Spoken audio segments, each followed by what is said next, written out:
Aha! Good morning, everybody. Welcome. This is going to be a very long stream, but it's going to be a lot of fun. I'm Adam Steele, and this is Hop Pole Studios, as you can see in the logo there. And today we're going to do something that's a little bit crazy. I decided to mix an entire album in one live stream in one day. And so, it's going to be a lot of work. The band is A Poetic Yesterday, otherwise known as APY. And we recorded this album originally almost 10 years ago in Reaper 3. And so to celebrate the release of the Ultimate Reaper course, link is down in the description, we've done, which is nearly an 80-part course now, which is absolutely insane that we're doing with Produce Like a Pro and Pro Mix Academy. I thought I would flex the muscles of Reaper and really show you what this thing can do. So what you just heard in that intro there is the completely unmixed version of this song. I actually muted a couple of guitars and all the clean DI tracks that we have. So we're going to reamp the guitars, we're going to look at tuning some vocals, we're going to look at getting decent drum sounds, decent bass sounds. There are acoustics in here, there are different genres of songs actually. There's like an acoustic ballad in the middle, and there's loads of different vocal layers. There's so much going on. It's going to be a very, very, very busy day, and I'm very much looking forward to it. It's going to be a lot of fun. Let's roll the intro.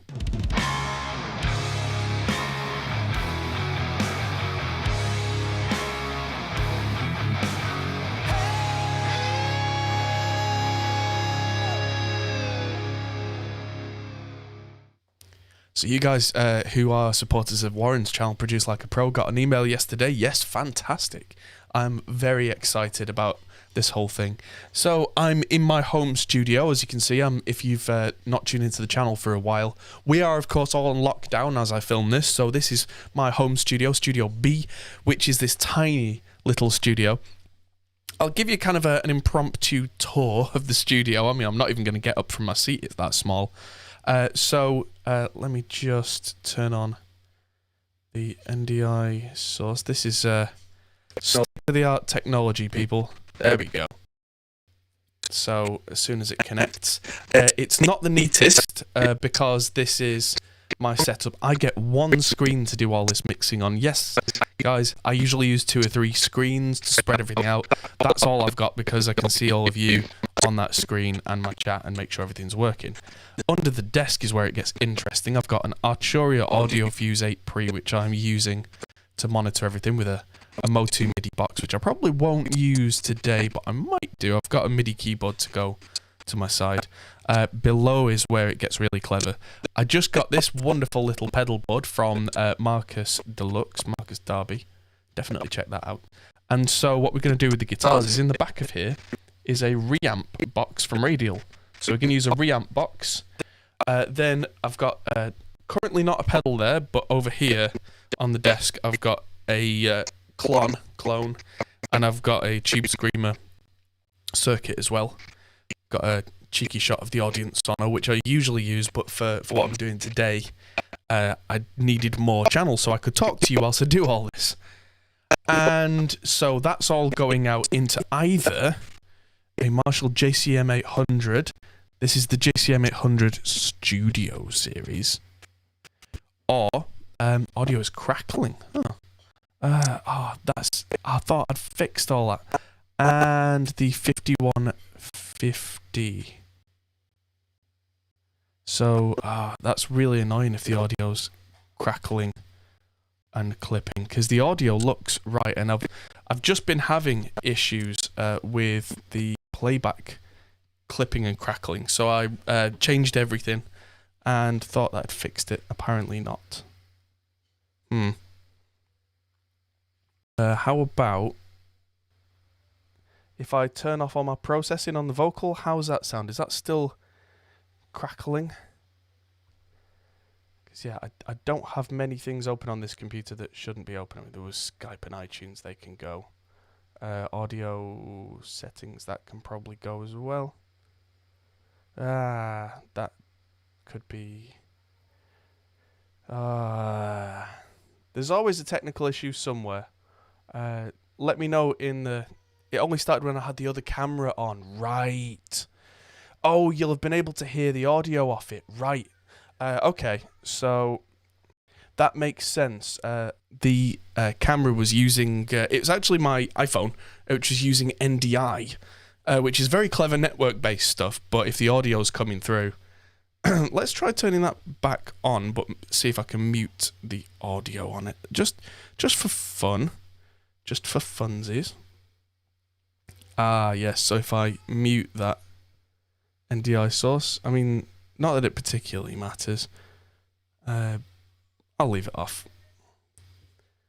But yes, the volume should be back on my vocals now. But yeah, those short bursts of distortion that were on top were probably the audio from the remote camera. Blech. But anyway, yes, I've shown you the JCM 100 and the 5150. They're going into a 2-notes Captor, which is a load box, so that I don't need to make lots of noise, but I can use real amps.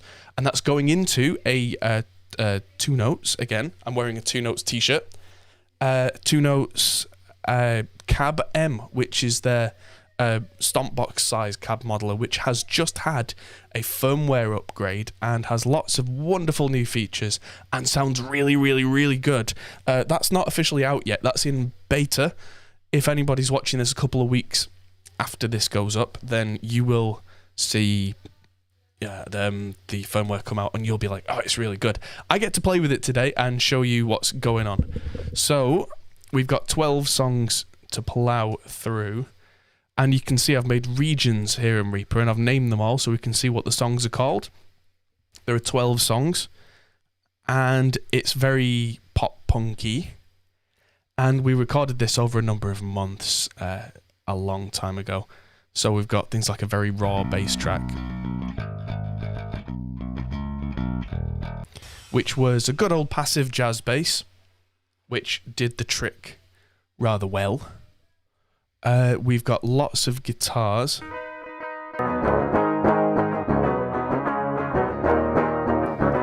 So this is where it gets a little bit because what we're going to do first thing, and probably the first hour of the stream, maybe even 2 hours depending how long this takes, is I'm going to run the heavy guitar channels through respective amps, and I'm going to talk myself through it. So I'm going to mute 2 of the guitars. In fact, let's mute 3 of the guitars. This is one of the 4 rhythm guitars. There were 2 guitarists, Rich and Gav, and they had very different playing styles. So this is Rich, who did all the kind of the octave-y stuff and the clever stuff. He was what I would call the guitarist in the band, and then Gav was the singer who also played guitar, so he would smash out the power chords. So my JCM 800 is getting warm.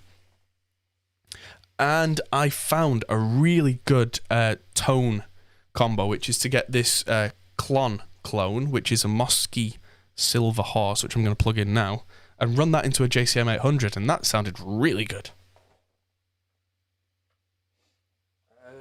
That's the out.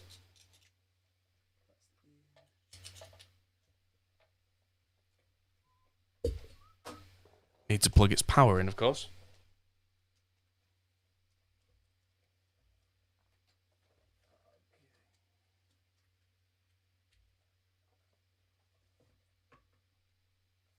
All right, the clone is on.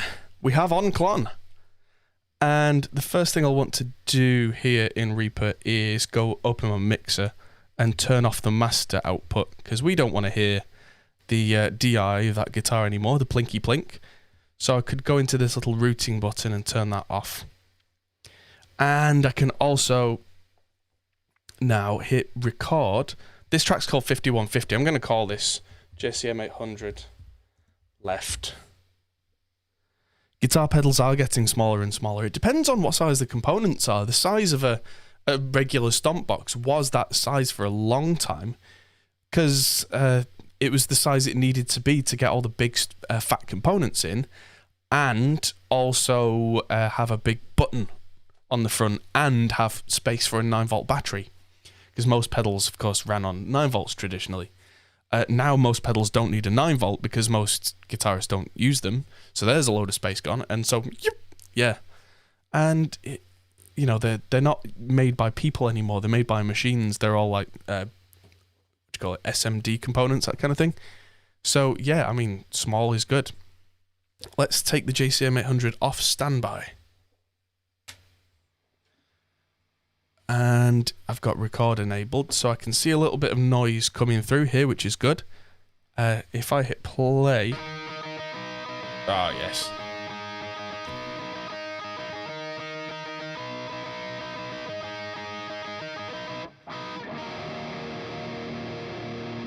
That's great. So if I bring up Torpedo Remote, which is what I'm going to need to show you what's going on.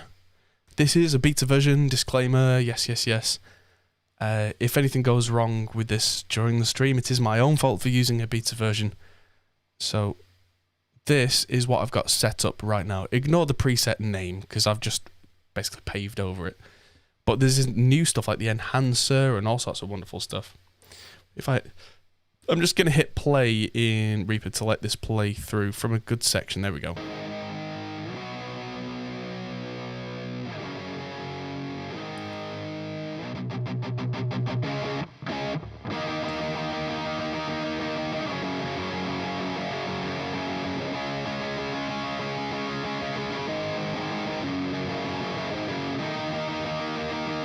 Cool.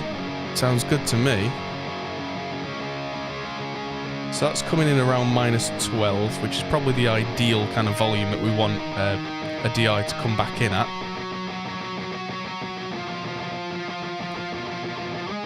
There's no EQ on this at all. Let's maybe move the SM57 out, because I've got a ribbon and a 57 on this.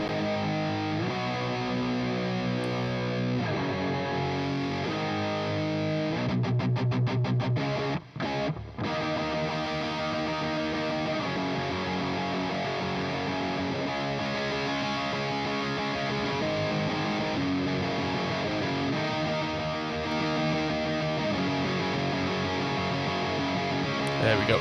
So that's the new feature is the enhancer, which I much prefer to using the EQ. It's got body, which is it's apparently a side-chained compressor that affects the mids to make them thicker, which I only like a tiny little bit on rhythm guitars. On leads, it's really thickening them up. And then thickness and brilliance are also kind of not just EQs. The thickness is really bringing some low end, and the brilliance brings a nice top end without an EQ that makes it all too fizzy. I'll turn that all off and on just to see the difference.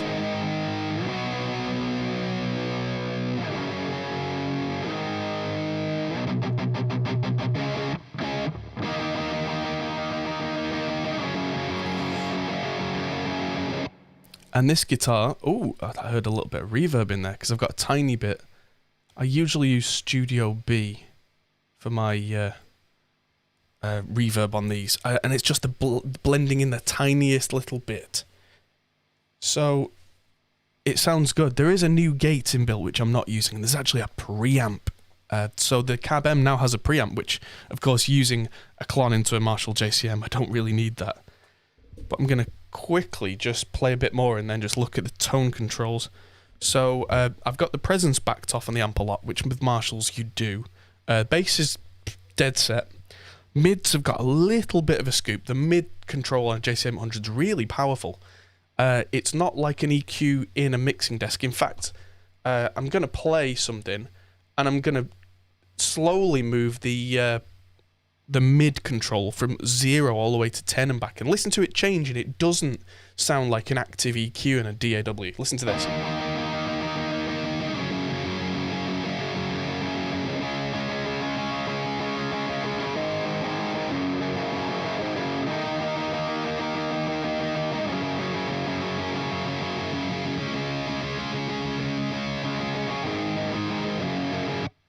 So I moved it all the way from scooped to full and scooped again. Even on fully scooped, it doesn't sound bad, but it won't sit in a mix very well. It sounds like it's got a little bit too much mids right now, but I think in a mix context, those little bit too much mids will actually make it pop on the sides in the mix.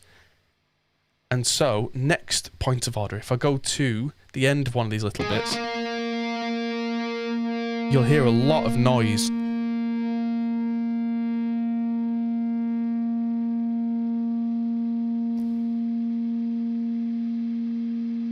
we go. Can you hear all that hissing?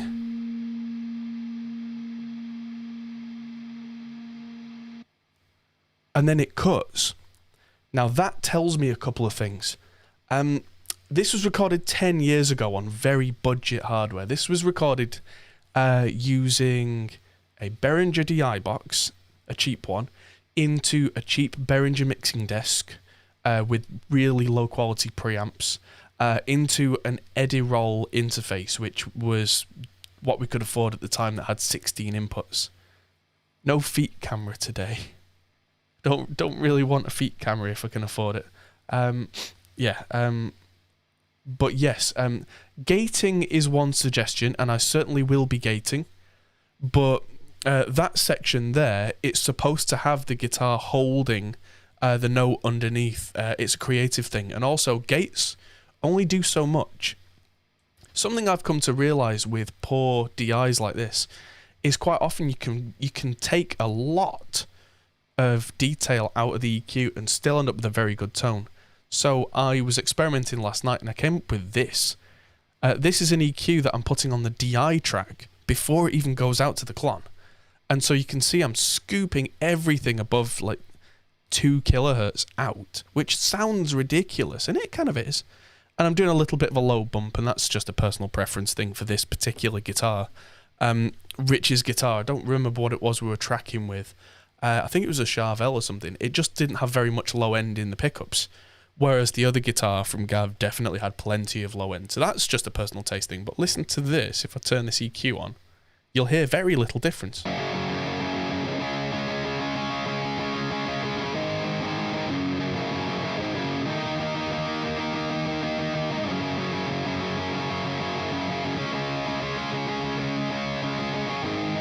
But with it on now, let's listen to that noise section again.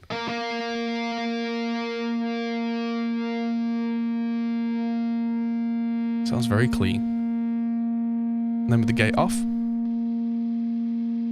And on. Off. So there is still some noise there. But because it's not in the ultra high frequencies, I don't think it'll interfere so much in the mix. Which will make it much more palatable in terms of using it. And so that's a really interesting thing. And then a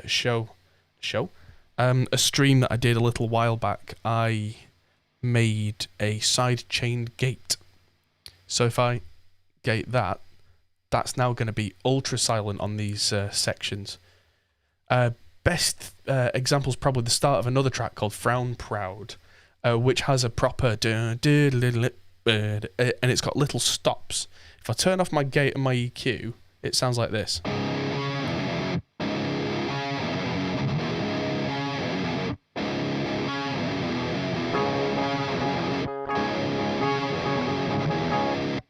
There are other DI tracks, which I'm going to mute them all.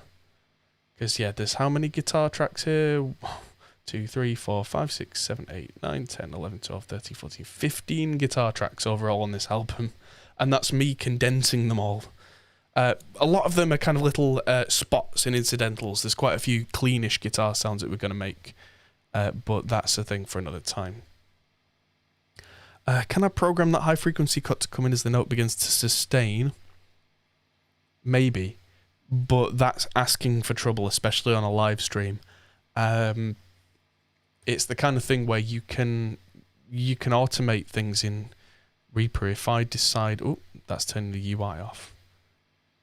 I can do crazy man things, like I can link parameters to amplitudes and things like that. But that's going to start moving phase relationships around during a performance, which I'm not keen to experiment with. So it seems that was really quiet in those gaps. I can see, looking at, because I've got spectral waveforms on, I can see that's black, and black means complete silence. So I must have edited the original DI. These are all consolidated files. How's this?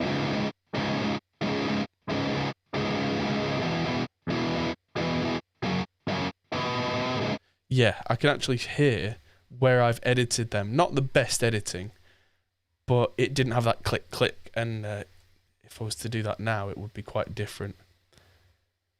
The movie, has that got anything?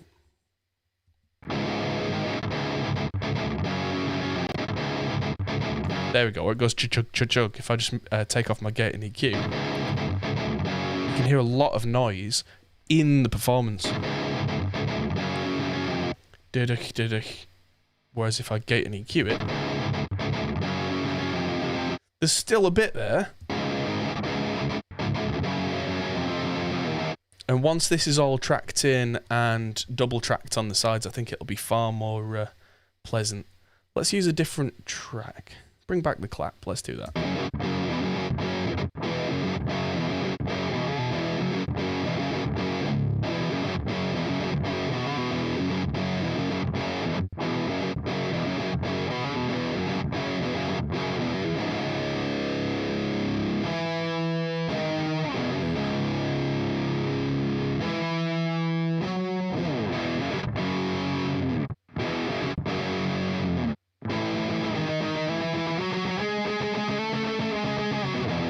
There we go, just tweak the settings on the 800 a little bit. So what we're going to do now is pretty much run a lot of the album and just reamp. So I'll be able to talk by on soloing that. It's going to sound out of time because I've got a really big buffer on here. I've got 1,024 samples of buffer, which is nearly 60 milliseconds total round trip, which it will correct itself. I'm not having to play, which is great, so I know it's going to correct itself, but it means I'm not going to get any popping and stuttering issues whilst we do this 10 or however many hour stream. So let's hit record from here. And I can talk a little bit about the drums over the top of it, because we originally used Superior Drummer 2.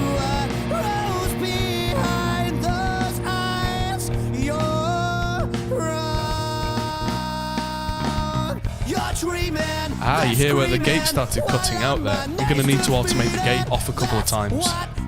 But because the gate is after the guitars, because it's sidechained and it's not part of the reamp recording, I have that freedom to bring those guitars back when they're supposed to be there.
Sounds so horribly out of time there because of the 60 millisecond delay. So here it's supposed to be going and bringing in some subtle feedback. Skylines, we scream, we are change. Skylines, we scream, we are. That's a point. One vocal has some processing on because I tested some. Let's just copy Howard Benson over to the other one. There we go. So the vocal one has got this on it. Howard Benson scooping some low end and mid out. compressing the life out of it. Not a lot else at the moment because it was just so I could hear it while I did the melody.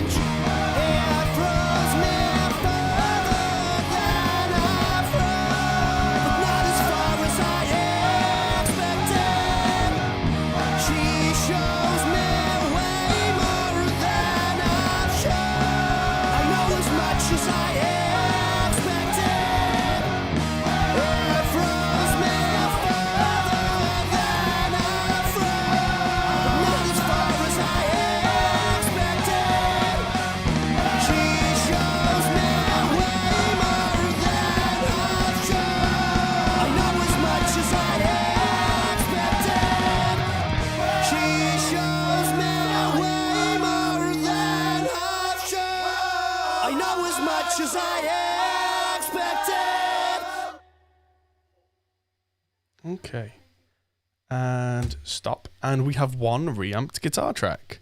So this is where it's going to get interesting because I want to have one of these on the left, one of these on the right. So what I'm going to do is duplicate this track and put it on the right hand side of guitar 2. Call it JC100. I need to rename these guitar tracks because they're not very well named. But what I can do now is not have... there we go. So I need to set the other DI to be the key for this gate, and I don't want this going. I don't want the left side coming out of the reamp box at the same time as the right one, because that's going to be a real pain. Hello, baby. Confused looking child. Come here. For anyone who's not seen it before, this is Ivy. This is my little girl. Say hello. She's a budding mixer. She wants to change everything. Attack. And yeah, I'm gonna hit record on this next guitar. That's not coming through because it's muted. And then let's pan these left and right, and let's go. Still not coming through. Oh yeah, there we go. Because Ivy, send everybody deaf. Yeah,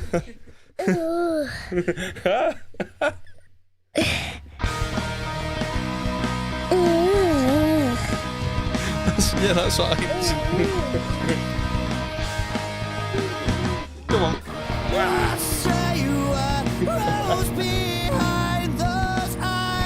She really wants me to play guitar for her, but I'm a little busy. But yeah, by panning these left and right, we can hear what's really going to happen in the mix, which is that big stereo spread.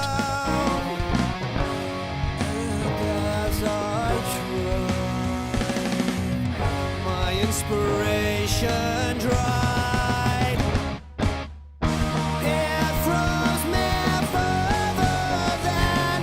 Yeah, she's going to be a great singer one of these days. She's not afraid of the microphone.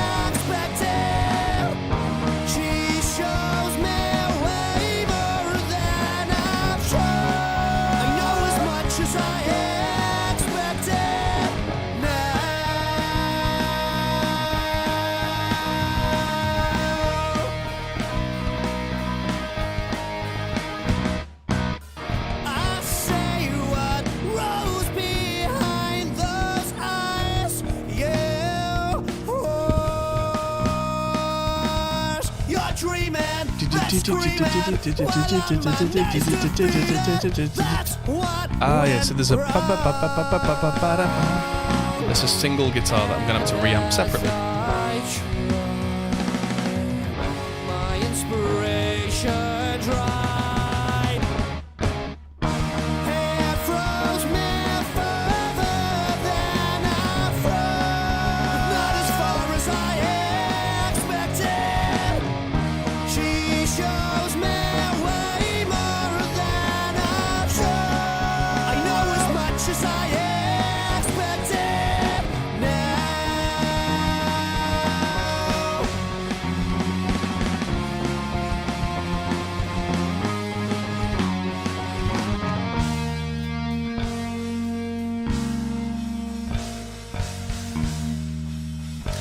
the China. Dave, the drummer, was a big fan of his China cymbal. Some sections of the songs you can really hear him wailing on that 19-inch China.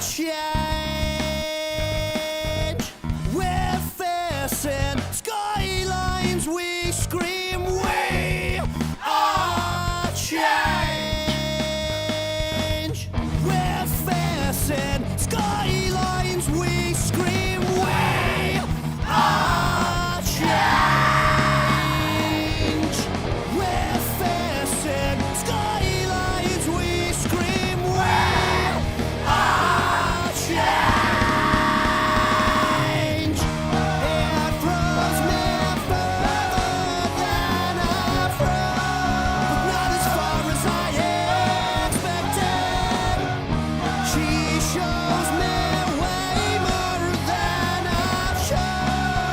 Just realised that this second guitar was still coming out of the master output, so I can hear that clean blinky blink.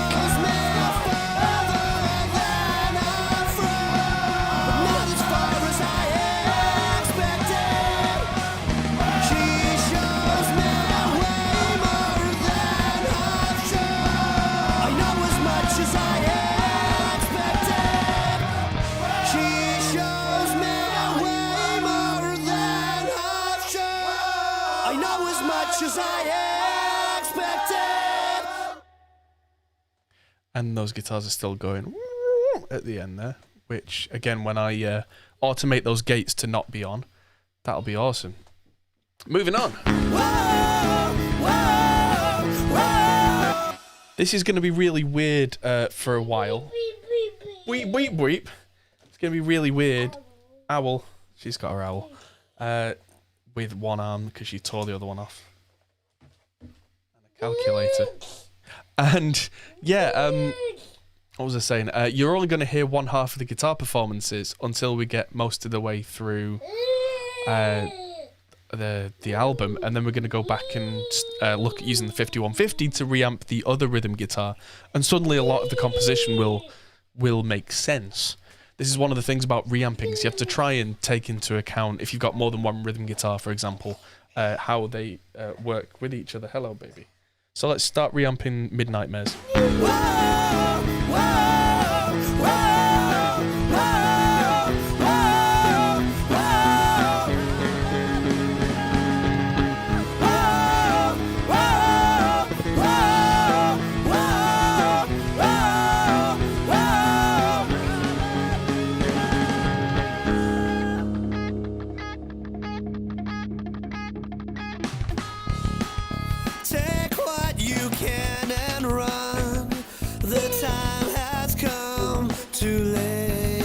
I'm going to have very big buff arms by the end of this from lifting Ivy out every time. Oh, that out of timeness from the delay. Oh.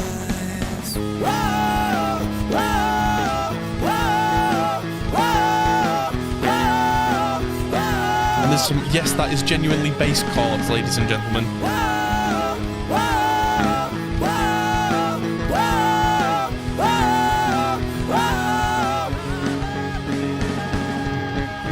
And you can hear vocals in the background there that are either not compressed, the levels aren't right, they're all over the show. Back when the stars begun, the truth's undone, but shines bright. And harder to all that you never had watched them flood your heart with flood.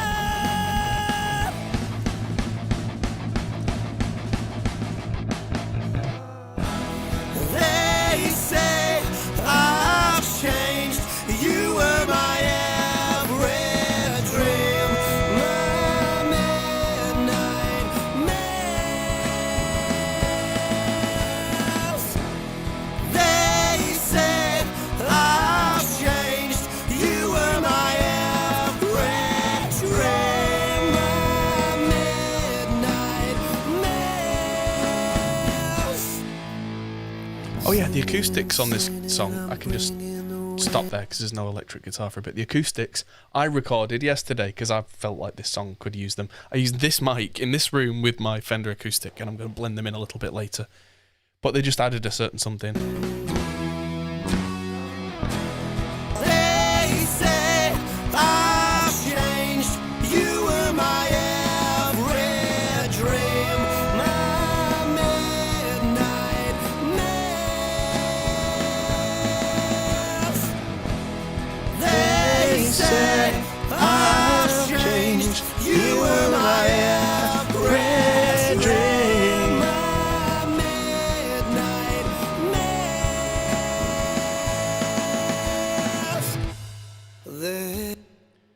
go. And back to the start. Second verse, same as the first. Let's turn off that guitar, turn on that guitar, and...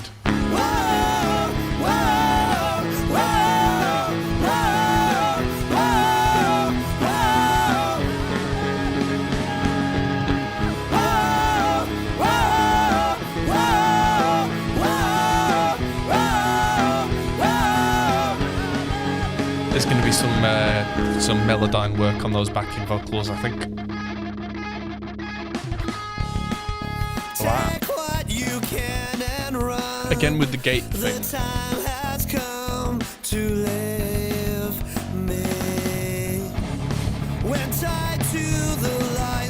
Oh, that's dizzying hearing the chugging at the wrong time.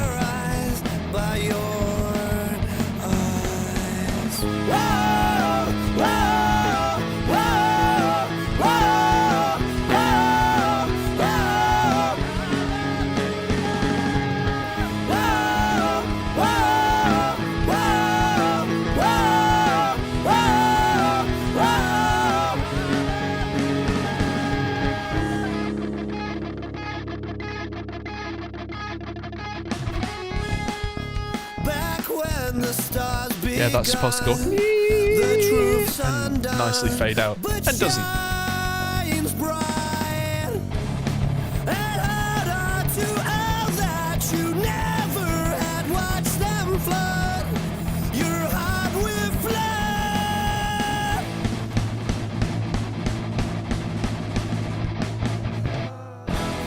Yeah, it also sounds like the choir stuff there is maybe a bar early for some reason.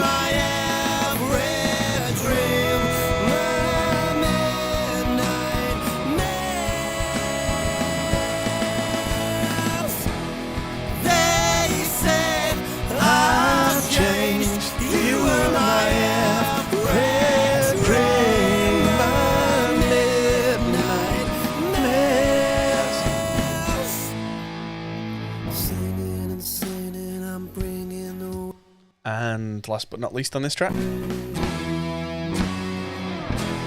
They say I've changed. You were my every dream, my midnight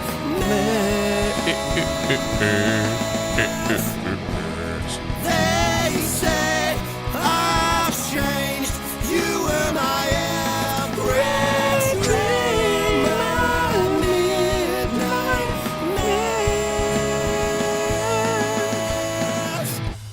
They say. And there's a clean guitar underneath that bit there. I'm going to spend far too much time accidentally harmonising things because that's what I do. This song is Bring Back the Clap, and this has a lot of very punchy guitar parts. Hey, hey, hey, And also that. hey, hey, hey, Catchy. hey, hey, hey, hey, hey, hey.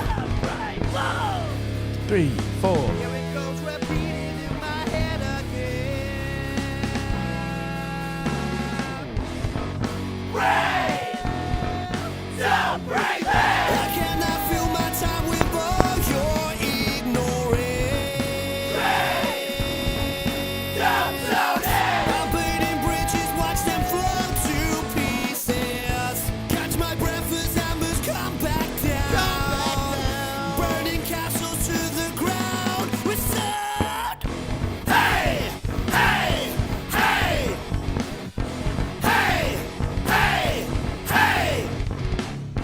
hey, hey, hey, hey, hey, hey, hey. Right, whoa. Here it goes repeating what's been said again.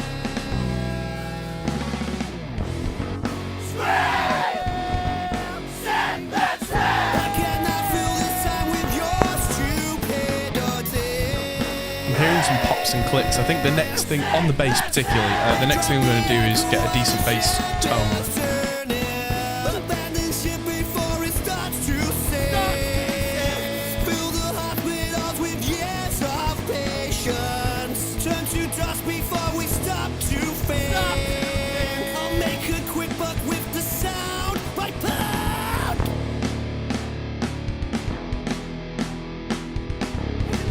save our souls. We can barely see passing through walls. Brushing up in ourselves to create the perfect ignorance. Chain me. Hey, hey, hey. Hey, hey, hey. Hey, hey, hey. Hey, hey, hey. Ah, seems to be an odd little bit there in the guitar where it doesn't play. Maybe that's intentional. I don't remember. So let's do this. And I'm doing this track by track rather than right the way through, just so that I know that I've got the stereo rhythm guitars done for each song, because I might want to change the tone in between songs. I mean, I can't see why I would, but I might. So, yeah, we'll see. Let's go. Hey, hey, hey. Hey, hey, hey. Hey, hey, hey. Hey, hey, hey. Here it goes repeating in my head again. Break! Don't break me! I cannot fill my time with all your ignorance. You can actually see where he smacked the pickups on the bass there. Something that most good bass amps generally tend to catch. Burning castles to the ground with sound. Hey, hey, hey. Hey, hey, hey. Hey, hey, hey. Hey, hey, hey. Here it goes repeating what's been said again.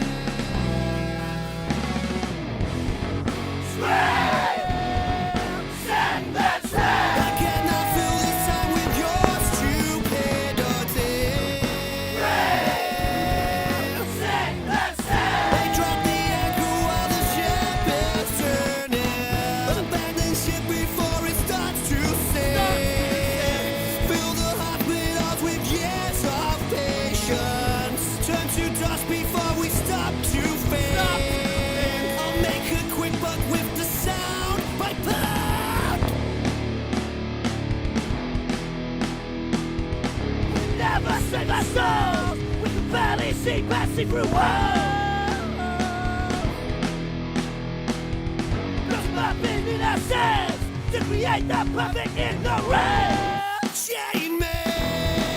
Hey, hey, hey. Hey, hey, hey. Hey, hey, hey. Hey, hey, hey. Cool. I just saw a comment from someone in the Reaper DAW users group saying it would have been nice to see this on video. We're live now. Yeah, it's funny how you can strip down and rebuild guitars and basses. I'm going to put the JCM 800 on standby for a minute and change focus because that bass is really starting to annoy me. So I've got two channels here. You can see three lots of meters are moving. So I've got the bass channel, which you can see, a second channel called bass dirt, which is the exact same wave file, but it's being used by a send, so I don't have to edit twice if I need to edit. But that's being sent pre-effects, so if I put any amp model or anything on the main bass channel, won't affect the cascading channel, so we can put things like distortions on there. So let's look at... there we go, just mute one of these. And the first thing I'm going to do... I still use Amplitude, would you believe? Well, I'm going to try the Thermionic Ampeg for a minute. Whoa, way too much gain.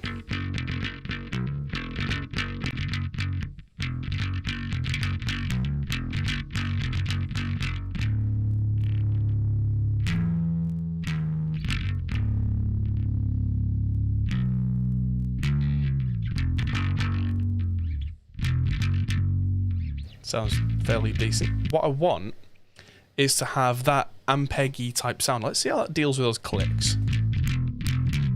Good, they get absolutely buried. So what I want is to have 2 whole bass rigs. I'm going to keep hitting save because I'm fairly paranoid. And so I want essentially a clean-ish bass rig and then a distorted-ish bass rig with less low end in it, and then I can blend the 2 together. I know some people do like low and high crossovers and that kind of thing, but I don't think something like pop punk would work particularly well with that approach. What I want to do is do what I would do in the studio, which is have 2 signal chains, one cleaner and fatter and one less compressed, more mid-focused, more distorted, more gritty. So let's see. There we go. So a little bit of overload makes that behave like a real bass amp. I'm a real bass amp.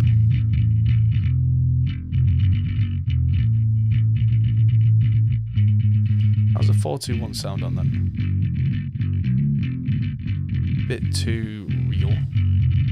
Yeah, so the good old D112 egg mic on an 8x10, because that's my Brit fridge, which is the one that doesn't have a tweeter in, which is important for the low end sound. I don't need any clanky top end. And then the D112, which has that low bump, and that sounds like a fairly good foundation for a bass tone. I'm going to turn the volume on it even further down. Don't need that much output.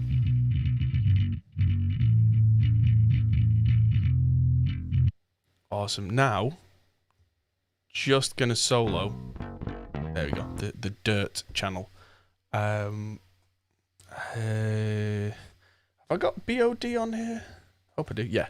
So originally I used the TSE BOD1 on this album, and it's a decent sim. This is a Sans amp, so there we go.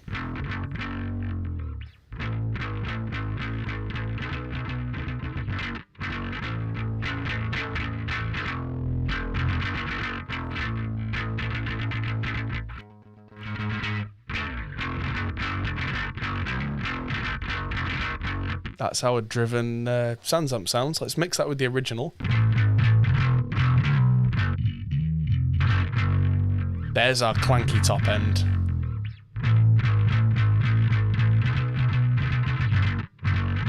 Just going to see how that sounds at the start of this song, Please Police.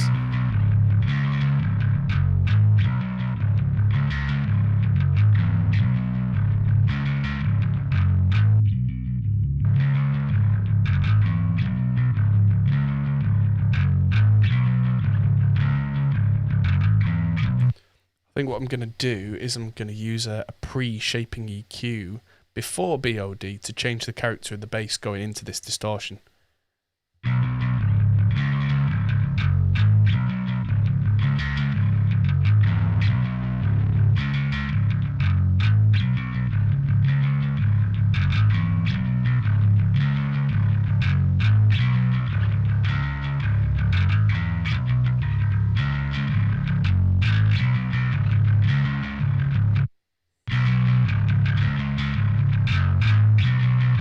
There we go.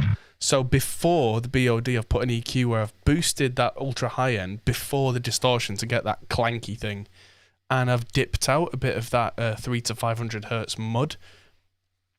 By doing that before the overdrive, it's like changing a passive bass to an active bass and using EQ controls there, which is what a lot of active bass guys do. They can do a little bit of a mid scoop to change the way a tone reacts. And it's a nice, neat little trick. Because now I get all that. If I just...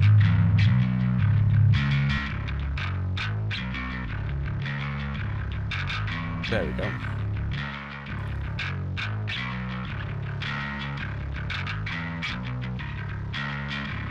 It's got a nice clarity to it without being overly harsh on the top end, which is surprising considering how high the presence controls are. But blended in with that thick, fat, compressed low end from the Ampeg amp.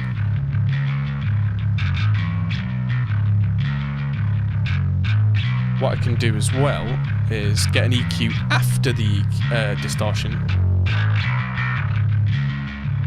and just sculpt it a little bit.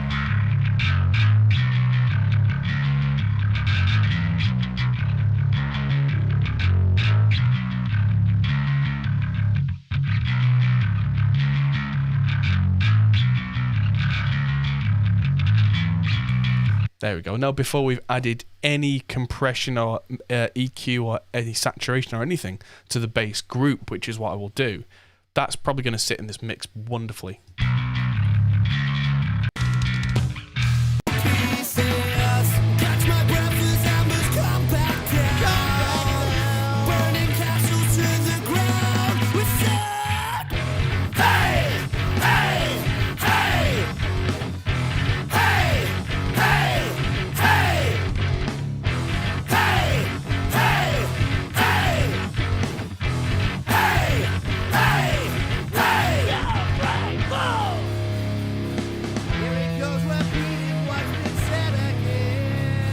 So as far as a basic tone goes, I think that's much more palatable than what we had before, and it's not going to give us those horrible click-clicks on the clean DI where he's smacked the open pole pieces. Demoed the SSD5 free version. Do I find the cymbals are a bit one-shot, especially when riding on a crash edge? Not particularly. That could be because the free version's got less velocity layers. It could. Are you hammering it at 127 velocity? Because you really shouldn't. That's the other thing. Is cymbals were never meant to be played like that. Humans are not robots. Even heavy hitting players don't do that. You'd be surprised. Heavy hitting players are still trained to not put, the human version of 127 velocity into every hit. You're probably best hitting the cymbals more like around 110 in a MIDI velocity, letting it have a bit of a human element, and then using compression on room mics, on compression on your overheads and that kind of thing to bring that down a bit, and you'll be really shocked at how much more real that sounds. So back to reamping. Let's turn the standby on. Standby. Make sure we're recording the correct one on the left. This is Frown Proud. Let's move on. This is usually panned to the center at this section and then goes left here.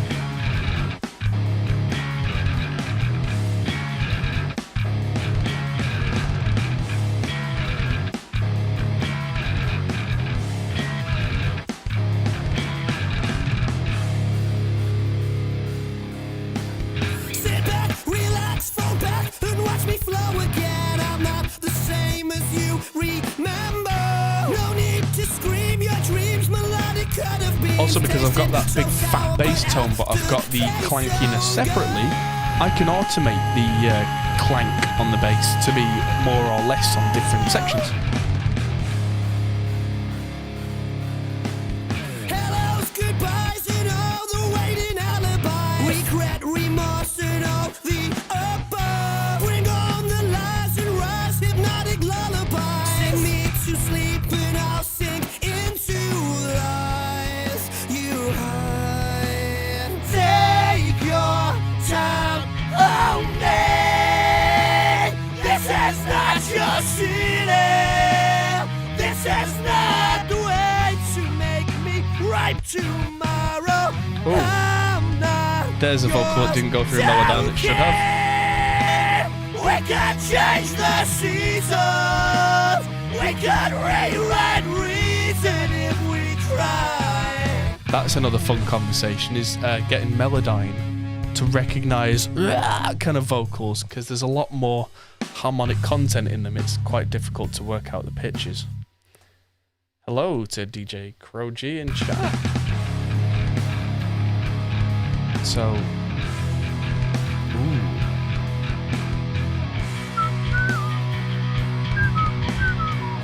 So yeah, the tone on this is the 2 notes torpedo, but it's interesting how I chose the clon over the tube screamer to boost the JCM 800.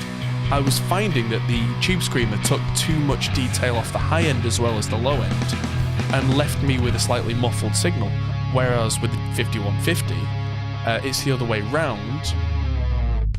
Take your time only. Just gonna mute those vocals while we're doing the reamping. Cheers, Gav. With 5150, the Tube Screamer cleans up the low end quite well, but also because it's got so many cascading gain stages, it doesn't damage the top end particularly.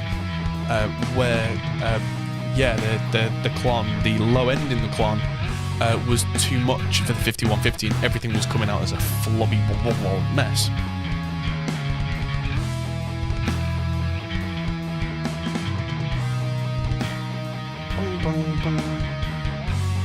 I do like a good melodic bass player.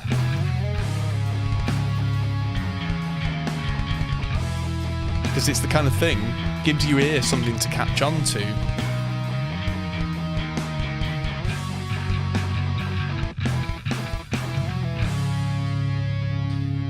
Wonder what sort of CPU usage that bass track's using. Oh, it's less than 1%. The Kazrog stuff's not nearly as intensive on the CPU as I remember it being. Shane from Kazrog, I don't know if he's going to see this, but Shane is currently working on the latest version of all the thermionic amps, which are apparently going to be way even better than the original. Because since he's worked with True Iron and True Dynamics plugins, which have been real successes, since then, I think he's now got much more of an insight on like how transformers affect tone and that kind of thing, which for me is a big part of how an amp sounds. So I'm going to hit record on the other side of this rhythm guitar, and I'm going to disappear off for gentlemanly reasons. I'll be back before the reamp's over. Won't be a minute.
Funny, I can see the meters on the cab M going when it's got they're jumping all over the place because it's on off on off on off. It's cool how accurate that is.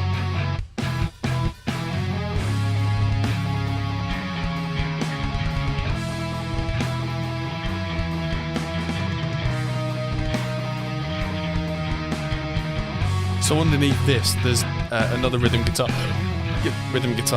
which has much more power chordy type things. Oh, hello.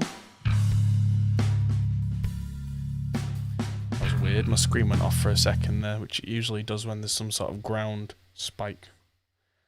So there's no point me recording these blank sections. I may as well save myself the time.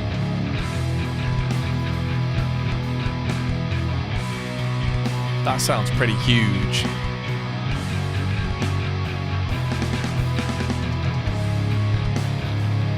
Yeah, a little bit of EQ on that. That'll sound absolutely massive.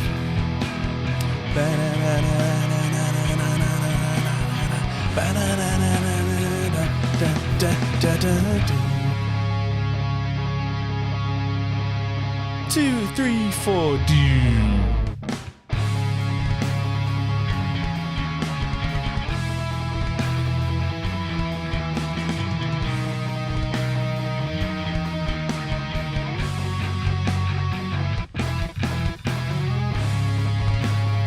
Ding ding ding ding ding ding ding ding ding ding ding ding ding ding.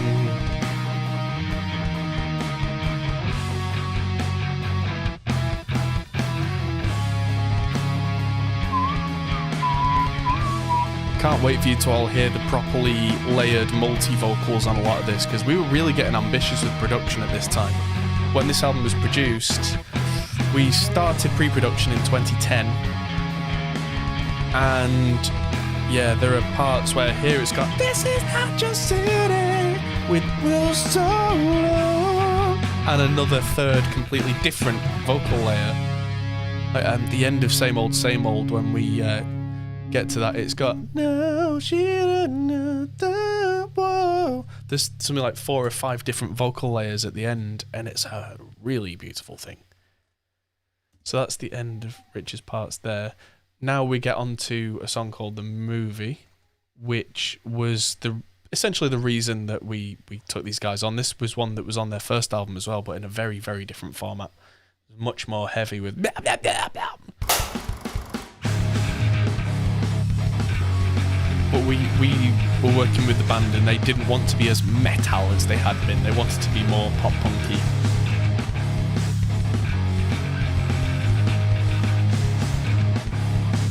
You may have noticed as well that I keep tracking these songs through the reamp with left then right, then right then left, then left then right. It's just quicker. It means that I don't have to keep changing my setup.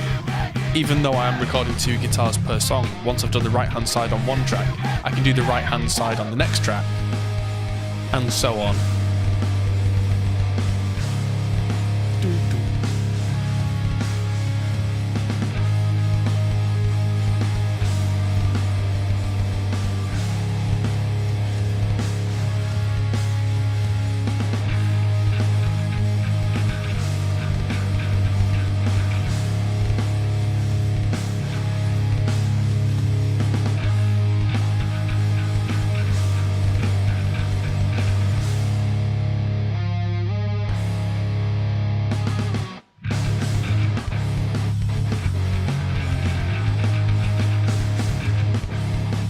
That bass is so much nicer than it was as a DI.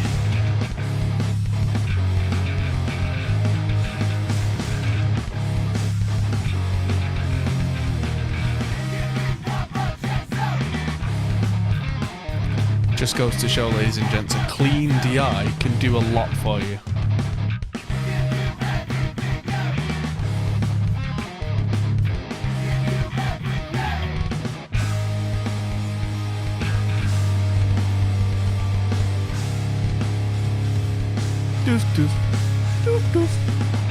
Our track count's going to be something insane by the time we've done all this, because if I'm leaving the DIs in there for the gates, then we're going to end up with something like, how many guitars? Something like 14 guitar tracks?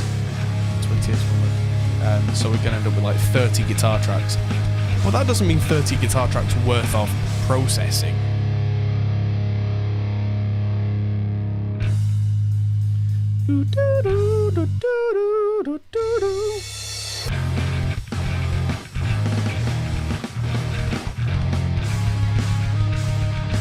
Jugga, jugga, jugga.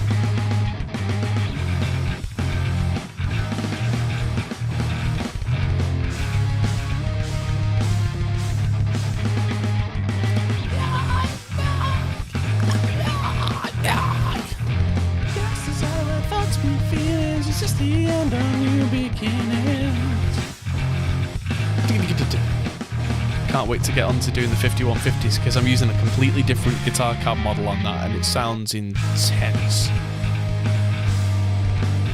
This is the Big Beast, by the way. If you've not seen this before, this is one of my cabs through the Two Note store. This is one of my Zilla 4x12s. This is the standard Zilla 4x12 that's got all vintage 30s in it. I actually got this second hand for an absolute bargain, and it's been one of the best cabs I've had. I'm thinking next chance I get, I'm going to look around the studio. That's right, I had problems getting into the back of this cab because the screws were absolutely just welded in, and I just didn't have the arm strength. But it's got 4 16-ohm V30s. I'm going to switch 2 of them out in an X pattern for creamback M's, and then recapture the cab with that variation. So yeah, I've got this idea that may or may not happen with 2 notes, which is to make amp models for this where we can actually use 2 speakers in the same emulation. So, right, that's the end of the guitars for the movie there. Moving on to Mr. William Bill Cooper.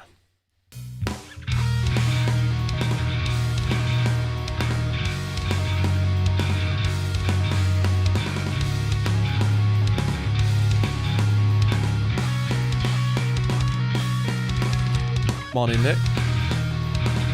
Right, I'm pretty sure these guitars that are on Guitar Rich Dirt, for whatever reason, they're supposed to be heavy, so they can go on the Gav channel. There we go. Yes, morning all. For some reason, that was all that I actually had on there. Probably because the other guitars got that big 5150 and that. No, I'm sure there was supposed to be more guitar parts on William Bill Cooper. Ding ding ding ding ding ding ding ding ding ding ding.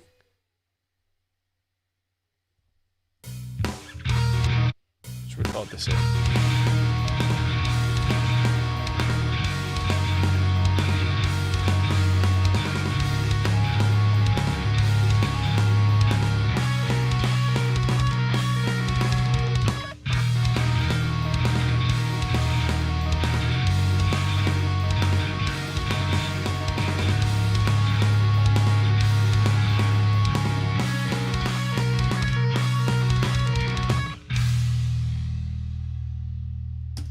Just a bit of insight here. So that was Rich Distorted Left. There is more, but I've just not dropped it in because je suis idiot, which is French for I'm an idiot. So a bit of insight here. I'll make sure they're on the right channels. Yep, DIs. The original project file for this song, for some reason, was lost entirely. So I've had to import the original drums because the MIDI wasn't there. And the same for a song called Takedown. And I had all the files, the consolidated files, but not the actual Reaper project file, which I don't know why that's an idiot mistake on my part of 10 years younger me. Idiot me. But I don't know why most songs have been backed up properly and then 2 weren't. But it means that I've had to reconstruct this entirely myself, which is bizarre, but I'm going to have to keep that in mind. So here's the rest of this guitar channel.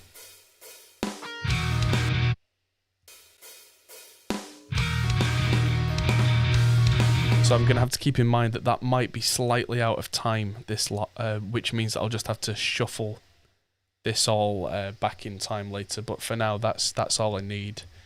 Is to make these were supposed to be 6 dB louder, because I brought up the volume of some of these. The volume is very inconsistent on the DIs. Don't know why. Some songs were louder than others, but we did track them over over months, and I wasn't very versed at the time in gain staging and making sure that levels were pretty similar and accurate. So let's go. More.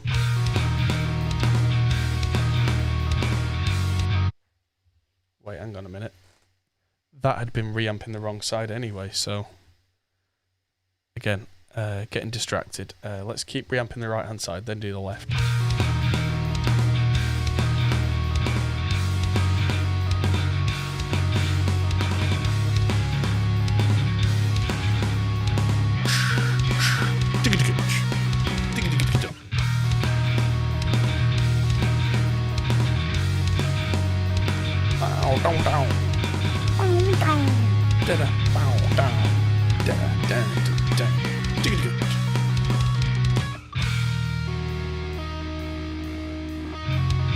I've learned some things. And that's the voice of William Cooper himself. And I think you need to start examining yourself, your agenda, your mission. Who are you? What are you about? What do you believe about America? Is it true? Are you helping to divide us more? Or are you helping to bring us together? Do you really understand what this country is all about? There we go. There's a little bit in there on a separate track, which is mono, which was a really cool thing we did, where it was stereo guitars doing that little lick, and then a little bit in the middle went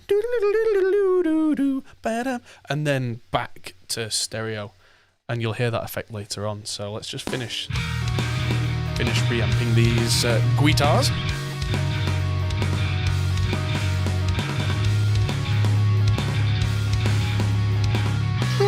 Finish track. I'm going to be in this seat for far too long. If anyone wants to make a donation to the channel through a super chat, that might help for a chiropractor.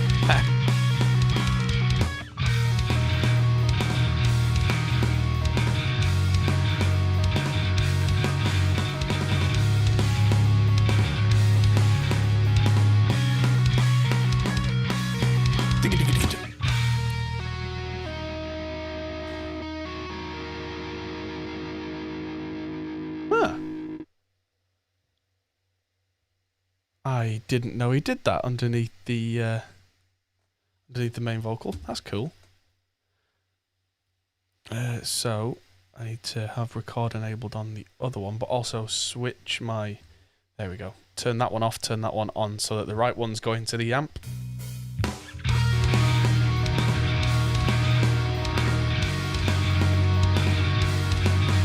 And yes, if you're interested, just while I think about it, you don't have to reamp one guitar at once. If you have two reamp boxes, if you have two amps, if you have two cabinets and mics, or load boxes and modelers, or whatever it is you're using, you can do as many of these as you want at once. It gets complicated, so most people do it one at once for ease of mind. But my interface has got 8 outs here. I need 2 of them for my ears, so I could have 6 amps running at once and basically reamp an entire performance live. Which I've seen people do stuff like that before, where they're actually doing things like having amps play themselves and that kind of thing. Like if a band's playing live and a member's ill or can't turn up or whatever.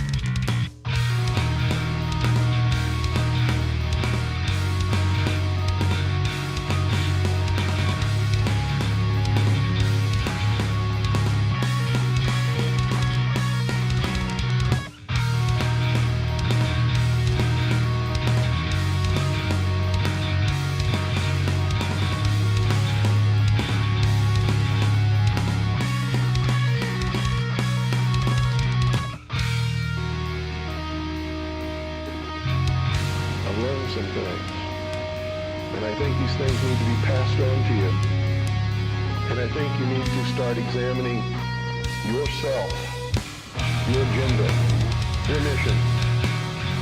Who are you? What are you about? What do you believe about America? Is it true?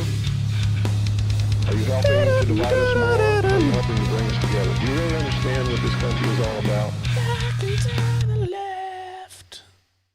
Yeah, it all gets a bit political, but I don't know. Not my scene. But the music's good.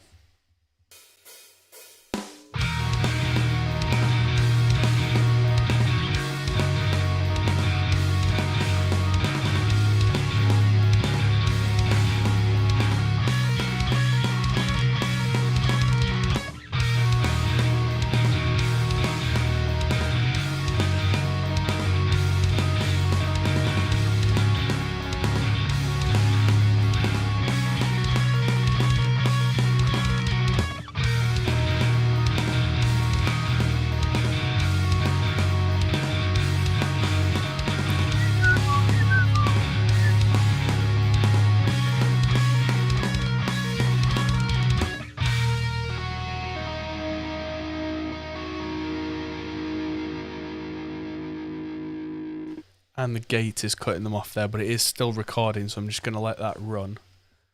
I can see from those lovely spectral peaks.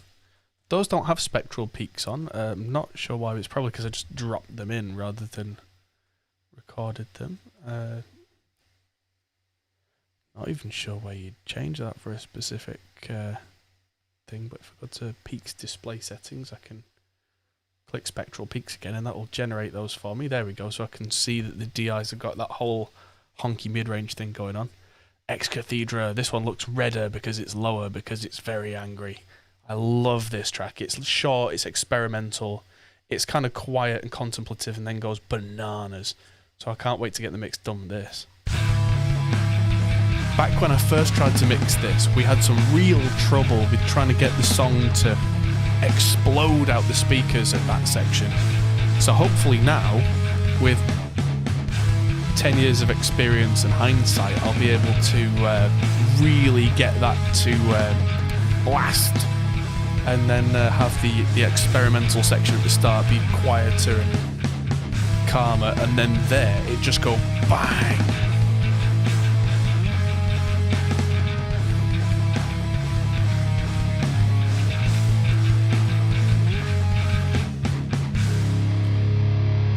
Oh, and you can hear that roar of a JCM 800. Oh yeah, you can hear it still roaring, and I'm gonna have 4 amps that are just roaring there, and I'm gonna turn the gate off there because eventually I'm gonna have this overlapping with the next song, Police Police, which just starts off with drums and bass in the same key. We're going which sounds like this.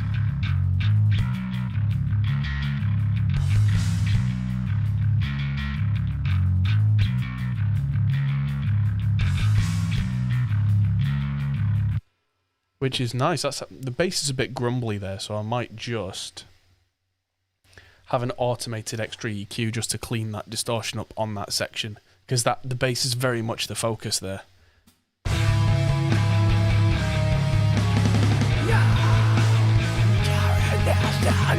This is a proper heavy screamy section.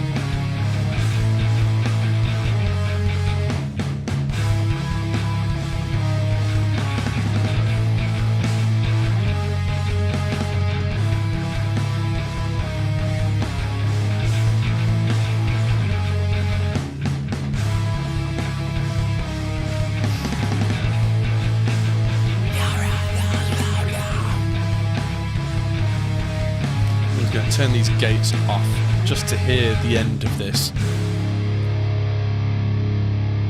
Really, yeah, so the bass kind of fades out, but the guitars keep going. You can hear how that clon's really pushing the Marshall.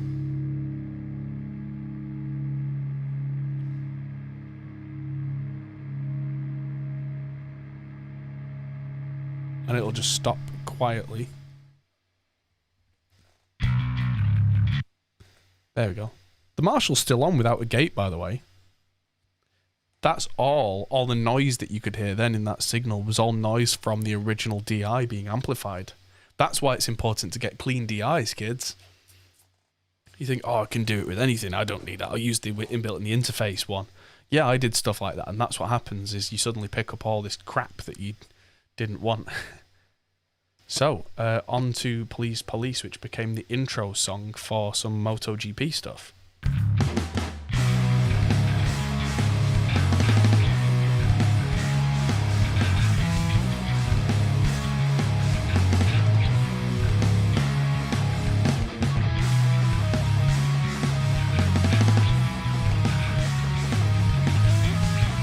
It is in time, honestly. It's just that massive round-trip delay.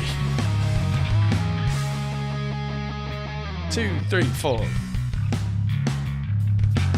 have to say, I'm very impressed with this JCM 800 Studio. It's actually the 20-watt version of the JCM 800, just because I can't find a 100-watt one.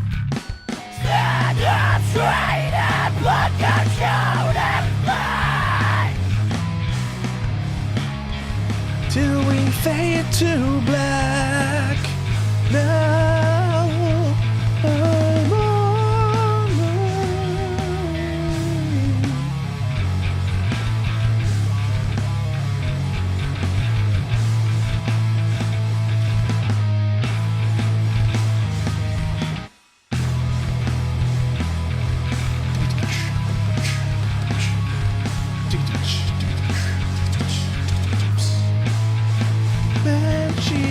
Gone. Strange inside of me. It's all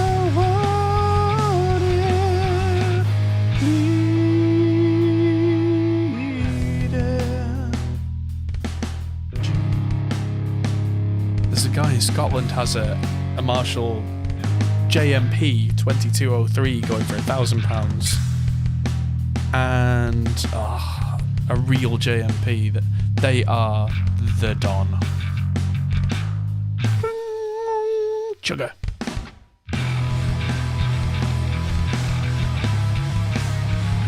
But I'm not sure how much better a real 2203 or 2204 would sound compared to the exact same amp with a 20 watt output stage. Because it's an EL34 output stage on this one, and I'm only driving, well, I've got the preamp volume on about 9, maybe 8, and the master volume on about 7, so I'm pushing it hard. The Captor loadbox has a fan in it that's spinning up, so it's definitely doing something.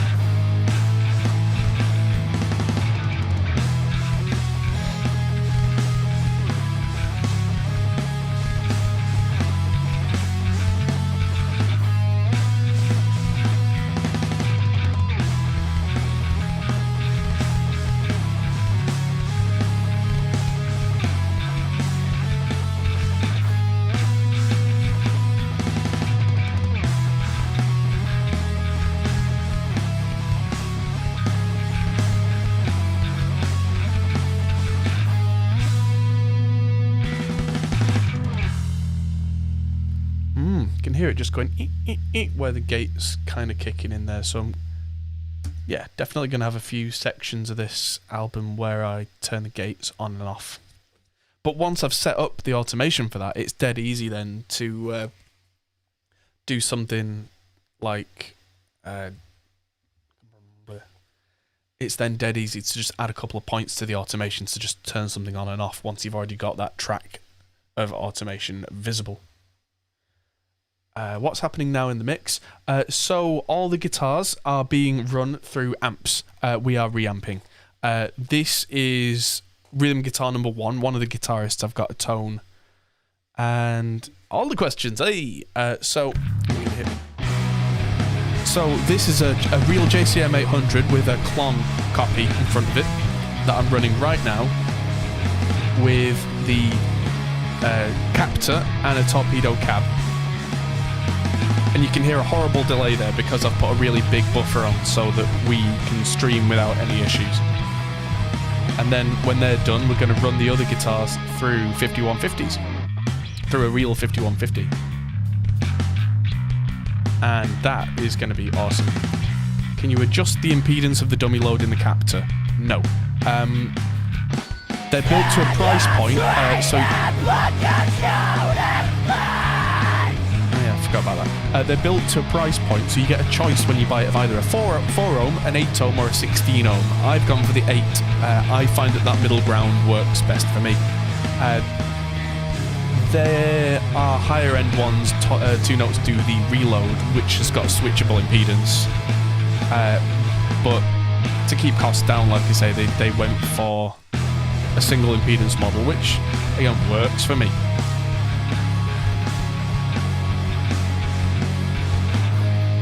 I don't think I actually have any amps that won't do 8 ohms.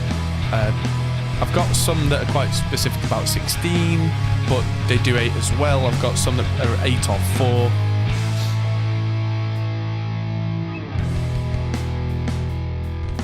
I mean, you'll say something like, oh, an Ampeg SVT is only 4 ohms. Yeah, but that's way above 100 watts, so you wouldn't use a Captor with it anyway because you would definitely blow it up. So... Email Central today after the video went up yesterday with Warren about the course.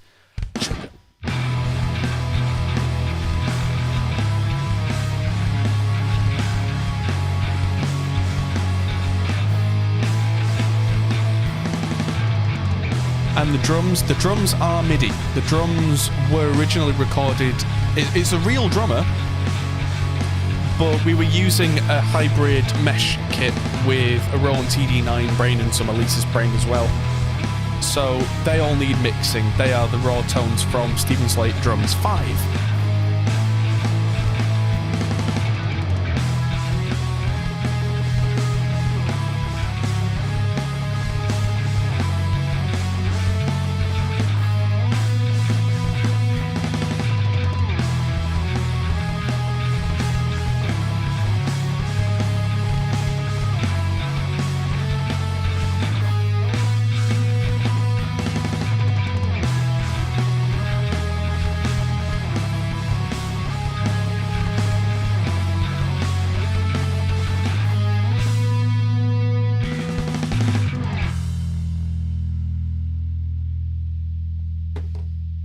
Okay, and that's still recording like we said before. I think the Captor X allows to choose impedance. As far as I'm aware, the Captor X is an 8-ohm unit. Yeah, it's pretty much a fixed 8-ohm unit. So I don't know where you've got that impression from.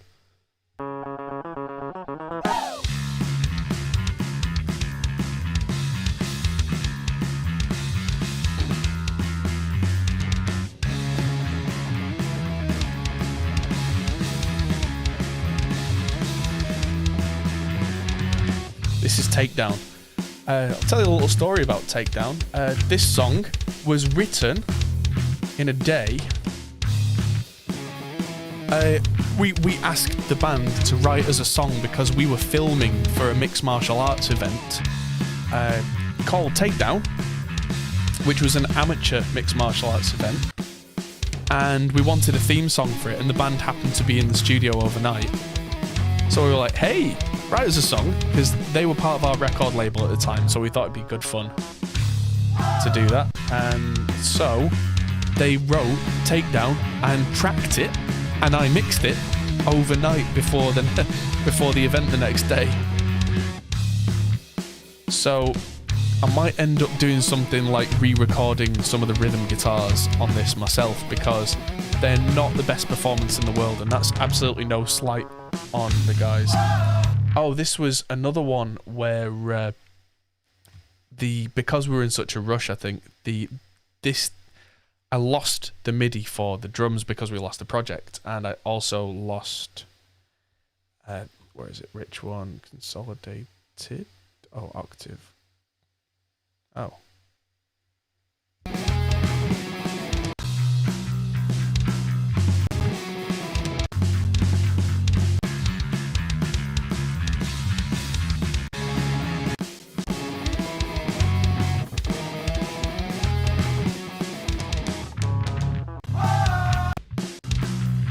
There is no more octave guitar on the song. That changes structure at that point. Right, of course. Yes, I knew that. So there we go. Yeah, the rhythm guitar on this, not this octave part, but the main guitar, I think is wildly out of tune because we really were slamming it down to get it recorded in time.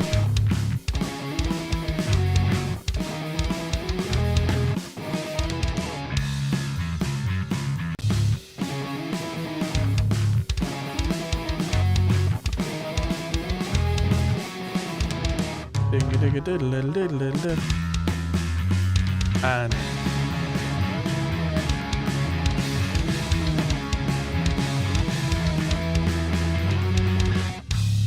a bit more.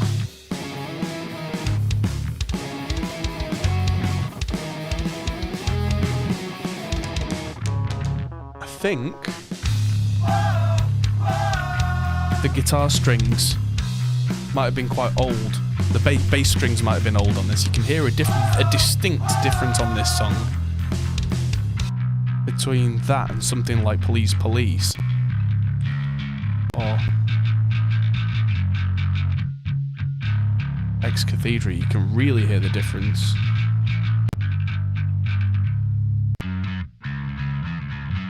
Yeah, all the details gone out the top. But again, it was recorded very last minute, that song, so there's no finger pointing or anything. It is what it is. This song, ST and Drop D, was a proper pop punker apart from the middle section. That little beep there's a little intro where the singer, Gav, he did a line and he messed it up while he was tracking. But before he'd even finished, he's and swearing, and it was so funny that we ended up putting it at the start of the song, but just we ended up bleeping the swear and it made it even funnier.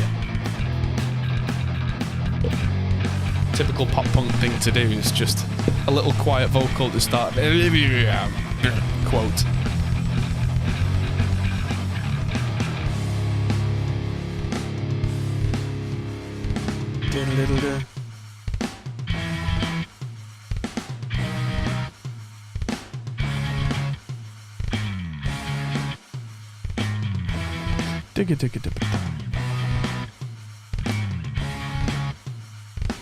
That doesn't sound right.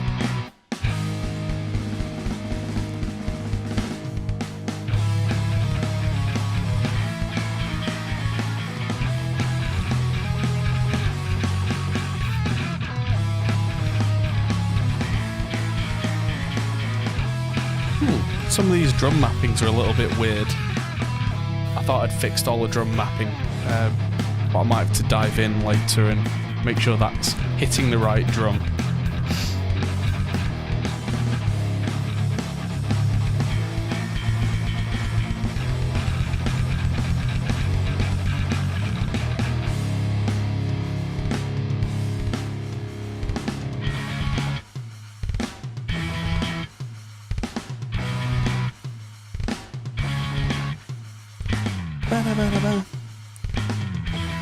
Hooray for gating.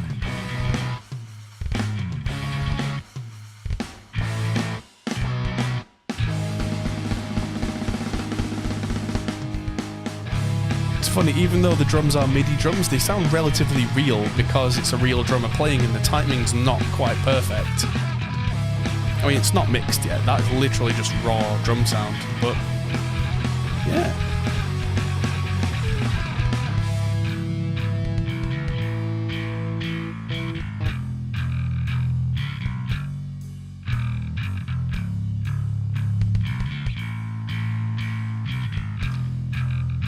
Okay, so yes, guitar and bass are not in time. I know. I've now explained that 4 times.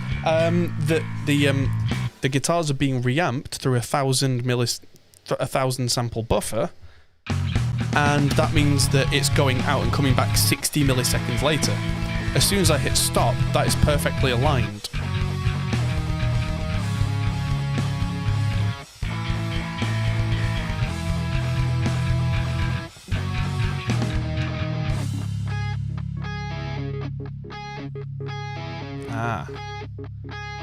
That's definitely going to need the gate taking off for that because it's kind of a cleanish guitar tone for that.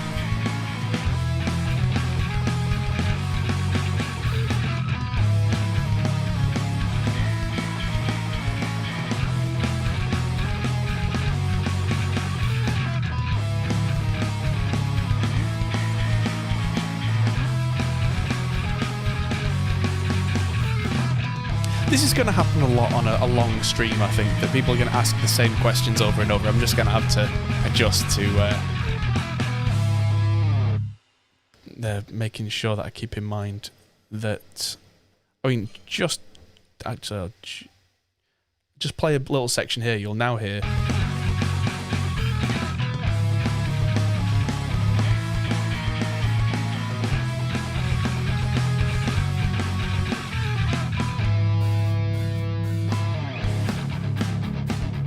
Suddenly in time, because that's the thing. That's how DAWs work. Is that anything you record is out of time because you're recording by an amount of delay.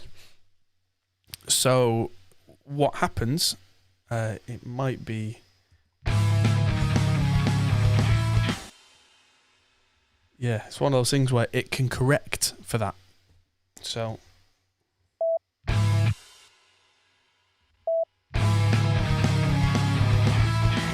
There we go. That should be that guitar performance.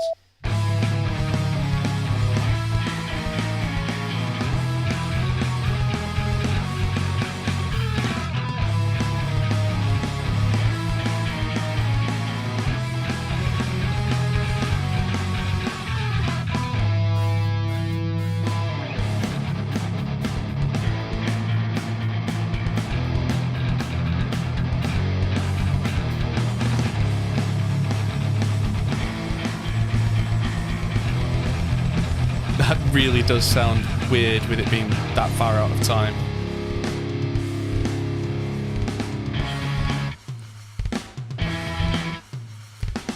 After this, we've only got one song left, and then this guitar is all reamped. Oy. But yeah, this is the arguably the part that's the most tedious.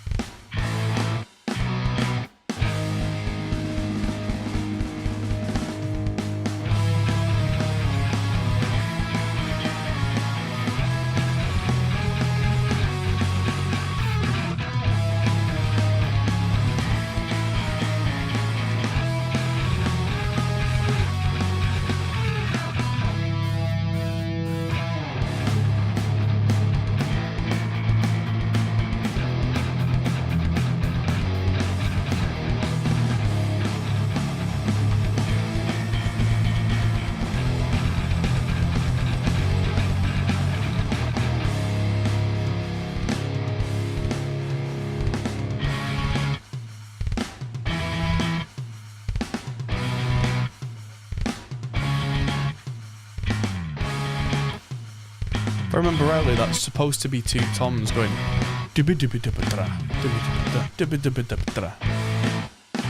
So I think that's just triggering a splash when it should be a tom of some kind.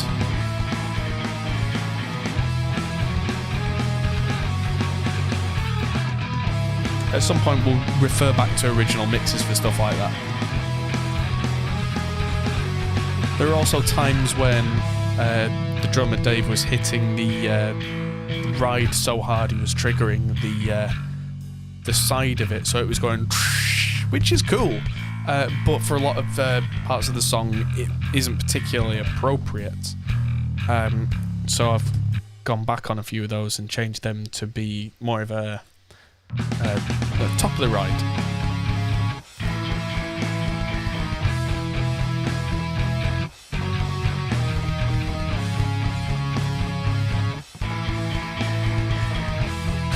Is my better half happy with this all-day stream? I guess. I mean, it's... I looked after Ivy all day yesterday while she had a day off. So, it's my turn. And instead of relaxing, I'm doing this. Because I'm mental, so there you go.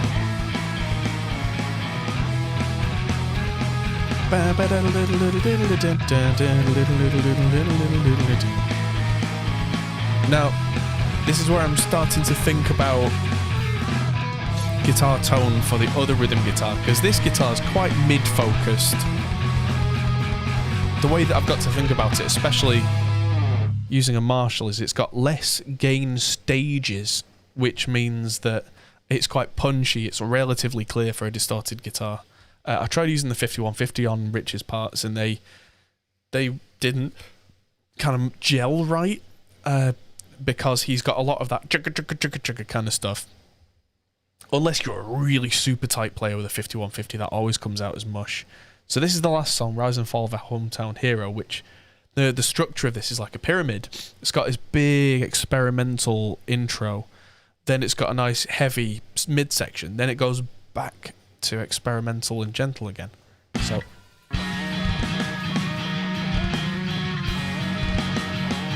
So there's weird things going on with this track, which I absolutely love.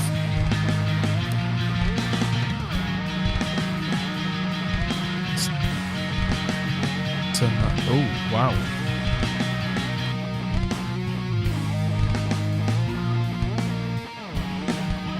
Let's just see how that sounds. If I was to turn off the bass stem send.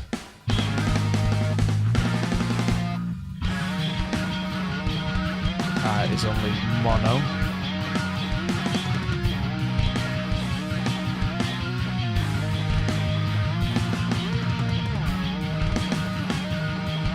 Yeah, it doesn't sound so good. So I'll definitely be using that.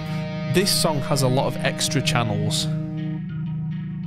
Like you can hear, the bass has got like 3 choruses and a flanger or something going on it.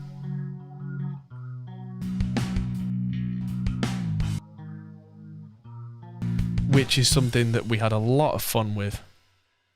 And that song particularly is our experimental song, as it were.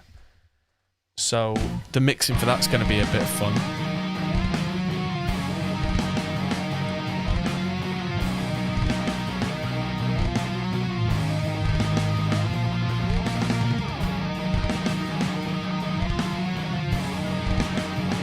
So yeah, you can hear how it's slightly out of time here, but this is the middle section of the song, which is the more conventional heavy guitars. But then there's things like, there's a guitar that goes in there which has got an auto wah thing, like wow, wow, wow. And a lot of the vocals have got extra choruses and flangers and reverbs and stuff on them, auto panners. Makes for a nice big ambience of an intro. Then it gets to this.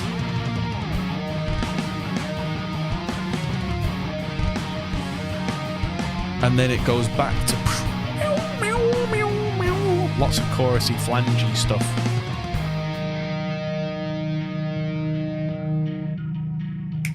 And end. And that is the end of tracking for that particular guitar. Oh, looks like I didn't do the left side on the movie. Huh. Good thing I looked. Let's do that again. Why did I get distracted there?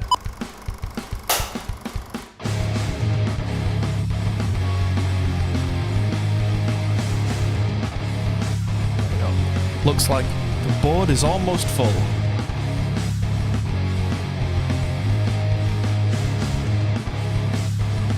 Yeah, if anyone's wondering why I'm doing reamping with real amps rather than virtual amps, I could have saved myself hours by doing this with virtual amps, but I would be pushing the processor quite hard.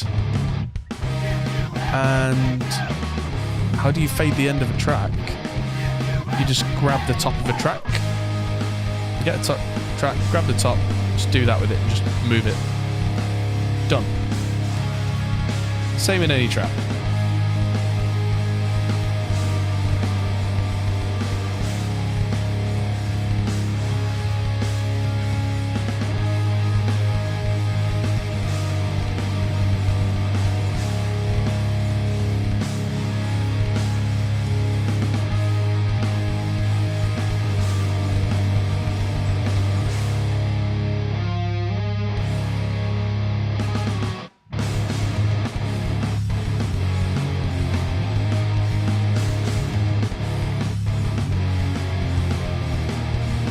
I was tempted to retrack the bass, not retrack, but run the bass through my 2 notes La bass. But because I'm not doing it on the day, I think it would be easier for me to use the setup that I've thrown together here rather than spend an hour running things through the La bass.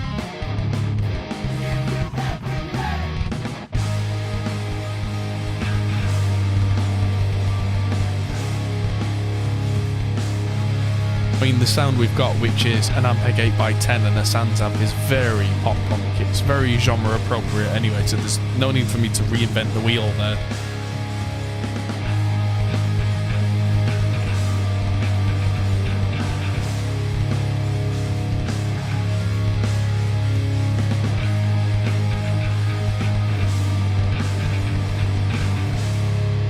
Bong, bong, bong, 2, 3.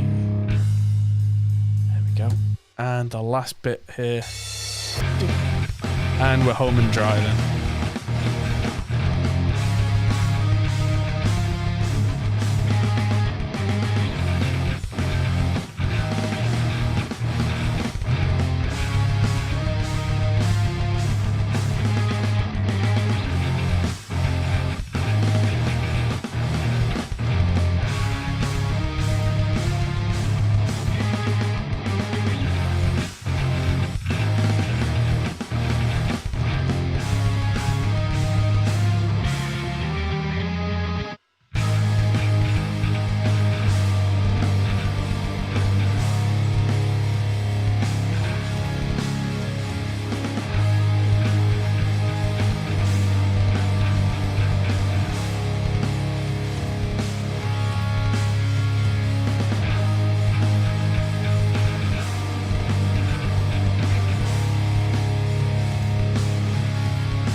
And that will fade out. Yeah, a long time ago I was wondering how... There we go, I'll just turn the amp on standby. How the amp sounds on Meteora by Linkin Park were so big and thick. And I read in an article somewhere that it was a JCM 800 and a Mesa dual rectifier together. And I tried with every kind of Marshall that I could get hold of, like valve states and that kind of stuff, to get any kind of where near that sound. And it always sounded awful, nowhere near. And it turns out it's partly because the Marshall sound like that is actually a really heavily pushed JCM 800, which doesn't have a million amounts of gain, but it has this saturation that gives you that. Like if I just solo the guitar group now.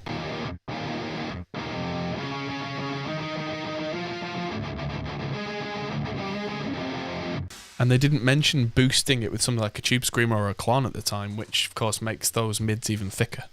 So I'm going to turn the Marshall off. Oh, that's made my screen go off and come back on. So everybody entertain yourselves with a little light jazz for a second whilst I reach around the back of the amp and change it to the 5150.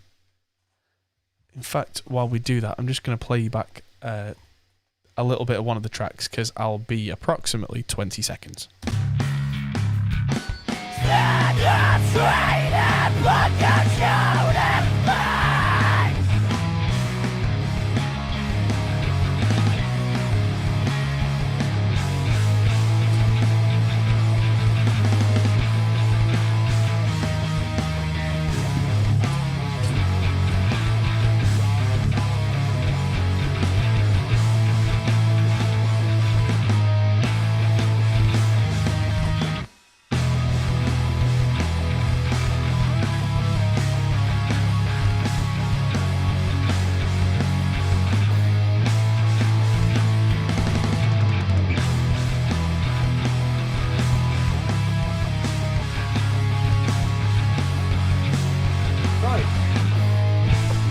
Okay, the PV's getting warmed up.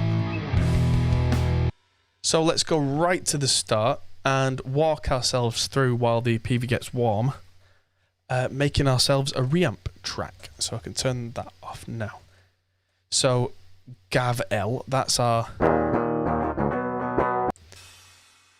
first guitar that we want to reamp. Actually, before I forget, the Tube Screamer needs to go in place of the Klon.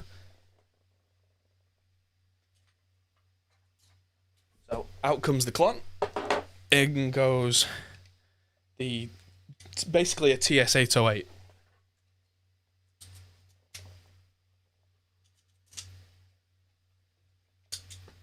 There we go, and I'll leave it turned off for a minute while we do this. So Gav L. Let's just copy and paste that JCM 800 track because it'll save me a little bit of time there. Delete everything out of it. So if I hit record on 5150 left, and it's mic line 4, which is what I've got my output from the cab M plugged into, I'm monitoring. I could monitor this in real time through the Arturia software, but that wouldn't really help me in terms of making sure you guys can hear it. So that's the other thing, is that when there's a delay, it's because everything's going through real-time monitoring, but it's to make sure that you guys can hear it. Now, this has got that re-gate, so I need to send my clean DI to channels 3 and 4 on that gate. Let's just make sure that this Gav L isn't coming out of the master output and is being sent to my new 5150, as well as unmuting a send to hardware line 3, which is where my reamp box is coming out of.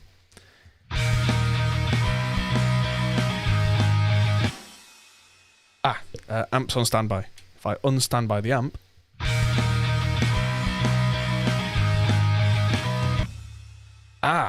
one thing I'm missing is I've not actually done the clever thing and plugged the output of the Tube Screamer into the front of the PV because I'm a proper idiot.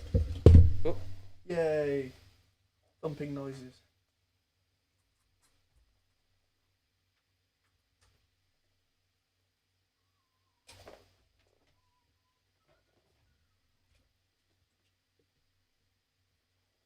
Don't entirely know what that thumping noise was, but hopefully that's fixed everything.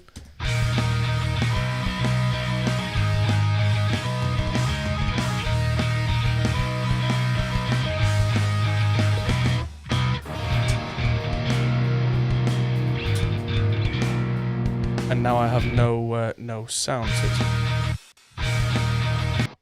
There we go. So that's coming in not too loud, actually. That's good. Looking at the torpedo cab, it's coming in at a reasonable level. Levels look like minus 16, so I can probably push it a bit more. Yeah, level's a little low in here, so I can go to the Captor and just push the output level from that a little, because I've got my volume on the PV set at about 2.5 on the power amp. And I'm going to now change everything. I'm going to make myself a new preset, because I want a new cab on this. So I'm going to change the Big Beast cabinet to the Tall Beast V30. Oh yeah, that's got a much thicker tone. So there we go. Don't need as much of that thickness control. Definitely need more brilliance. I'm just going to mono it for a minute. Make it loud, that's rock and roll. Within reason. This is a 120 watt amp that's absolutely roaring at me now, so the mids can probably go down a little. Yeah, so my mids are now on 4-ish, treble on 7, bass can come up a little. Hear that squealing there. So I've got... there we go. So now my Tube Screamer, which had the volume on 3, now is it on 10. Ooh, doesn't sound nice.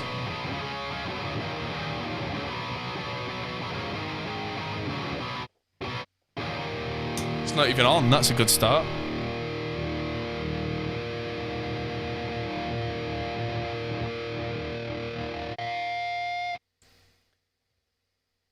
Yeah, there we go. So that's the kind of sound I want.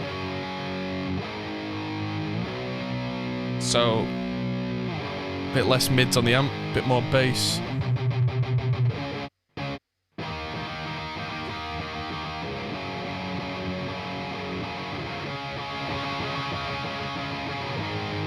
There we go, push it a bit more. Don't need that body control in at all, I don't think.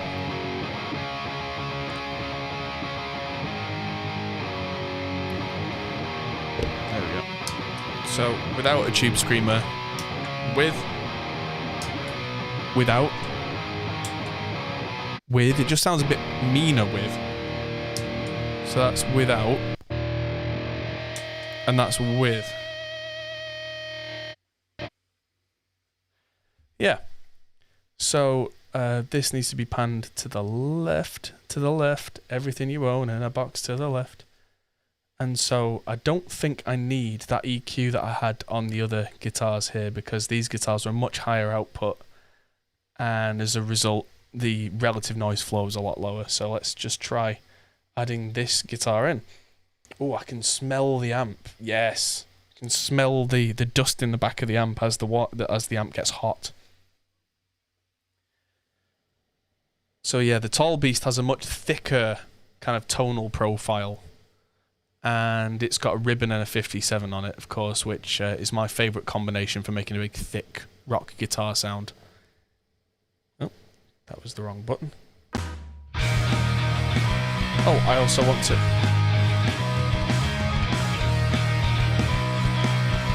No, that's right. There we go, the DIs aren't coming out the clean anywhere. Couldn't help but notice, haven't installed the SWS extension yet. I don't really use it. There's nothing I use it for. I'm told it's great, but it's an extra thing that's very clever. I do remember there being one thing that I saw and thought, oh, that's cool, I should use that, but I've forgotten what it was. It's one of those things that when I get around to installing it, I'll really have a dig through it, and I'll probably make a whole video about what I found.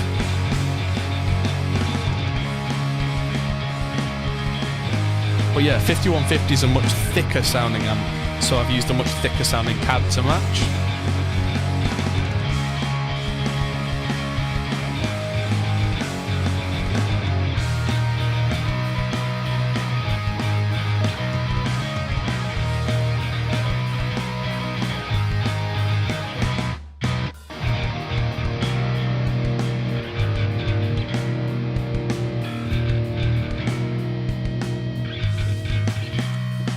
Definitely going to have to automate some of these gates to be on and off in different sections. 1, 2, 3, 4. Jump. As long as these guitars sound good as well, I can... what's the word? Groove quantize. Yeah. Cycle action editor. I'll check it out. I've used it once or twice in a Blue Moon. It's just, I don't know. It's one of those things that I never really got around to.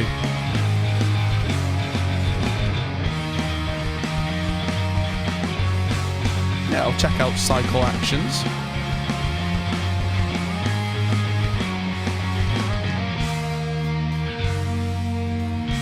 It's the kind of thing where I don't particularly like automating things, because when I automate things, something inevitably goes wrong. And I end up going in and doing it all manually, and it didn't actually save me the time that it was supposed to, so...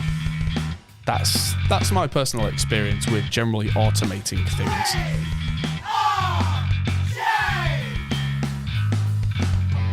I'm very much a person of the if you want something done right, do it yourself mentality.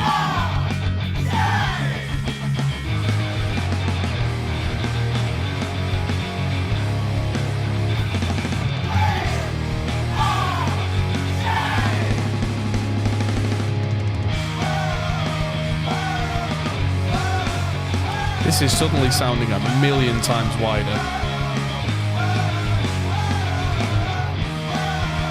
And this is with only 3 guitars, there's still another one to go.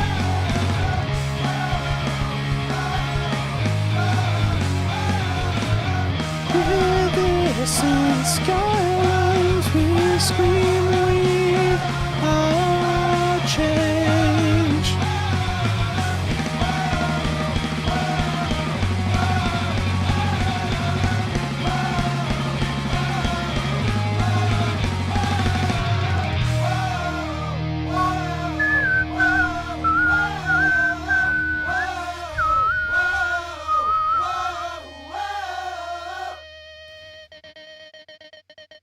I'll leave that going until there we go. Because that squeal at the end, which I'll turn the gate off for. When I mix an album, do I have individual files for each song, or do they all have one file? Depends on the album. Generally, I do separate songs. I do. This originally was all separate. I've consolidated this for the purposes of this being one stream.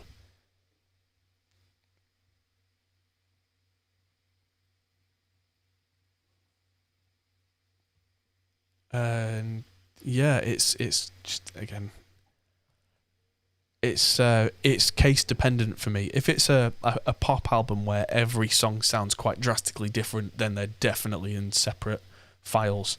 Quite often, especially with a rock band, I will track the entire EP or whatever it is in one project file because it keeps things nice and clean for me.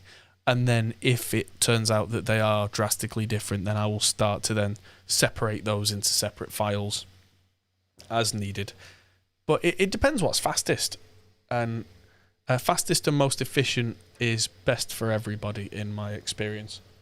So this is now 5150 right. Pan it right. Make sure the send to the gate is on the right channel. Make sure that the send is from the correct thing, and that this track isn't coming out the master output by alt and clicking where it says Gav R, which you couldn't see because that's behind me. So there was a little green icon which had to go, so that was alt click, and that's gone. And this should now come out the right hand side when I hit record on 5150R, because idiot. Oh yes.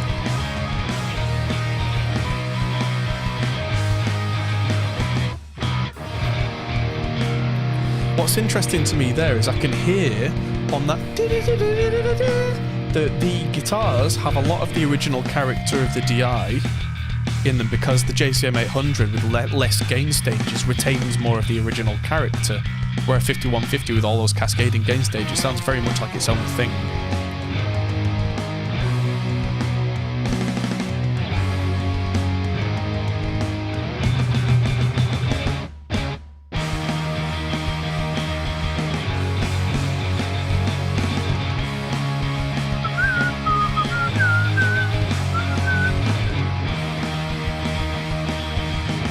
Another thing that I've learned in the years since I recorded this is gain staging. So I originally had amplitude doing the virtual amps on all of these, and I had everything slammed, and then I had the overall gain on the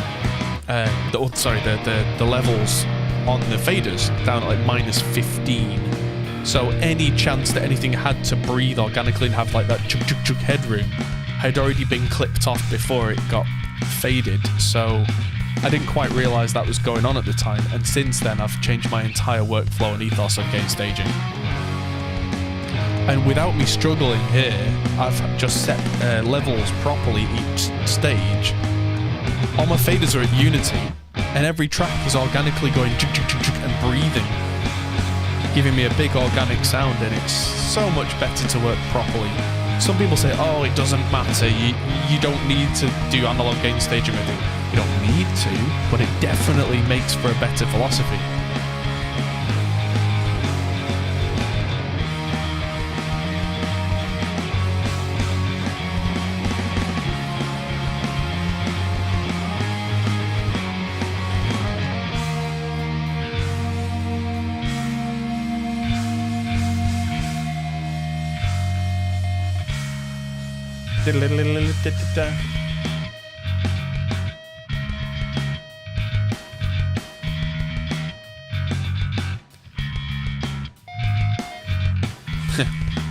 I'll be automating the gates there.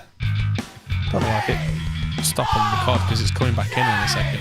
But yeah, those I'll probably automate the volume down a little so that it sits under the vocals, because it's supposed to be a feature there where these. Yeah, but it is being recorded. Like I said earlier, the gate is actually after the cab and everything. So the gate is something I have the option of turning on and off, even though I've reamped. If I put the gate before the amp, then we would absolutely not have the choice because it would be baked in.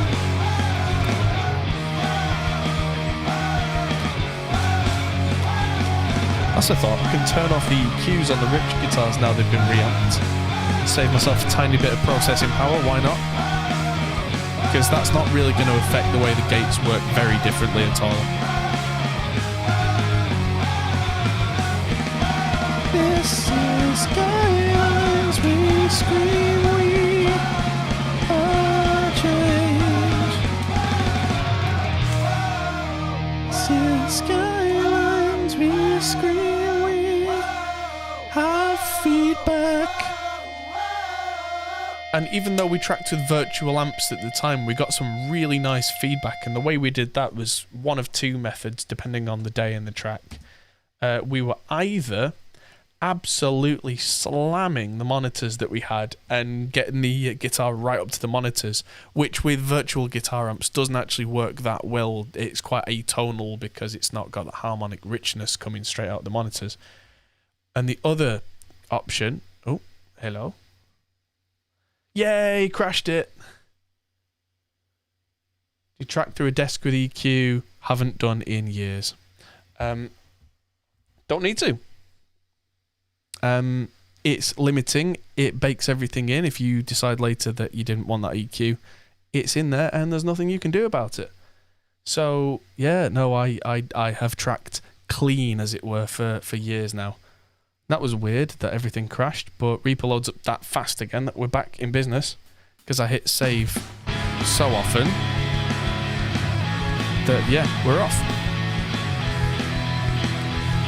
Maybe I should have a crash counter in the corner. So that's crash count 1.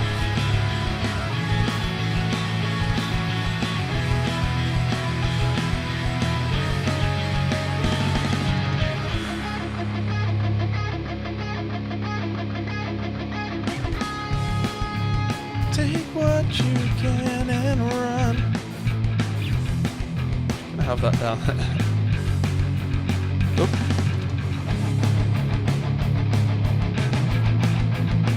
So this is a long stream. Oh, yes. Suddenly having that roaring, heavy chug guitar underneath those harmonies, it all starts to make sonic sense. Yeah, PV Bravo. I'll keep that in mind. An old guitar builder friend of mine had a very hot tip for me, which was PV Bandits, not the new ones, really old ones. There's a specific model of PV Bandit that they made. Has a really, really, really nice gain section for blues, and the way it works is the entire power section goes through. You can actually see when you hit the guitar, the LED dims completely, and it gives this really natural power sound.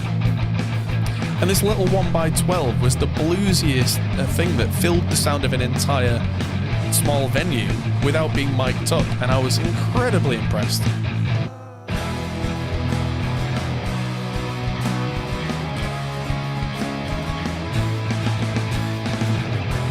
Okay, those acoustics can go down in volume.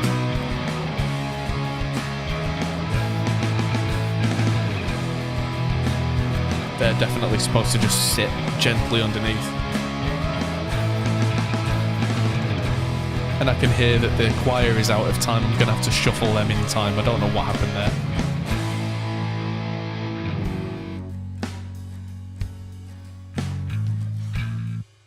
And... bow.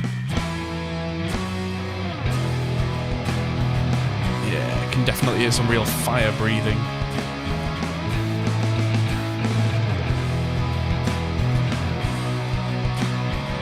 Oh, this is nice. If I put my feet up on the amp, the heat from the back from all the 6L6s is keeping my feet warm. It's nice.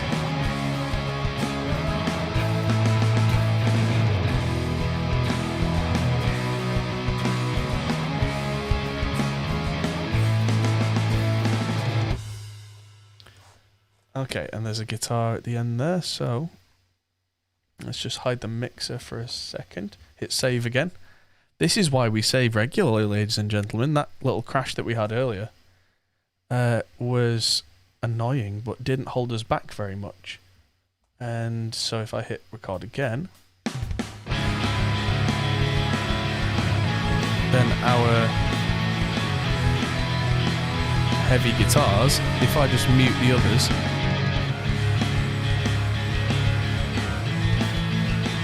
have a real big thick tone to them. Oh, how big does that sound?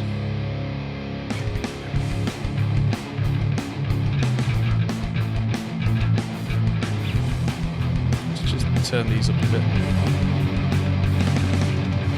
They're not perfectly in time because of what I said before about the reamp latency thing. But we'll turn the others back on now.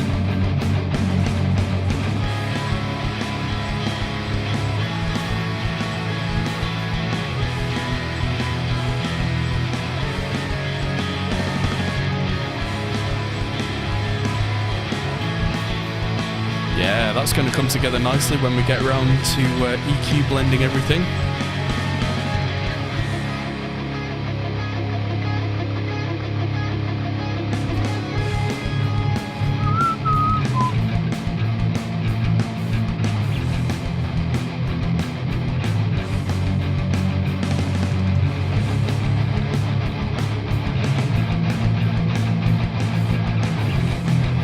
To me, that's how a recorded heavy guitar should look, by the way. It should have peaks and troughs and thumps and life.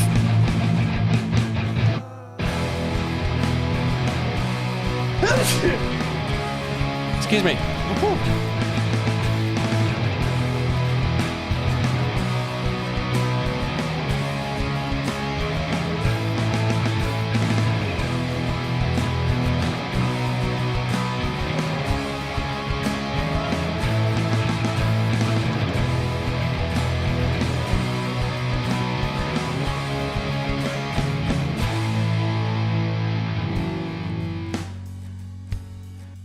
And then down, down.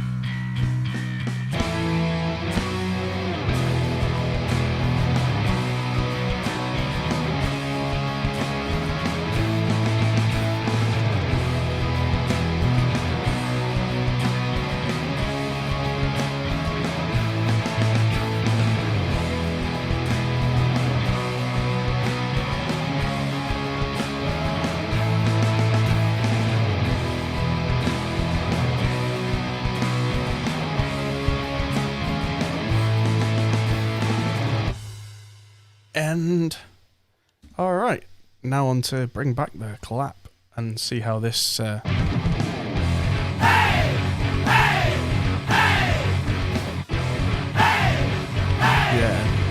this heaviness on the 5150 is really changing the feel of these. I'll just mute.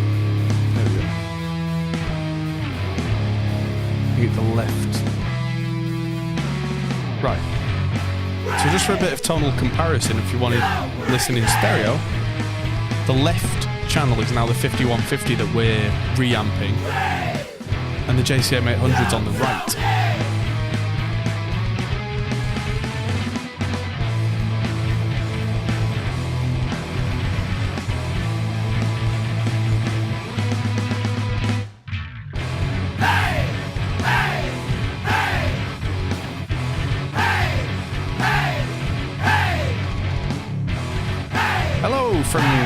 Hello to Greece. Suggestions on affordable studio monitors for small room studio. For a small room studio, the best monitors you can get are headphones.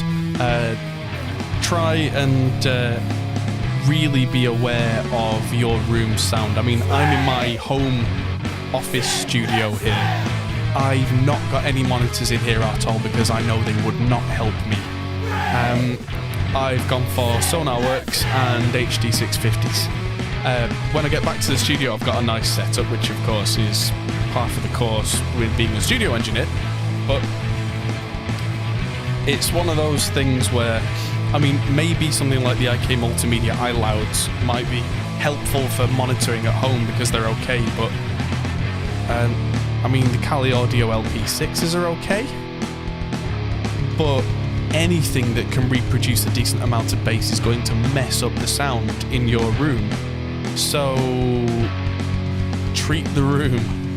You can use literally anything while you set the room up. Like, you can use hi-fi speakers in a pinch as long as the room doesn't sound like a reverberating box. You may never have been aware of how imperfect your room sound is until you really start listening for it, because the human brain adjusts very quickly.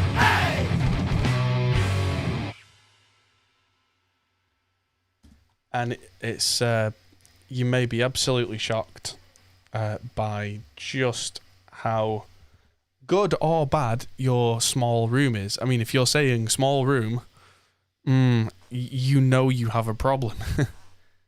But yeah, check out the Kali Audios. They seem pretty cool.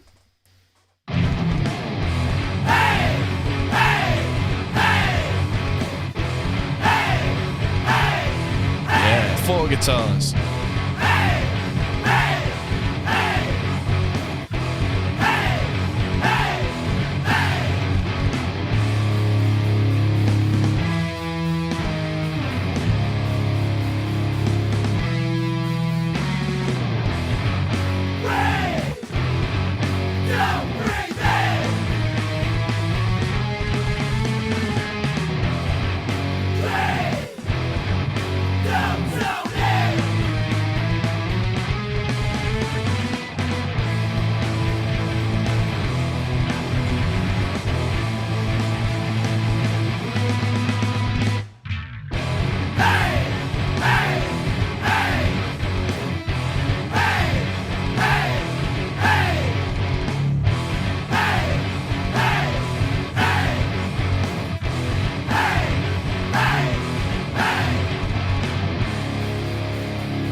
This song sounds like there's maybe too much going on in the guitars and they're not quite tight. So what I might end up doing in the mix for this song is either turning 2 of these guitars down so they're just sat behind, or I might end up turning off 1 of each guitar so it's just double track instead of quad.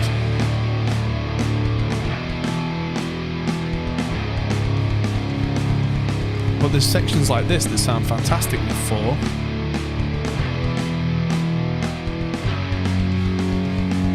So I might just automate the volume down on the 5150 guitars in the fast sections.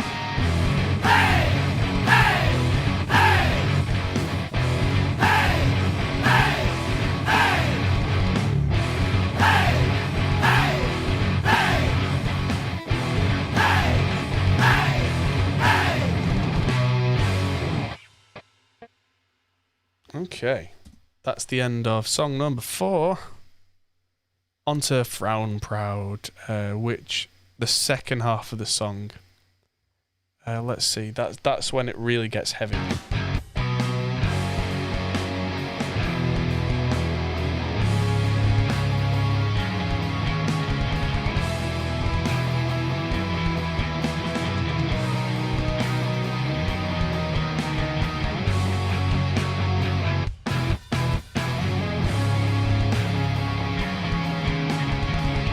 I've recently become a fan of recording guitars that don't have a particularly piercing high end, which is where the ribbon comes in.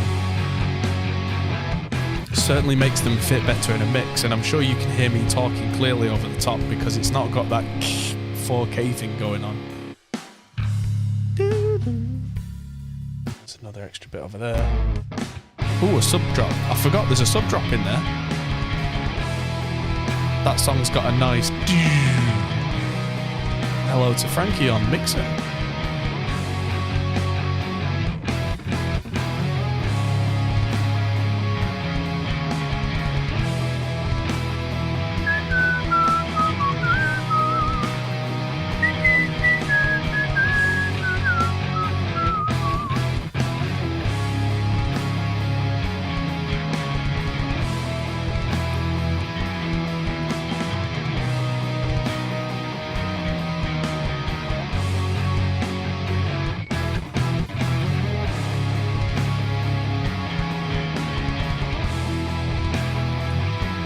Okay, so how's it work for my chamber amp and guitars in Reaper? Right, so I'll go over this again as soon as this is finished recording. Do I AC/DC? I don't think you're quite catching on to what the stream is here. This isn't a request show. So my reamp chain right now is, and I might actually physically grab the camera. I'll just unrecord that one for a minute. So I have a DI track here which I'm going to use. So this is Gav L. So this is a nice clean DI track. If I was to solo just that and send it through the master, it sounds like a DI track should. So the first thing I'm doing is going into the routing and turning off the parent send. I have... here we go. Do I play AC/DC? No, and this isn't a request stream. This is a mix stream, as it says in the title. So I'm going out from my Arturia Audio Fuse 8 Pre from one of the outputs into... in the back of this nice little pedal board that I have here. There's my reamp box. And that reamp box is feeding a... Sorry, foot cam. Feeding a Tube Screamer. This is a Tube Screamer. It's the same... It's a TS808 circuit. Going into the 5150. Which the speaker output is 8 amps. Going into Torpedo Captor. Which is then going into the Cab M.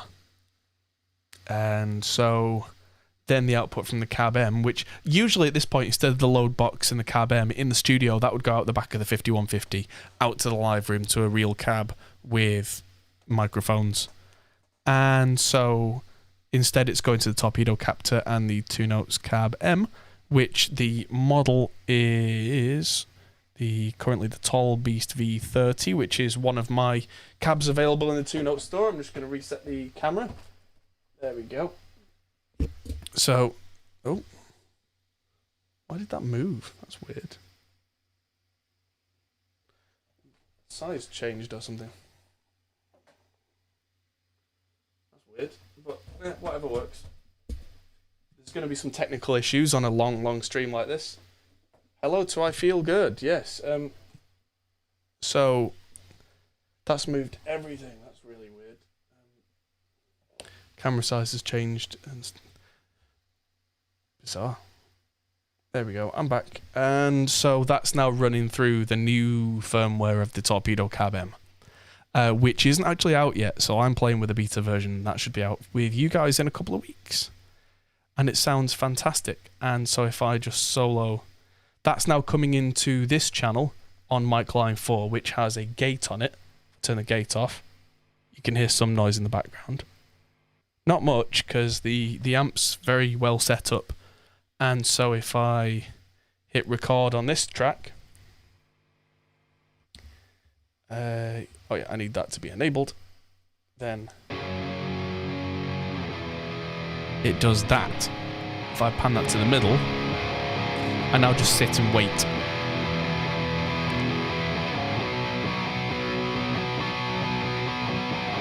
And it's going through that.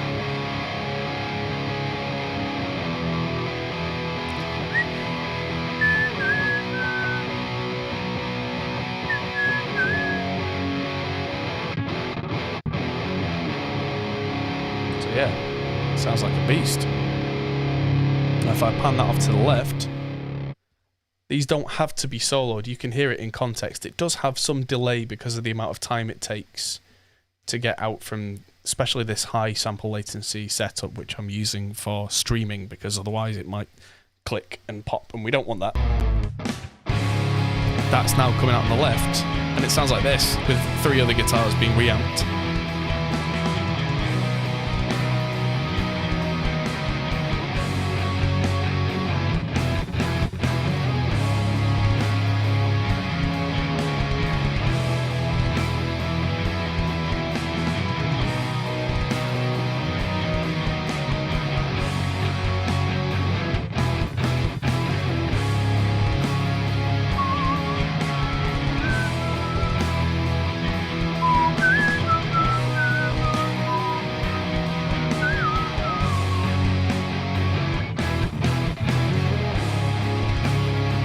So that's 2 channels of a roaring 5150 and 2 channels of a screaming JCM 800 with a nice bass with that clanky mid-range in the middle.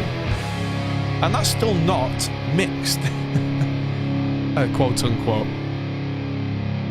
That's going to be the next phase, I think. So, oh.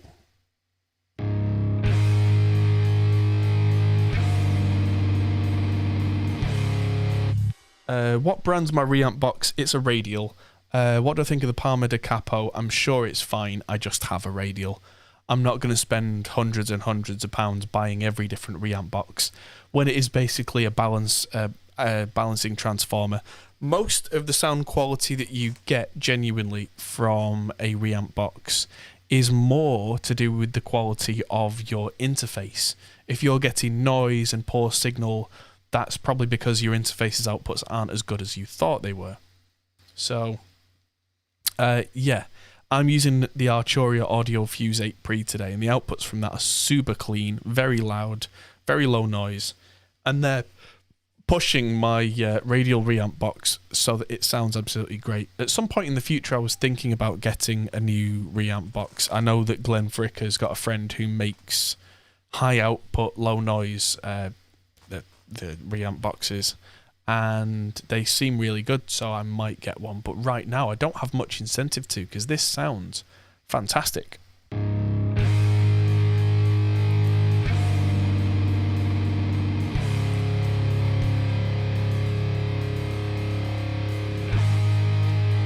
Oh yeah, so these were supposed to go underneath the main track. Let's see what happens if I turn the tube screamer off.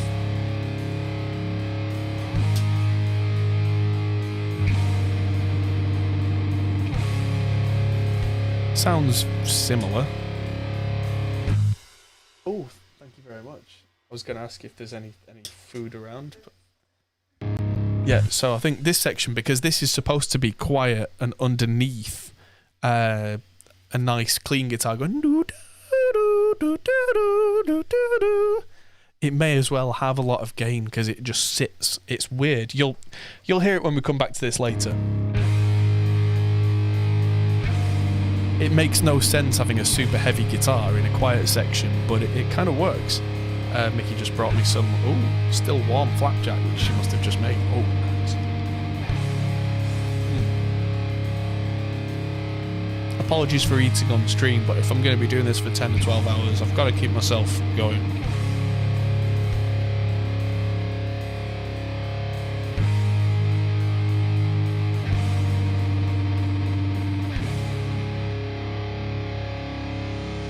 Reverse cymbal.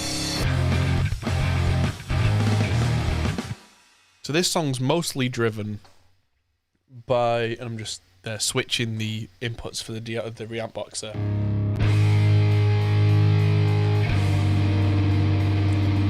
This song's mostly driven by the JCM 800.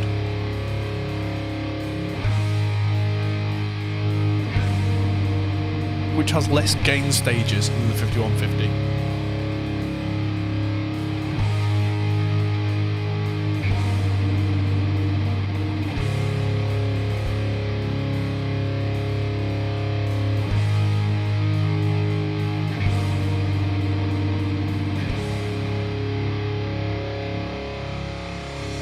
And end.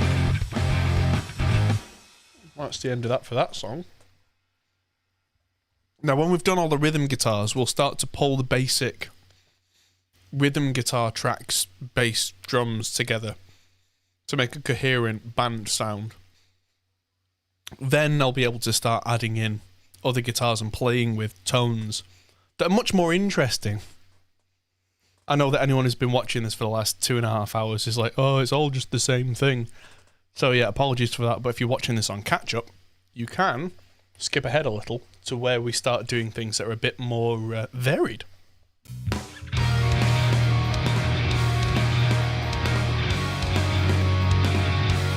There we go. So in this song, you can hear how that guitar on the top is now contrasted by a big heavy power chord thing.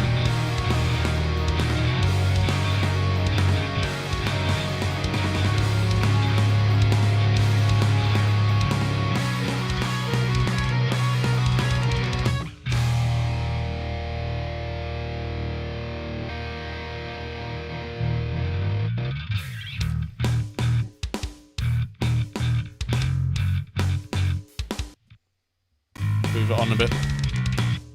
Save ourselves a few seconds. Yes, so the way we recorded this album, we were using virtual amps on everything. This is nearly 10 years ago. So yeah, I have all the DIs and all the DIs for all the bass and all the guitars.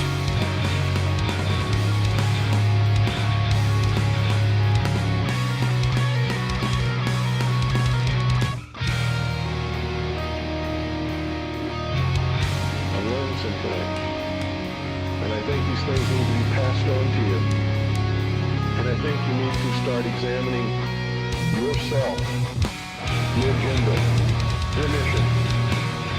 Who are you? What are you about? What do you believe about America? Is it true? Are you helping to divide us more? Are you helping to bring us together? Do you really understand what this country is all about? Oh, virtual amp of choice at the time. This is 10 years ago. This is Amplitude 3 that we were using. We were using their 5150 and triple rectifier clones. And by today's standards, they do not sound good.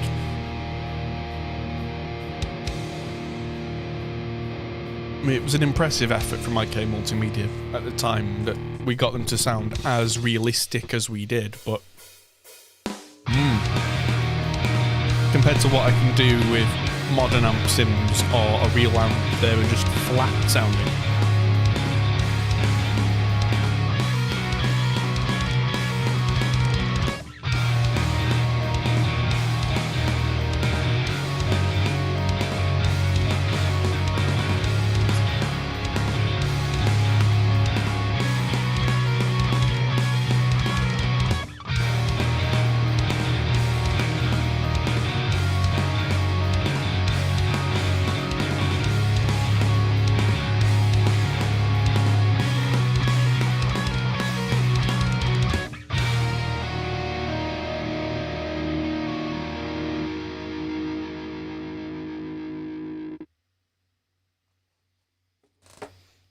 Alright, and that's the end of that side.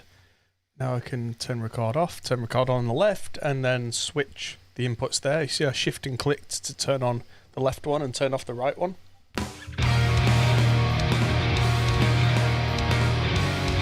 What do I think of Amplitude 4? It's okay. I often use Amplitude 4 for a couple of amps, like for the SVT bass head I use that quite a bit, but otherwise I don't touch it anymore. A lot of the amp models in there are still from Amplitude 3, they're like 10-year-old amp models, and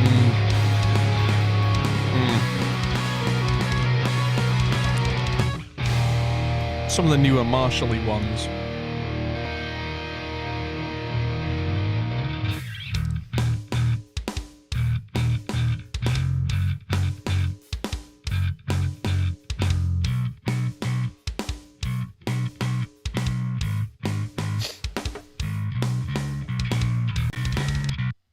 Go.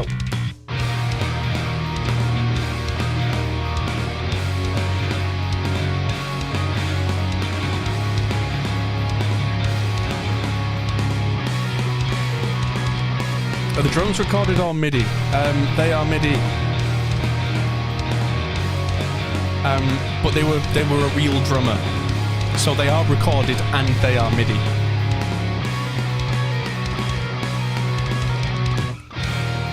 You can actually see an SSD.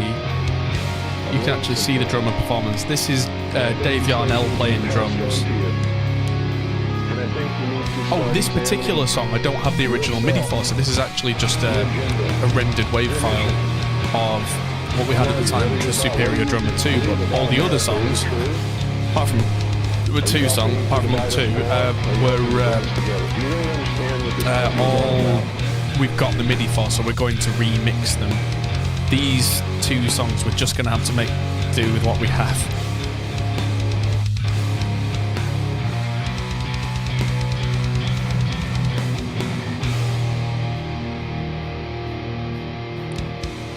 Let it ring like an angry man with an angry guitar. 1, 2, 3.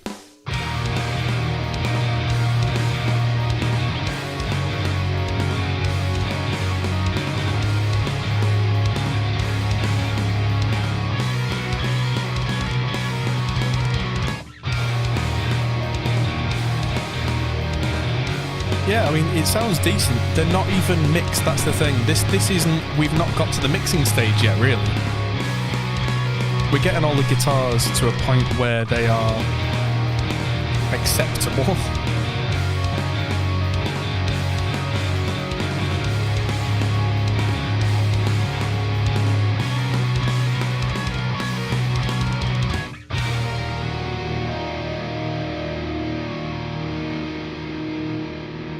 Go. And we're a good portion of the way there.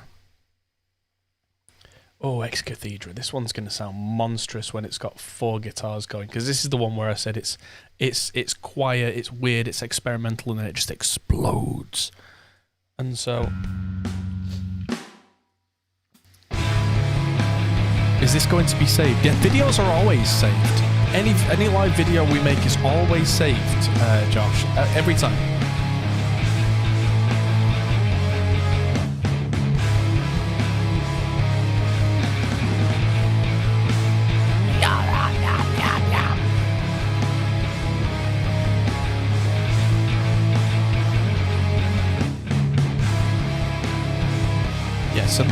So this 5150's got a tube screamer in front, but the tone control, and it's actually below below noon, it's at like 9 o'clock. And I always thought that more treble would mean more good. But it turns out that if you control the top end properly on your tube screamer, then you actually get more high gain clarity. You don't get that on the top end. There we go. So that's that one, and so now I can switch. Hey! There we go. Do I record my DI guitars at minus 18 dB? I mean, these DI guitars are a decade old, so these don't apply. These are just whatever. But actually, no, I don't. DI guitars I tend to record a bit hot. DI guitars I tend to record as long as there's some headroom on the top on the really heavy stuff. I don't mind doing a bit of signal to noise ratio stuff with that. With things like vocals, I do that. But -18 is a bad marker because people don't take into account things like RMS values. -18 in analog world is actually -18 not at dBFS but -18 PPU, which is very different, which means if you've got something that's got loads of spikes in, like a DI off a Stratocaster, you're going to see peaks at -6 or -3, and it's probably going to register below -18 on the scale. Be very careful when people say, oh, you should track at -18 or -15 or whatever, because the thing is, what do they actually mean by that? And most of the time, what they actually mean is not looking at this meter, so here, and seeing -18 when you're playing at your loudest. That means you're probably tracking at about -30 if you're using something like a Stratocaster. If you're using a Les Paul and hitting it gently, it might be closer to -18. But if I, just for example, I'm going to track the next song's intro. So this is Please Police. And so I'm on guitar right is recording. I can see the build up of the feedback. I'm going to put virtual mix rack on the DI.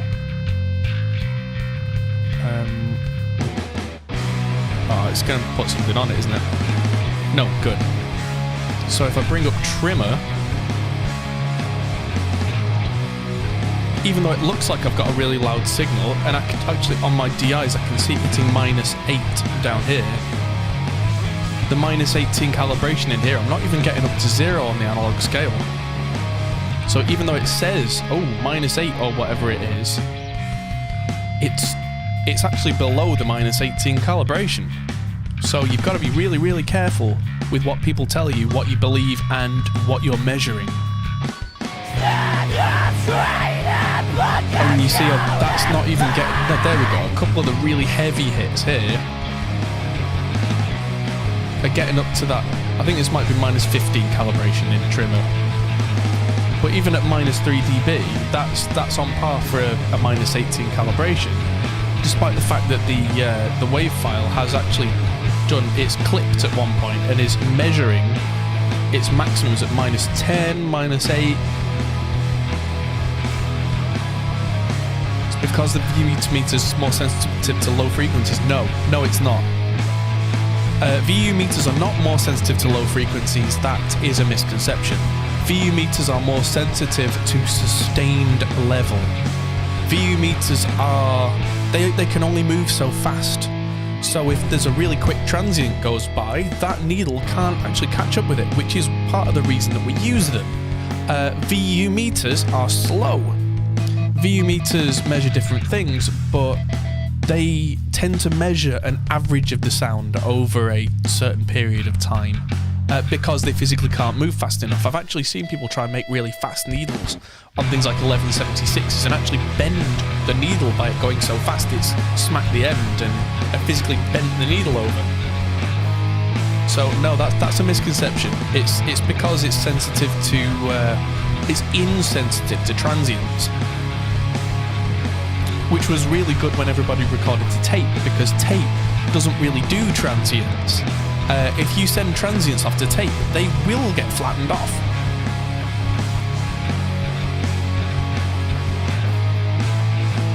So yeah, VU meters are more important than a set wave, as long as you're not going above 0 dBFS and clipping. Like the guitars are coming back in here. They don't look particularly loud, but they're tracking at -11.5, which is, call it -11. On a -18 scale, that means it's actually about +6, which is perfect, because I like quite hot recorded rhythm guitars. So I can now put things like analog channel strips and saturation on there, and it will behave as I want it to, which is running in the red, but not 20 dB in the red, but more like 6 dB in the red, which is where a lot of engineers in the 70s who were trying to get driven sounds, that's where they were getting to. And they weren't getting so that the needle was pinned and then another 10 dB on top of that, because that's how you got the really nasty distorted sounds. Like, one of my favourite albums,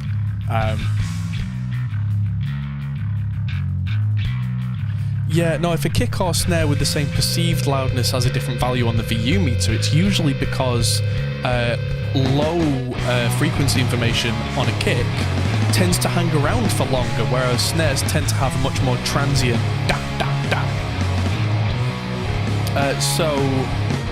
There is also the thing that you get more power in lower frequencies. That is partly true. But if you give me a quick transient at 50 Hz and a quick transient at 500 Hz, they're going to move a VU meter very little in the same kind of way. Whereas if one, you're probably thinking of a snare or a kick as a single sound, but they're not. If you slow them down, a snare is far quicker usually, and a kick's usually got more woof.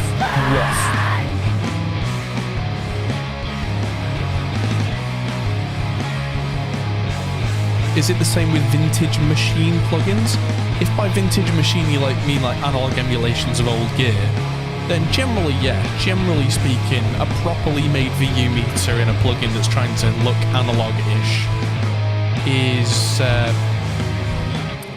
attempting to do that kind of thing. And there's a bit of the Wild West out there that a lot of companies don't calibrate their meters the same as everybody else, and it can get quite annoying. But yeah, I try and be very pragmatic about this kind of thing.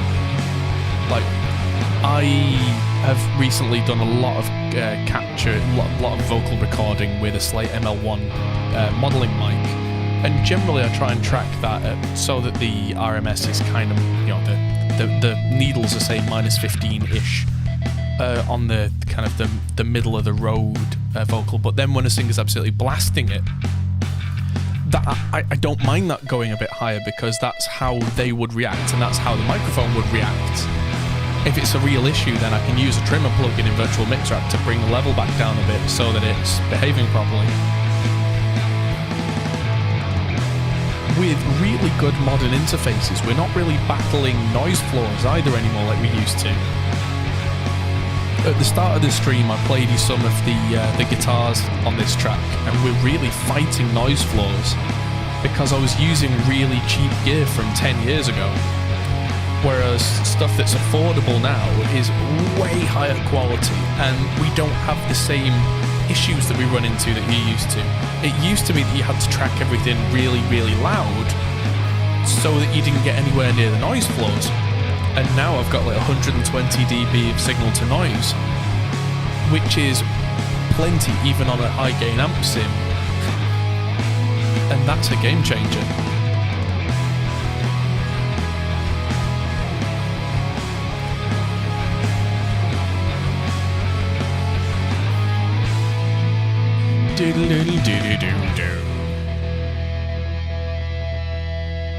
Probably just gonna have to turn off the gates on that song entirely, because I want a lot of that kind of squealing and that kind of stuff on that song, Please Police. Now this song, Takedown, this is one of the ones where I might go back and re-record these guitars, because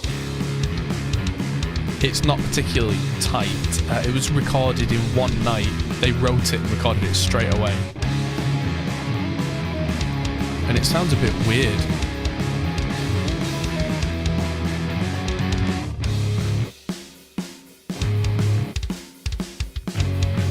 I don't quite know why, but... Martin, good morning.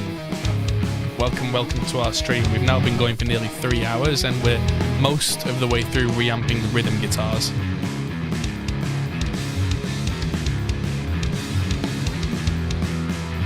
Yeah, I am sorely tempted to re-record the guitars on this. Again, no slight to the band, but these were recorded in a very short amount of time under immense pressure compared to the rest of the album. And it doesn't quite sound as on par as the rest of the album.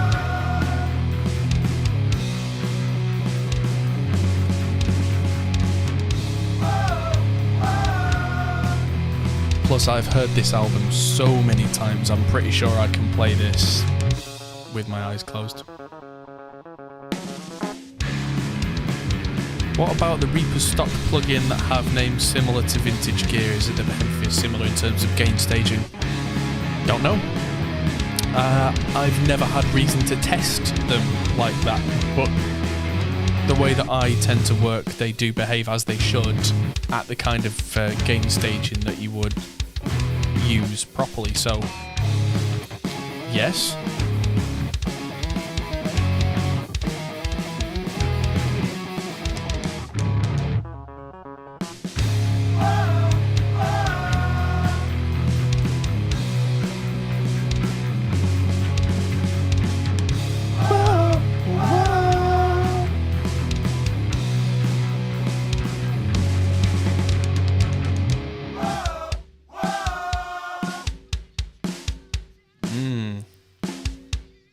Snare rattle.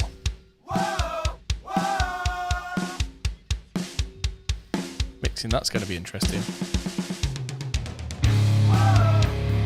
This is one of the 2 tracks where I don't have the original MIDI for the drums and actually had to rescue that drum performance from the stems that got sent out because I was so inconfident at the time with mixing.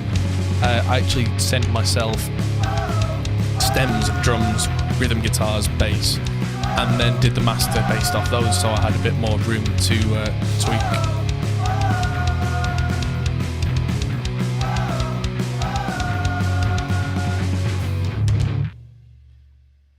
But yeah, if I get time today, I might re-record these 2 guitars, because they're not at the same level as the rest of it.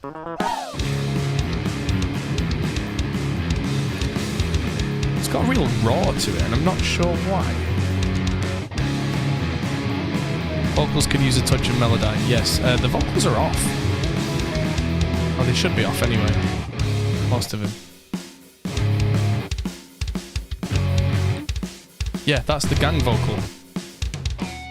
Yeah, I'm not Melodyne and gang vocals.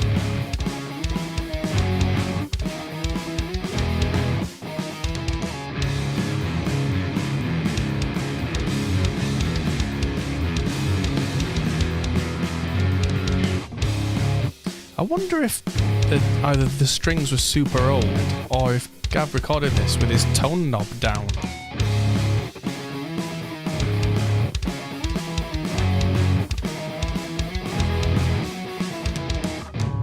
Or was I using a different DI box? It doesn't sound as good or something. Because that just doesn't sound right.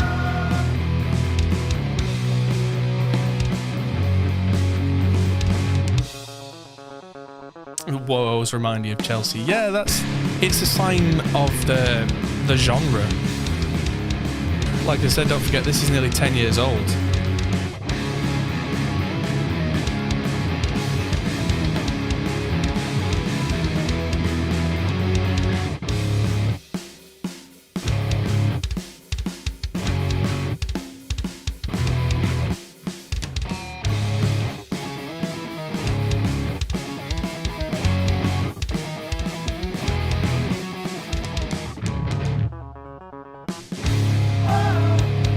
It doesn't sound bad, it just sounds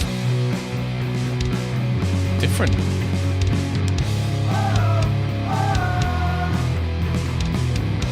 And this is the original consolidated Reaper wave files. Yeah, don't worry about the tuning on the gang vocals. Once the main vocals are in, they'll sort it.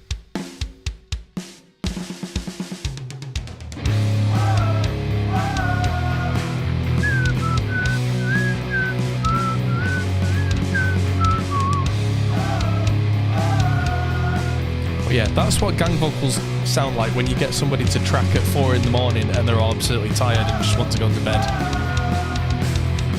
So yeah, tip for you, record bands when they are fresh.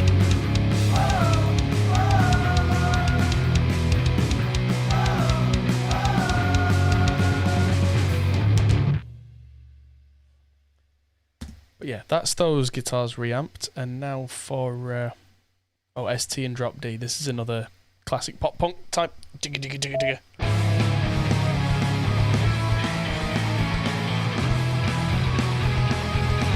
Top-down mixing. Sorry, is that a question? Are you asking me if I have done, or if I'm going to, or what my thoughts are on it? Feel free to elaborate.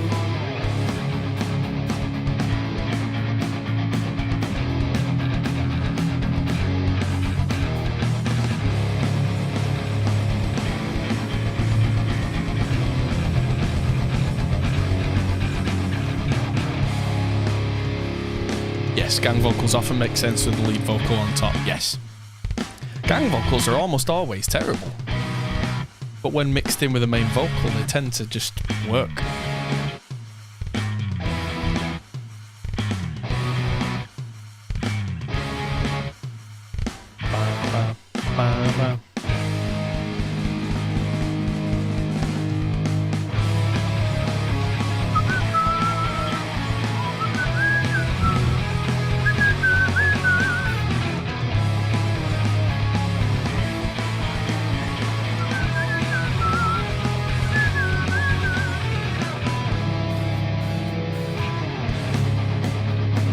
Funny, usually when I'm doing reamping like this for an album, I'll have something like a book or something next to me that I can either read or be working on something, because once I've got my settings right, it is just a case of making sure everything goes through properly.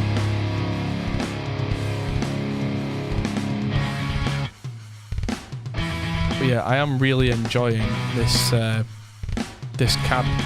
On sale now in the Two Notes store. If you've got any of the Two Notes equipment, this is a cabinet that I made, and this is available for you to purchase at any point.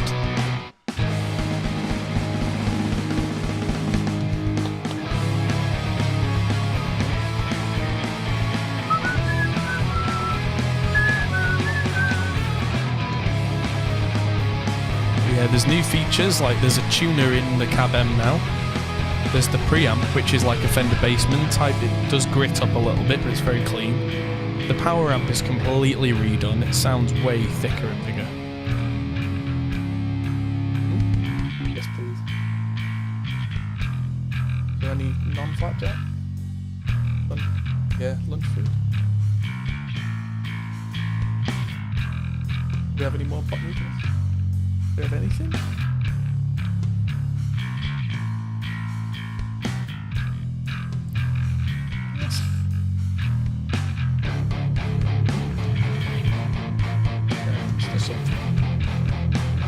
Anything.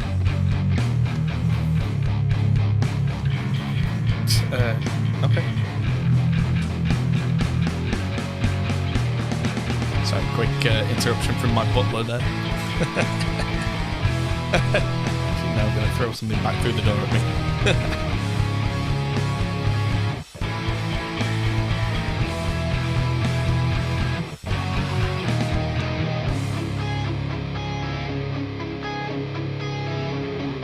That's gonna need the gate turning off on that. Is that's supposed to be less gain for that ding, ding, ding, ding, but it's the gate is catching it and clamping down on it, which is good. It means we know the gate's working, but still.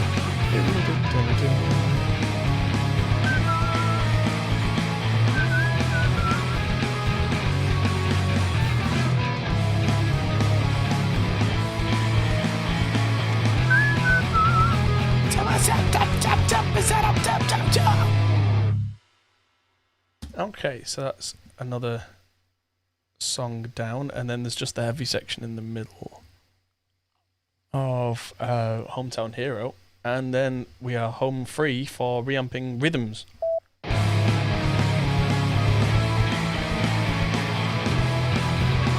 gonna take these back down a bit. That's more like it in terms of our usual level.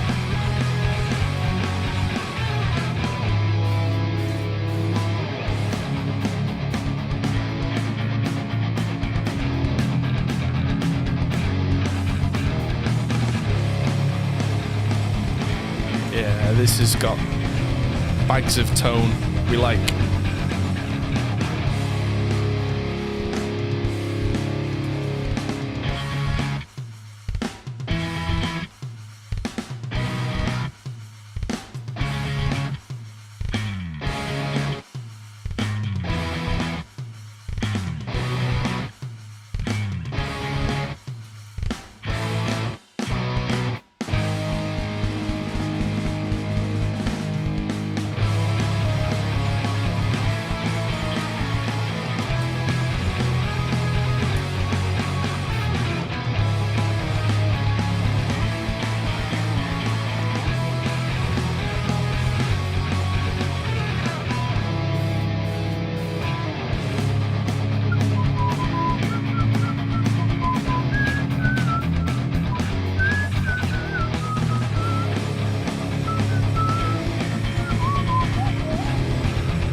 Huge tones. And the reason those big chords sound massive is, yes, it's also 4 guitars playing, but different gain stages, different cabinets, also different guitars doing the tracking, add to slightly different resonant peaks in different spaces, which is how you get that big sound. If you've ever tried quad tracking guitars by using the same amp, the same settings and the same tone and everything 4 times, you'll know that it sounds like a mush very quickly, because the same resonant peaks are doubling up in every space, and it's not adding to the, it's not contributing to the harmonic content.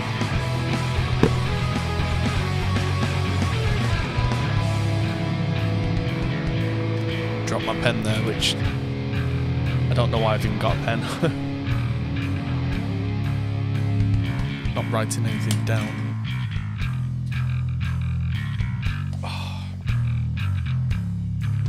Right, so even though that was quiet, that was still reamping which I'm probably going to lift the gate for. Let's hear this.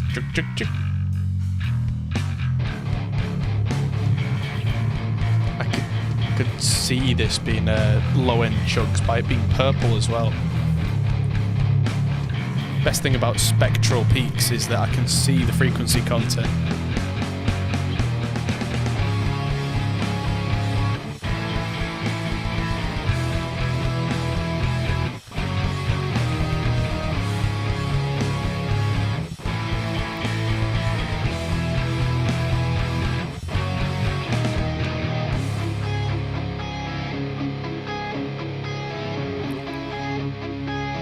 One, two, three.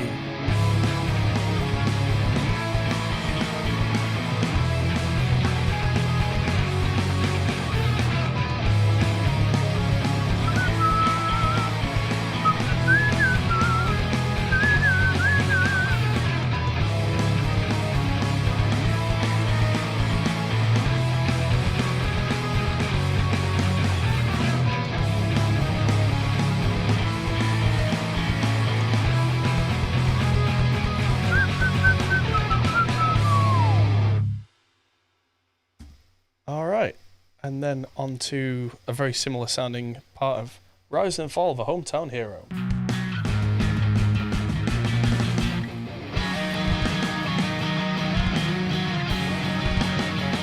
So this one's going to be an interesting one to mix, because like the bass part doesn't have a low part here. It's all bass chords quite high up. So what I did in the original recording is I have a MIDI part which was originally a Moog Taurus style synth. So I'm going to add a bass synth under it for the woo. You say on my way I go.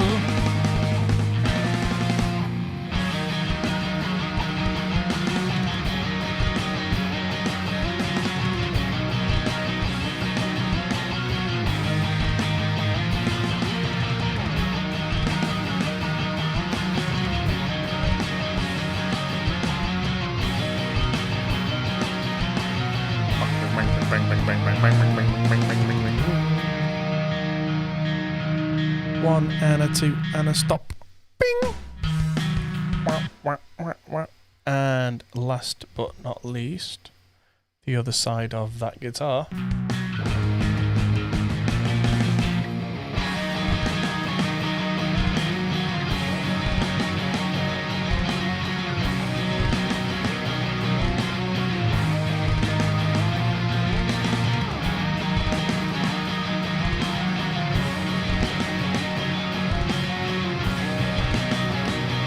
Just had to check down the back of the 5150 because I was in such a rush to bring the amps out of the studio when the lockdown began that I didn't have the protective grill in the back, which doesn't affect the tone, and as long as you don't get your hands back there during operation, it's no problem at all. But a couple of the cables down the back of the computer at one point were getting dangerously close and I could smell burning plastic, so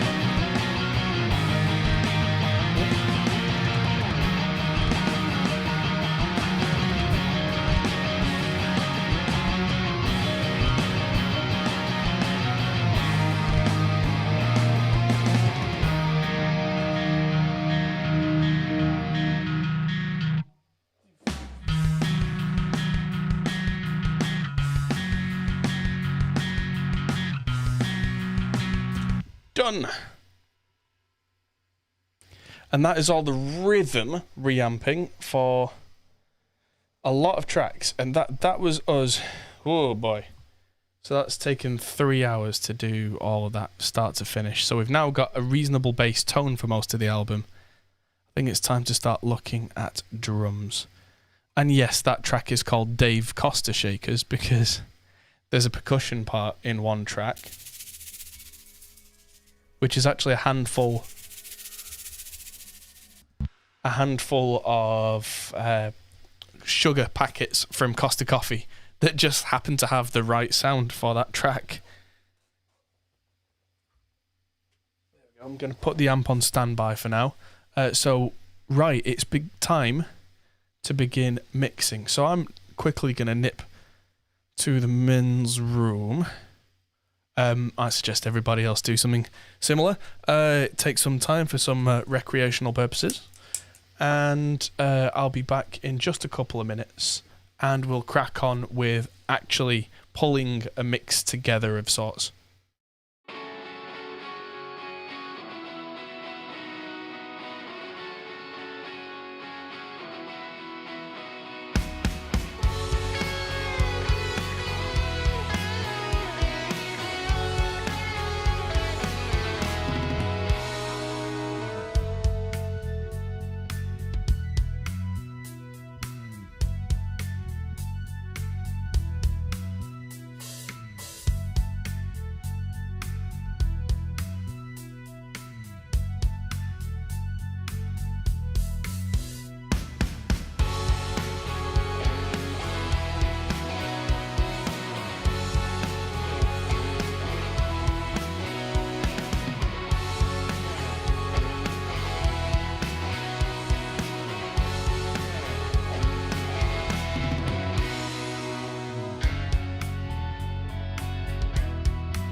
Okay, I return. Hello, everybody. I've now got a coffee, which says Best Daddy on it, which is very cute.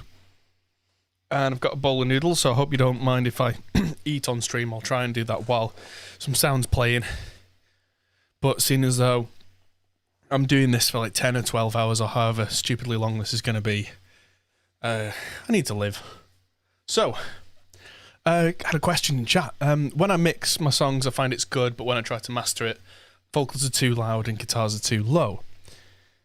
Is it my mix or my mastering? Well, without hearing it, I couldn't tell you, but I can generally tell you it's both, and it's your monitoring. It's just stuff that improves with experience by the sound of it, a lot of that.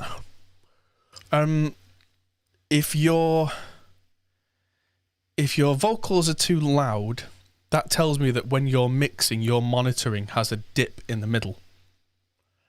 You might not be sat quite perfectly in the stereo center, not because of your positioning in between the speakers, but because something in your room is reflecting early reflections that are screwing with what you're doing in real time. That's a possibility. Mastering is not supposed to be much apart from a very small refinement of the mix. Mastering is supposed to be something that somebody else does. Traditionally, mastering was done by mastering houses, which means that somebody gets a fresh perspective on your material and a good monitoring setup and tweaks whatever needs to be tweaked before it goes out. The best mixes are the ones where the mastering engineer says almost nothing needs to be done. Black Album was one of those. You see the 2-hour documentary about Metallica's Black Album. The mastering engineer says, yeah, didn't need to do very much. Maybe a slight boost here, done. That's what it should be. So it sounds like your mix is being affected by your monitoring situation. So look into something like SonarWorks. Keep flicking back and forth with references as well. Make sure you've got references in your project. If you've got a band that you want your music to sound like, keep listening to their tracks on the same monitoring system, same speakers, same everything. And if it sounds weird and then you go back to your track and your track sounds right, I've got news for you. Your track sounds wrong, but you don't know it because your monitoring system is compromised. If you're listening to a track that you like and it sounds wrong, your monitoring sounds wrong. That's what it is. And your ears are compensating for that whilst you're attempting to mix on your compromised system. And it's something that can happen to any of us. I've got so used to using these headphones when I'm not in the studio with SonarWorks correcting my headphones and a specific tilt. Because I like to hear more high-end, otherwise I end up putting too much high-end on tracks. It's just something that I've always done. But my monitoring situation is something I'm so comfortable with now that I can hear when something isn't loud enough or is too loud or that kind of thing, and the monitoring situation is balanced on the headphones. So it's definitely worth looking at making sure your monitoring situation is as good as it can be, whether that's, like someone asked before, acquiring better equipment, or the much more likely thing of making sure that your room is not harming your perceptions. That's very commonly the biggest problem. So, we have some drums which need laying out. Sound okay. We have a bass, which we have done some of the, not necessarily what I would call the mixing, but we've got a tone.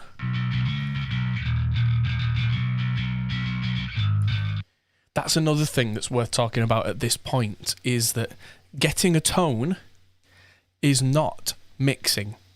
The two should be considered very separate.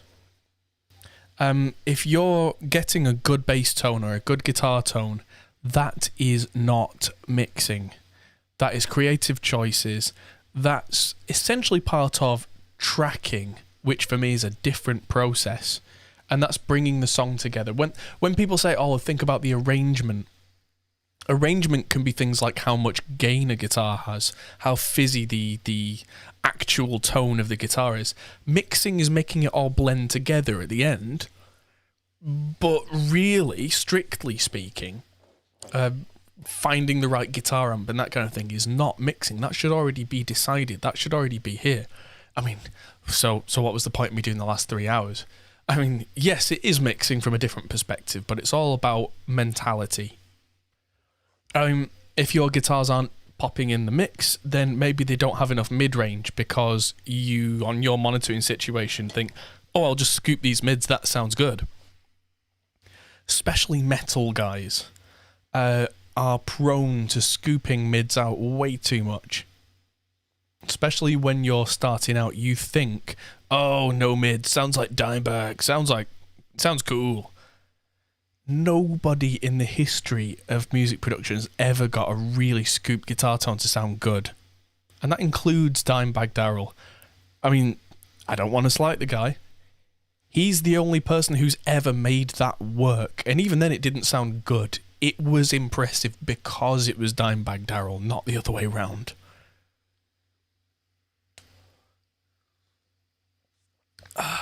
Coffee is good. And so, someone was asking about top-down mixing before. Top-down mixing, of course, being the idea that you set up processing on a master bus and then groups and work that way. I personally think that's kind of backwards. I do a little bit of that, but I try and really be gentle with the master bus.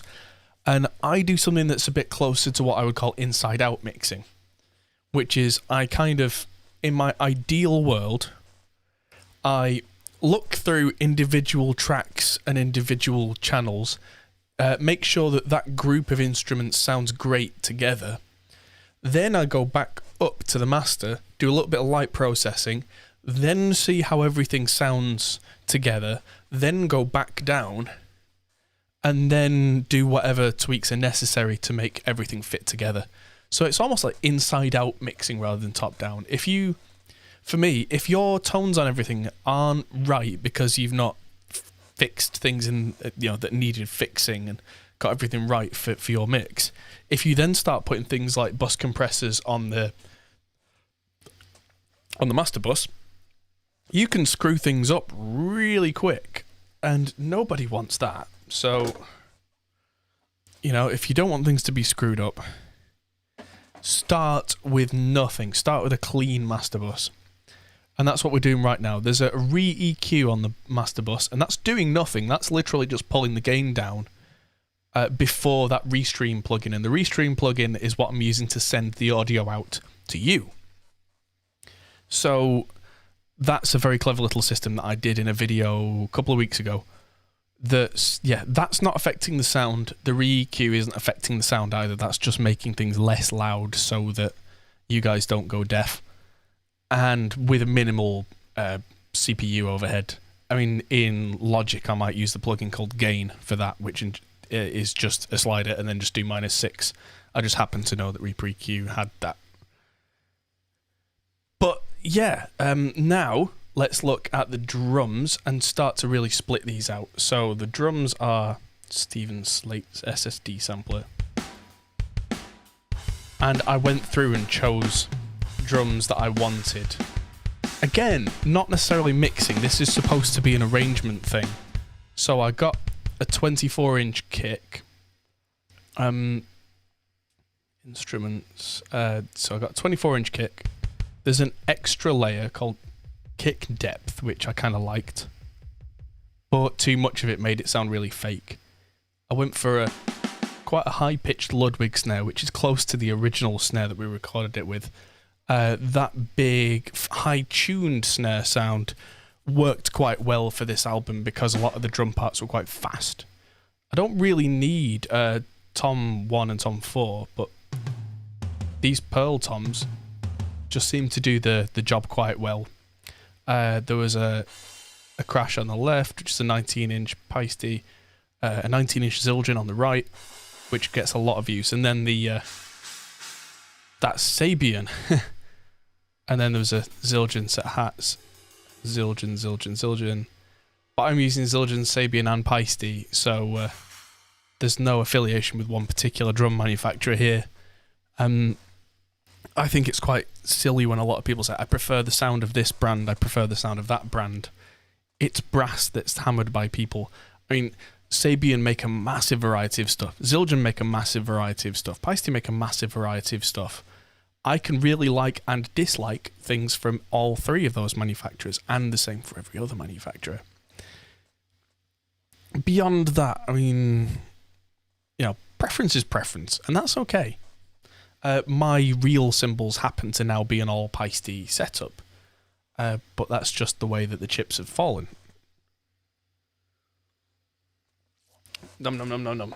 Good old coffee. So, yes, I sorted that out so that all my drums are as they should be, but they're all currently coming out of a single stereo output.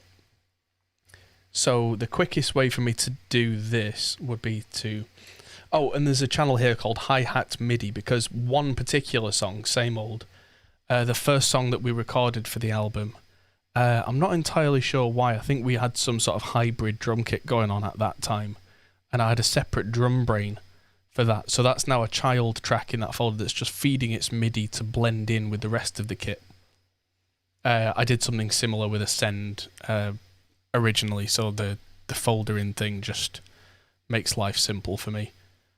So if I open effects here for drums / kick and go to options, build multi-channel routing, that's going to make way more tracks than I'm going to need, but that's fine. So I've got, let's see, let's count them. Kick, snare top, snare bottom, because I do like to have them separate. I'm not sure why, I just like it. Tom 1, Tom 2, it's 5. Hi-hats is 6.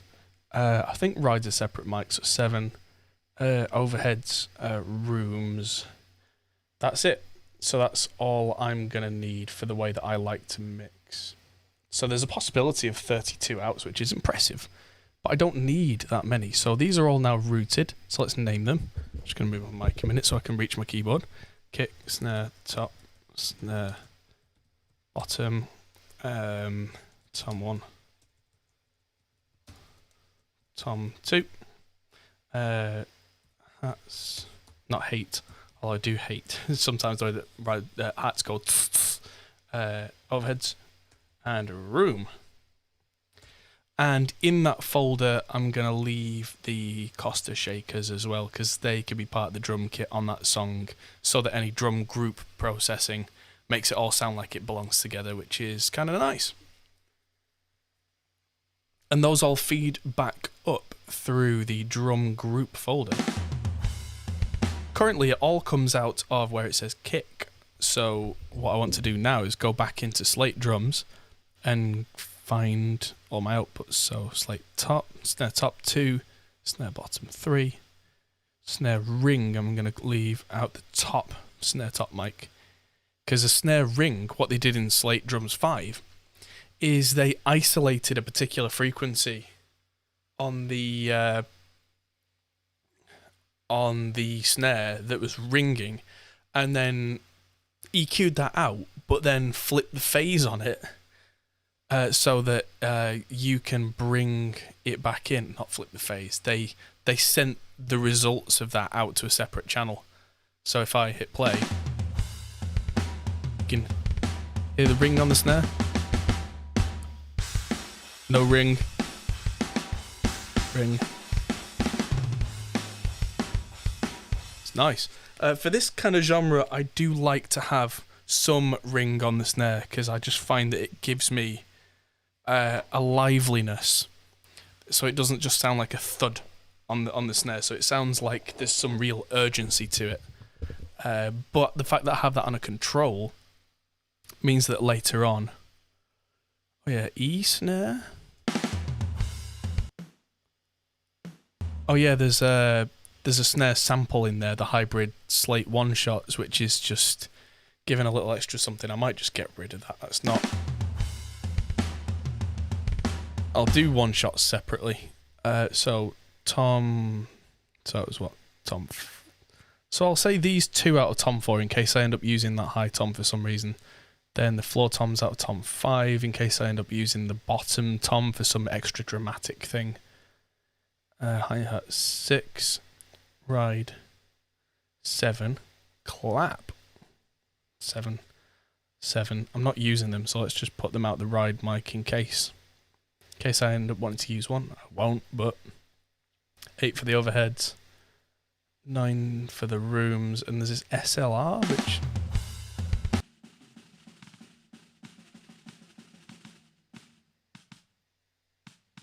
Not sure entirely what that's about, but it seems to be.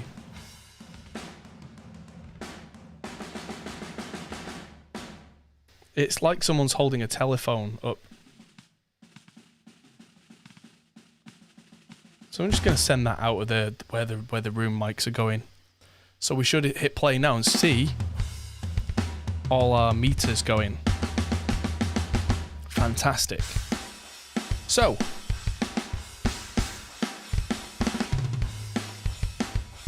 now we're talking. So let's start with the overheads and work our way outwards. So I like to do overheads, room, then add in my close mics, because then whatever the overheads and room are doing, I don't need to reinforce with the close mics, which means that my drums sound more natural, because even though they've got this big thumpy sound, because a lot of the sound comes from the overheads, so the dynamics are kept and all that kind of stuff, even though the rest of the reinforcement on the close mics makes it sound beefy. It's not entirely fake, he says, with MIDI drums.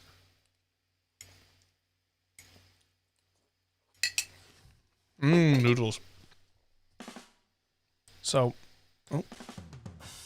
here's my overheads, and now we crack out the slate. So, here's our overheads, which at decent level, what does the trimmer say? Trimmer says we're hitting digital -24, so there's plenty of room. I'm going to use the SSL, I'm going to group this, and just make sure that's hitting pretty hard. And make sure that's over there. And start with New York. There we go. So pushing the overheads there. So there we go. And from there,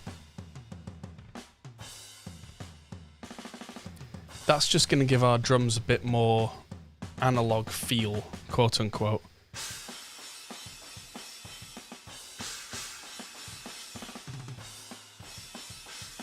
Right, before we do anything, I'm quickly going to hit save again, because I hit save a lot, and then just drag and drop that over every one of the drums that way, including the shakers, actually. That way they've all got the same... Come on, brain. Doobie. Hello. Hi, Paul. How are you doing? Yes, it's the kind of thing where this is going to give us more... I mean, if I just solo the drums now...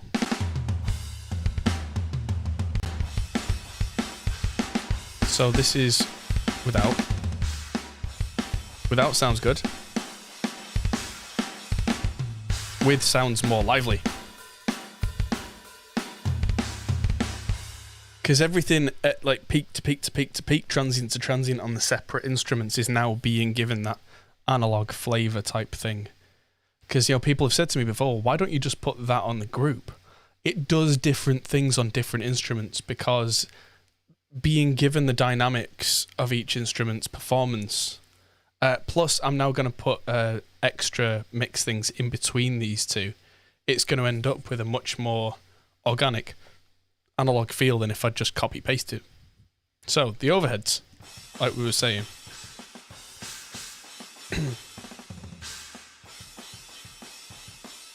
overheads, I want to put an optical style compressor on these.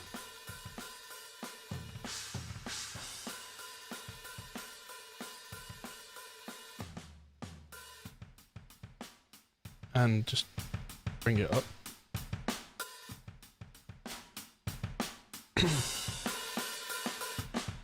And what I want to do, reason I'm doing that,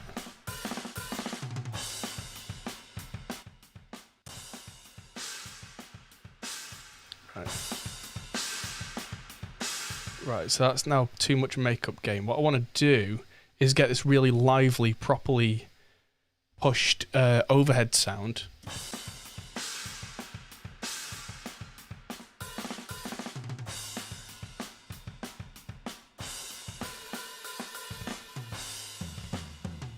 But make sure the level roughly matches the original. And then I can use the mix blend to bring the original back in. So the original's dynamics are kind of kept, but then they're reinforced by this more lively driven transformer sound. Now, I don't think I need much more than that. The overheads here are very well recorded. They've not got an overabundance of low end. Room mics need a little bit of work though. So the room mics I want to compress a lot heavier using the Monster.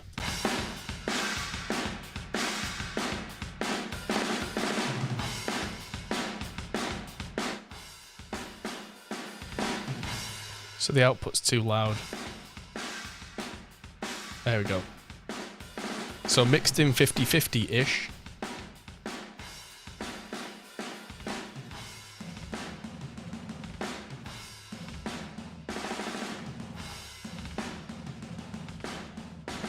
So there's a lot of low end going on there, which I'm going to deal with after the compressor, because I want the compressor on the room to really pump and really give me that big life thing. So I'm going to scoop the low end out with this Neve, which still gives me that huge snare sound.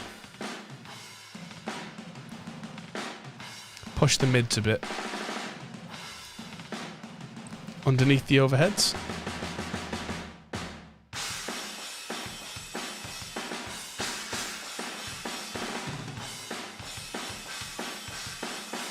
Cool. Seems like the choice of cymbals as well has given me a lot of freedom, because I've not got a lot of low end wash, because a lot of bigger, heavier cymbals give me that thing in the low mids that I really have to scoop out, which then negatively affects the rest of the drum kit. When I can do that kind of thing without interference, that's when it really wins. So let's bring the kick in.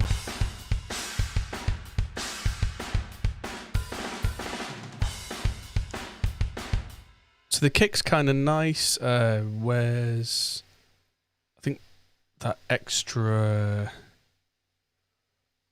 kick. I'm just going to get rid of that extra kick drum.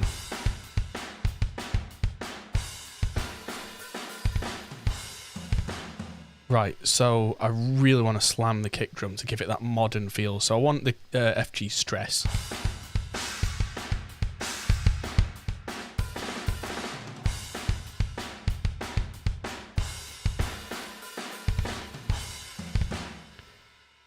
Probably want a compressor, an EQ before that. Yeah, lots more high end.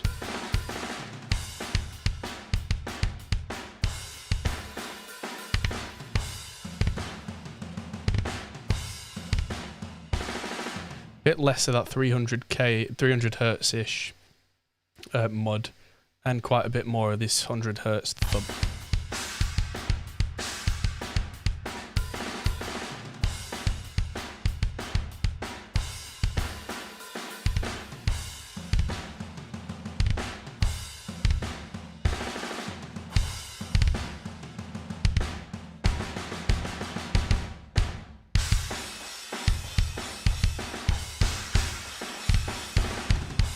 There we go. Let's turn the ratio down a bit on the compressor.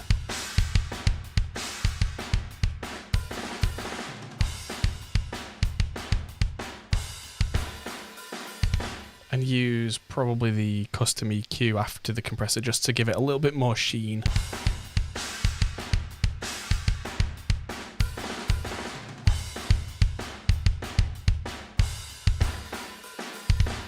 There we go. So that kick drum's quite a bit, because it's got a bit of that low end woof woof woof afterwards, but not an overly huge amount. It gives us that natural feel that without it would be a bit like bop, bop, bop, bop. Hello to Critique Dad in chat. Good to see you, my man. And yeah, having a bit of that bwoof bwoof afterwards is very Nirvana Nevermind. That was a 24-inch kick that had a bit of energy after the initial hit. And let's just hear that.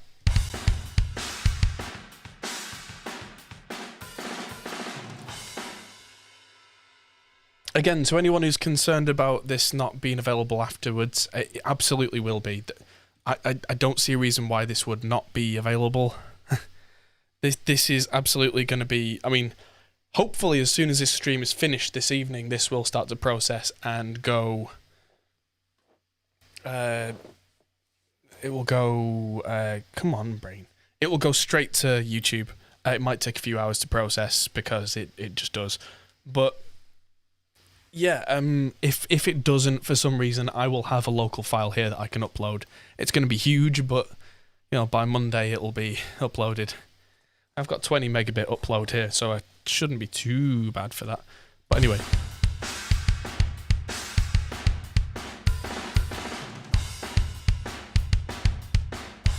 There we go. That kick is a little too much. But that might not be a problem.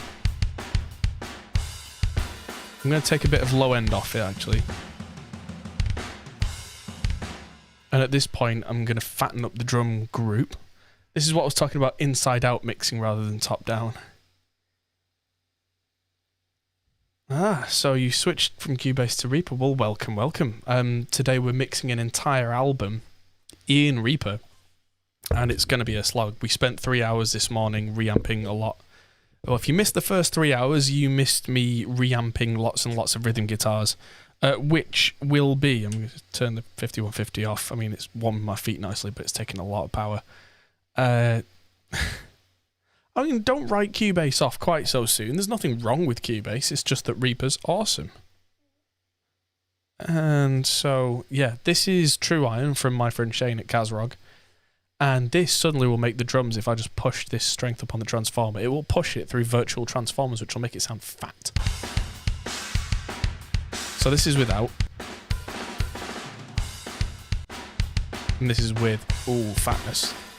And then if I move that through a virtual tape machine from Slate, on the settings that come with it, I think, I'll turn the speed down to 15 to get more character.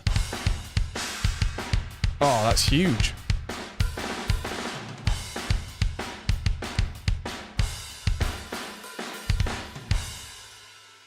Alright, so that's just the kick and the overheads. So it's time to make another snare channel and just pop these in a little subfolder. Subfolders on subfolders on subfolders. Did I apply an EQ on the resonant frequency at the beginning? Nope. Resonant frequency? No. Nope, no resonant EQs anywhere. PreSonus Studio One doesn't have post-pan sends? That's weird. The sends in Reaper, if I just click somewhere for a send, I could send somewhere, and I can actually have its own independent send, pre-pan, post-pan, and it can have its own pan on the send, which, if that's what you want. Yeah, the versatility here is ridiculous. So, let's bring up. Let's just solo the snare top. Sounds very nice. So I think I'm just gonna add revival in here. Yeah, just bring out a little bit at the top end. Not a lot. And quite a bit of that low end using the thickness in revival.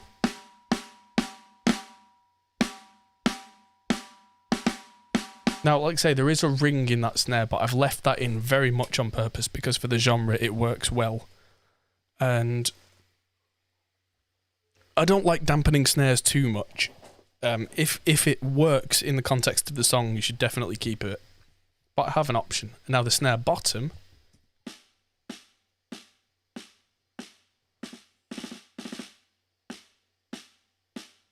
Okay. So the bottom snare doesn't need much. There we go. So I'll just use a little bit of the custom series lift on the bottom snare. And the two together now.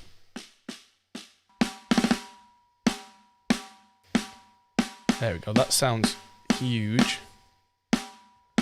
Now let's bring in the kick and the overheads.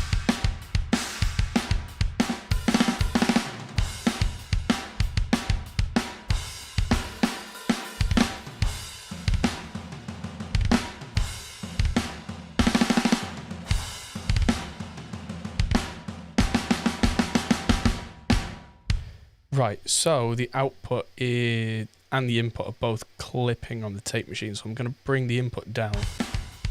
It's going to be quieter for you guys, but one thing I don't want is for the output from the drum group to be clipping, because, I mean, yeah, you're supposed to work at analog levels. I'm intentionally really hitting the tape machine and the transformers quite hard to get that saturation there. I might bring the output down a little as well. So yeah, everybody turn up your speakers, turn up your headphones, hide your kids, hide your wife. Because suddenly the drums sound quieter. But that's something that's really important for me about mixing, is just because you've turned something down, it's suddenly not going to sound as good. You should turn up your monitoring situation to match, not turn the tracks up. Because that way you've always got headroom, you've always got room to push things into. And yes, I mean, the whole thing about, pushing a resonant frequency on the kick, some people do it. I've never done it because kicks already have plenty going on in that region. What I want to do is use analog type situations to fatten that up and make it just sound bigger. Okay. Why the Kramer tape and not the J37? I'm not using a Kramer tape, I'm using Slate's virtual tape. And Slate's virtual tape is even cleaner. Kramer tape is relatively clean for a tape machine. Virtual tape machine is even cleaner because it's much more realistic. J37, I really like that tape machine, but it's far too mid-heavy, distorted. It's got too much... It damages the audio too much. What I'm after is a subtle character here, just a little bit of fattening, a little bit of high-end drop.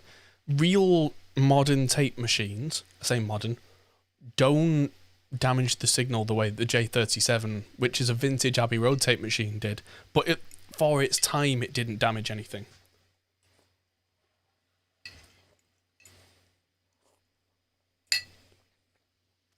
I would never run a modern pop-punk song into an old 60s tape machine because all the detail would be gone. Whereas if I was doing a Motown song, that would be perfect because it would just sit everything in that kind of mid-rangey, genre-appropriate kind of thing.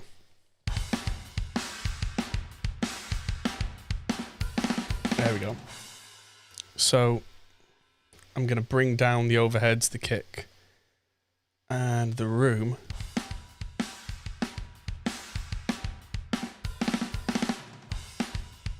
There we go, I can probably bring a bit of... That's the other thing, is the snare kind of sat right, but I really want the snare to pop. Really want the snare to be kicking over the top of the mix, because as soon as everything's in, all the heavy guitars and everything, it would otherwise get lost. And so it will sound a bit wrong. You will look at it and you'll think the snare's too loud. The snare is not too loud once everything goes in. Plus, did you see what I did? That I got the kick, the overheads in the room, and turned them down rather than turning the snare up. which means that even though my snare's roughly at 0 there because it's got a lot of transient information, I'm not pushing that even further.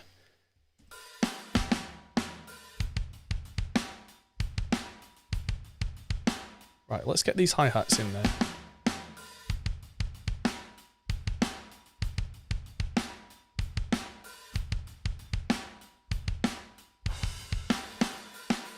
So all I'm going to do here is bring a trimmer in before and just push the hi-hats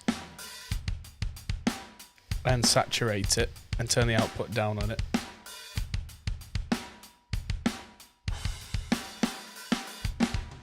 Because on something like a hi-hat mic, plenty of analog saturation will help it not be so piercing in a mix because it'll sound fatter when it's needed. And because it's a virtual digital one, it's not got any bleed on anyway, so I don't have to worry about it. How did I make the balance based on pink noise? No. Professional mix engineers don't mix with pink noise. It's not something you do. You know how your equipment sounds. You balance with your ears. Everything should be mixed how you like it and how you want it to hear. Also, pink noise is a really bad reference because some genres favour brighter top end, warmer top end, thicker low end, leaner low end. Pink noise doesn't tell you about any of those things. It gives you no reference for genre appropriateness. You need to know in your mind how a genre is supposed to feel, and you're supposed to know from practice how your monitoring situation feels, and equate the two and work towards that goal. So, yeah. Live sound engineers use pink noise for calibration because that makes perfect sense. When you're a live sound engineer, your venue is often different every day. So you don't have the reliability of a steady monitoring situation. Like in the studio, I've got my A7Xs and subwoofers. Here, I've got my HD 650s and Sonar Works. When you're live, you don't have that luxury. So you use pink noise as a reference to balance everything out and ring out and EQ your system to match the room you're in. And that makes perfect sense. But yeah, pink noise as a system is something that I see in forums a lot and I just don't see in the real world.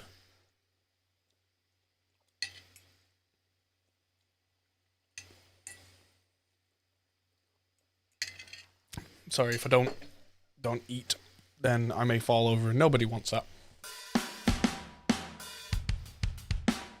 The other thing is this snare's quite cracky. I do want more low end under the snare, but I'm going to do that later using some one-shots.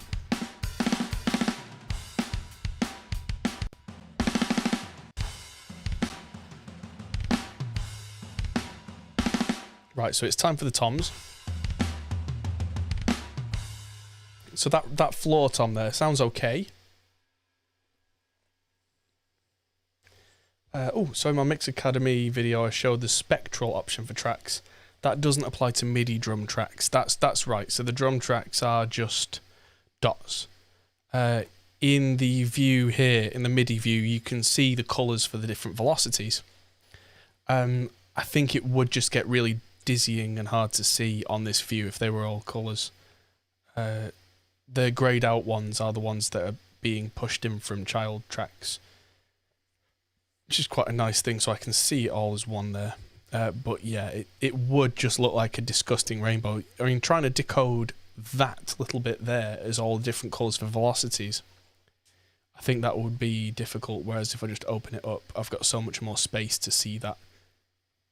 Plus I can change it to piano roll notes, which in the case of a drum machine make no sense.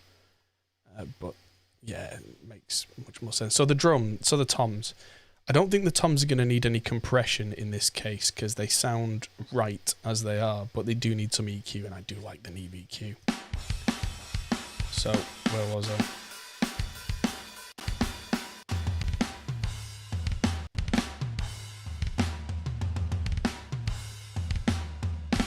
There we go. So that tom sounds lifeless. So it's got a muddy thing around probably there, 300-400 hertz that can be dipped. Can push the low end. and then really search for that high end, which is probably about 3K.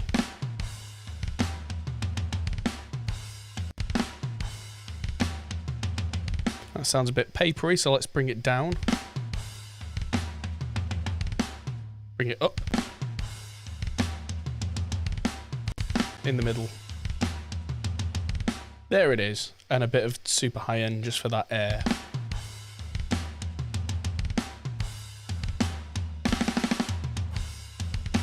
Let's copy that over to the other tom and see how far off that is.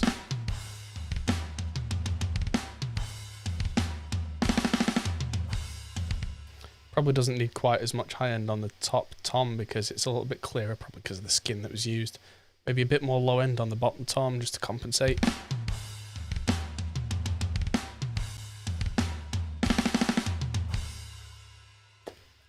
Yeah, so now I'm treating and EQing and working out all the separate close mics on the drums.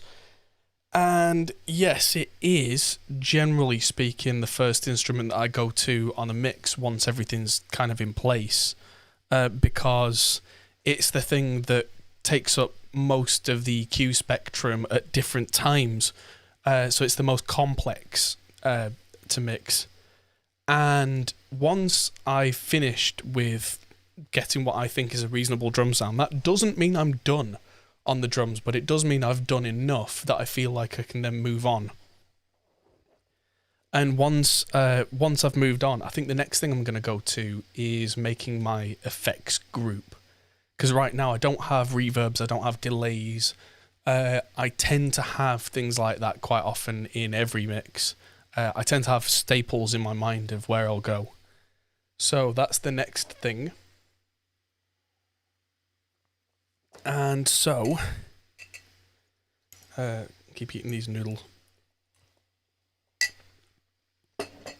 Yes.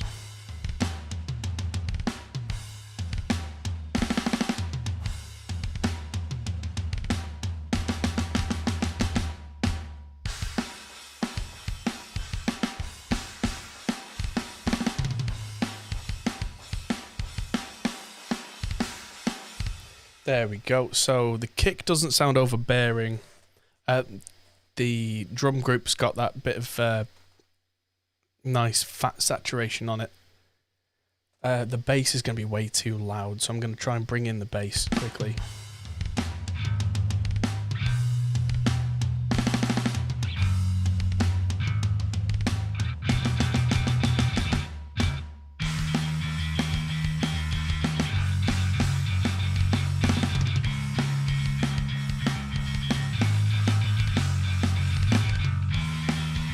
So instantly, by bringing in that bass before I've even mixed the bass, I can tell that even though I got the drums to sound kind of nice, that kick drum could have a lot more weight to it.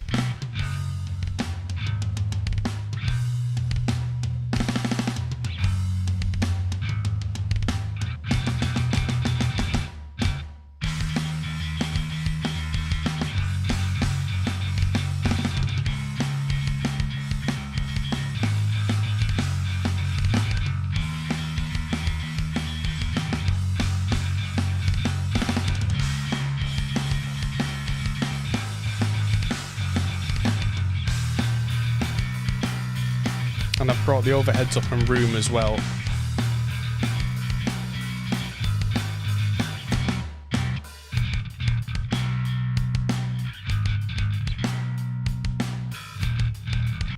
Right, so now I can look at warming up the bass. Oh, that's another thing quickly. If I go back to my drums, I have a virtual mix rack on the drums and add, this is something I do out of habit, virtual mix bus using the E compression. I'm going to make this group 8 and just leave the noise reduction on everything so that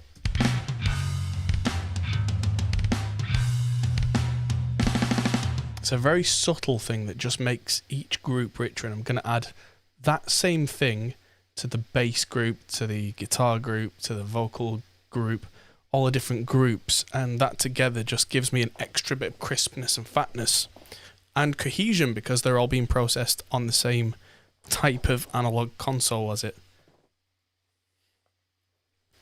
What's clipping? Oh, it's the snare. The snare's just hitting plus 0.3. I don't worry about it because that's just over 0, and that's going into the drum group, which is then, because it's all floating point math, it's not actually clipping. What that's telling me is if that was to be rendered out as an analog file right now, that would clip. But because that's going into true iron, which is saturating it, taking the transients off, then it's going to virtual tape machine, which is taking a few decibels off. Then it's going into virtual mix rack, which is also taking it off. Yeah, the level color is orange. Yeah, it does that as a warning so that it tells you when things clip. But that's going through the drum group. And look. Oh. Okay, so there's a clip there. Alright. But generally speaking,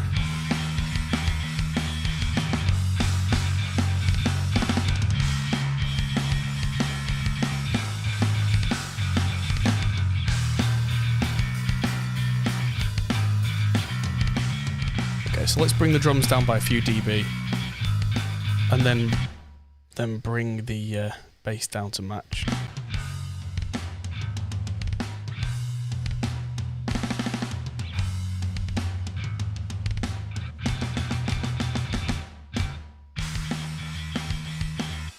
Okay, so back to working on the bass. So yeah, like I was saying, the snare's just at that top, but it's feeding into a track that, yeah.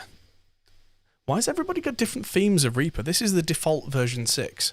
This is exactly how it should look if you have a clean install. Moving on. Yeah, I am going to change tactic here. I was going to move on to the bass, but instead I'm going to make myself an effects group. So I'm going to make a load of tracks. Effects group. Solaris Pro.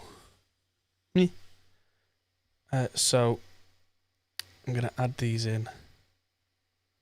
So I want a short room reverb.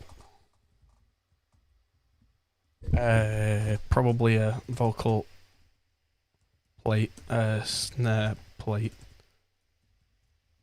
and a long delay, which is probably a quarter note delay, but depending on the BPM of the song, which might be doubled up, it might be a half delay.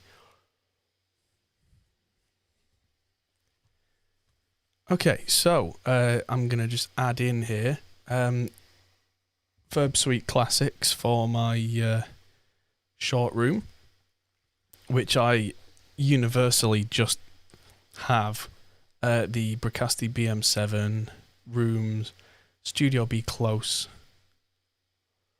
and EQ afterwards to take out all the low end. And that is something that I'll use to really bring the mix together by having everything sat in a short room reverb. I can copy that over to my snare plate. Ooh. And I can do the default Reaper theme darker. I mean, I did actually see the LCAR's Star Trek theme. I mentioned it in that interview with Warren that there is a Star Trek Next Generation theme, which is very silly. It's actually quite well laid out, but I can't use it because I can't work in front of paying clients with that kind of thing, because all it takes is one of them to go, what the hell is that? And suddenly I don't have that job anymore. So CLA snare, modelled from the Sony Dre 2000. Smoke weed every day. That's genuinely what that unit's called. And long delay, I always use Echo Boy, because it just has a certain sound to it. I have it set on fully wet mix because it's a send, bit of saturation, ping pong mode, usually on a quarter, but probably on a half note for this album, because all the BPMs are like 200 and 300. I see 270, 210, 230. When in fact the actual tempo of the song, depending on how you look at it, was probably half of that. But it meant that the click went fast enough that the drummer could... Because we hadn't quite worked out how to do things like eighth note metronomes at the time. So those are all now set when I can low cut quite a lot out of the delay. And vocal plate, I'm going to use Lustrous Plates by Liquid Sonics. And I'm just going to bring in vocals, medium vocal, and just see what plate that gives me. At least I'm not a red shirt, yeah. Well, it depends. I seem to be moving from engineering to command.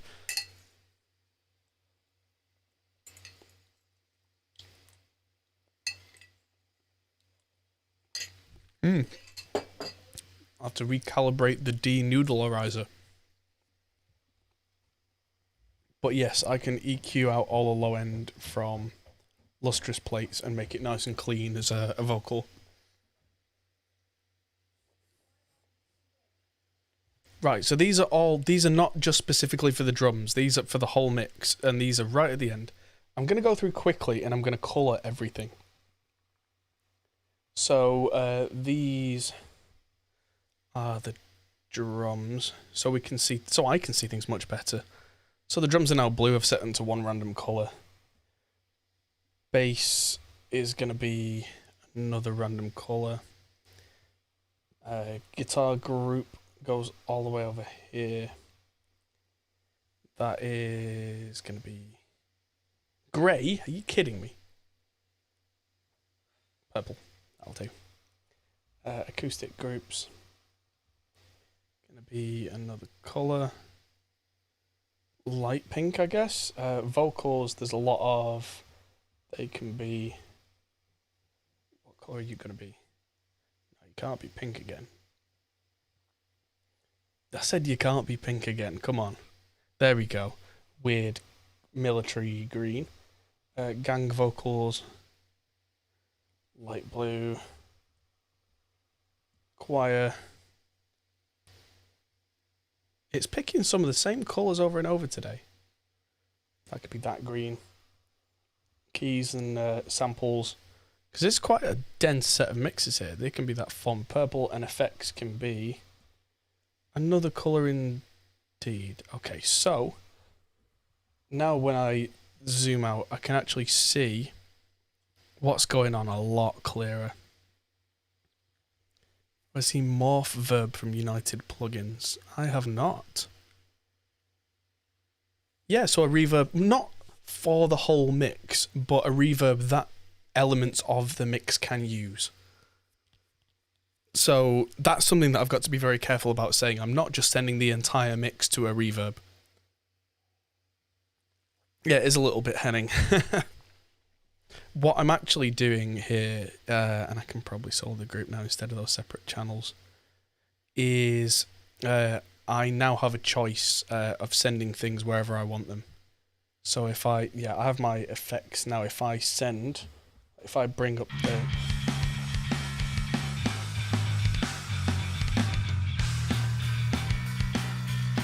A very common trick of mine is to have the bass going to that short room, because that's too much, obviously, but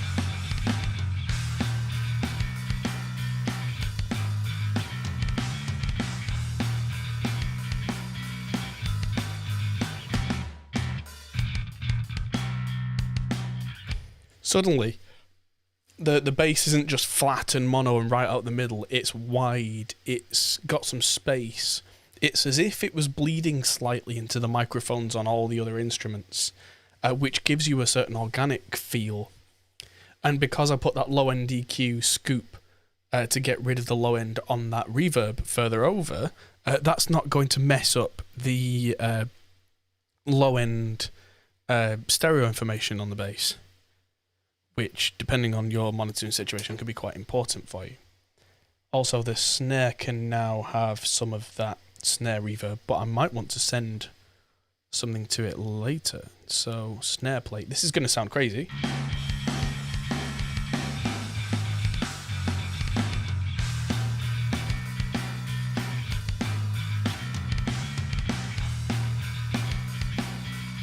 There we go. So, yes, some elements of the mix, but not all are going to the reverb. That's right. So a lot of the elements of the mix are going to go to some of these reverbs in small amounts, in different amounts. Some elements won't. Like, the drums generally as a group don't need to go to that short room reverb because they were recorded in a big room, and that room microphone set up this means that I don't need to do that. But if I was, let's just play the drum group and just turn off that. So that's the drums without the room microphones. Very boring, very flat. And with the room,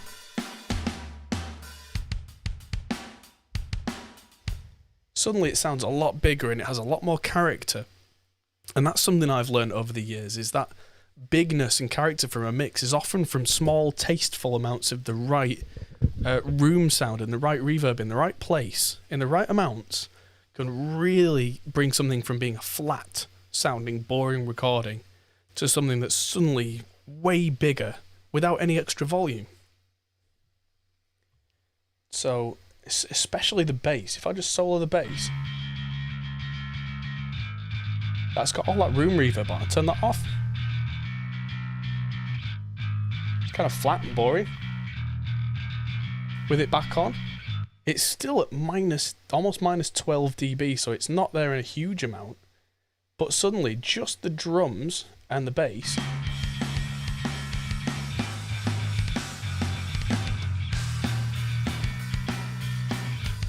has a real character.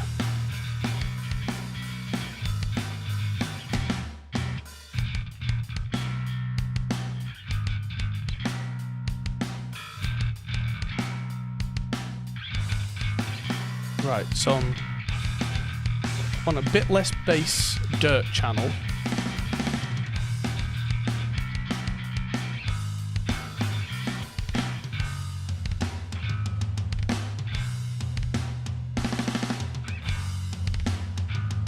There we go, and I've just pushed the mids overall on the bass, but just taken the amount of the distortion channel down. And that's just given me a little bit of an EQ balance to bring it up in the more vocally range, but not too much in that grindy sound. But I don't want to alter the grit sound that I've got, because as a sound I really like it. If I start changing the EQ on it set separately, that will then change the feel of the whole thing. Now, to make that even fatter, that's not got any compressors on the bass yet, but the Ampeg that I'm using instead of a DI naturally just kind of compresses a lot. So what I want now is to use the FG401 in circuit 2 mode. Let's say 3.5 to 1. It's just in between 3 and 4. And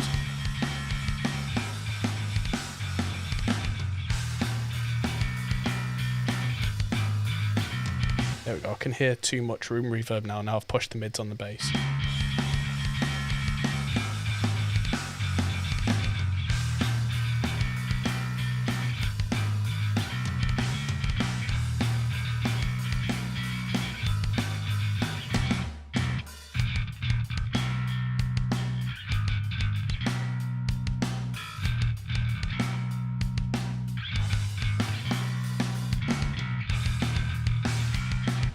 Okay, what range hertz to kilohertz should the bass be in? It should be from about 20 hertz to about 15 kilohertz. If you're asking those kind of questions, you may be asking the wrong kinds of questions, because instruments generally live in all the frequencies. It's very much a misunderstanding that a lot of mix engineers have, is that this instrument sits in this range, this instrument sits in that range. No, most instruments sit in almost all the range. That's why mixing is hard. I like to have character on the bass between about 60 and 160 hertz. I don't like the muddiness on a bass around 300. Depending on the mix and the genre, I might have a mid push around 1K, 1.2K. Almost always get rid of loads around 500 hertz, but it's very genre dependent. And I do like to have a 3 kilohertz kind of clank, that gang. Again, depending on genre. And then I do like to have high end in bass as well, but that tends to get masked by the large amount of high frequency content in heavy guitars. So never be afraid of pushing high end in bass, because it's generally going to get lost and needs to fight to be heard.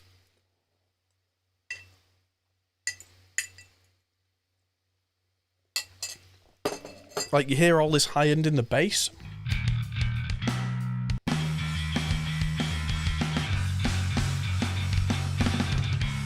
Probably sounds like too much low end to too much high end to a lot of you. If I bring in the guitars as well, listen.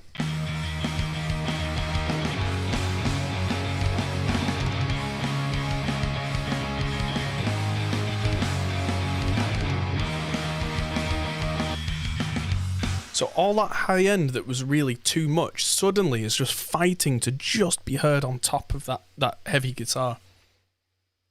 So it's absolutely amazing to me how much difference that can make. So we're almost getting to the midpoint of what I would call the basic mix. Because from a basic mix, this particular album, this is where it's going to become a long stream, because we've been running for 4 hours. I mean, once I've got the rhythm guitar, bass, drums sounding good, and get the vocals to sit, that seems like, oh, that's it, we're done. Then we've got the fine tuning to do. A lot of the vocals need tuning, melodyning. Then there are loads of different vocals, lots of extra parts to add in. Then we start looking song by song and really making sure that everything fits, so that by the end of the day, everything sits right.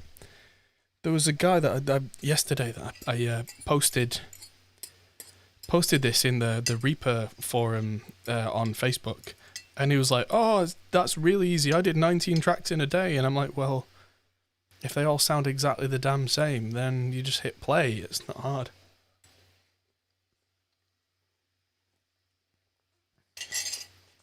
Is there any rule hertz of where the bass and guitar meet? No, again, you're thinking about this wrong.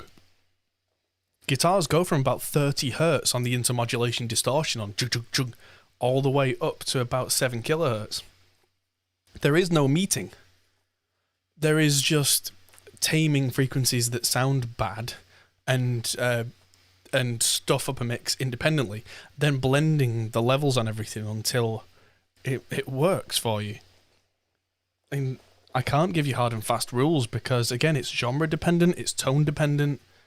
It's one of those mysteries of the universe where I can throw numbers at you all day, but then you'll come back to me and go, I tried those numbers and it doesn't work. And then I might listen to your guitars or your mix or your bass and go, well, of course it doesn't work, because this reason.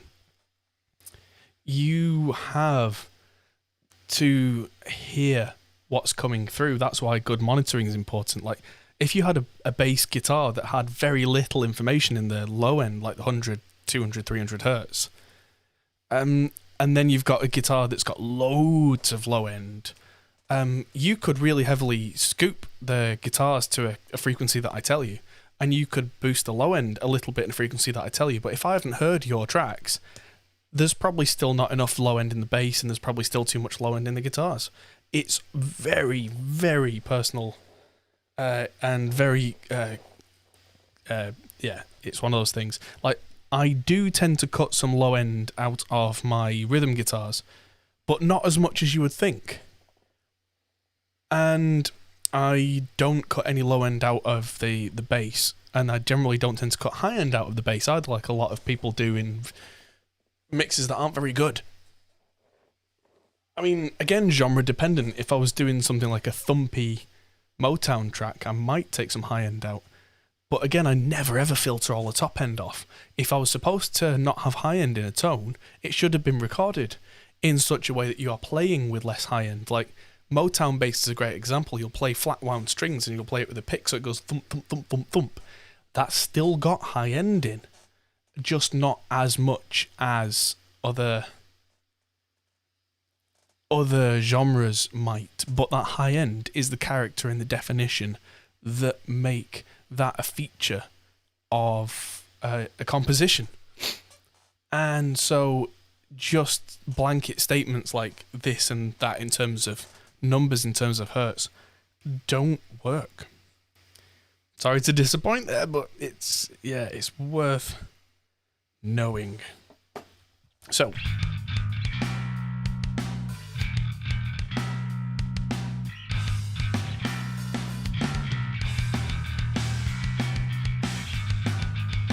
for me, cutting the low end with a brick wall filter is a mistake.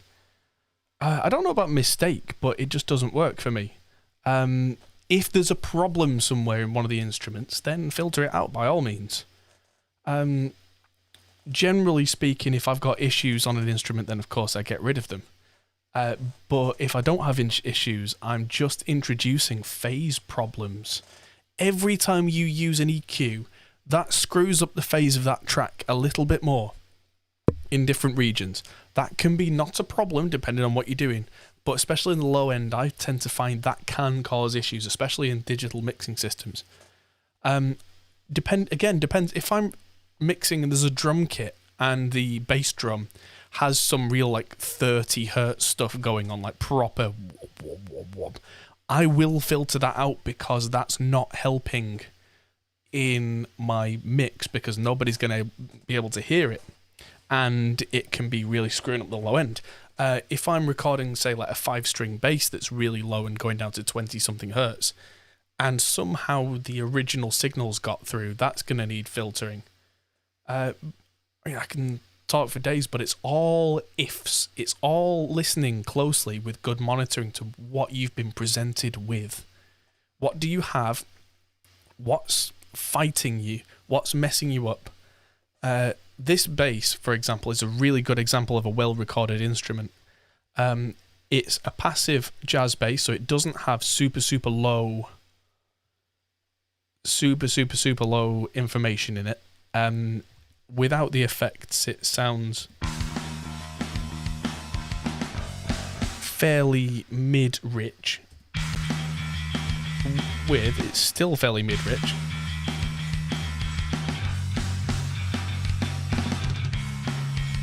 That's better. So the presence on the BOD was really kind of nagging at me.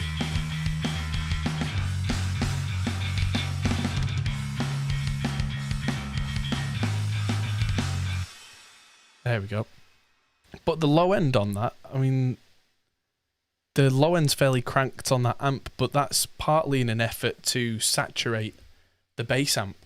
Not because I need more low end, but because pushing low end into an amplifier will inevitably make the tubes compress that region. So then the cabinet then struggles to cope, which is something that works in our favour because that then rounds out the sound. That's part of the classic Ampeg amp sound, is that people think they like Ampeg amps. What they actually like is how an Ampeg amp fails to reproduce your tone accurately, which is a good thing. So it's funny how the inherent failure of a lot of equipment is what we find to be pleasant and very good for our mixes. And yeah, it's one of those things where understanding audio from a deep level will help your mixes. Like, if I have a very high quality instrument with very high quality pickups and active electronics going to a very high quality DI box to a high quality converter, and then I just track that and go, I'm done, then you might wonder, well, I've paid all this money for all this equipment, why doesn't it sound good in a mix? And then you start to get onto things like purity of tone, and then you start to look at things like harmonics, and then you start to look at things like saturation and analog compression, and then you start to realize why certain pieces of equipment and certain performances work well in a mix. Like, good examples of the Neve 1073 preamp. Everyone agrees it's a good preamp. It's now 50 years old, and on paper, statistically, by modern standards, they are terrible. They have a signal-to-noise ratio that's nowhere near the most impressive modern equipment. They have distortion amounts that would make you go pale, but they do so in such a way that they saturate and kind of turn a pure signal into something that has harmonics in such a way that we listen back to it and we go, I like this. And then in a mix context, we can then go, this fits nicely in a mix with less effort on our part. That's what you then get into. Like, I have a PV5150 guitar amp in front of me down here, and from a technical standpoint, it is terrible. You give it a guitar signal and it's distorted beyond all recognition. The dynamic range is gone. You know, the original signal is mutated beyond belief. And then you put it through a guitar cabinet, which then destroys all the top end, takes away the transient response, and then we put it through a dynamic microphone, which can't even record the top end. The low end gets compromised. Again, there's saturation, there are resonant frequencies, but all that combined, we as modern music producers and mix engineers say, I really like what this does. I like this. On paper, the statistics say it's terrible, it's wrong, none of it works, but we like it. So what works in a mixed situation in terms of numbers is very, very difficult to describe to any of you, because some people might like a cleaner guitar amp with a fuzz pedal in it, for example. If I looked at an FFT, which is, you know, that kind of how a waveform is presented to us a lot of the time, one of these, that might look completely different on a bass heavy fuzz guitar through a clean amp than it would through a different amp with a different cab with just the amp distortion, etc., etc. And so any numbers that I would possibly give you to make them work in a mix could be massively wrong.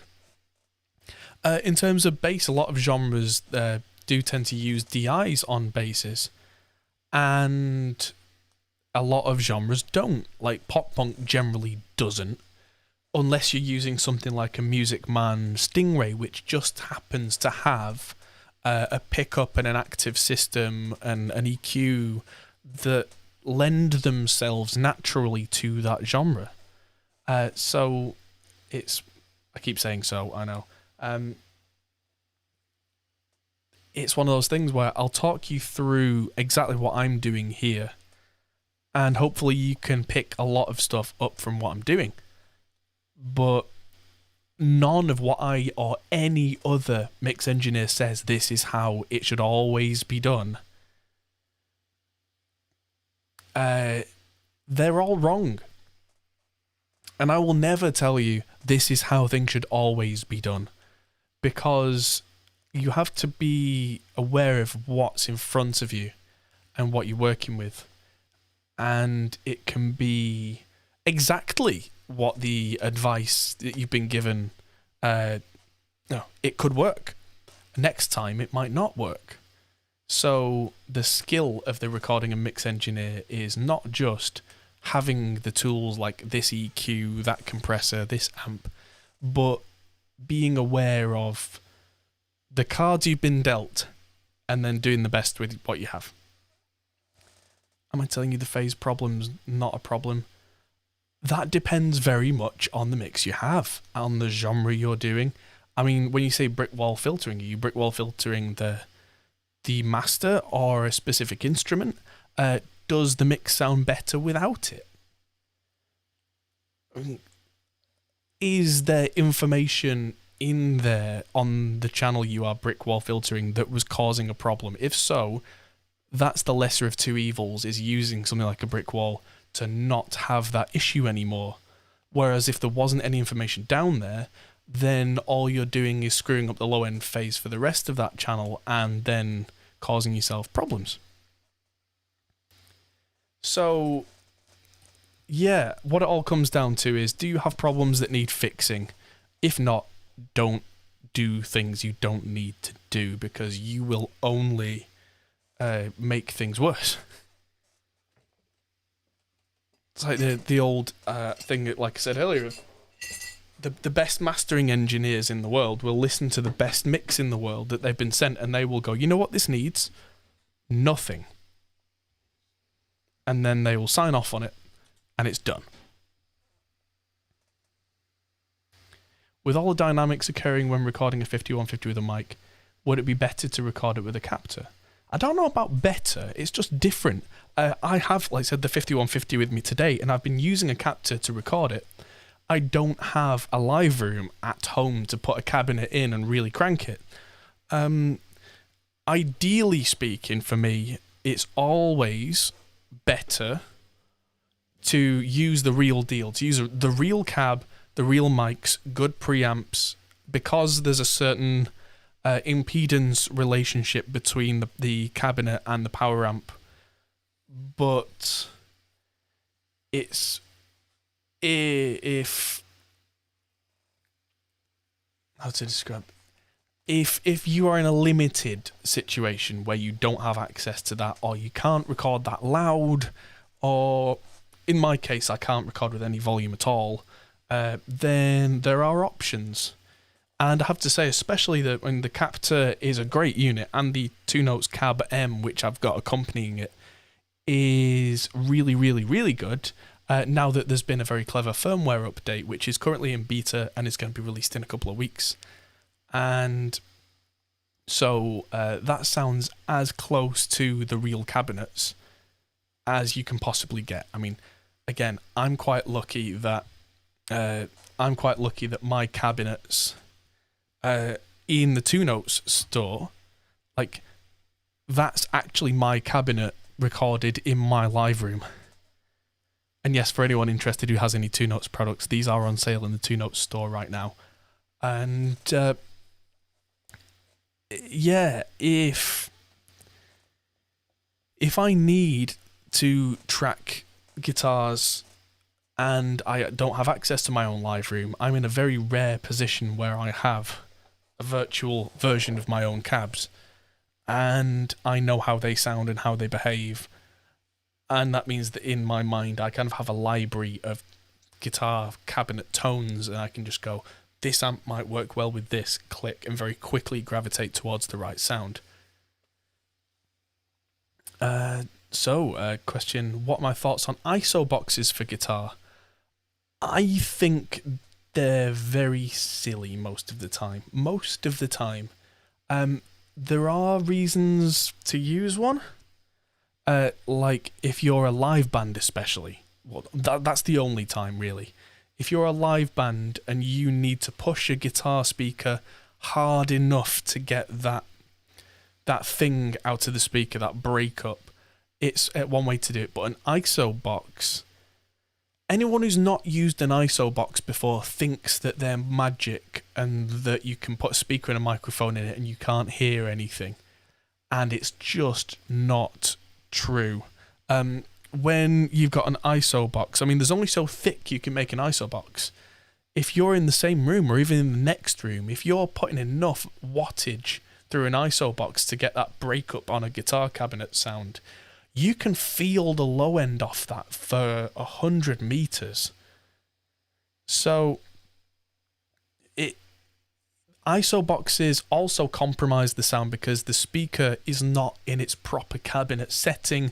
So any tone benefit that you might have had from having it rigged up in a proper cabinet is compromised because now it's a 1x12 and there's nowhere for the air to go, so it can sound a bit weird.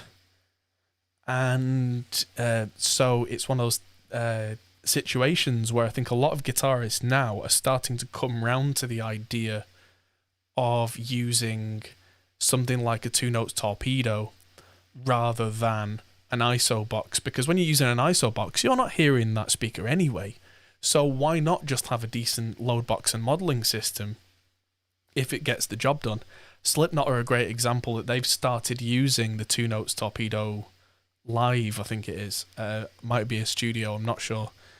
And they've still got ISO boxes, but apparently their live engineers are using the 2 Notes more and more and more. Because why wouldn't you? If you've got that option available to you. of using, because ISO boxes, they resonate. Anything that's physical resonates, and that can end up on the microphone and messing with tone. They're a solution that used to be the only solution, and now with load boxes, especially the 2-note stuff, that is now the old solution. The old solution is dead. Long live the new solution. Where load boxes and modeling used to be a compromise, now it really, really isn't. So, changes everything. Let's get back to the mix, shall we? We've got half decent sounding bass and guitars, bass and drums.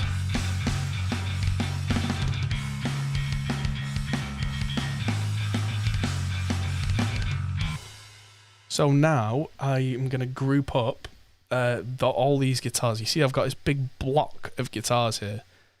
Let's just call these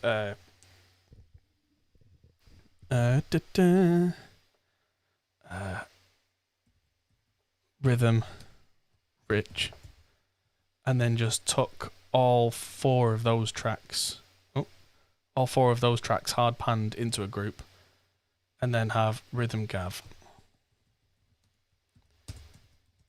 So that way, if I need to do any specific EQ moves on either of those, I'm not doing it twice or 4 times or searching for stereo options or anything. So if I just solo one of these now, or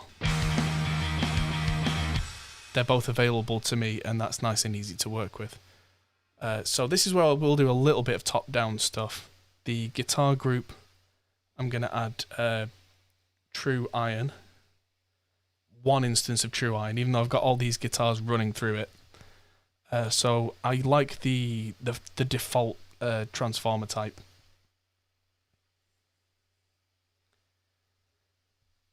There you go. Funnily enough, one of our viewers, David Ross, so the isolation cab works. It sounds surprisingly good, except for a resonant frequency at specifically 775 hertz.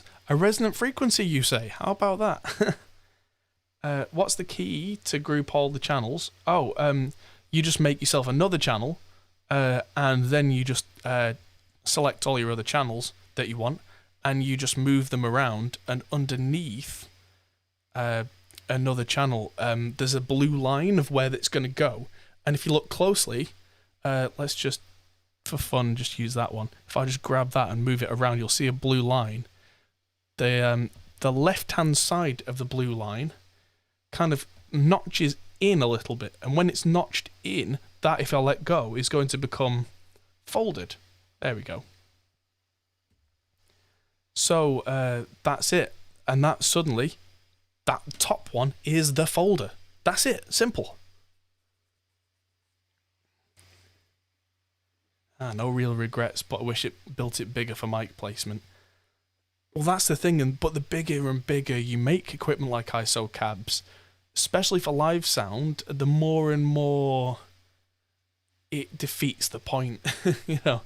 Because if you get bigger and bigger and bigger, you get to the point where you're saying, well, I may as well just put a 4x12 in a box, and so on and so on. How do I pan the guitar 100% left and right? Yeah, it works for me. If I find that 4 guitars aren't sitting right, I might change the pan of 2 of them slightly, but that very much depends on the track. That depends on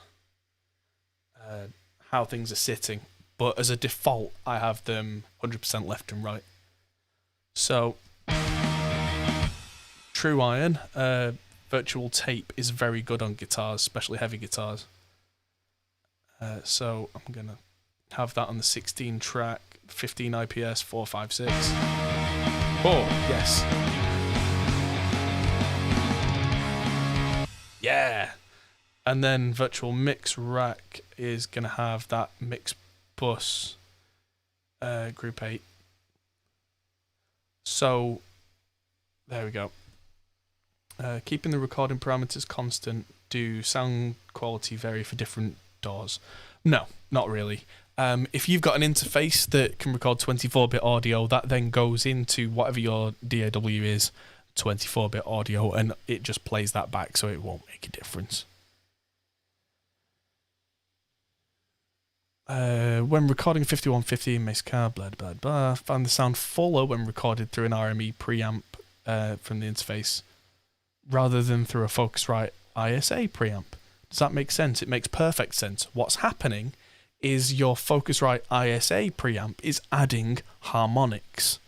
Harmonics are the thing that make analog sound interesting, but also by default, any harmonics that are added will make a sound. They will make a track sound brighter, thinner, whatever adjective you want to use, because that's all that analog gear can really do at the end of the day. Well, I'll come back to that in a second.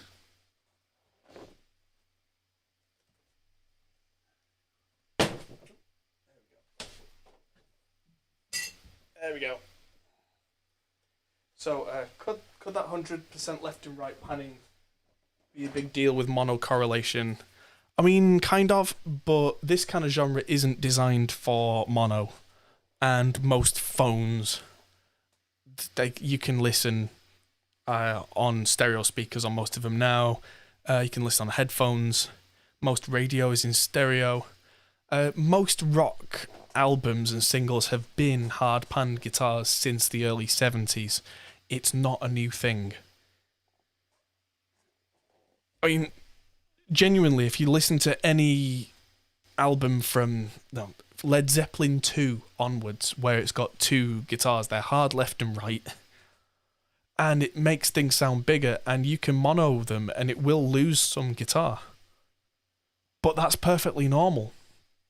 We're used to it. We expect it. It's been the done thing for so long that that's what we do now. So it's not a problem, really. So, Rhythm, Rich and Rhythm Gav need to come down in volume a little bit.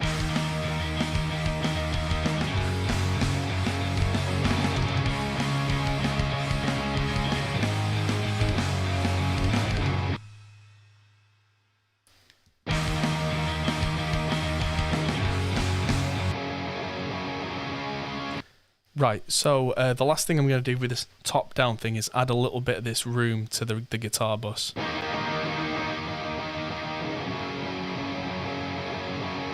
Now, even though all these guitars sound great, they sound a little bit stuffy to me, and that's the downside of recording great guitars, is that there's inherently too much low end.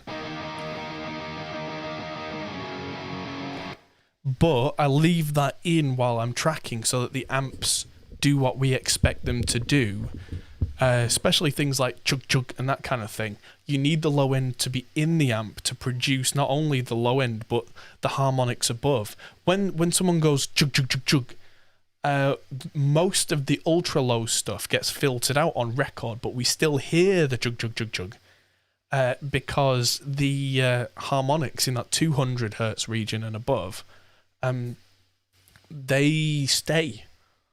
So what I'm going to do is use good old virtual mix rack on this JCM 800, and I'm going to start with the SSL EQ. And the SSL EQ is much more precise than the Neve EQ, so I can be... It's not a brick wall on the filter, but it's where the Neve is a very gentle kind of low-end softener. The SSL's like, low-end, no thanks, so I can do this very quickly. I mean, that's too far, but...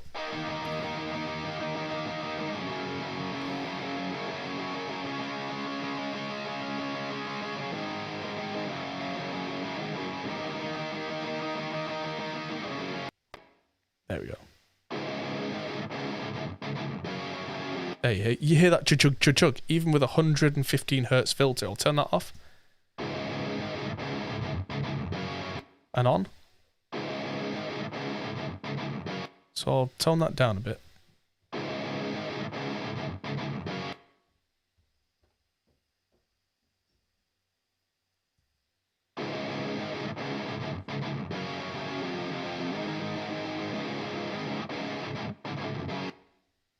Nice. Now I'm going to bring the Neve in because the Neve EQ has a top shelf that just does a very sweet thing to the top of guitars.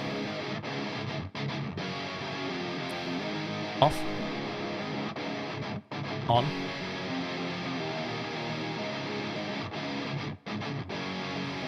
And there is just something in the mids there that's just a little bit honky, so I'm just going to turn the low mid selection way up and then just find it with the EQ. There. The meter says 350 Hz, but it's actually higher because of the way the SSL EQ works. There we go. Just taking a little bit of that out.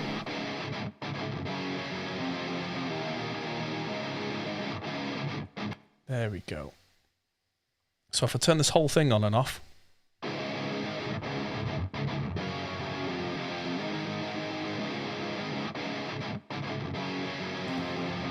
it goes from kind of flubby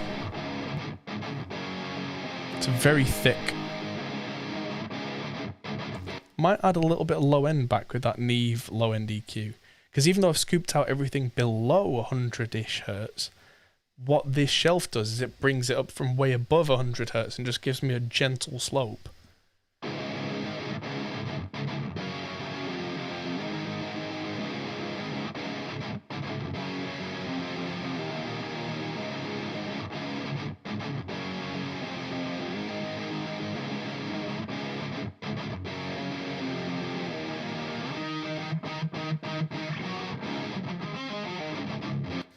There we go. I don't think there are any particularly piercing frequencies in that guitar, but I will keep an ear out for them. Now let's solo a section of the other guitar, the rhythm gav, and just copy this over bypassed, just to start off with.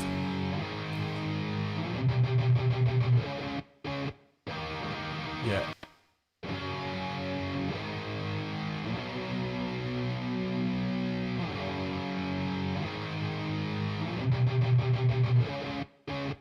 Yeah, so let's turn this on.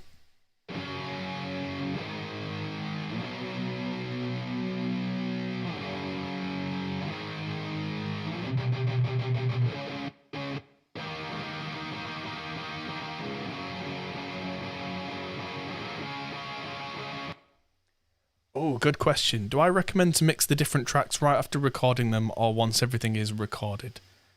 My answer is somewhere in the middle. My general idea is try and get the best sound that I can out of each instrument as I'm tracking, and generally that involves a little bit of corrective EQ. So generally, again, from experience, I know that I don't want super low end on guitars, so I might track with some of this low frequency cut and a little bit of a mid cut. This amp probably needs a bit of a mid push.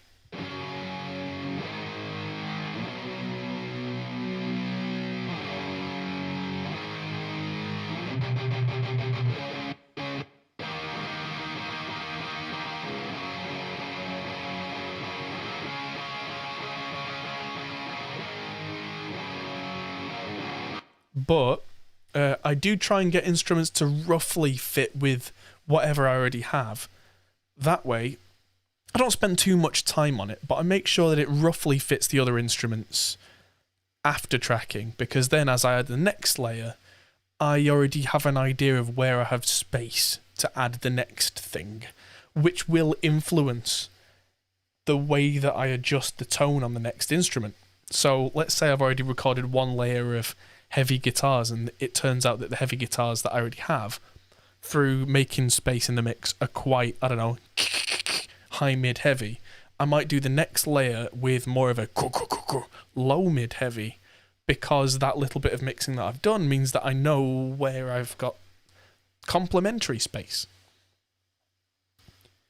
Also, yeah, like it says in the studio, time is a direct cost factor, but yeah, it's one of those things. I keep saying that's my phrase for the day. Apologies. If you think you can mix everything before the next instrument, that's never going to work, because you don't know exactly how each instrument is going to fit together. You can't really do a full mix on the fly, but you can get close. Slate Digital has an SSL master bus compressor. Yes, they do, and I don't really use it. I'm just personally not a big fan of that sound. I tend to find it makes my mixes universally worse and not better. Because I work with generally quite saturated, thick tracks, I don't find that it provides what it provides for other people who have less saturated, separate tracks. So, this track originally was much more bassy. So this is now a little brighter. Let's try these together. Ooh.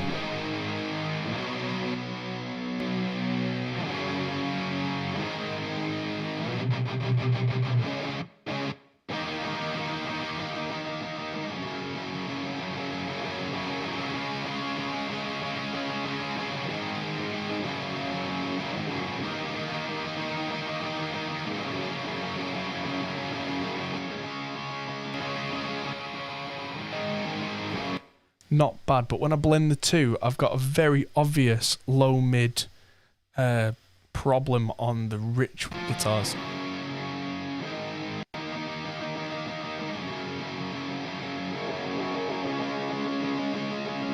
There.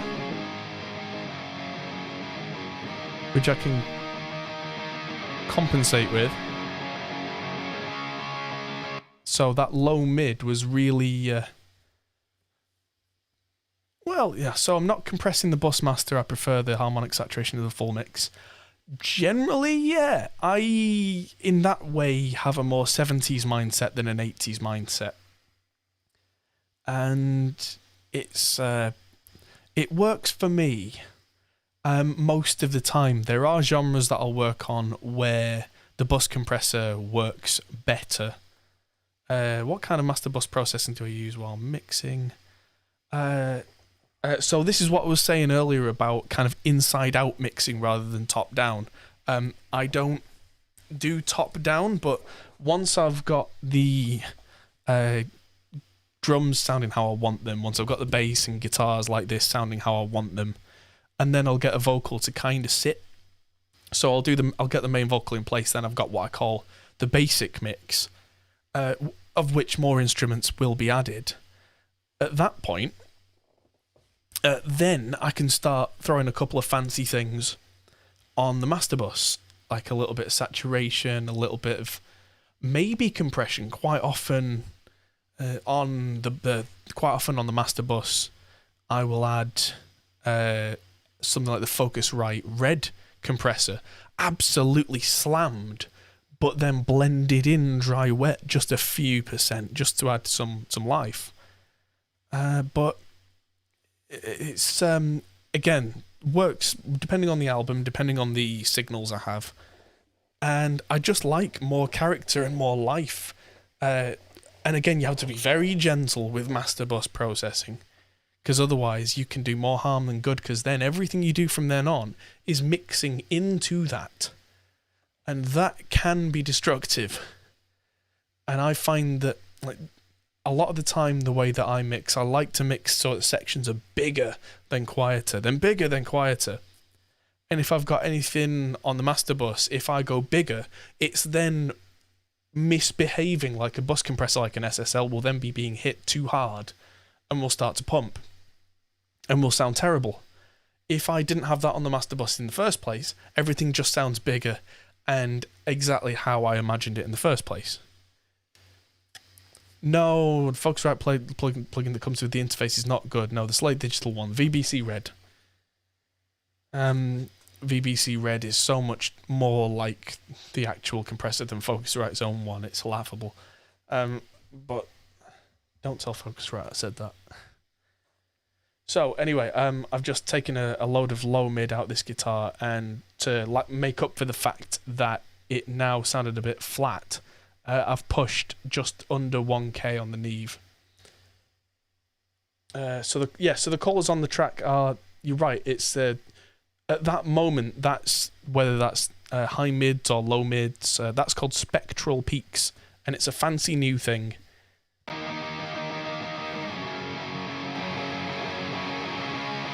Oh, beautiful.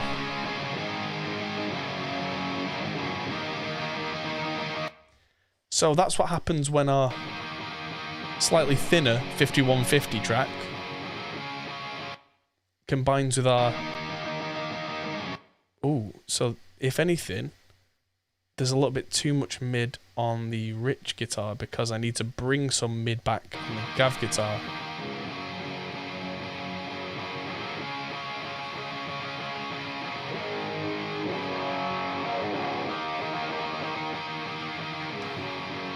That's better.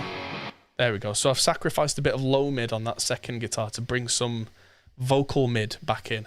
For me, I do tend to split mids into low mid, vocal mid, and high mid, which works for me. So low mid is 500 hertz region, vocal mid is 1K region, high mid is like 3K region, and around there.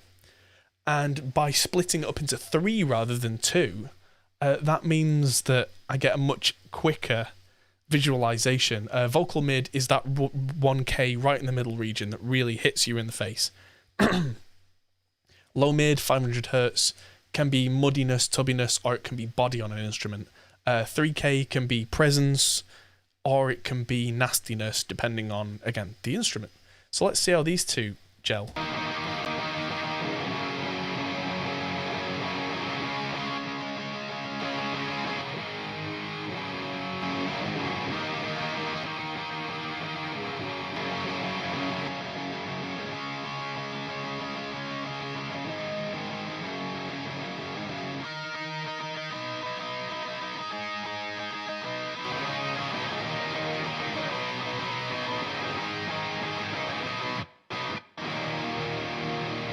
I think that's just about there, but we'll try it in context now. I might, for this particular song, automate that Gav guitar track to be a bit lower, and then just automate the volumes of the two, so that on each section of each song, they complement each other. I think of a good example of that.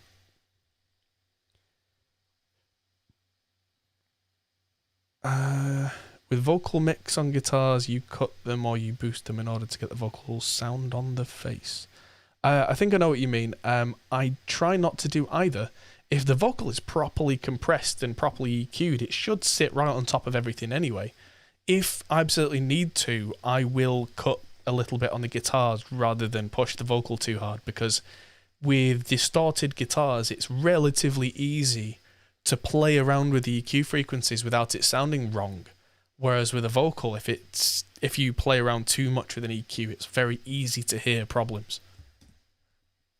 Oh, when was the last time that was saved? Because that's about to crash. Crash count 2, ladies and gentlemen. Let's just update the crash count. Okay.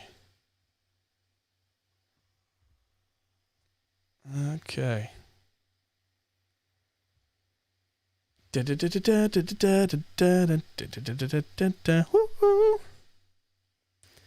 going to take a little longer to open now because we've got about 1 million Slate plugins going on. And so...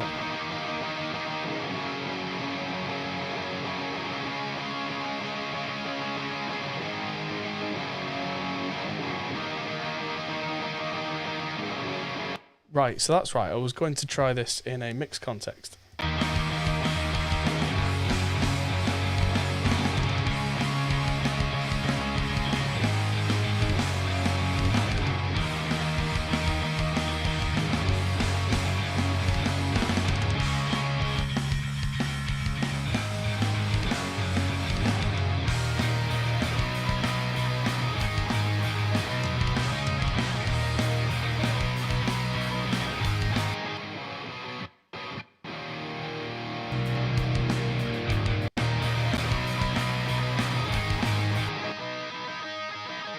There we go. So in a mixed context, I have just learnt that I need more clarity, whatever that may mean, on the rich guitar and a bit less mid.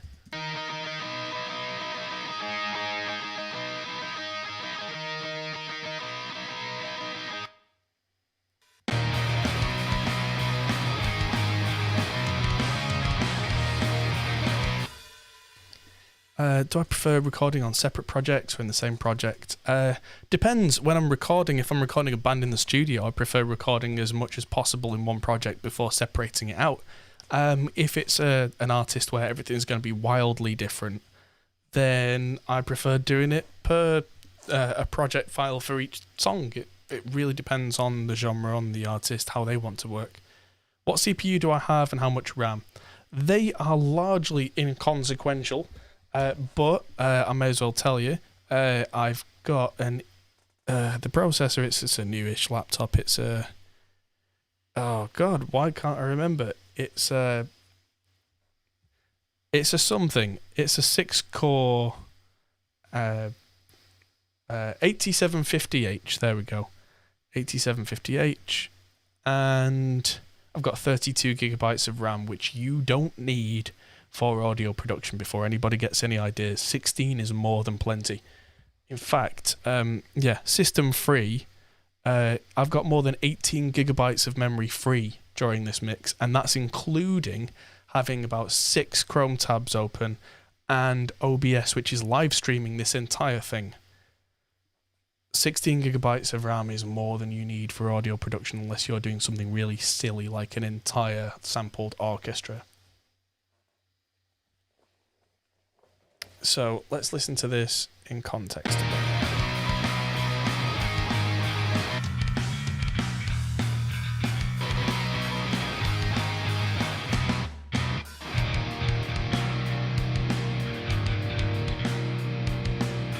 Right, so I just turned the guitars down quite a lot because I suddenly couldn't hear the snare.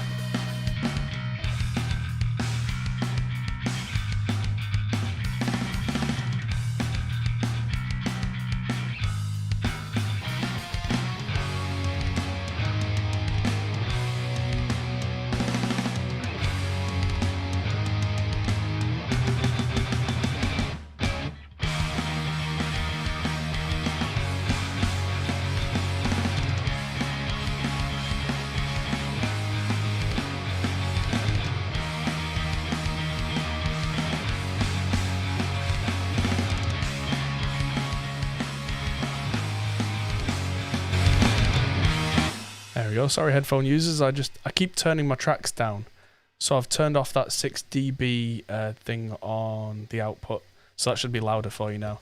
Do I put a limiter on my master during the mixing section to check how it's compressing? No. At this point in my mixing career, I know how it's going to affect a limiter, so I have more kick and more snare than I think I need, and otherwise leave it as it is. Maybe have the rhythm guitars a little quieter than I think I need them, because a heavy limiter will inevitably bring up RMS sources like a heavy guitar.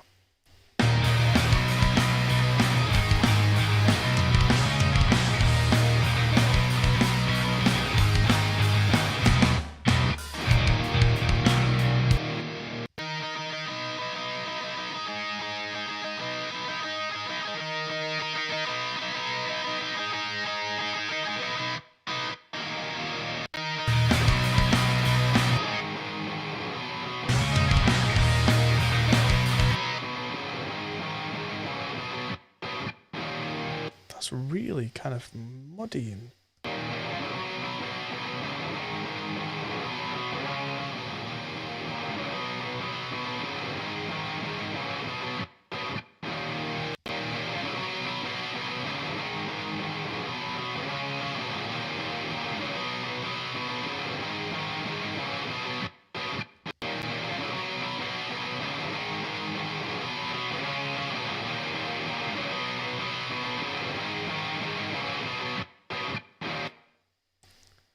them together.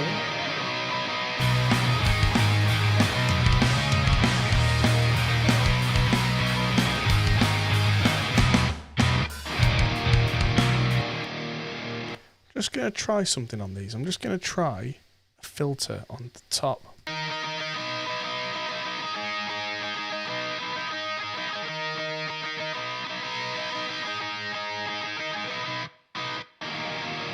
That's nice on the top of there.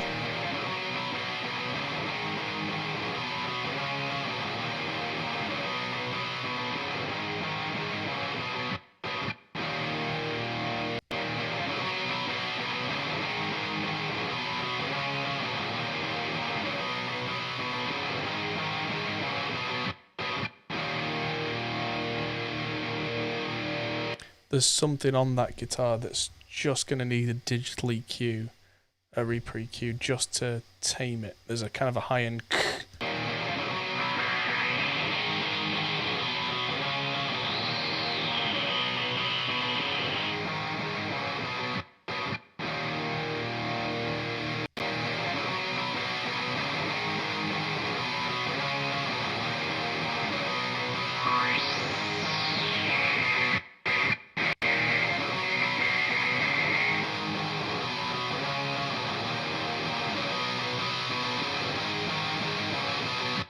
There we go. So what I'm doing is I'm pushing general broad high end, and then I'm using some very specific EQ notches to find the offending frequencies and then release.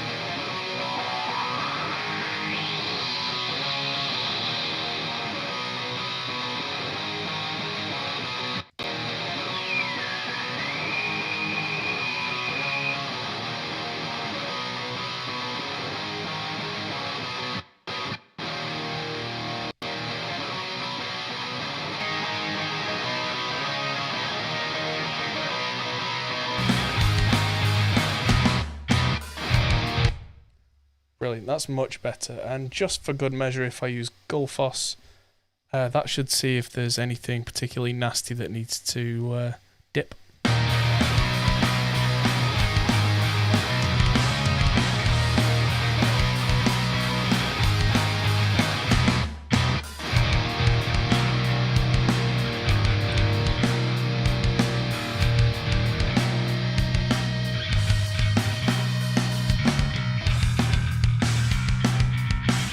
Cool, I'll leave Gullfoss off for now because it shouldn't really lean on a crutch like that.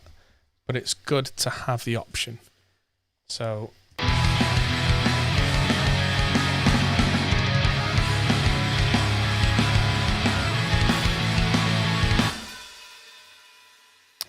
yeah, you can use Restream, it's relatively easy. You just put one on your master bus, send it on local broadcast, use an identifier name, and then on OBS you add one as a filter on one of your audio inputs as a VST plugin, and just make sure the name's the same and it's receiving, and it does that.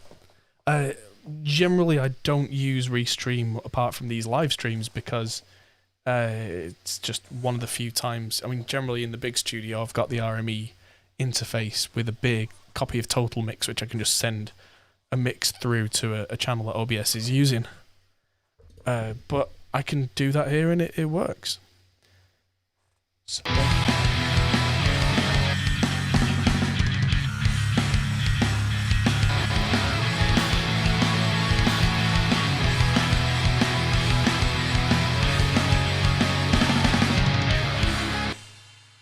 does plugin delay compensation work properly across group channels in Reaper? Yeah, absolutely does.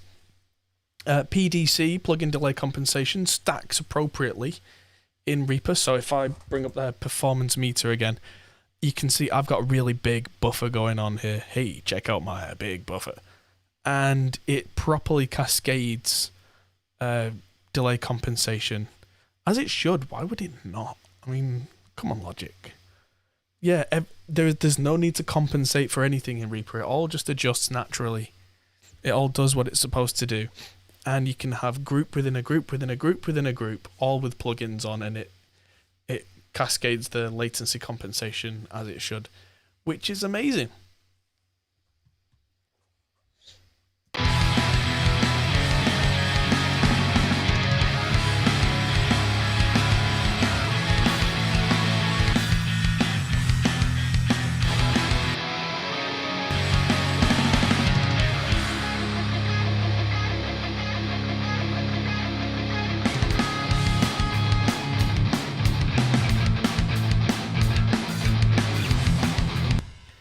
Yeah, so there's something quite not right on the guitars, because when I've got them on, they sound amazing.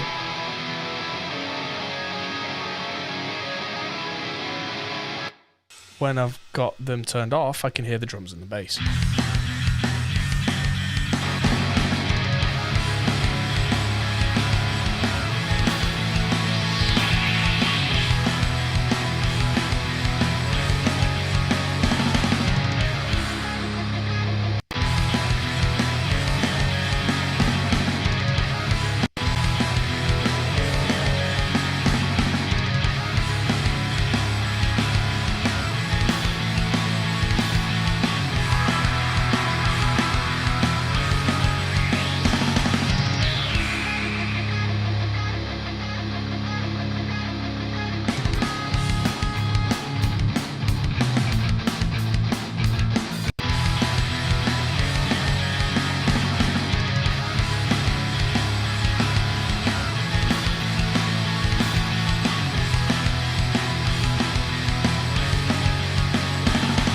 see, to my ears at first, that doesn't sound as good as it did before, but then I let my ears adjust.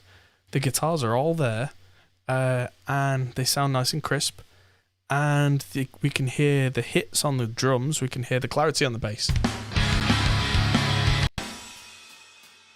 So there's supposed to be a guitar here, which we will add in.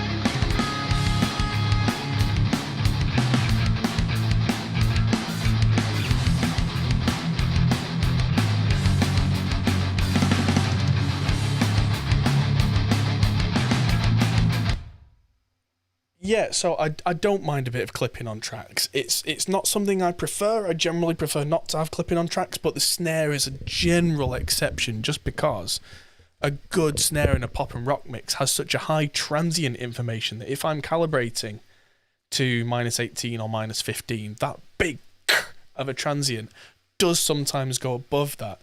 But because it's then feeding into a drum bus which has a bit of transient dealing, come on, what's the word?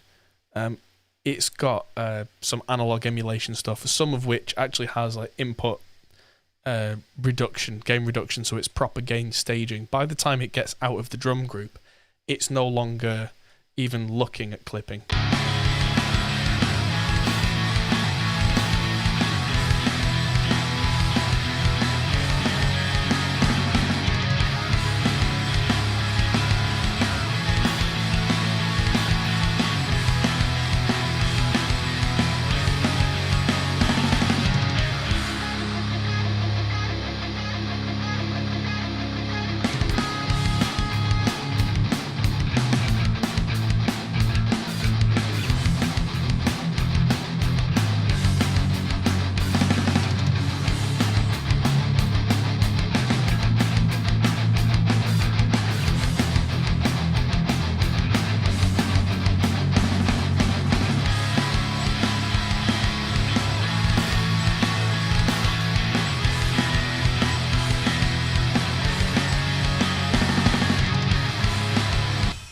That's sounding pretty decent as a rhythm section. So now I'm going to mute all the vocals. Why is there a Vox 2 and Vox 1? Oh, they must have been from the very last song that I imported. There's nothing on them, so they can go.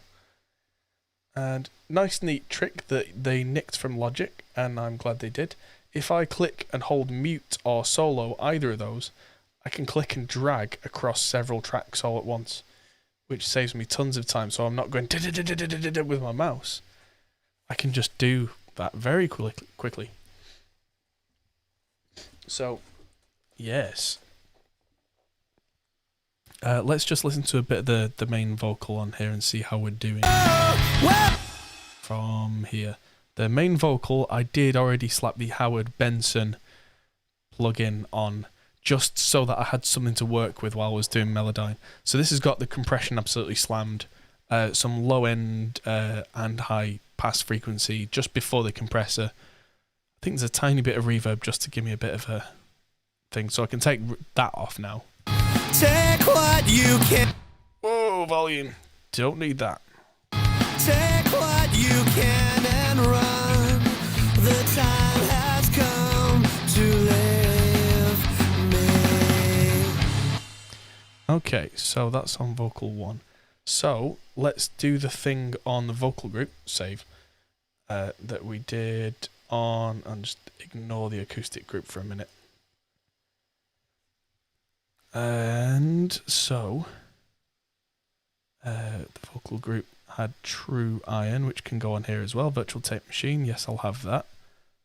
Is that set correctly for what I want? I think it is. Old style tape, slower tape machine. It's just going to give me a bit of a thickening effect. And virtual mix rack, I'll nick that as well. Yeah, so it's just got that whole group thing going on, because when the rest of the vocals add in, that's going to help us to gel everything without too much compression on the group. Take what you can and run. The time has come to live me. So you didn't know groups could be closed in the mixer. So there's a trick to that. If you right click on the master, there's a load of options, one of which is clickable icon for folder tracks to show and hide children. And I found that a while back and I was like, yes, please. So now there's a little down arrow and I can hide and show an entire group. Like bang, bang, bang. So I really do like the Howard Benson vocal plugin, which I'm using right now. And so I'm going to send a little bit of this group out to that vocal plate and a little bit out to the short room. So I'm going to just solo this and turn them all the way down before I hit play and just bring it up until it sounds right. Then turn it back down a little, and that's probably where it should be. Take what you can and run. The time has come. So that's our room. Take what you can and run. The time has come to live me.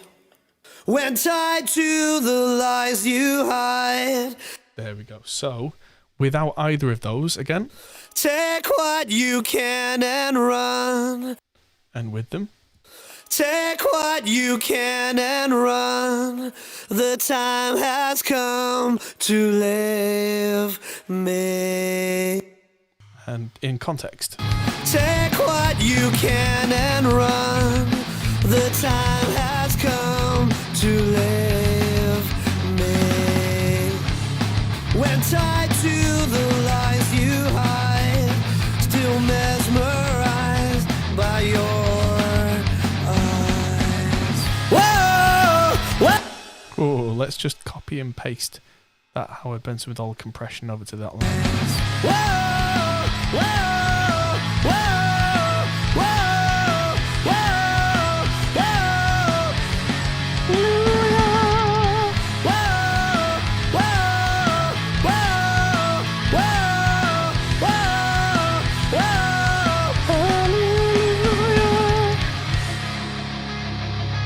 I think our basic mix is pretty much there. Back when the stars begun, the truth's undone, but shines bright and harder to all that you never had. Watch them flood your heart with blood. Okay, so I need an EVQ after the Howard Benson just to change that vocal tone a little. It's a little thick. Stars begun, the truth's undone, but shines bright. There it is. And harder to all that you never had. Watch them flood your heart with blood. A little bit less low end as well. Stars begun, the truth's undone, but shines bright. And harder to all that you never had. Watch them flood your heart with blood.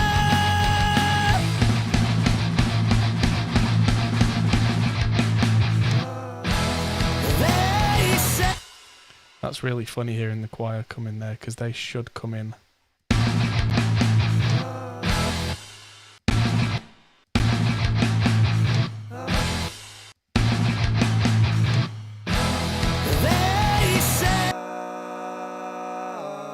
Oh boy, we'll come back to them later.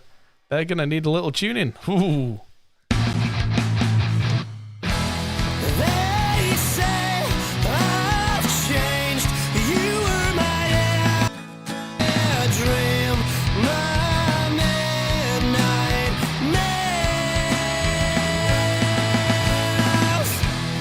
They say I've changed. You were my dream, my midnight maze.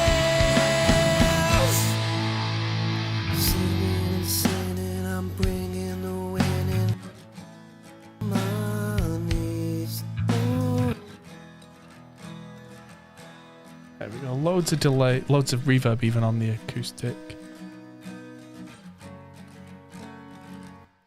And then in virtual mix rack, I just need to make sure there's a optical compressor.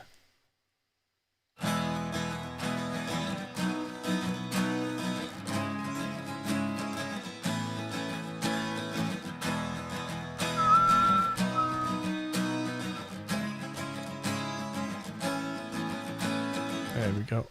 And a demudderizer on the EQ side. So that was actually recorded using this microphone in this room yesterday. The acoustic.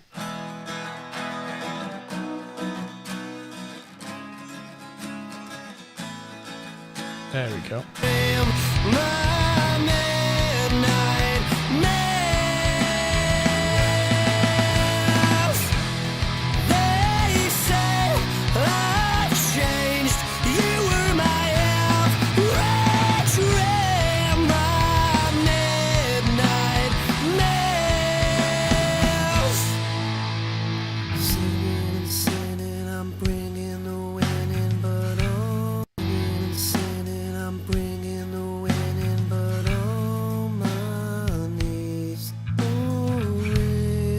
So there is a clean guitar that's going to go in there. Heavy compression makes vocals stand out so well. It's losing its meaning, but on my knees,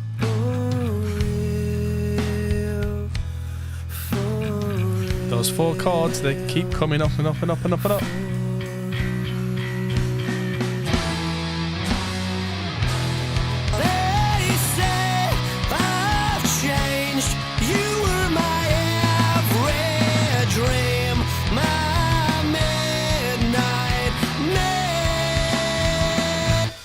As you can see, the vocals are a giant block, by the way, on vocal 1 and vocal 2, because, and I'll just rename them properly, I spent a good few hours going through Melodyne with those before the stream because I thought that would be torturous for you guys to put you through me just sitting there with a blank face Melodyning for hours. So it'd be torturous for me. I don't know about you. But yeah, it's just one of those things where just poor. So, moving on. I've got a reasonable basic mix, I think, now. Oh, thank you, group. You can go down. Sorry about that, headphone users. That was a bit much.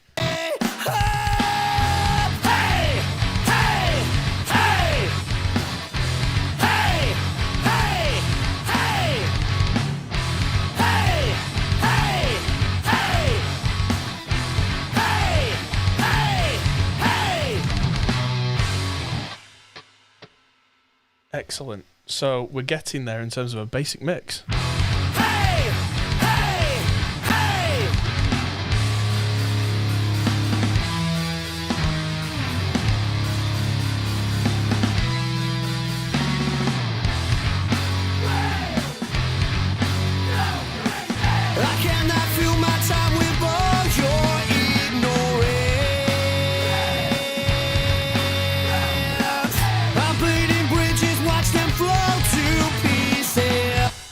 Cool. So the levels are a bit all over the show because it's a full album, and that's the kind of thing we're going to have to look at in a little detail.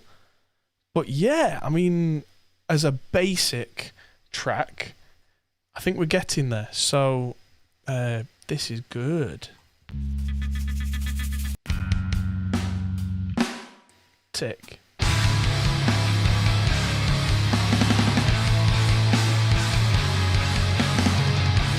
Oh, that already sounds a million times bigger than it ever used to because I now understand things like frequency masking. Because this song, it's got weird guitars which I'll be adding later, which I really liked, but it literally just went stop.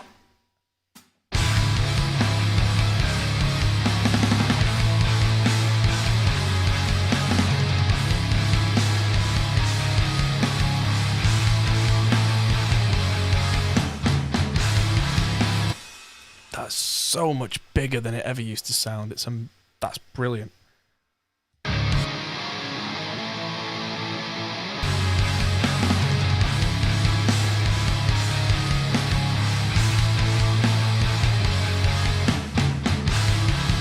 You break me.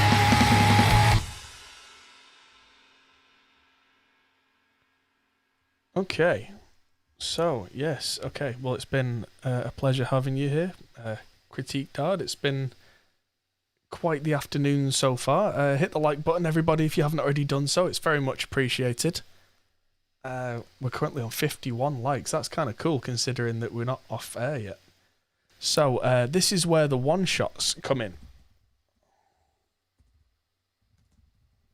Now, hopefully, one-shots, which is basically samples that it's one sample that plays over and over and over. These are supposed to be reinforcing tracks. So this is where I need the kick and the snare to really start to pop. And so, let's start with the kick. So what I want to do, keep hitting save, is I need to load up a new copy of the Slate Drums sampler. Ooh, now hosting. Well, thank you very much. So, yeah, so Slate Drums 5 I want for my one-shots, but where it's create, I can change the view to be samples.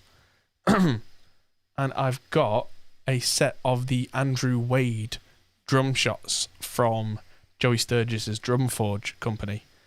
And so, underneath the kick, let's see what happens if I add in, hello?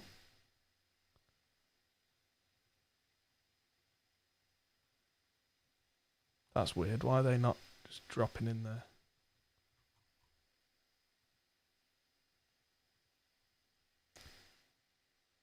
Hello? Just keep hitting save. Make sure that's all right, because I can see them. Why can I not hear them?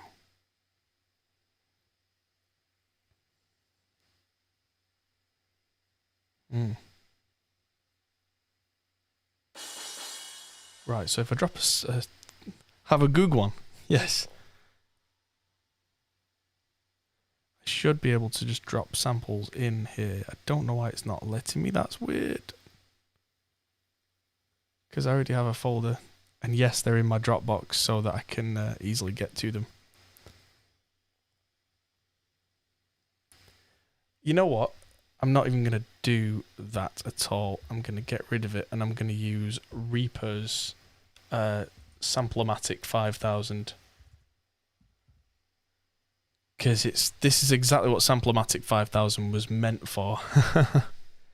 And if I have my MIDI notes, I think it's from 36 to 36, which would be if I sent the kick drum. I'm now going to send the drums out. So I want to send to One Shot's kick and not send any audio, but I do want to send all the MIDI. And yeah, so I can see that going click, click, click, click, click, click, click, click, click. So that's what I want. I'm just going to delete the other One Shot channels because I can probably quickly duplicate this once I've done this. Now if I browse to, and I'm just going to do this off camera, just in case there's anything I don't want you to see. Just because, you know, I have NDAs and that kind of thing. That's my excuse and I'm sticking to it, okay? Mixes for 2020.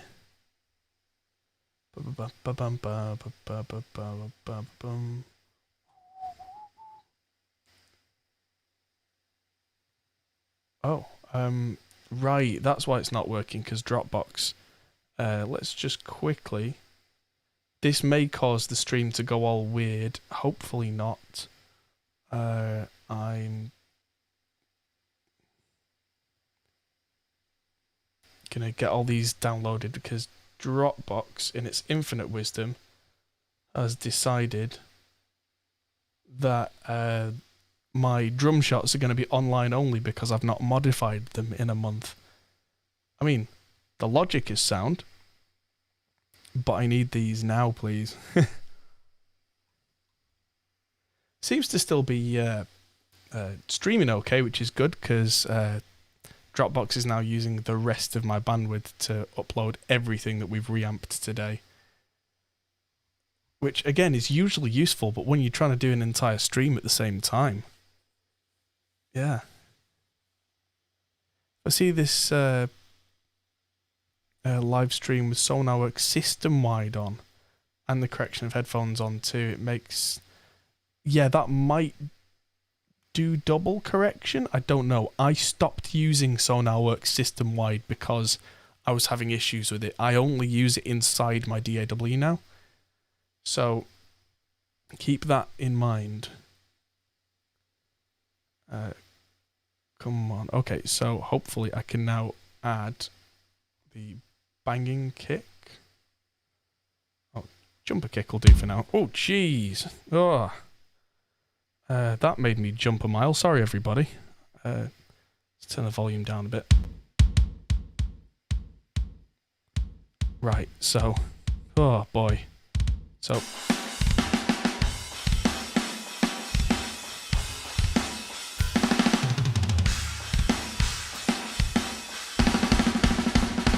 There we go.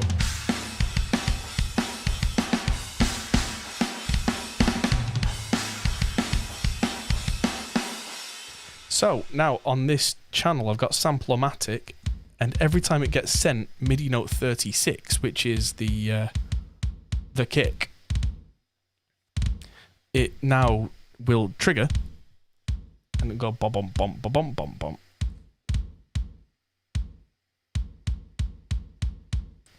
Which on its own sounds awful, but that's the drums as they were. And now it's got this big fatness underneath it. If I put Restream above a plugin, that plugin doesn't affect the audio. That's right, because audio goes through inserts from the top to the bottom in order. So that's why it's right at the very end here. But yeah, if you have anything after that, you'll hear it out the master output, but it won't be sent through Restream. That can actually be a really clever way of doing something like I could have an EQ on a vocal, then use Restream to send it to another channel, then have a compressor and other effects on that same channel that don't get sent to that send. But some of the plugins that came before Restream do. Could be a clever shortcut. So anyway, let's have a look. There were different kicks in this Andrew Wade drum shot. So this is the direct jumper kick. Let's have a look at banging.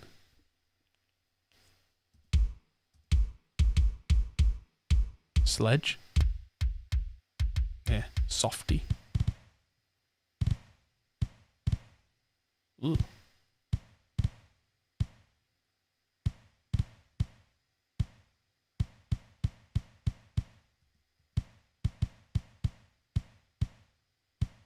Wadium. Oh no.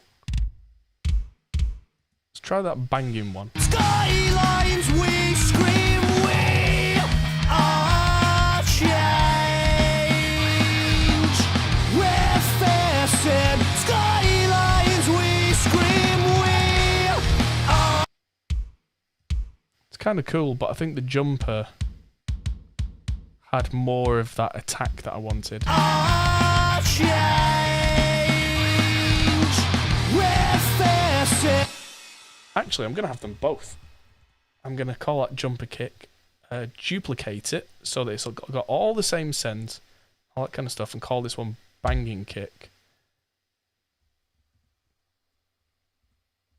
And then just have that lowered down, just for that woof woof. Skylines we scream, we are change.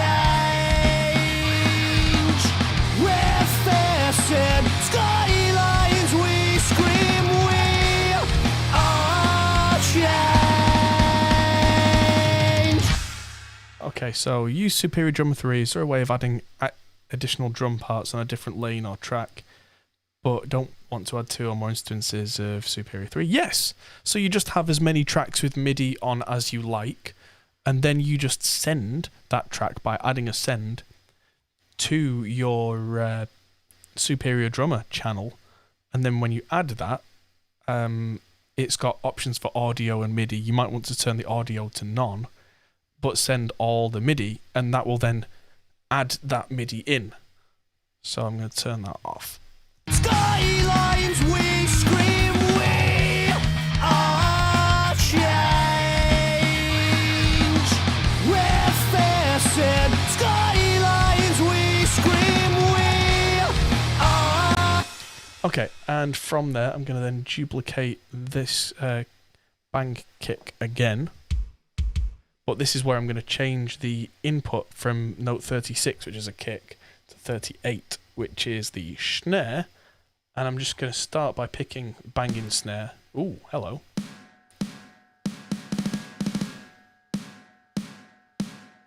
Dang, dang. And Samplomatic is a very lightweight way of doing this. So let's listen to the drums with that and without.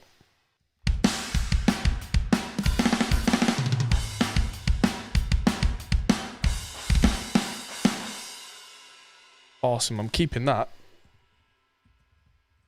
And last but not least, I want a snare that sounds like it's come from the moon. So let's duplicate that. Bang snare room. And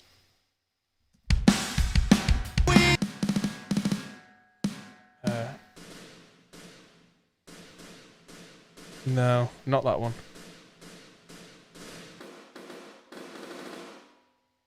Yeah.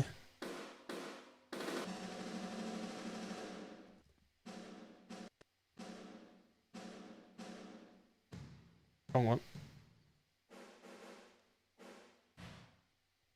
Kick room. That might be something like what I'm looking for.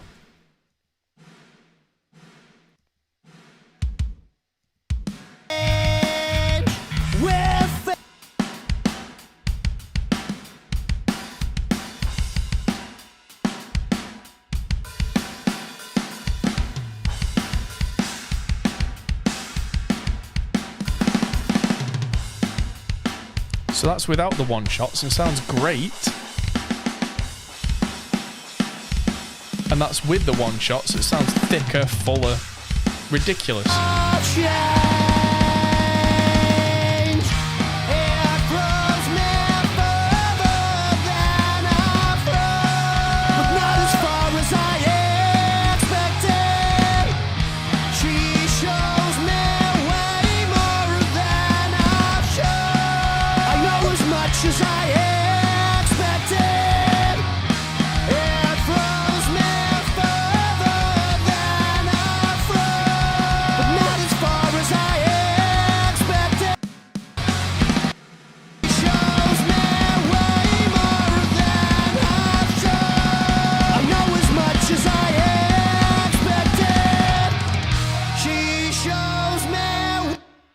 Cool. So that snare room thing there, that's nice. Skylines, we scream, we are. What I really want, and this is where I'm gonna be a little clever if I can. If everybody remembers the song Chelsea that we mixed for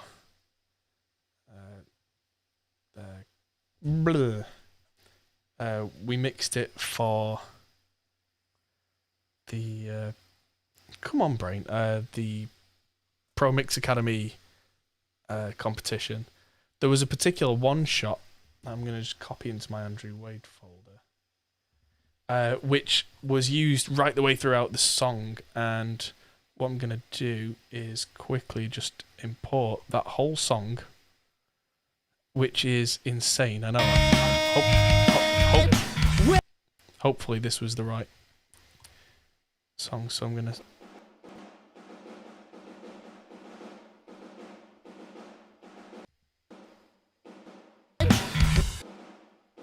That's the one. Uh-oh. That's gonna go on forever and ever and ever. It's gonna sound like popcorn. Right, so...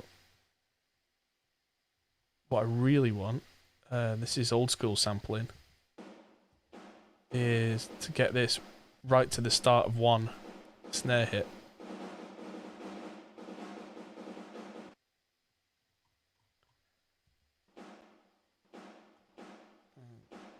There we go. Really just basically steal a sample.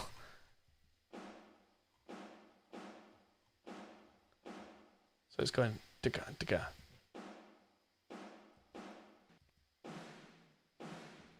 So is this triggering at the right time? I think it is.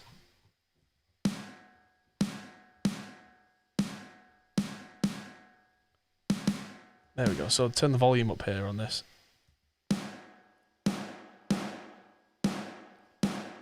There we go. That's our massive, massive snare sound that we had on Chelsea that I'm just nicking that as a sample.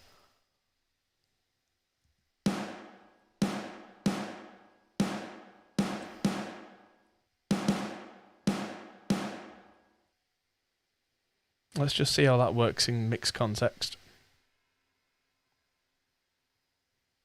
Without. And with. Oh yeah, bit less.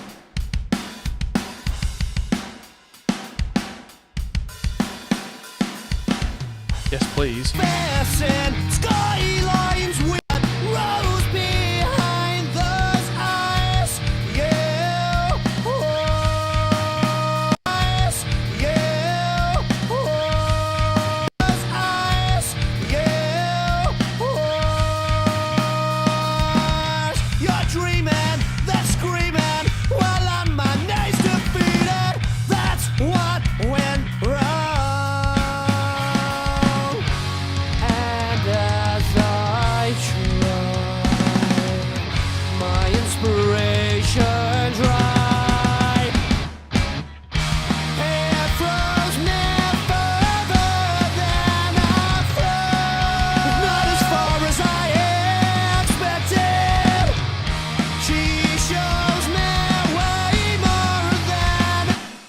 Still starting to lose that snare, so I'm going to grab the bass, guitar and vocal and just bring everything down by a couple of dB.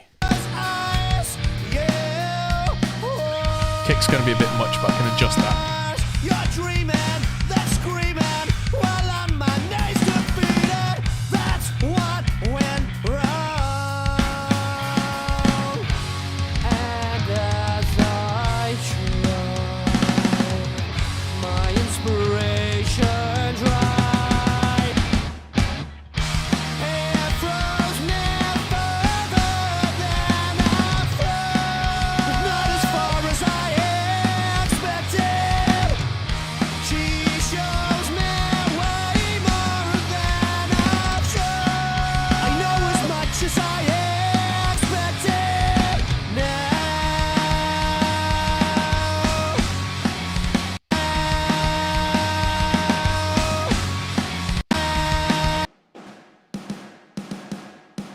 Ah, right. So these snare samples on Samplematic are all picking up those little ghost notes.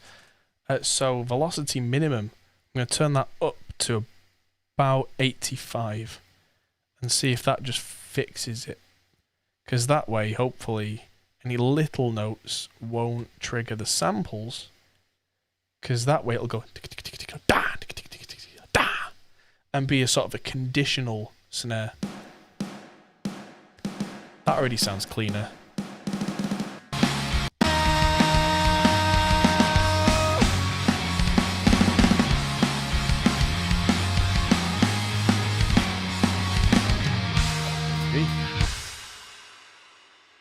Ivy's awake from her nap. Oh, baby. Being a grump. Come here, Grumpy. It's everybody's favourite critic. Say hello. Ivy's come to see how the mix is doing.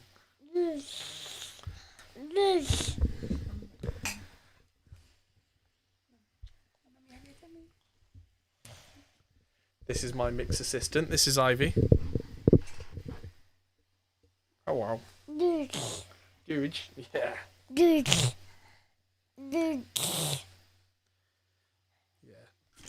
She's interested in the Boss DS1, bless her. But yeah, this mix is getting there. I think it's good for me to take off the headphones for a minute, a little bit of rest, and entertain my sleepy child. Where, if you saw her earlier in the stream, she was absolutely desperate to sing down the barrel of this microphone. She now wants to hit play, I think. Oh, uh-oh. Can't quite. Yeah. I'm in the middle of a mix. You can't be changing all my settings.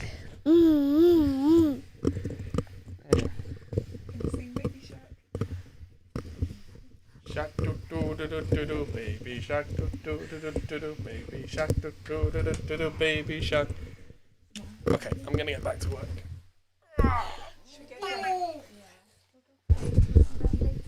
Yeah, like tomorrow. Yeah. Oh. Luckily, it looks like none of the mix was affected there. I've always got an undo button. But yes.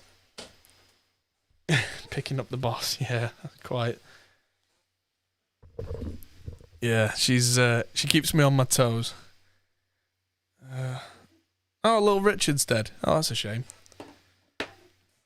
I didn't know he was alive at this point. He's been going since about 1803. But yeah, that's a shame. Train him young and they'll be better than you. Yeah, and then she can earn all the money and I'll just retire to a yacht in Hawaii or something. However that works, I don't know. I'm not rich, I don't know how rich people work. But yeah, let's have another listen to this, well, a section of a song. Let's pick Ex Cathedra.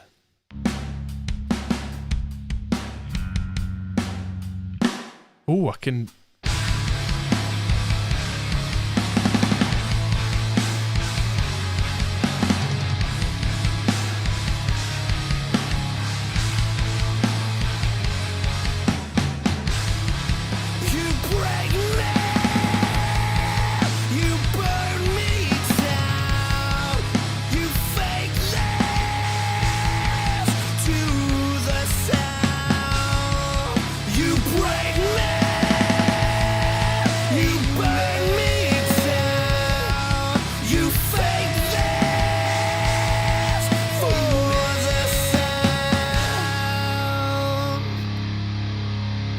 I think we're getting there in terms of our basic mix. This is where I start to do things like beef up the master bus. So I'm going to get True Iron on here and turn down the output so you don't all go deaf. Well, yeah, you're expecting a breakdown, but that's where it goes into the next song, and when we do it later, that over the top of it is going to be the intro to the next song, which is technically a breakdown. So yeah, you weren't far off. But yeah, that massive note at the end there is when we're done with the mix, we're going to kind of slam them two together so that we've got a big kind of tension note underneath. And so yeah, True Iron on my mix bus, virtual mix rack. It's going to go before restream.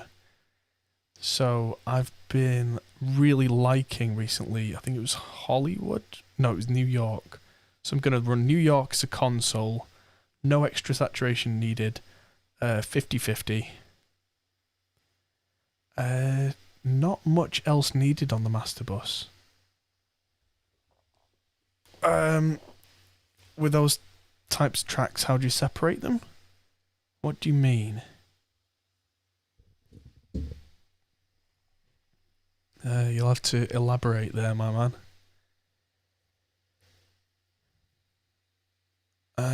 Don't want any compression on the master bus yet, or do I? Yeah, let's use my usual trick of FG red. You'll see this sounds ridiculous until it's in context. So I'm going to use this section of Ex Cathedra. And what I do is I absolutely blast it.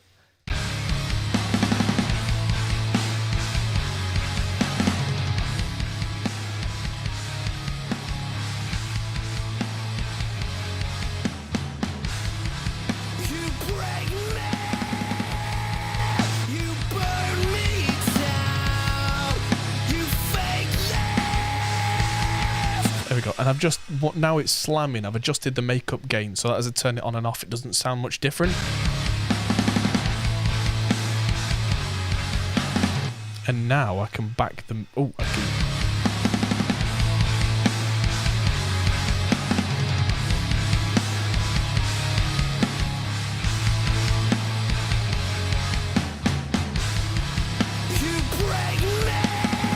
There we go, now I can back the mix off to 0 and bring in a bit of that character. How do you separate track 8 from 9 in different files if they have shared information? Render them out separately. I mean, there's different ways of doing a CD master, but if I was doing it as a CD master, then I would render in one long chunk wave file as the album. And then I would use CD mastering software like Sony CD Architect to put track markers in. So if I put track markers in, then the CD changes track number, but you get a continuous follow through of the wave. Also, it is a little tricky when you're doing that for something like a streaming service. You just have to live with the fact that there might be a slight gap in it's supposed to be continuous playback. But you make sure your regions are absolutely right next to each other. If you're going to render them out as separate tracks and then sample from sample, it should carry on. If I ever used the rear bus technique of Andrew Sheps, no. I know what it is roughly. I do something similar, but not in the same way that he does it. I do it my own way, which is exactly what I'm doing now, which is why I'm slamming the FG red and then bringing in a mix.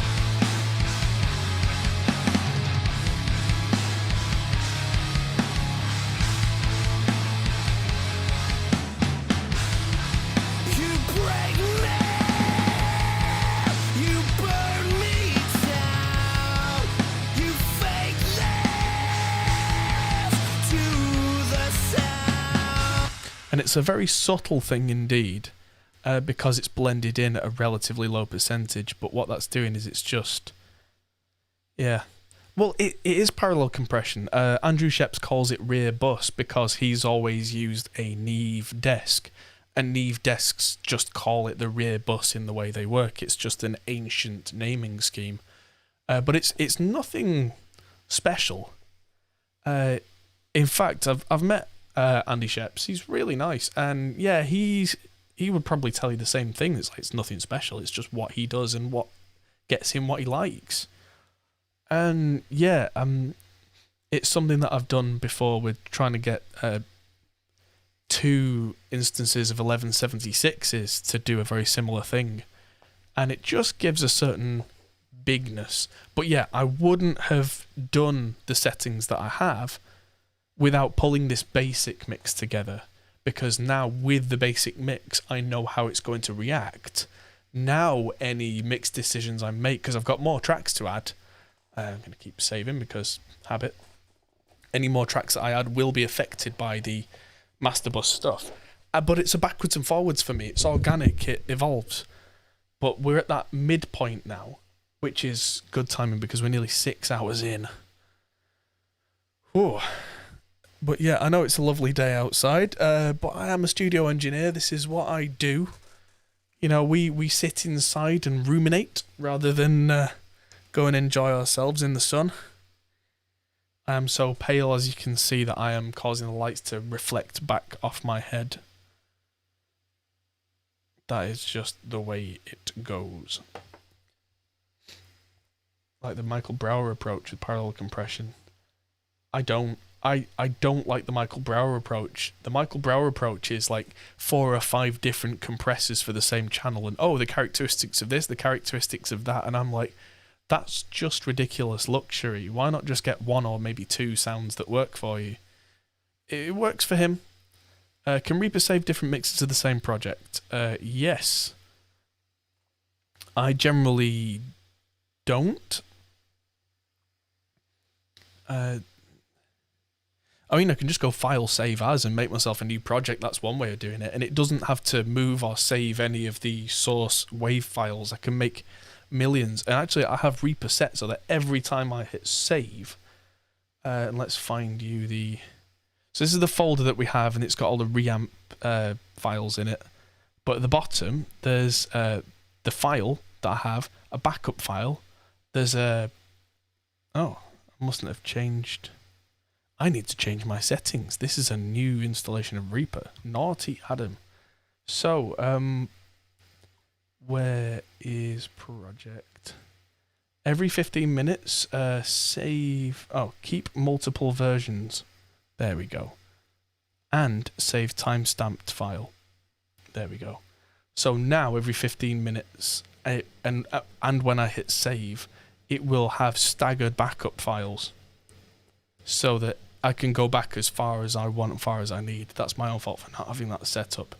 But also with the SWS extensions, you can have snapshots, which is SWS extensions. I need to install them again at some point. But with snapshots, I can have multiple different mixes in the same project file and just flick between them. And that's really useful for keeping things in one project. And then say you get a client who says, I preferred the old mix, and you just go, old mix, click. And it doesn't necessarily lose your new stuff if you saved a new snapshot. Very, very clever. Yeah, I met Andy Sheps. He lives in England, but that's not where I met him. I was at NAMM in January. Met a lot of people at NAMM. That was a real eye-opener. I knew NAMM was big, but there's big and then there's breathtakingly big. Yeah, project folders full of backups. It's worth it. It's worth having loads and loads and loads of backups. Because you never know. I've had it where I've accidentally been working on a song and maybe lent on a delete key, and that's deleted a backing vocal or a guitar part or something that I've not noticed for hours. Then you look over and you go, I'm sure there was a part there. But if you can look through all your time-stamped backups, you can generally find it and then just copy-paste a section. Because of project tabs, this thing has tabs now. Like Chrome tabs, I can have multiple projects open in different tabs. So I can just have one tab open, copy an audio source, other tab, paste, and it'll just go, and I can do that with an audio part like this. I can do it with the entire channel, effects and all. I can just copy and paste that from one project to another. It's so powerful. But yeah, I don't know. Everyone does it their own way. How can I open a backup in another tab? You go to File, New Project tab, and then you can just open whatever file you like in that new tab. If you've got backups, you go from All Supported Projects, which is RPP, to Reaper Project Backup Files, and you can open any of your time-stamped backup files. So yeah, snapshots is a separate thing. Snapshots are in the SWS extensions, which is a separate download for Reaper. I highly recommend it. I've not got it right now because this is a new laptop for me and I've not completely customized it to my liking. But yeah, there's a reason why people like Reaper, and everything's easy to work with. Easy to work with is very, very, very useful. So, as I was saying, we've now got what I would refer to as a basic mix.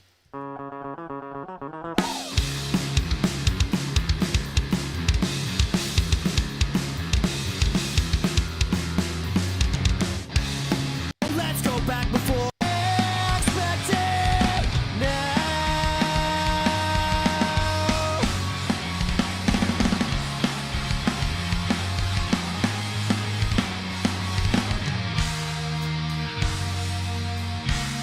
Okay, so the kick is now too loud, and that's fine. I can just grab all my kicks and turn them down by a couple of dB.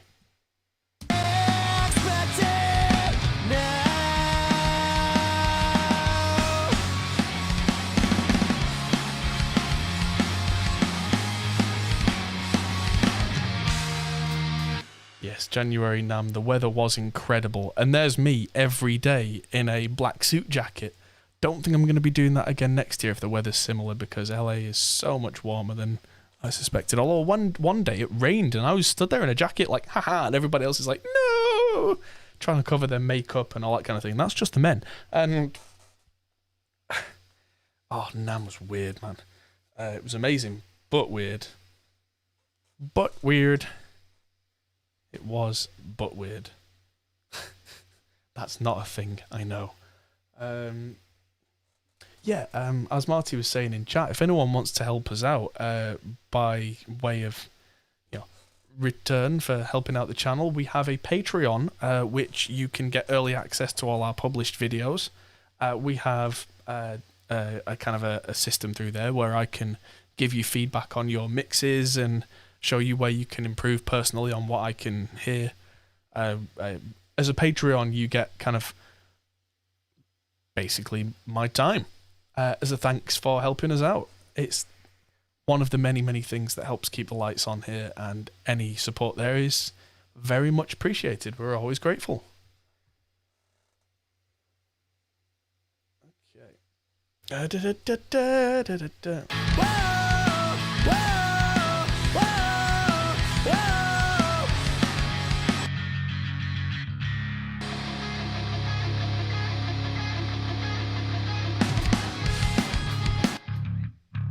Stars begun, the truth's undone, but shines bright.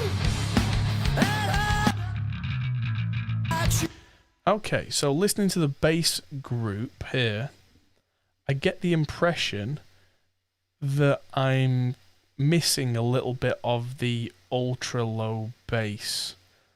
I could probably stand to have some really, really low stuff in there. The bass sounds nice, so I don't really want to disturb the flow, but let's just add in mix bass, the 60 hertz region, and probably overdo it and then dial it back.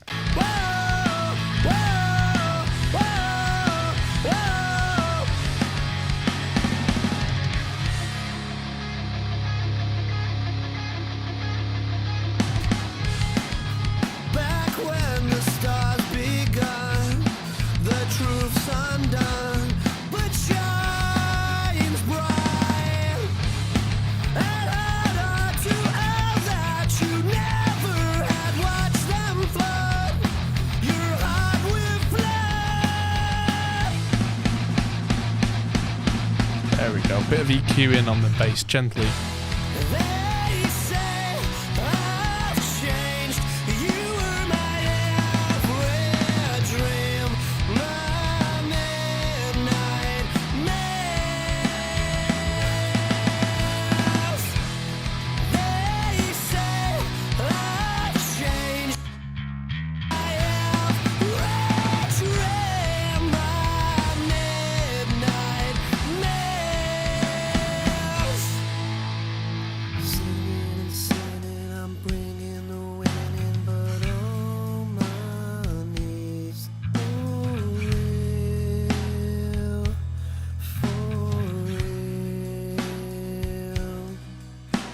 Excursions, intrusions, it's losing its meaning, but on my knees. For real. Right, so that snare plate still has too much low mid information sounding by it. I speak English. Low mid. That thud thud complicating the mix. So that's gotta go. There we go. They say I've changed. You were my retrimmed my midnight mass.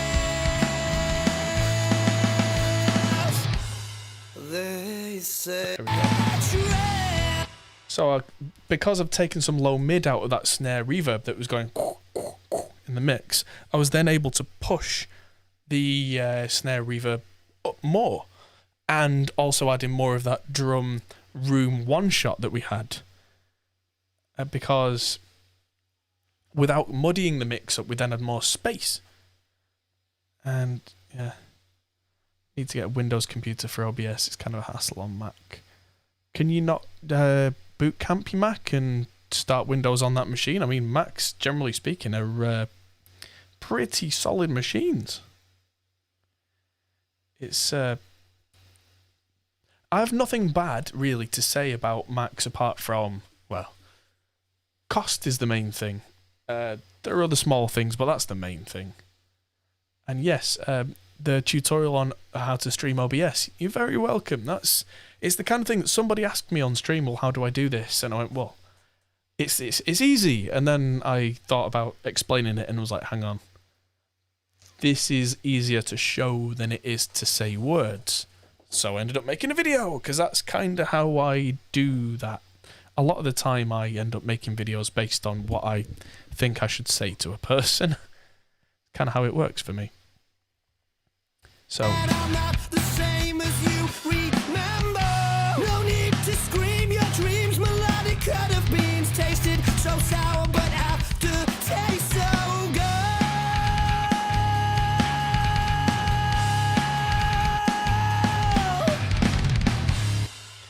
right, so it's time to go back to reamping guitars. Oh, everyone says yes, I know, but there's a lot less to do now in terms of reamping guitars compared to the start of the stream. I'm gonna move all the clean and crunchy guitars to largely be in the same place. So I've got one called Crunchy, which I'm gonna turn the 5150 back on, maybe on crunch mode.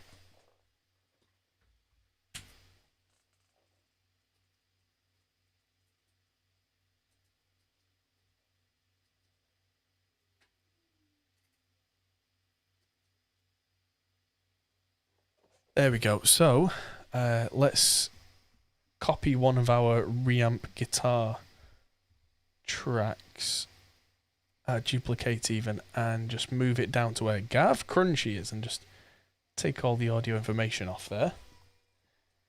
And we'll start with Frown Proud, because this is supposed to be... does Reaper have color markers for verse 1, bridge, chorus? Reaper does have markers. Oh yeah, you can set the color of the markers if you really, really want.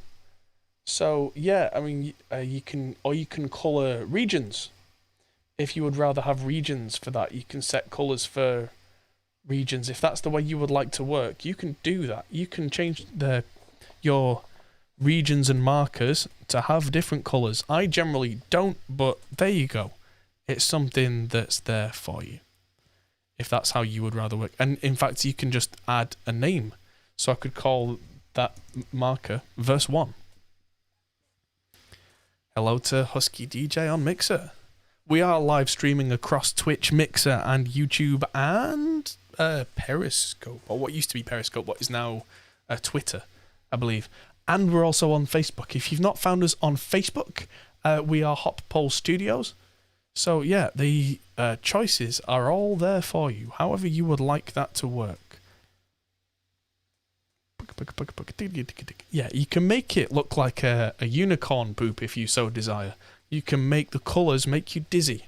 I generally tend to go for a fairly flat look, but like I've done today, I might colour all the drums one colour, all the guitars one colour, because it is good for the mind when you do that.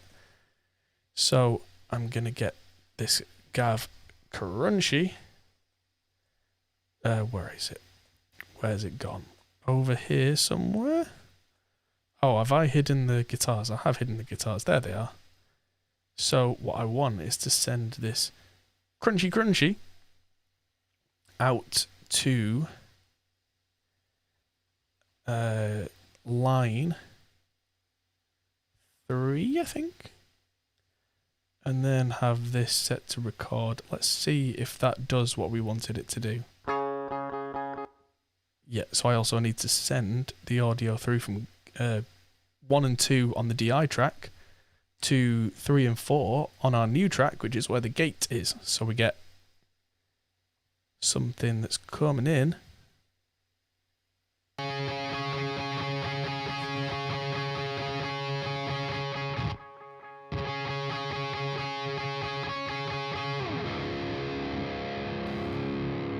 Oh.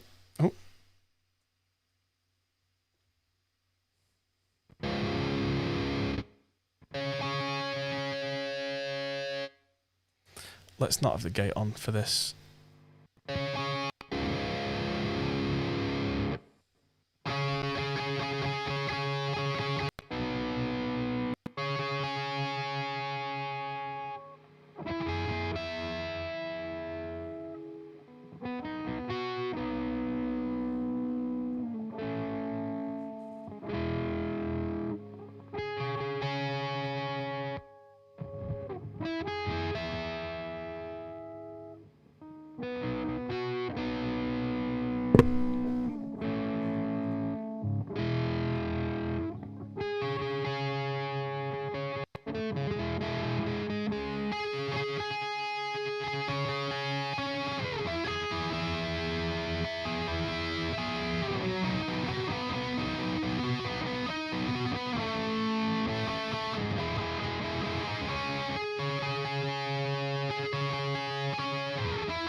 Okay, so what interface do I use? At the studio, I use an RME RAIDAT, which is a PCI Express card, but I use loads of different external preamps. Usually, when I'm at home, I'm using an Audient Sono, one of these. But seeing as I need a lot more ins and outs for these kind of streams from home, I'm using an Arturia Audio Fuse 8 Pre, which is absolutely amazing. Let's hit record on this.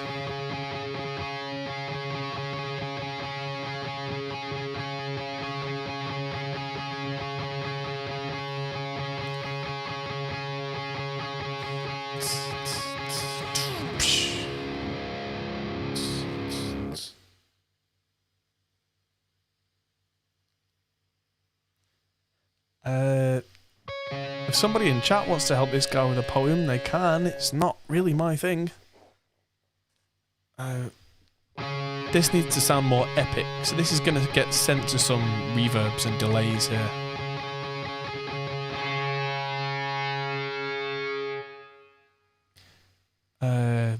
This could be a perfect time to use that delay we set up ages ago.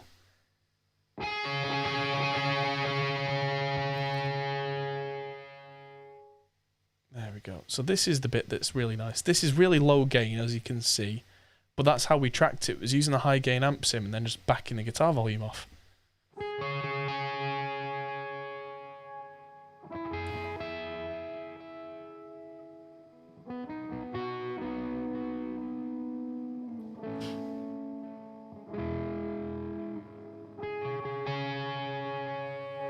Snare plate lock.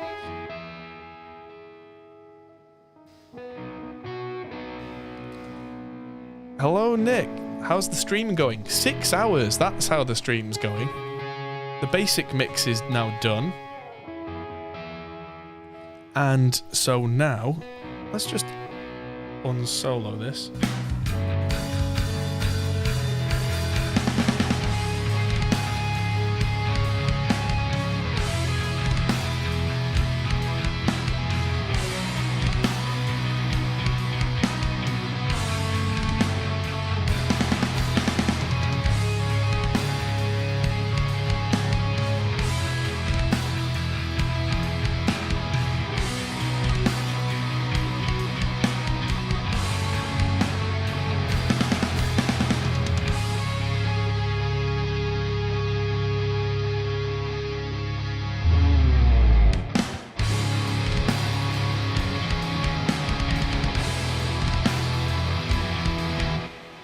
Okay, where's that other... Have we still... Yeah, we've still got a live one. Okay, but that's fine, because it didn't interrupt until there. So, yes, that's that part done. Oh, and William Bill Cooper, we've got Jugger. Literally in the middle of this song, there's just a guitar part that just goes, Jugger. Which I'll definitely automate the delay and stuff not to be on there. It was literally just because we felt like the main guitars didn't have enough jugger on them, so I'm going to turn the bass up on the amp and hit go. Who are you? What are you about? What do you believe about America? So if you can hear that, Is it's it going true? 1, 2, 3, jugger. Are you helping to divide us more? Or are you helping to bring us together? Do you really understand what this country is all about? Back into the left, back into the left, back into the left. Okay, so that's a track in this song that literally just its whole job is to go jugger every now and again. And so back to same old, same old. Let's see how this sounds, because this is supposed to have not anything. It's supposed to just be straight.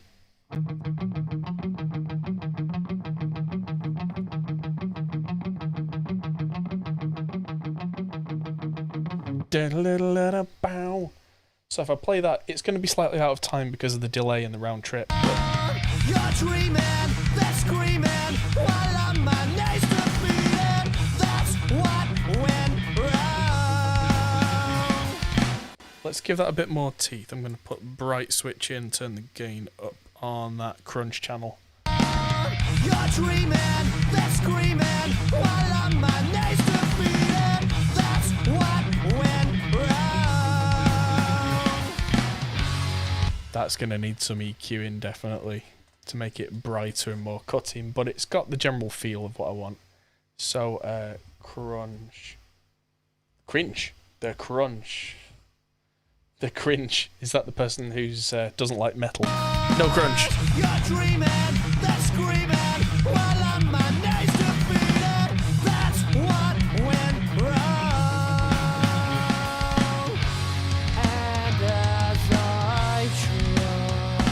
There we go. Well, that is that track reamped. Consider yourself done, sir. Stick a fork in me, I am done. And then let's have a look at, so there's the intro, which is important. So that opens up the album. Actually, what am I doing? That can go on exactly the same track as the crunchy, but it just needs some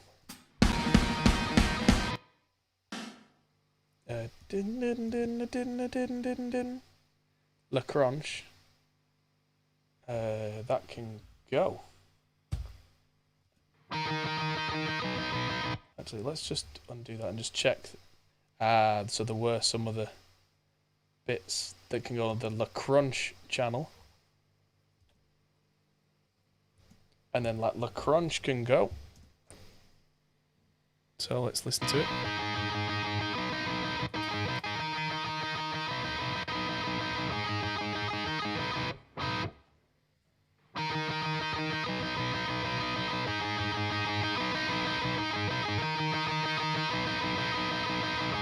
There we go. So I just pushed the mids and the treble on the amp just to make that stand out compared to the red channel, which was already quite scooped.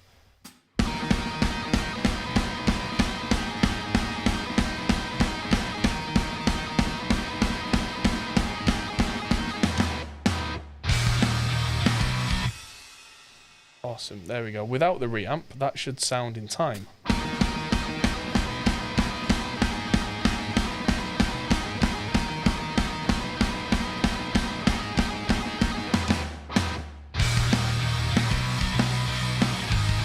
That's more like it, and that can be I can just shift and click that to make it louder, drag the top of the bar up.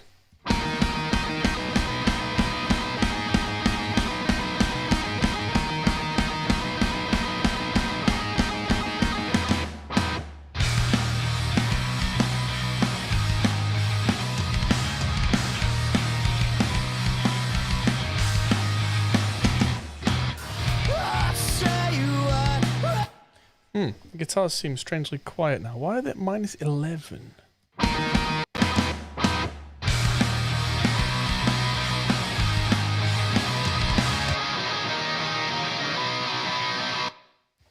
Okay, so time for a tone reevaluation. These guitars are all really piercing.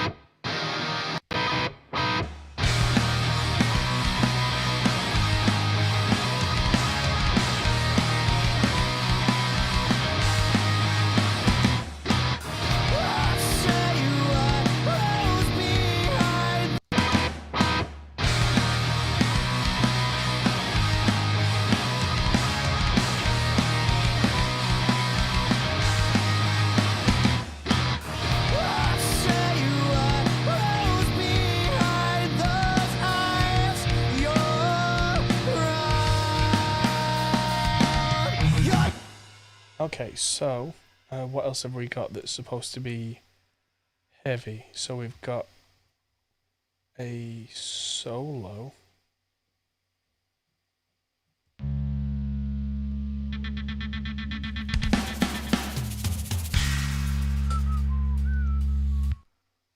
Wow. Okay. Okay.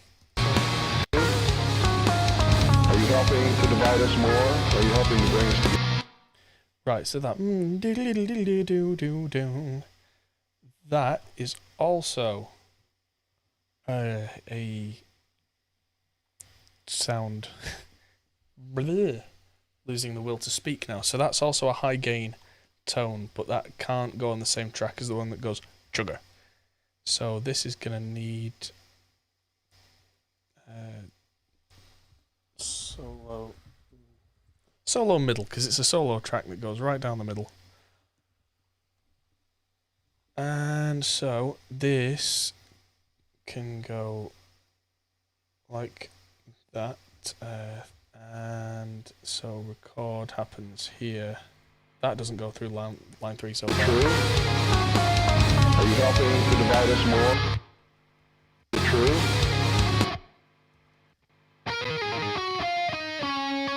Ooh, nice. So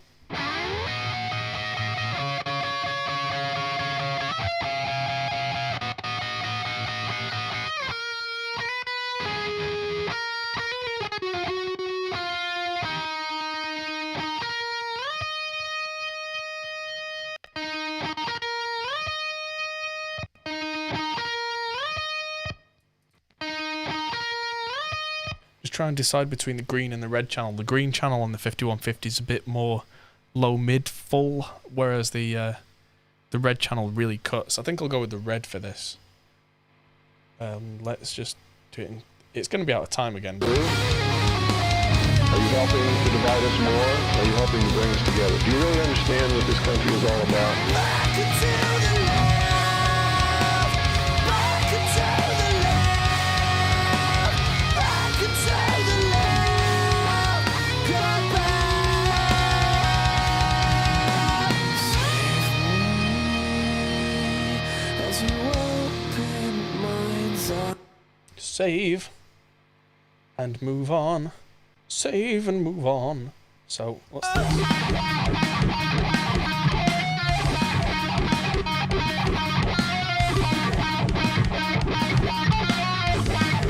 Oh, so this is the duck sound.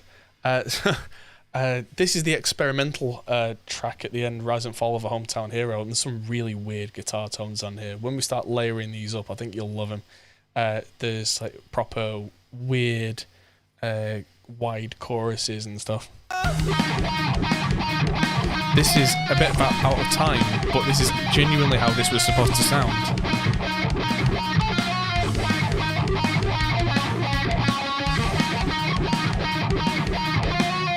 Whoa, it's quite dizzying hearing it not in time. Turn my headphones down, I'm going deaf.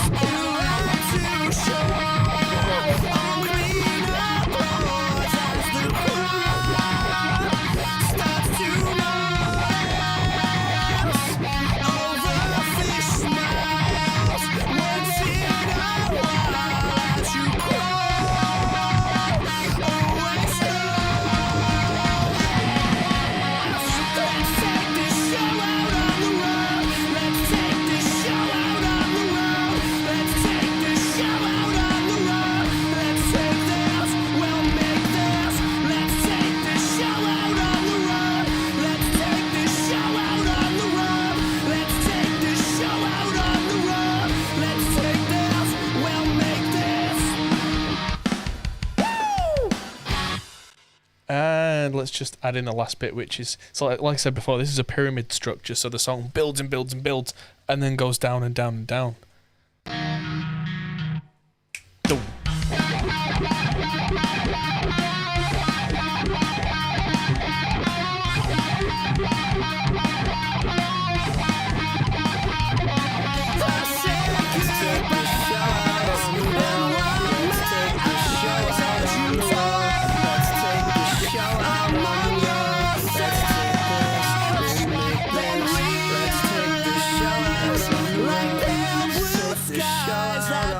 That must be where the audio literally ended on the track. I think I'll have to fade that because it was bathed in reverb and stuff on the original. But if I take record off that and just actually play it back.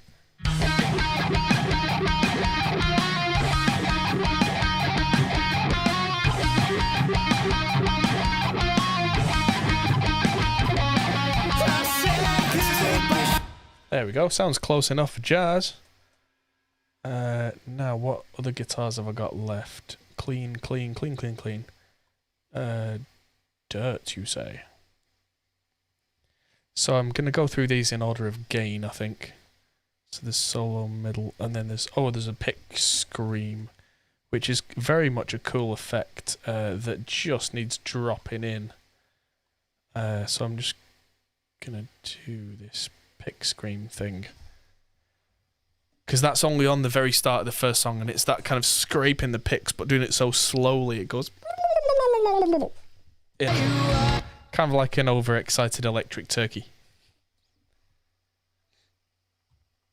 So if I duplicate that track, put that pick screamy kind of area, delete that.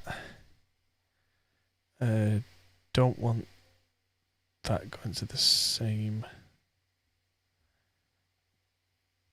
pick scream, so I want that pick scrape left. That also going out of line 3, not the other one. Record.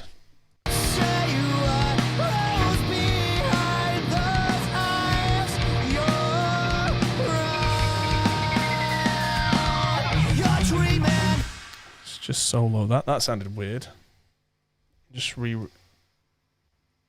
I'll just solo it and record it in as is.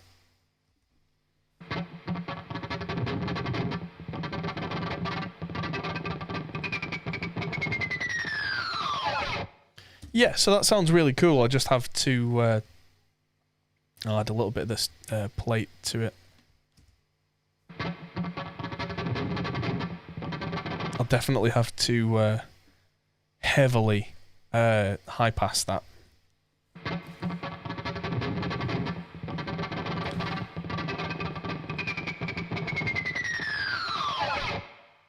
There we go. And again over here, because it's proper sound design stuff.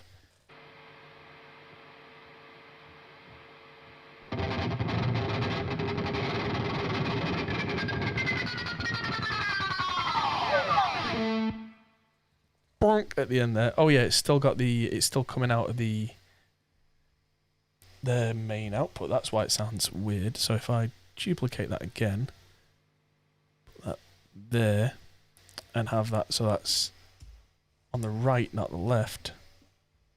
Make sure my line's being sent properly and that my gate is being opened. I might not even use the gates here. So, here we go.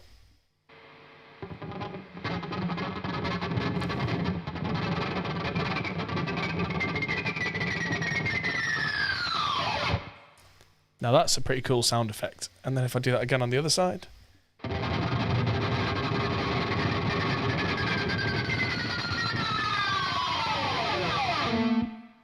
Thunk. Cool. So if I turn off record and play them in the context of the mix.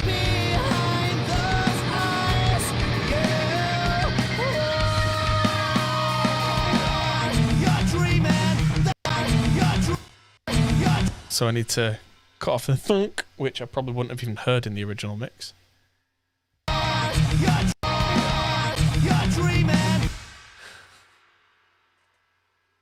Yes. Ba-ba-ba-ba-bum. Oh, it actually moderated and held the "You suck." Hi, Liam. I am starting to feel the effects of being on stream for over 6 hours now. It's kind of cool.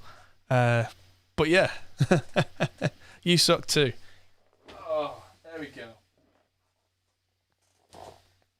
For anyone who doesn't know, Liam is my best friend and lives above the studio, and is essentially the de facto studio business manager.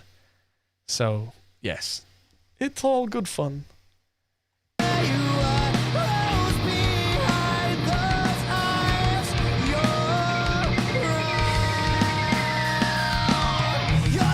Yeah, that's going to need some EQing to make that fit, but it's getting there very fast.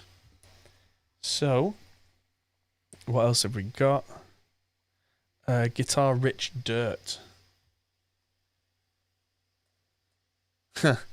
Our moderator deletes the message. Moderate.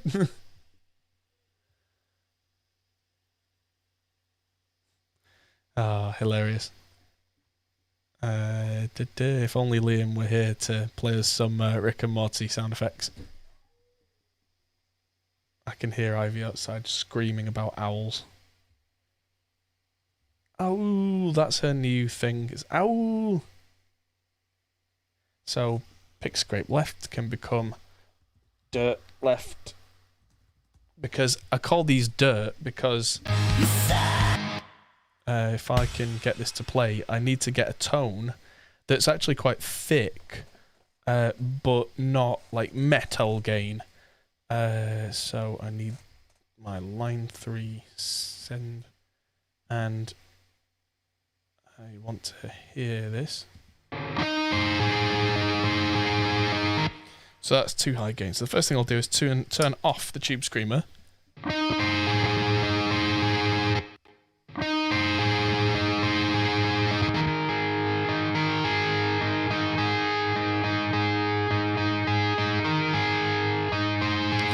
Would you believe that's the clean channel of a PV5150? Clean, yeah, right.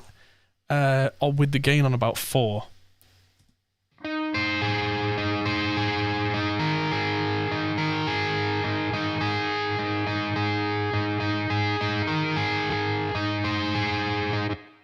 So it's going to be out of time, but let's hear this in a mixed context, because it makes, especially with the stereo pairing when we do this, it makes for a really nice part that just sits above the rest of this track.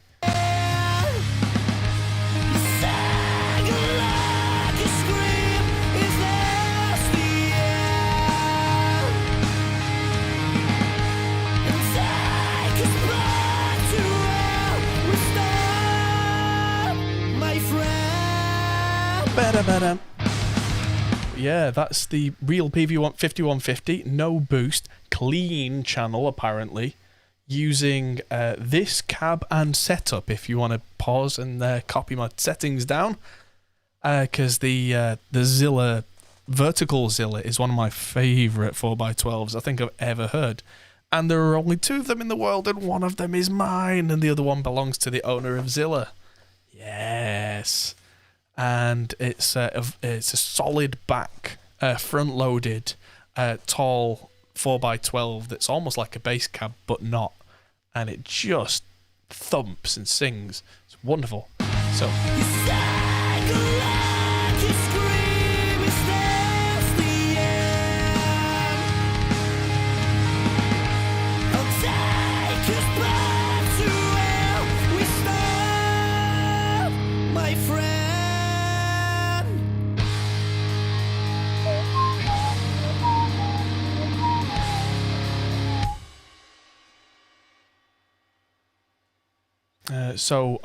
When it gets to that point, they're supposed to be actually clean. So I think I'll use the Marshall for that. So let's move on to the rest of the.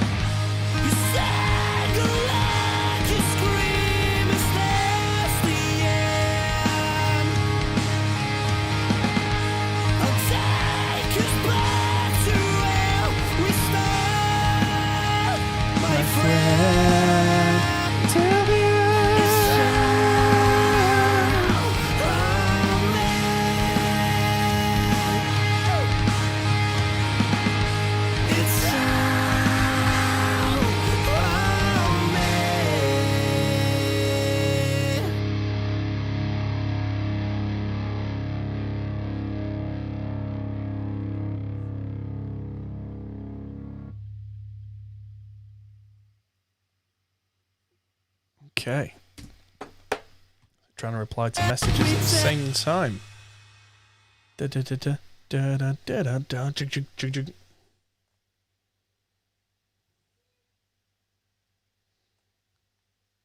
we go. You know what? I didn't actually mention this to APY. If you want to give him a shout, now is probably a good time. Now that it's gotten to a point where it actually sounds good. Because, yeah, 6 hours later, I mean, yeah, this is starting to sound pretty epic. So, yeah, if you want to give APY a nudge, my new moderator of the channel. So, dirt left pan, dirt right pan. That needs to be on there. That needs to be muted.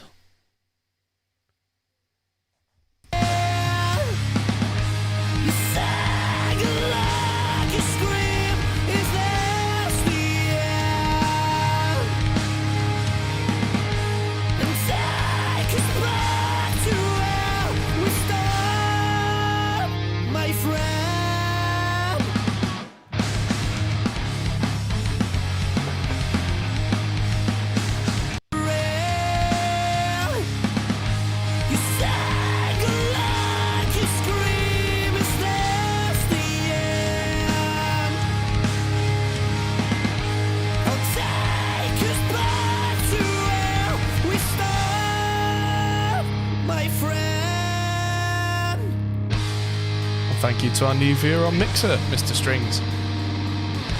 There we go. So, let's just get this recorded.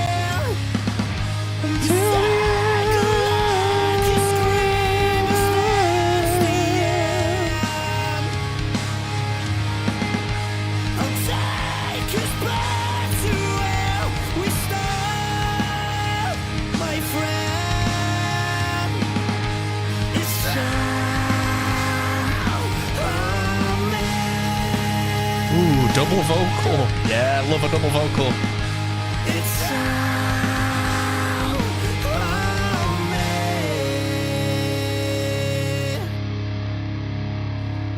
There we go. So that's... There we go. Well, if you've not tuned in before, Mr. Strings, my viewer, this is part of A Poetic Yesterday's Revolutions album that was recorded nearly 10 years ago, and I've decided, because I'm nuts, to take it upon myself to mix the whole thing today, including... Ooh,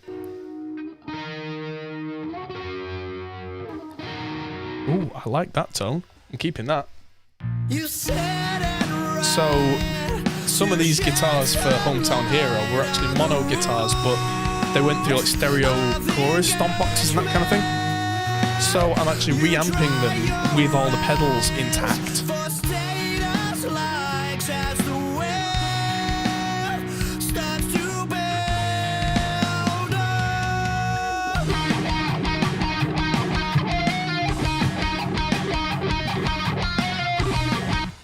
There we go. And like I said, this is a pyramid structure on this song, so...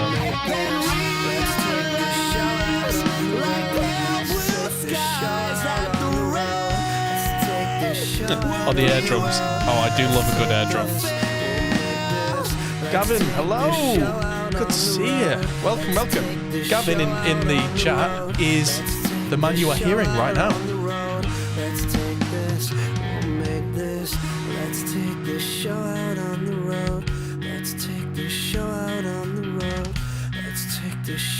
Well, now I know Gav's in chat. Have a listen to this. This isn't finished by any stretch of the imagination, but I started this morning.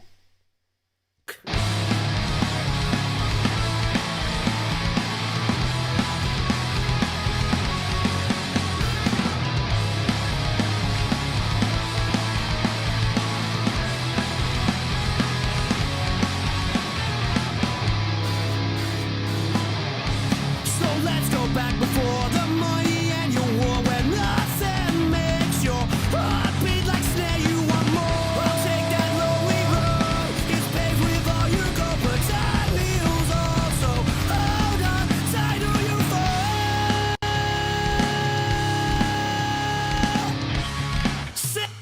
yeah, that considering we started this morning with, from a mix perspective, we started with nothing.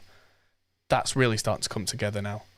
So what I need is to send the right channel here. There we go. You said and right to shed some light on the rules of engagement.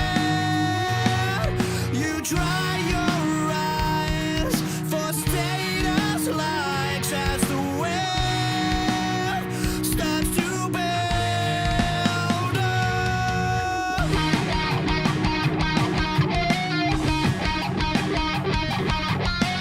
Sounds massive, yeah. I mean, when you've got real amps in the studio, that's kind of the thing that I didn't have originally. And it does make life nice and easy. And, well, you've still got to get the sounds out of it, but still. This arguably isn't really mixed. I mean, that's the argument. It's not finished. But the quacky ducks. Quack, quack, quack, quack, quack.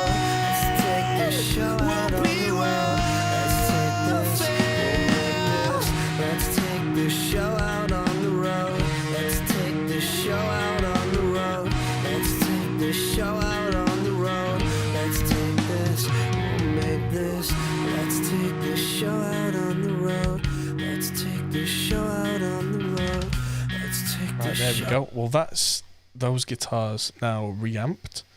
So we've got all our heavy stuff, all our crunchy stuff.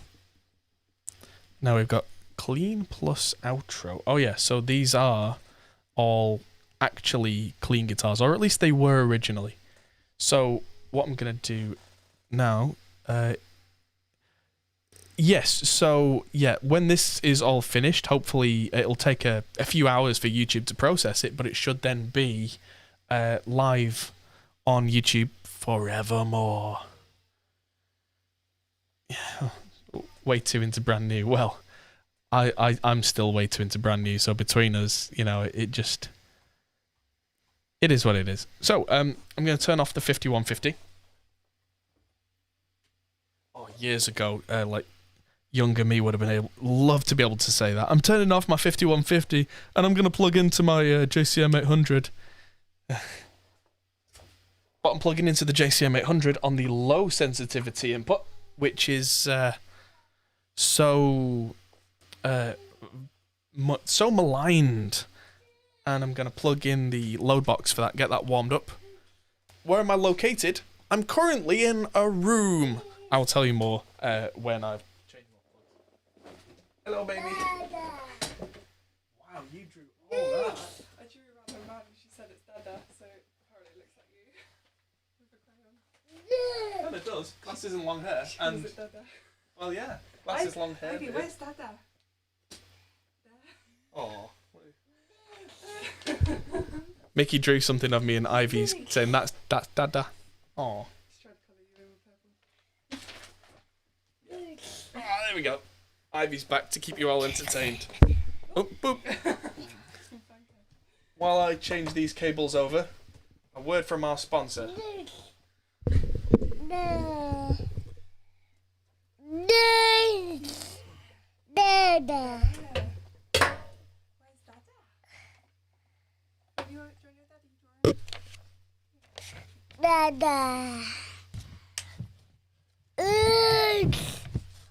Are you reading?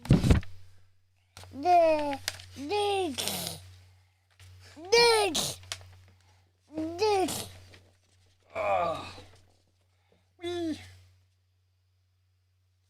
Okay, time for me to get back. There. Yeah. Should we do more colouring? Yes, big shout out to Mickey, who's looking after Ivy all day while I do this. It's amazing. Bye bye, baby. Bye bye, mummy.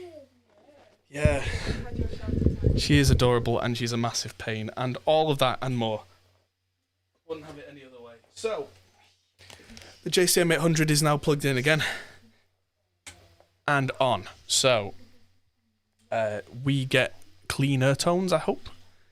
So, let's duplicate one of our tracks that's got some sound on, but it's got the routing already lined up. should make life a little easier. Just doing a mic check. Douche douche. Mic check, douche douche. Is this thing on? Okay, so that's not a million miles away from what I wanted, actually.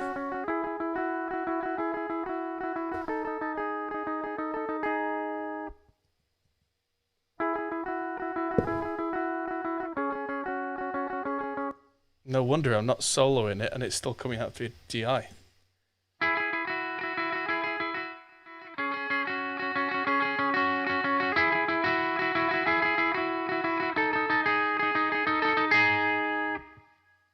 There we go. So the amp's pretty much now low input. What DAW am I using? Ladies and gentlemen, let's educate Mr. Strings. I can camera tilt up. There we go. Yes, camera tilt up. Thank you. From Ivy Cam back to Adam Cam. Let's give the man a quick pointer. This is Reaper. Reaper is my favorite DAW that I use. I've become known as the Reaper guy, essentially. And this long stream is to celebrate the release of the ultimate Reaper course. So, let's find that and put that on the screen. So the ultimate Reaper guide is now available. And this is through Pro Mix Academy, which is part of Produce Like a Pro. And so this is a massive thing. There's a discount for the rest of the week, which is awesome. And so that's got me and all the stuff you'll learn. It's like an 80-part course for this. So yes, it's the fastest and most useful DAW, I think, in the world. It's faster than Pro Tools. It's smoother and easier to use than Cubase. It's got less weirdness going on than something like Harrison Mixbus or Studio One, all of which are good DAWs. Oh, 69 likes, nice. And so it's well worth checking out, although it can be a little intimidating at first. So Reaper is free, isn't it? No, Reaper is not free. I have to say this all the time. Reaper is $60 for a license. You can use it on a trial, and the trial may or may not expire at the end of it. Reaper is not free. It's the most Adam thumbnail I've ever seen. Well, and then I smile there. Yeah, so the video went out last night on Warren's channel on Produce Like a Pro. We are working together on it. I've done the filming and the production. He's doing the side where it's part of the Pro Mix Academy. And so it all works out nicely. And so I did a nice interview with him yesterday. So this is now a thing you can go and buy if you are considering really diving into production with Reaper. Then do by all means check this out. I mean, it's well worth it, I am told. I couldn't really say that, but the people who've already bought it say they think it's great, and I obviously think it's well worth doing because I wouldn't have made it otherwise. So check that out. Now let's get back to our regularly scheduled programming. So we've got Rich Clean plus outro. Why don't I just have these on here?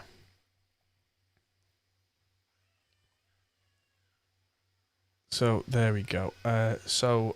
One last thing I'm going to do is drop this link in the chat. There we go.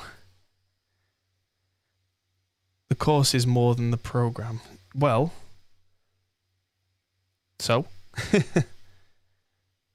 I mean, I've seen people take multi-thousand-pound Pro Tools certifications that cost more than Pro Tools. What's worth more to you? The software itself or your ability to use it? If I can save you days of time from trying to poke around and find things or never find things that hold you back for a long time, or you can spend some money and have all that time shortened and your ability just go right up because you can now do everything quickly, then it's then if your ability can fly up like that, then it's going to be worth it for you because your time is money. And yet someone says, I just use YouTube. Well, my videos are on YouTube, but they only tell you so much. The ultimate Reaper course that we have done is in-depth on everything. And it goes right the way through, and it's me guiding you. It's not faceless.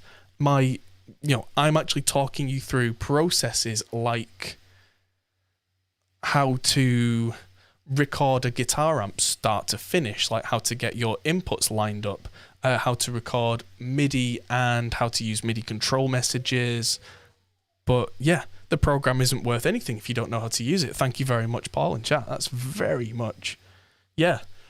So my course plus the cost of Reaper itself is less than the cost of Cubase. It's less than the cost of Pro Tools if you have a year's subscription, 1 year's subscription. But yeah, it's something I will defend to the hilt. I really wish that courses like this existed when I was learning, because I had to do it the hard way. I spent years, and I mean years, finding new things that going, I didn't know this was there, and people saying, yeah, it was there the whole time. So, yeah, it's not just tips and tricks. It's not just a little clip here going, oh, here's how you do a thing. It's a full guide right the way through. And it's going to be updated as we go on, as new features are added into Reaper. Like there was a new feature added only a couple of weeks ago, which is now I can export WAV and MP3 at the same time, which sounds like, oh, whoop-de-doo. But if that's a 4-minute render for a 4-minute song, that saved you 4 minutes every time. And if you do things like that regularly, that's a feature that you wouldn't have necessarily known was there. And so on and so forth. Anywho, I'm going to get back to this cool stuff right here. So it turns out I've got an extra guitar track that I didn't need in terms of DIs. I'm consolidating here just to make life a little easier. If I delete that. There we go. Right, so... oh, no, that should be there.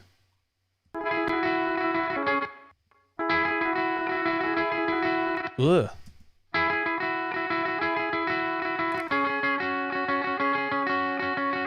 There we go. That's the sound of a JCM 800 with the preamp gain on 7 if you're using the low sensitivity input. If I switch up to the high sensitivity input, that gets this. Whoa. I should do some one-on-one screen sharing lessons. Funnily enough, I do! Through our Patreon, if anyone wants to be a top tier Patreon subscriber, then we can organise regular screen sharing and mix critique one-to-one sessions. That is something I do. Hello, Warren. Greetings to Produce Like a Pro. We've been on stream now for nearly 7 hours, and we are getting to the point where we almost have a mix together for an entire album. It is hilarious how this sounds out of time because of the reamping latency.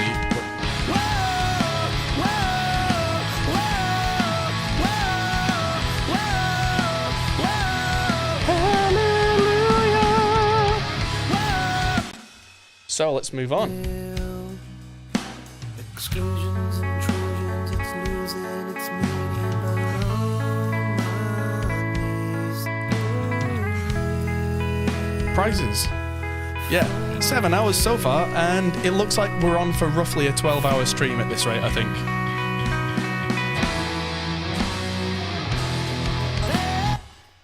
Okay, so we generally do one-on-one sessions. They are $50 for an hour session.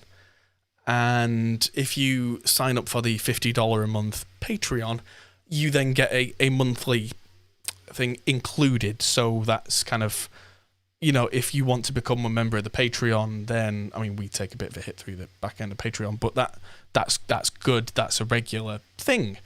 We also can do it outside of that. It makes life nice and simple. But yeah, 12-hour stream, it's going to be a long day. let's just reamp this last bit. It's hilarious how this sounds really out of time because I'm using a 1024 sample buffer. They say I've changed. You were My midnight mess. Just let that fade out there. But yeah, I think I'm going to automate the panning on this track because I think... Yeah, so bring back the clap.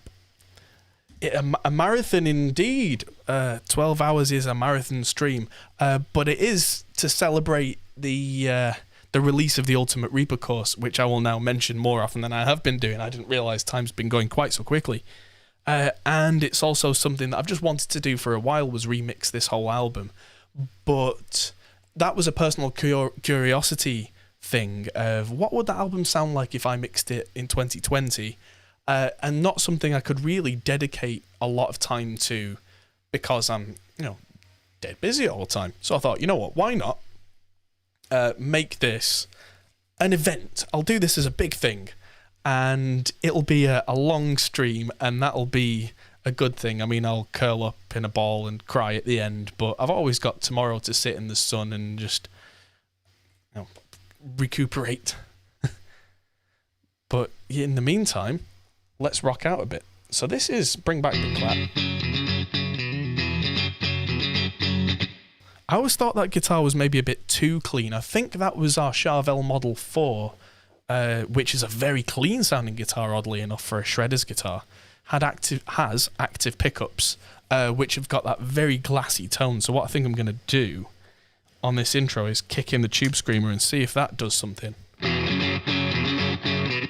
So it's a little too bright now, so I'm going to back off the treble and presence. I am using, like I said, a JCM 800 with a Tube Screamer in front of it now.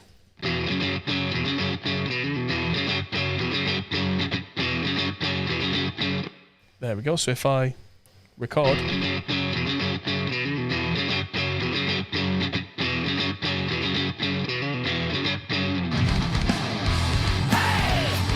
There we go. It feels like that intro's coming in too fast because of the thing that I keep saying, that isn't it meant to rain tomorrow? That's what the weather said about today, and today's been wonderful weather outside, which typical engineer.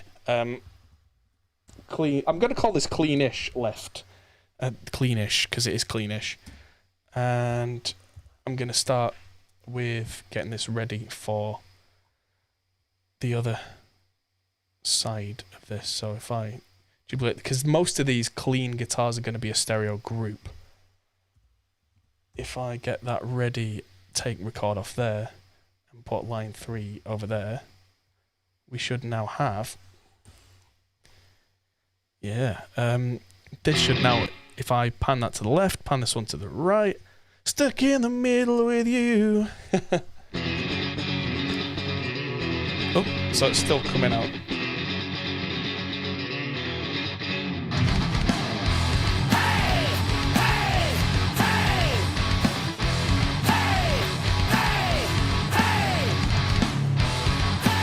So those guitars are going to be a little lower down in volume, so that it sounds cool, but at the same time...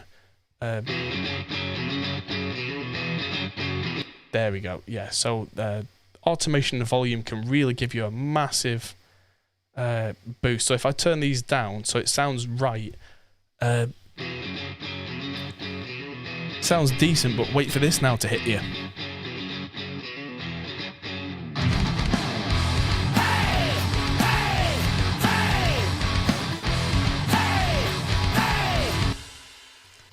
Oh, now you're coming in here telling everybody that I cried. Yeah, it was a nice song. It was a nice moment.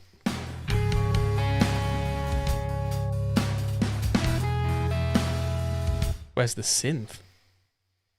Synth?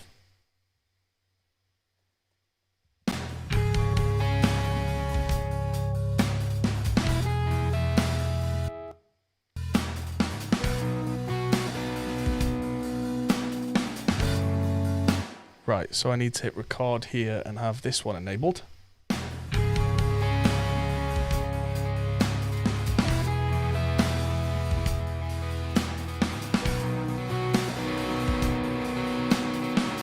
Right, so that's too high gain, so I'm going to knock the tube screamer back off. And just make sure.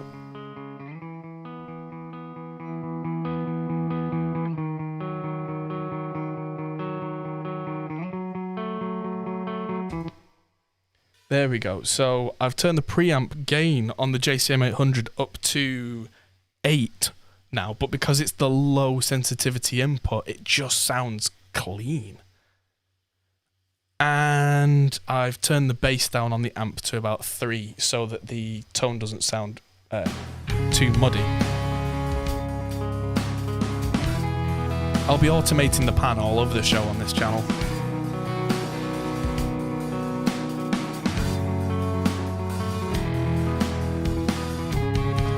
Sounds a little bit audio slavey, this little bit.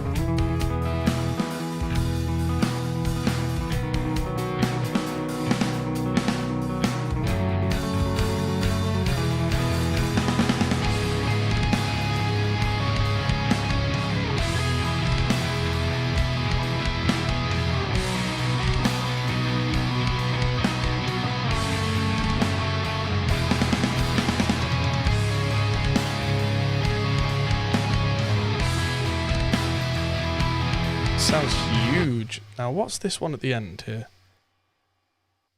If I hit record on that.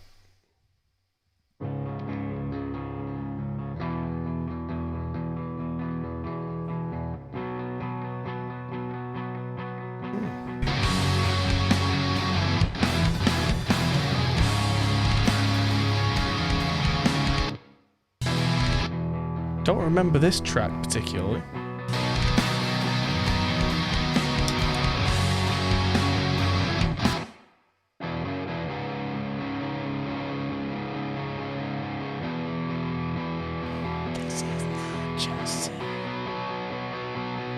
I don't know why we've got an extra guitar at the end, but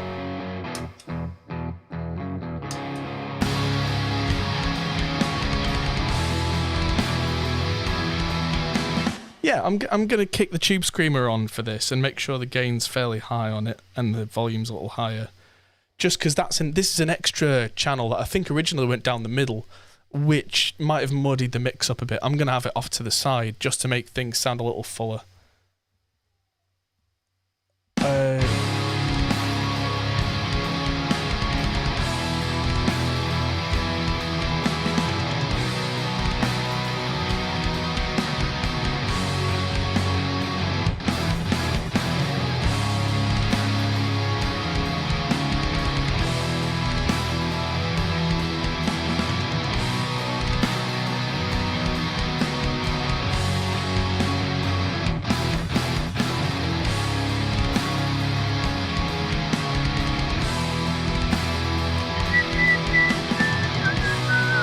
So we've got all these vocals here that we need to run through Melodyne. That's going to be fun.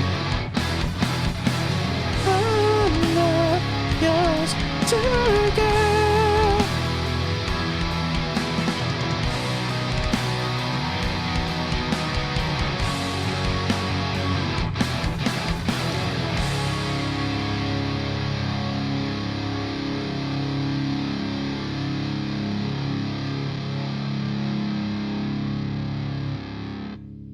Okay, just checking behind the screens and everything, because I could smell a little bit of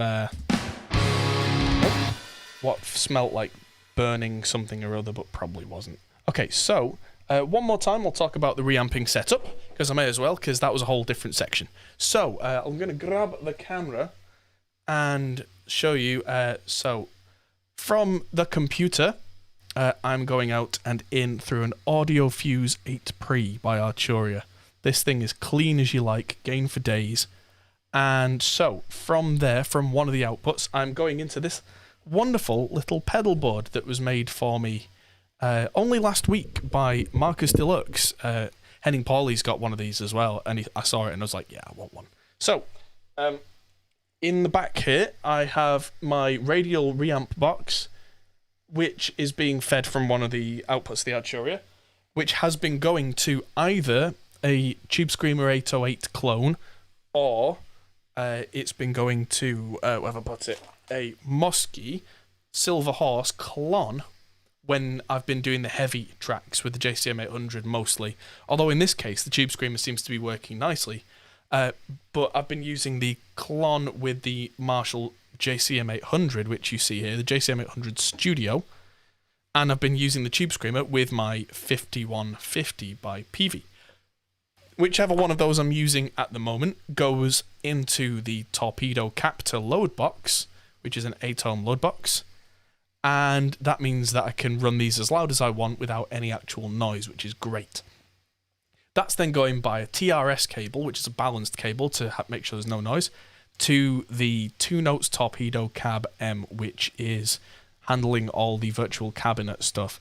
And I'm running, as you can see here, a firmware on this that is not publicly available. That is coming out in a couple of weeks. This is a new beta version, however you pronounce that, I'm never entirely sure. And so I'm getting some great tones out of this using their new enhancer, which is absolutely ridiculously good. And so hopefully that's with you all within a couple of weeks. And I'm using one of my own Zilla cabinets, the Tall Beast I've called it, on the Vintage 30 speaker with a ribbon and an SM57. So that then comes back in on whatever channel. So I've got my channels going out on what I've just called line 3, and then coming back in on whatever channel I want to record to through input 4, which is what comes from the Torpedo Cab M. Thank you to Adam Luth for picking up the course. The news! Which I will talk about more in depth later. What song is this? Oh, this is the movie. So this has... Let's turn back off the Tube Screamer. So this is supposed to be a pretty clean. So this is a stereo clean. So I want to do cleanish left first. And let's see how this sounds. Make sure the right guitar's coming out.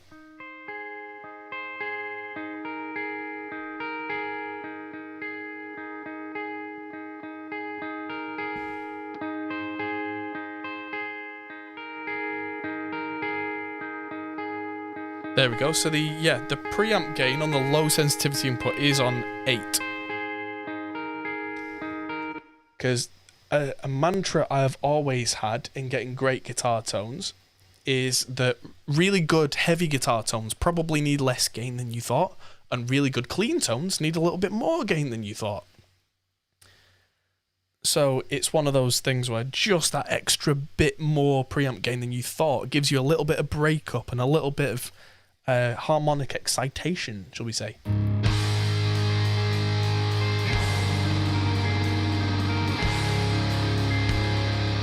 So that's going to need to come up in the mix. And they're definitely coming down in the mix.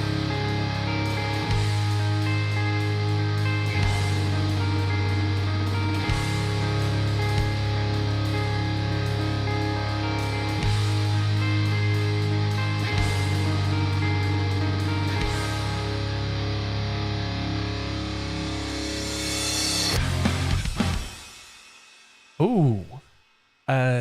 Another question, is there any loadbox which has inbuilt speaker sim? Well, the Captor has inbuilt speaker simulation, but it's not very good. It's kind of like a backup. There's a switch for guitar or bass. But coming in the next couple of weeks, there is a new model of the 2 Notes Torpedo Captor called the Captor X, which pretty much has all of the features of the Cab M that I was talking about inbuilt. That's kind of stuck. There you go. So the white one's got all the cabinet modeling inbuilt, and that's really, really nice. It costs more because there's more circuitry in there, but it still costs less, I believe, than buying the Cab M and the Captor separately, and still costs a lot less than something like the Aux box from Universal, which I'm not a big fan of the sound, to be honest.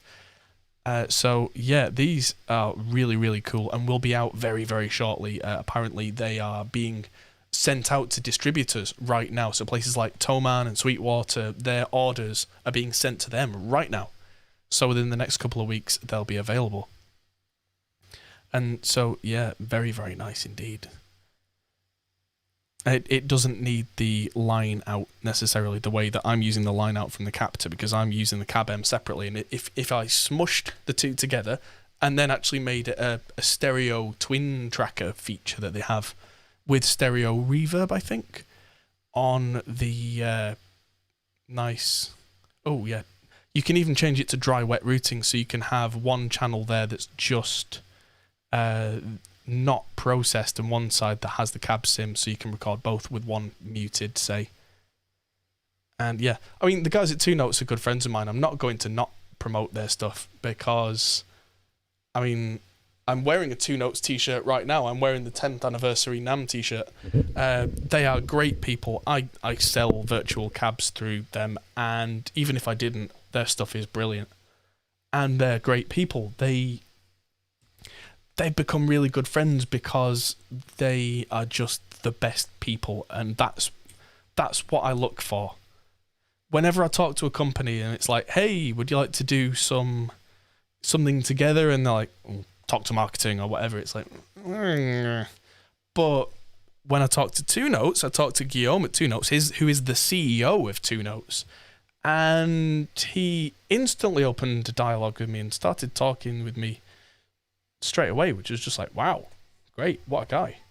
So, record, here we go.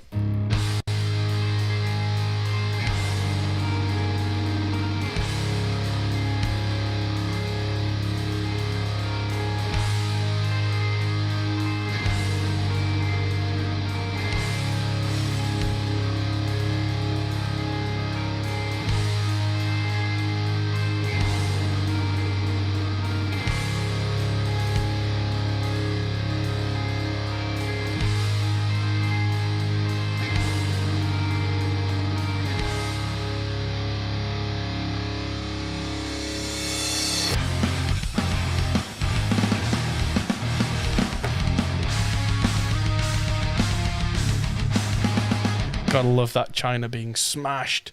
Alright, so on to William Bill Cooper. So this one is actually... we all thought it was a stereo effect at the time, this. But it turns out that it's actually... We put the stereo effect on it. It was just two outputs from a stereo effect pedal. I think it was an Eventide time factor. So let's get this going, because this was kind of a key tone for this song. But I will put some sort of stereo kind of morphing effect on this to give it some more space, because that was always the original plan.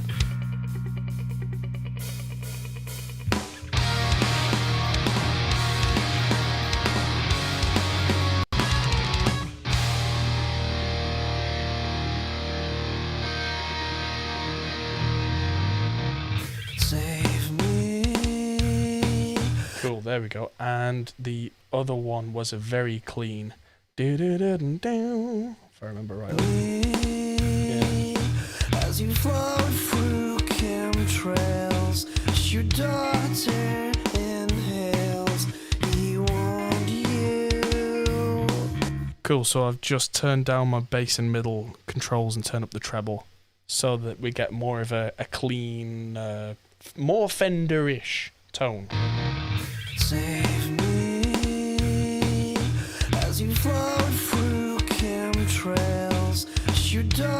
This one is the original drums on this song, by the way, because like I was saying earlier, the original file for the drums was lost, but I had a stem that I sent out for mastering. Well, I sent out to mastering to myself, but that's a whole different story.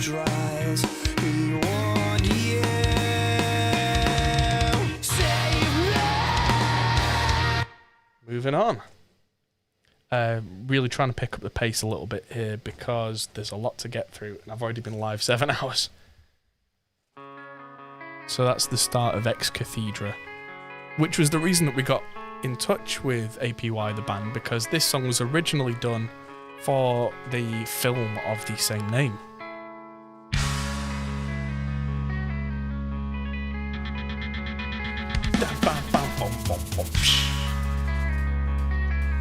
So I'm doing all of Rich's clean parts through the Marshall. I might move back to using the PV for Gav's cleans, just to give it some tonal variation. Even though I'll really have to turn the gain down on the PV.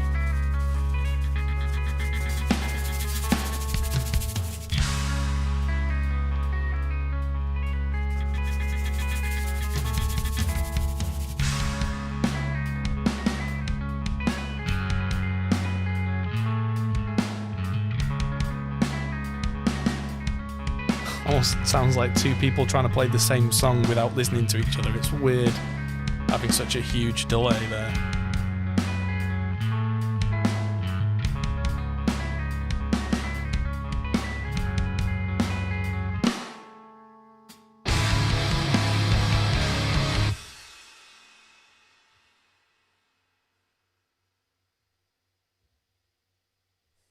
My beast is free.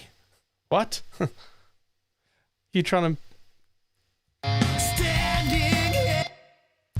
What are you saying, Marty?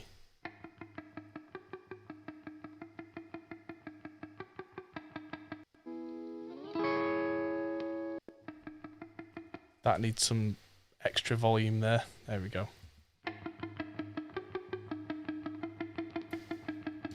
That these should poke out of the mix. They're dig dig dig dig dig dig dig. Standing here upon this lonely stage where gunshot memories refuse to act their age.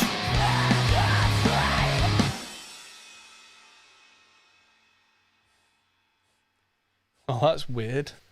I've not heard someone refer to my beast being free in a family-friendly context in a long time. Standing here upon this lonely stage where gunshot memories refuse to act their age.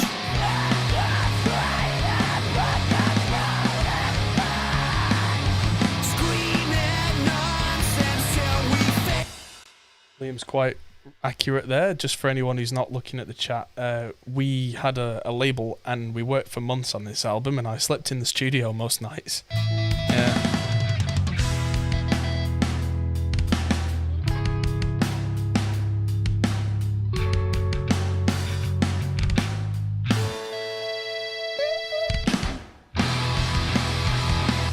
Yeah, brutals.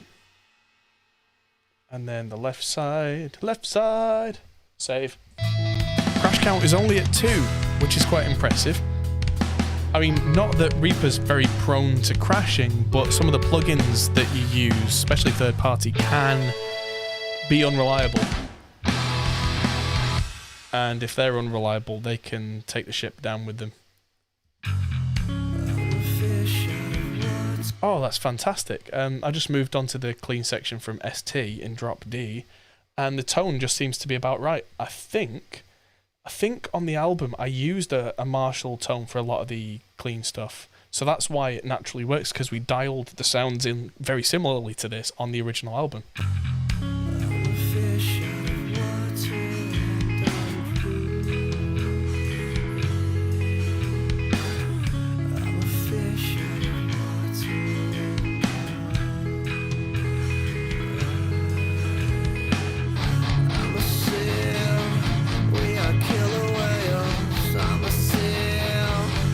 That's going to be brutal when I'm finished with the mix.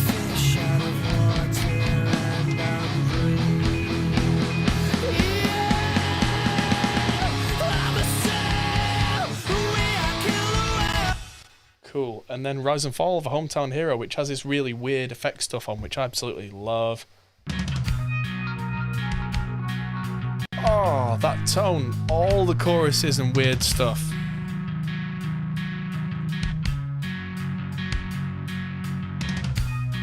Have I done Here's to You?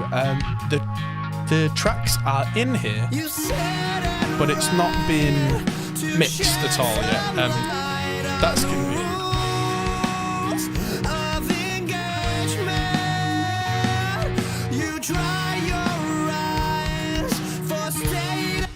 Oh, that might need some mid scoopy scoop there.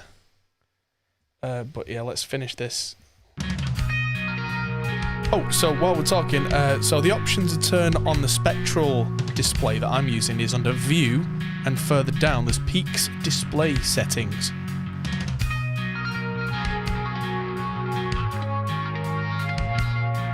You said it right. So under Display again, you then just pick Spectral Peaks. Rules of engagement. You dry your eyes for Okay. Will the band release this remix to all streaming platforms? You tell me. Firstly, I've got to get this to be finished and sound halfway decent, which is where the next 4 or 5 hours will come in. There's so many vocal parts that are currently missing that need to be mixed, or at least tuned and then mixed, and that's going to be an interesting hour. But luckily, Melodyne doesn't need to be transferred like it used to. I've spent, without exaggeration, days of hours, of man hours, on transferring into Melodyne. Oh, wrong track. So I want that to be on record. There we go. Let's take this show out on the road. Let's take this show out on the road. Let's take this. All these effects, the choruses and everything, by the way, were from old versions of Amplitude. Their modulations were actually pretty cool. It's a shame about the amps. Let's take this show out on the road. Let's take this. We'll make this.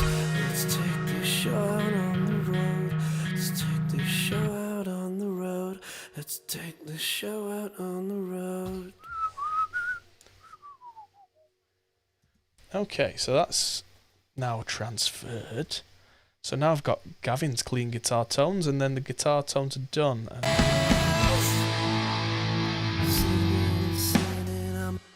Okay, so someone in chat doesn't know my name. I'm Adam Steele for Hot Pole Studios. Greetings and welcome to our evening stream for anyone who's not seen the past 7 hours. Yes, I'm still here and will be for the duration. The mixing will continue until morale improves. So it's a shame Ivy's not here, because now it's time for one of those little switcheroos again. Which may be the last time that I do this evening.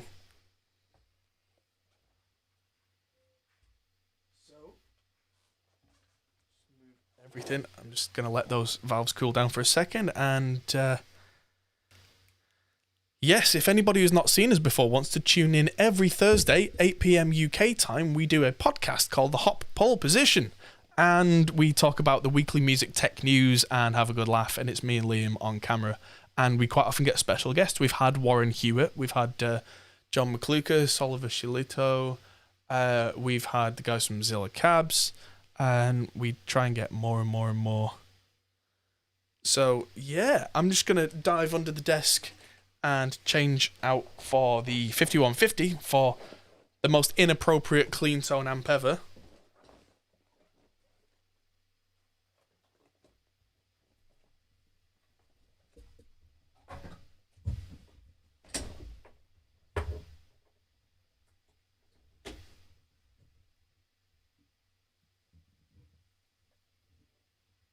Okay. Oh, right.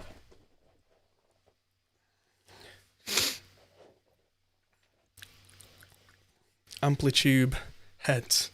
Haven't used Amplitude for the heads in many, many years, but Amplitude's okay. It's not great. Anyone who thinks it is, you've not played with real amps long enough. Amplitude is decent, but all the guitars on this album were in Amplitude, and comparing them to the real amps, night and day. So let's do the thing where we duplicate more tracks.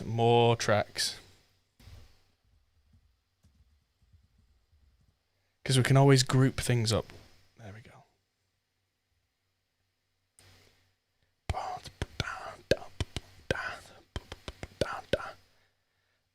Hello Rumi. Yeah, so the mix is going well. So we got a basic mix together. Now I'm adding in all the additional guitars, like clean guitar parts, experimental stuff, And we are getting very, very close to that all being done, at which point I'm going to take a couple of minutes break, I think.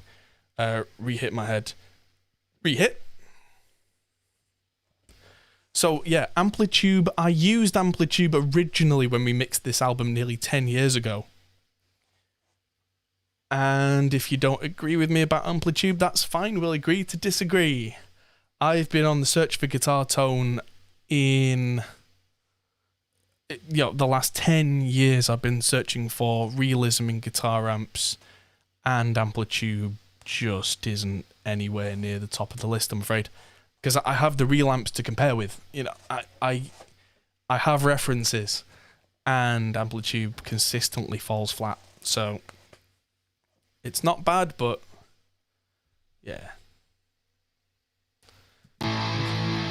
So there we go. So, hang on, yeah.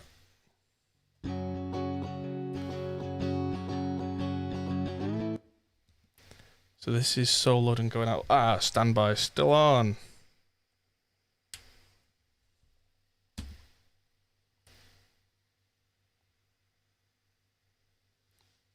Hello? Oh, the old idiot trick again. Still got the output plugged into the Marshall.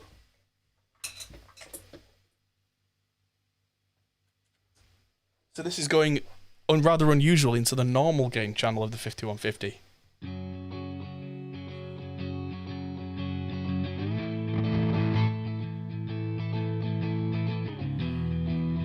So that's with the bright switch in and the clean gain on about 6.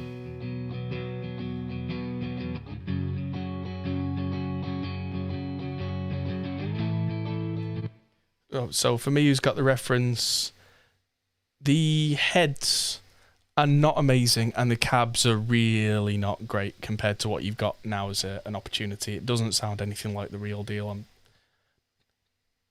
don't like telling people bad news, but yeah. Oh yeah, I have the word crack tattooed on my foot because Gavin from APY tattooed that on my foot. So that's always a good one in conversation.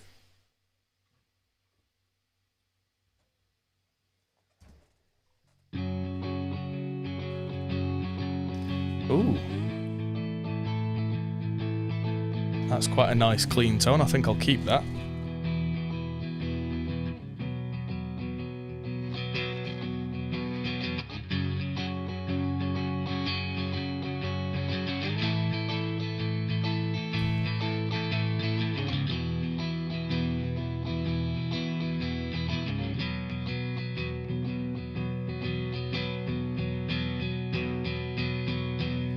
There we go. So I've just turned the presence on the amp pretty much all the way up to 10. Which sounds crazy, but the way that presence works on amps isn't to do with EQ. It's usually to do with things like negative feedback loops. And having that all the way up to 10 is very similar to a Fender style. A lot of early Fender amps have no negative feedback in the design. So...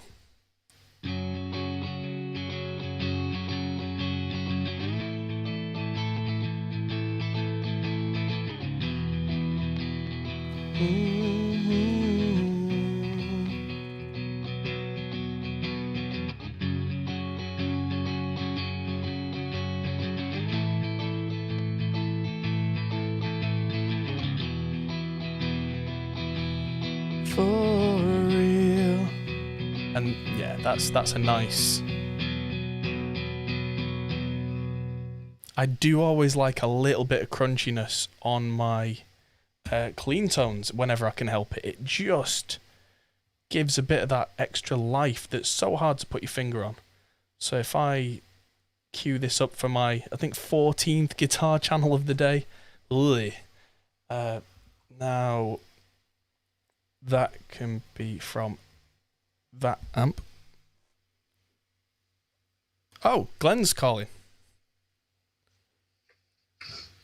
Glenn! Hey, dude. How's it going, man? Good. I'm in the middle of the longest I'm in the middle of the longest stream of my life. Say hello, everybody. It's Glenn. Oh, okay. Yeah. Chat later, dude. Yeah, I yeah, just it's wanted the- to talk to you it- about an idea I had. Awesome.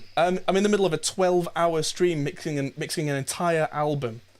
So, yeah, I know. So I've been live for 7.5 hours now. You're a maniac. Okay, I lost your connection here. Hold on a sec here. Wow. Man, I'll let you get back to it. All right, cheers. But yeah, thanks for calling in, Glenn. I'll call you as soon as I can. Take care. Cheers. See you later. Fine. See ya. Bye. Ladies and gentlemen, Glenn Fricker just called me out of the blue. I think Glenn wants to do a video with me, so that's going to be awesome. Yes. This day gets better and better and better. The course is out. I'm inside while it's sunny, which is always where I prefer to be. Glenn just, yeah, completely out of the blue. I just was like, my phone's vibrating. Call? Glenn? Huh.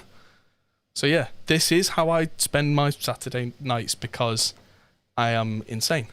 So yeah, let's carry on with the reamping, shall we?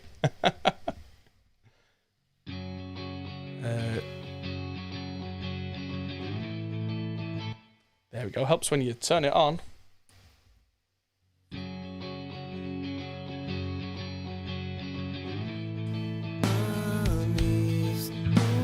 There we go.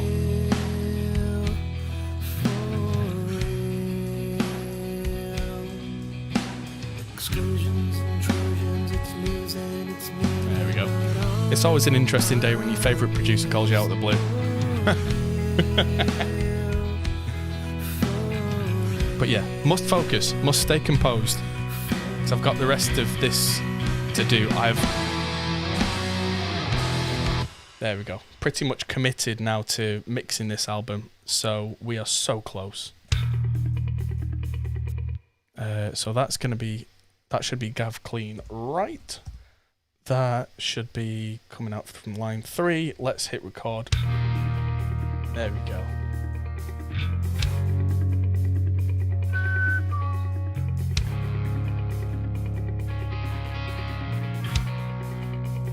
One, two, three. Awesome, there we go. And guitar Gav weird.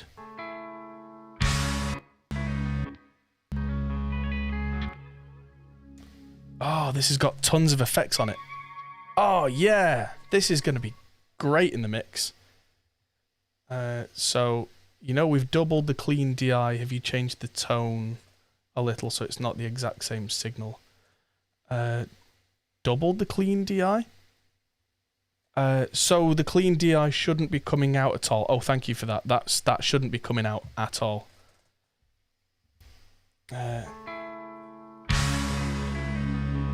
Yeah, so this should have lots of weird reverb and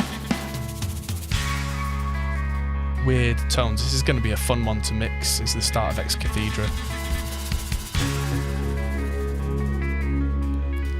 So yeah, there shouldn't be any doubles of tracks anywhere. There's like...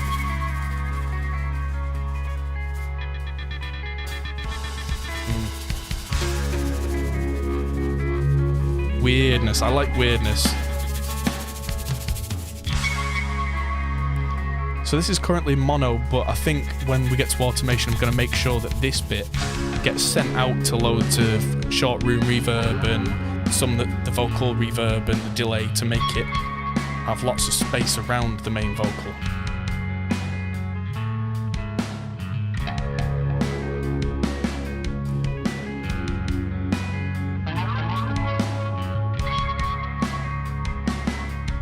Because it all cuts here and goes gap, bang.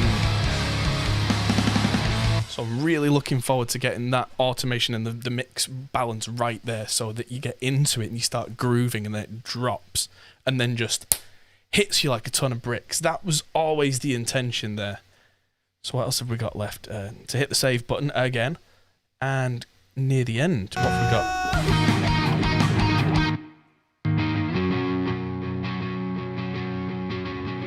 Oh yeah, so we've got a much more run-of-the-mill clean sound for the last song, which is good, because there's enough weird stuff going on.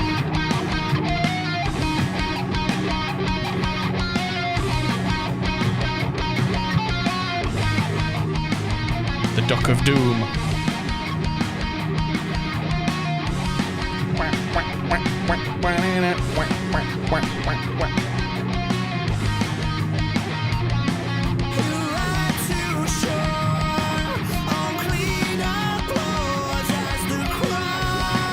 What effect did I use for the reverb? We'll just skip over. So the reverb that you heard on that guitar there was actually some reverb pedals that went before the DI when we originally recorded the DI.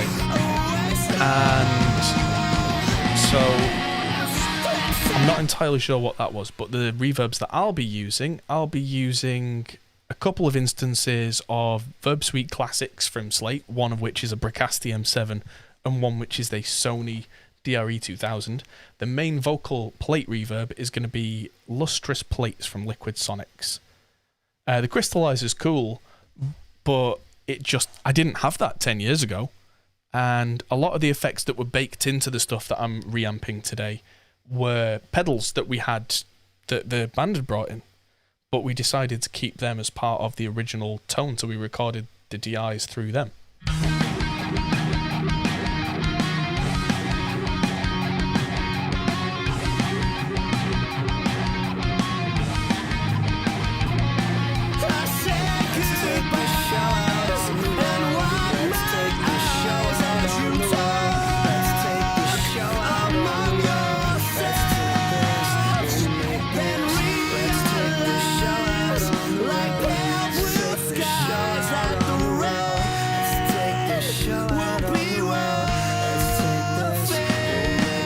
Okay, and last but not least, let's pan that guitar back to the side, and this is going to take some, it's already panned back to the side, that's good. This is going to take some serious automation from myself to make sure that the guitars that are supposed to be in the middle, it's supposed to be in the middle, it'll be in the middle at the right time, that kind of thing. That's easy enough to do, it's just a case of diligence and making sure it's all nice and clean.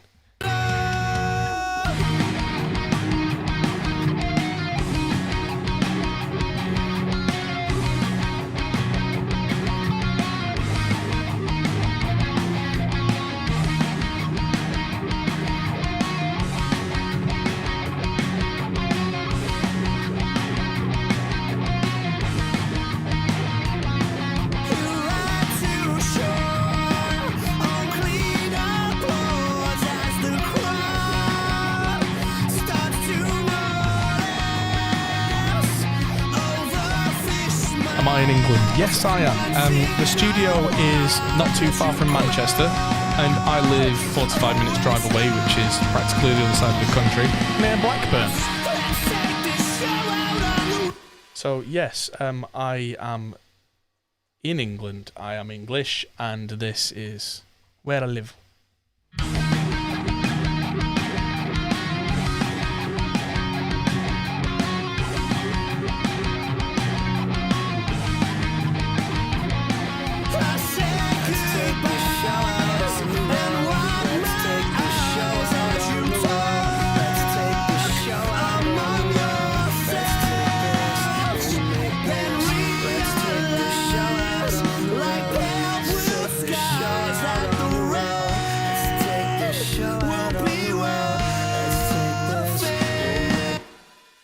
And save. And that, if I take that off, is every single one of those electric guitars that has been reamped. That is what we have achieved so far today, ladies and gentlemen, is basic mix and that. And that's no small task. So then we've got a couple of acoustic guitars, including this song called Not the Middle, which we will look at momentarily. And then we've got Melodyne to do on these. That's going to keep us busy for a while. Quite a while, in fact.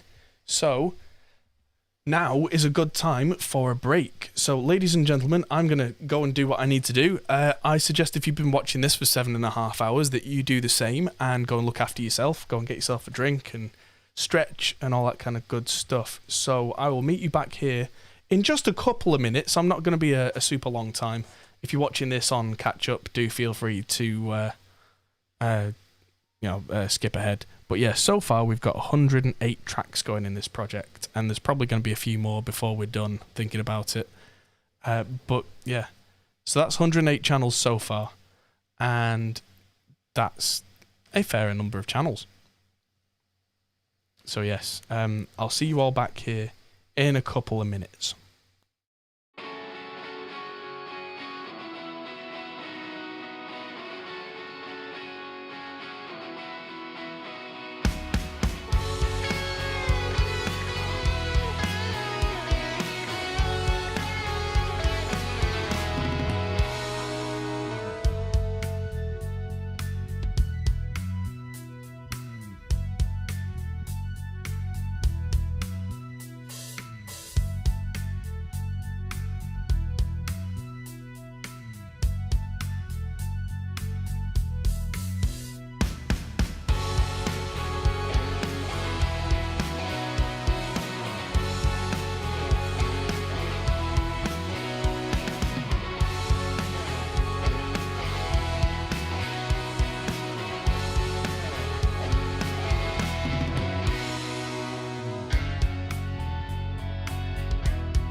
Alright, ladies and gentlemen, I return and I have a slice of cake with me, and should have got a cup of tea, but this is a black cherry and sultana cake that I made yesterday. So, there's lots to do. We've got all our guitars in. Drums seem there. Vocals. So we've got vocal 1 and 2 tuned up. Now let's start throwing Melodyne in there.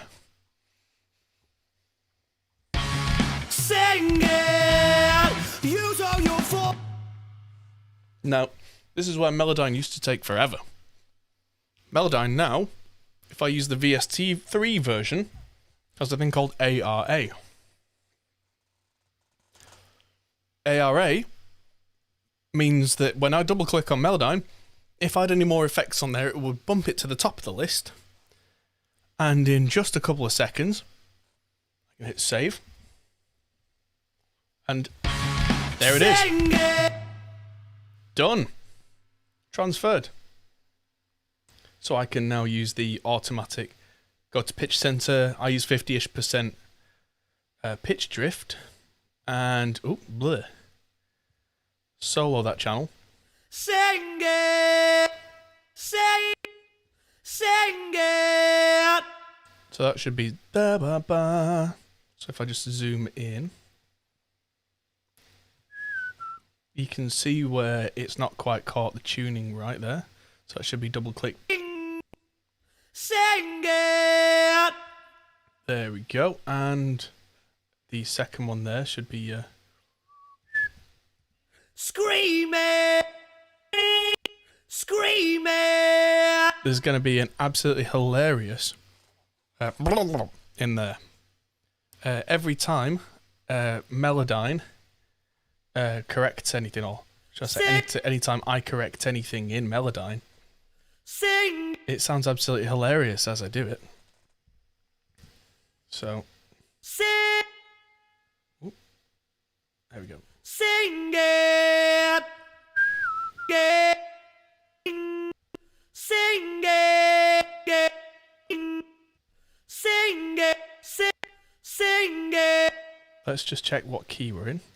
Sing it. So that my suspicions were correct. That should be higher up. Sing it. Sing it. Sing it. Which one's out? Sing it. Sing it. I don't know why that's...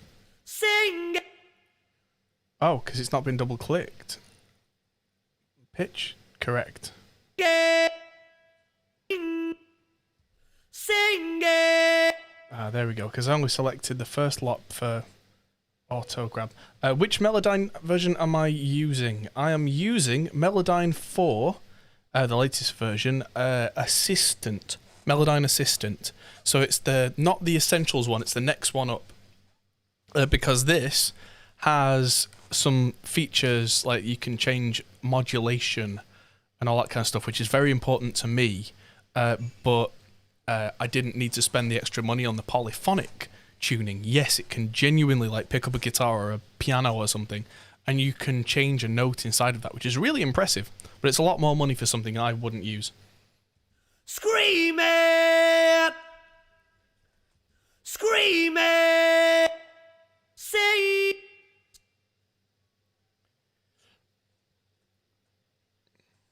Say. Say.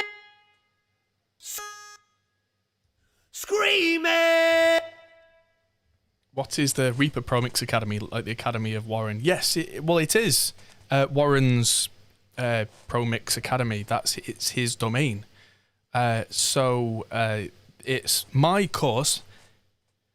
Okay, so Melodyne is vocal tuning software, but it's not automatic. It's entirely manual. If I want to move this note, Scream it. I can go, Scream it. which is hilarious. Any reason I've opted for Melodyne over Reaper's Retune. I've been using Melodyne for a long time. I'm very comfortable with it. And I do find that its detection algorithms, especially now, and the way that it works, I can grab separate bits of audio far more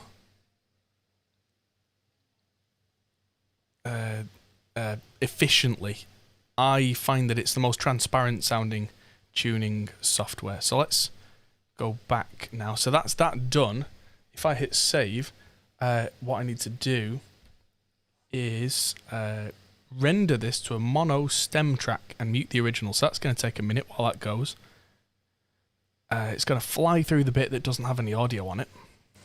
What about Waves Tuner? It's alright. I never quite vibed with it.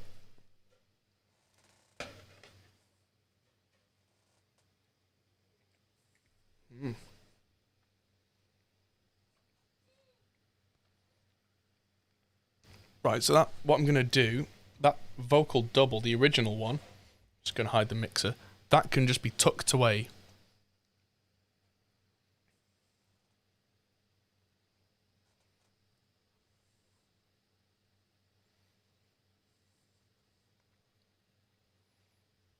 Okay, I think there's some confusion in the chat there that the Produce Like the Pro Mix Academy Ultimate Reaper course is my course. That Warren and Produce Like a Pro are hosting it and supporting me and making sure that I'm part of the ecosystem, but that course was done by myself. So it is one and the same. The Reaper course that is the Ultimate Reaper course on Pro Mix Academy, which is Produce Like a Pro. Yes. Take your time on me. Okay, what I'm going to do quickly is I'm going to put Melodyne on there again, which is, I'm going to do this on every track. It's going to take me a little while to get through them. There we go. I can see how that's already... I used to have to transfer all this in real time, which would have taken the entire length of however many tracks I have, times however many layers I have. Because if you try and do multiple layers at once, I've found that that can work, but it can also crash or get confused. I used to try it a lot and it would fail a lot. Cake. And also, I'm going to put the Howard Benson vocal strip that I've set up on the main vocal on here. Just drag and drop. It might not be the final vocal sound on this channel, but it means that it'll be properly compressed. Excuse me.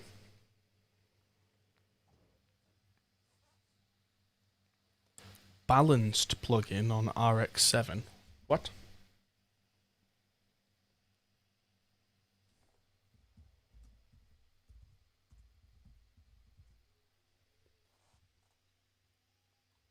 I don't know what you mean, balanced plugin. An RX... Isotope RX7? No, it's tuning software. It's to tune the vocal. Take your time on me. There we go. So, I can now dive in on Melodyne. Keep hitting save a lot. And the reason I'm rendering each one of these out is that even now, in the end there will be cake. I am still alive. Yes, quite. Do I use T-Rax plugins? Haven't used them in nearly 10 years. I produced an album with T-Rax plugins for a band called Wobbly Bob in 2009 with T-Rax plugins. Never quite got on with them since.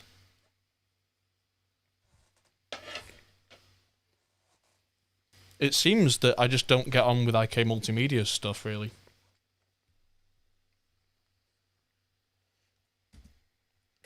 Take your time. So this is where I just have to zoom in, be quite picky. And because I know quite well how these vocals originally went, Take your I can very quickly listen through and go, that's not right. Take your time on me. On me. On me. This is not your city. This is not the way to make me. This is it. Oh, they should be two notes. This is not. This is not the way to make me right tomorrow. Right to make me right to make me right tomorrow. Make me right tomorrow. Add a bit more on that. There's a bar at the top where I can just add a little bit instead of a whole semitone. Make me right tomorrow. I'm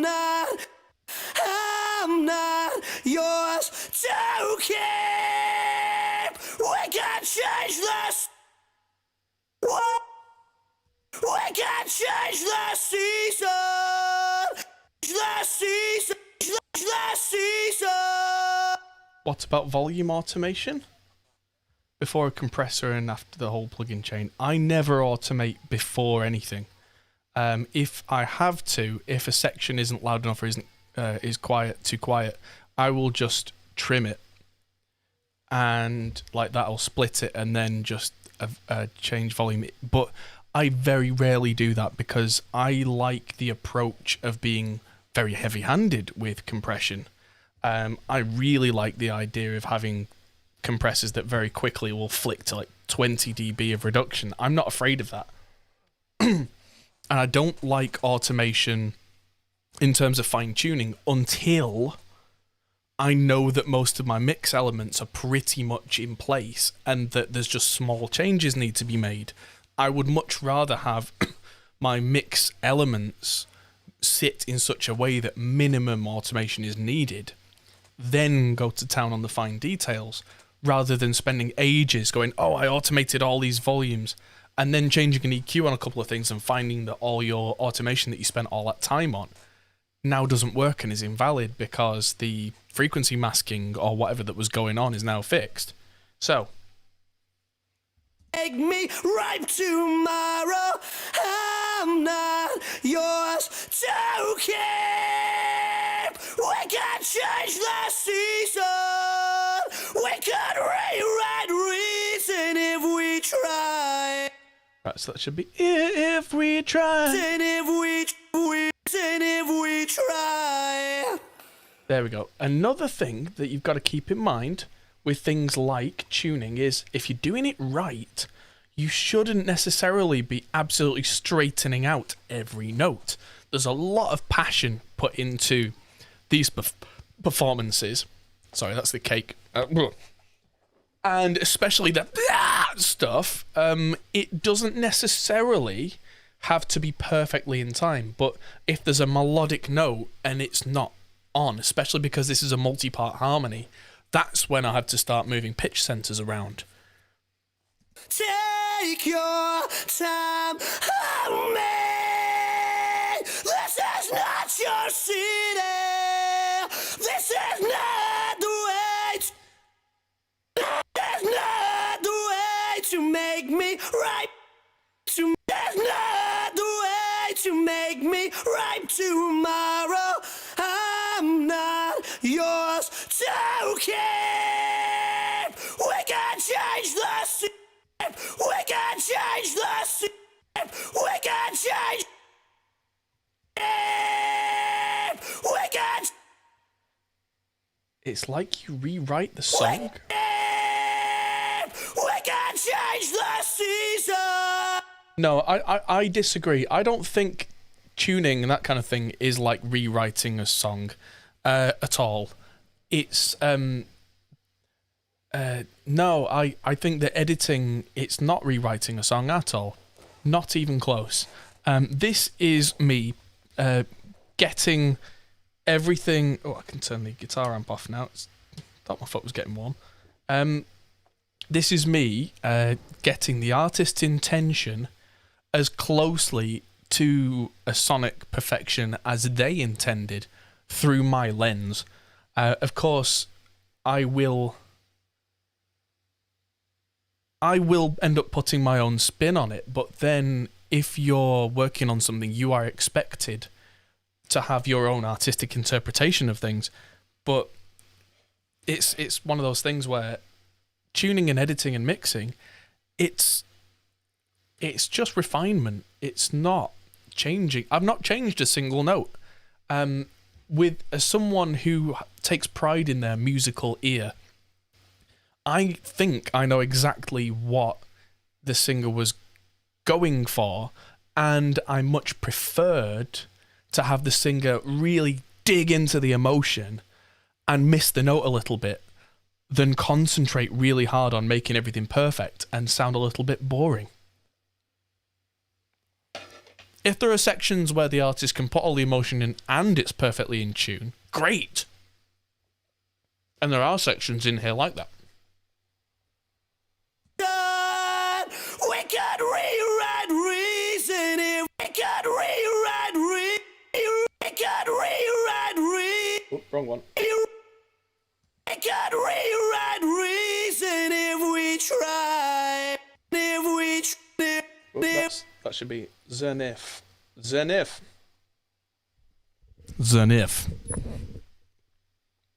If we try, I'm not yours to keep. to care. You're so, you're so, you're so, you're so, I'm not yours to care. You're so, you're so, you're so, you're so. There's a good question. Have I ever purposefully left a note out of tune for the sake of the song? All the time. If you look back on this very vocal performance that I've tuned, some of these notes, like I've left like a G at plus 43 cents. If Melodyne is not a plugin from anyone, it's by Solemnity. Just Google Melodyne. But yeah, listen to this in context of the mix. You will notice that some of the notes are not in tune, but they feel right. But the notes that felt wrong, or that I happen to know would not fit in that key. Take your time, hold me. This is not your city. This is not the way to make me right tomorrow. I'm not yours to care. We can change the season. We can rewrite reason if we try. I'm not yours to care. You're so, you're so, I'm not yours to care. You're so, you're so. Now, if you listen to that and notice that a few of those notes, especially the ones where he's hitting the high notes, are not quite perfectly on, I like that. It just feels like he's gone "Gah!" to really hit it, and it feels like that. Whereas, and another thing actually, some engineers will just steamroll things flat. If you notice, there's a lot of what I could have done in Melodyne is that, like, the inside each note, can you see these lines, these wobble lines? Those are the modulation, and those are where, like, if I was to hit a note, the difference between na and na is the modulation, and that second one where I went that would have a big wobbly line through it going woo, woo, woo. So that to me is the human element of the performance, and some engineers will absolutely flatten that, like this city. There's a if I just that's pitch drift I'm changing. That's not going to help us. If I get modulation and just flatten it, that's now perfectly flat and is technically perfect. But if I play that back,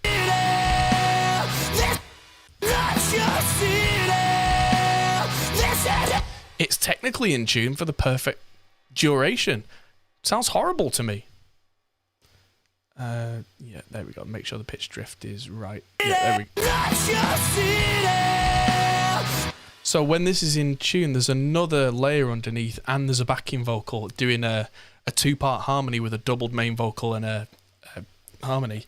And when they're all going, it just, or is it a three-part harmony? It's just, I always thought there was a Ryan part on here. That's later on. I'm not your this is not your city. So yeah, there's an extra vocal here. So there's a double track, so that's going to be affected a little bit. But when I add that in, Take your time, hold me. This is not your city. you see, without the Melodyne, it doesn't gel right. But if I can get the notes where it's double tracked to be in line with each other, I can leave some imperfections in for the passion of the performance. But especially on a group harmony and that kind of thing, you really have to be quite careful with that. So I'm going to move on in terms of song, because there's two songs that it seems that this particular vocal line is on. So this is The Movie. So I can prove it. So it should be prove it. So I can prove. So I can prove.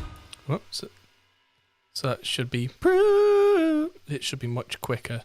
The other thing, I am quite privileged in a way. So I can prove. So I can prove it.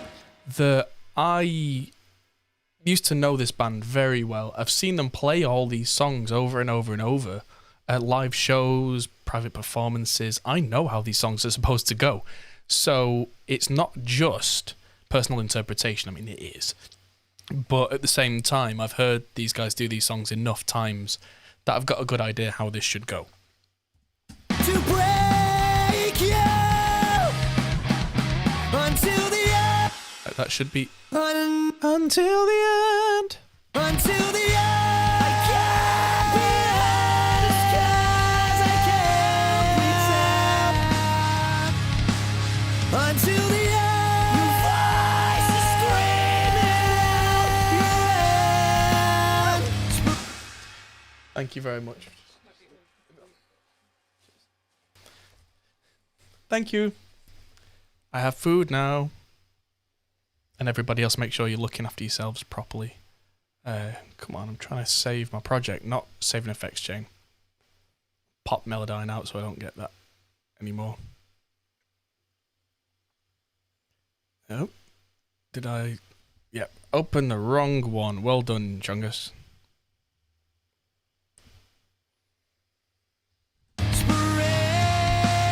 Until the end. There we go. There's a classic case of Melodyne not recognising that that's two notes and trying ham-fistedly to bring it into line. Until the end.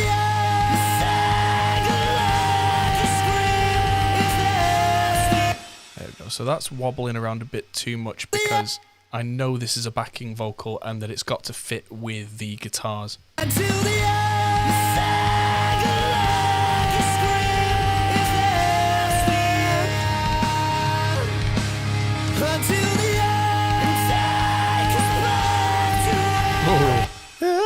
That should be there.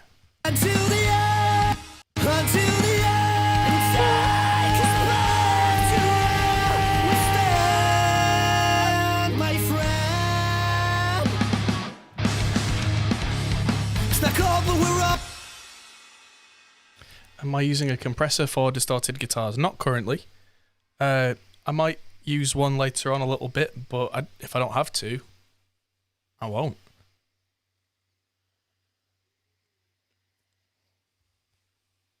Question is, why? What do you want to use a compressor for?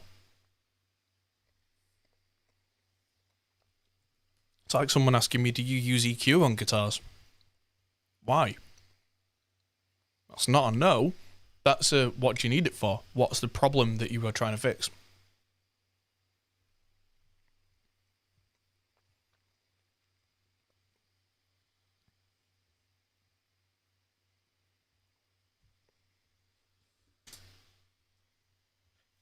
Okay, just trying to finish my cake before I move on to what I've just been given, which is... right. There we go. I've been gifted a toad in the hole with vegetables. Don't usually eat on stream, but... making some PG tips and watching, you're always welcome. It's not cold, but we're out. I'm so done selling out. There we go. There's the odd note that should be... sold on sign It's out. not cold, but we're out. I'm so done selling out. You still burn like. That should be... You still burn like hell. Master Green is up, bleed as I scream on my name. Master Green is up, bleed. Master Green is up, bleed as I scream on my name. Just to age with you. I want to reduce the peak level and make my RMS level close to. Well, again, why? Why are your distorted guitars so different between your peaks and your RMS? What's going on tonally? What's making that a need? Because usually distorted guitars are very thick, very naturally compressed. That's what distortion does. Also, forget about peak level. Forget about peak level in your mixes. How does it sound? Does it sound like it fits? If it fits, stop worrying about peak level. Until the end, your voice is screaming out your end. And then if you turn it up because you can't hear it, and then other problems come, like you're suddenly not able to hear other instruments, that's not something compression will fix.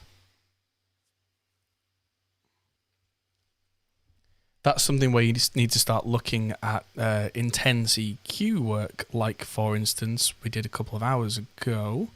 One of my rhythm guitars has this on it, which is 3 very separate specific notches on the upper mid-range, because the guitar sounded great on its own, but in context it needed that to fit, and no amount of compression would have done that. Until the end, take us back to.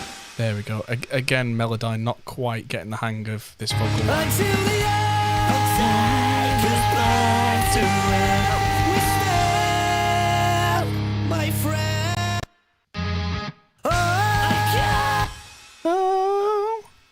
Oh, don't you worry about my food.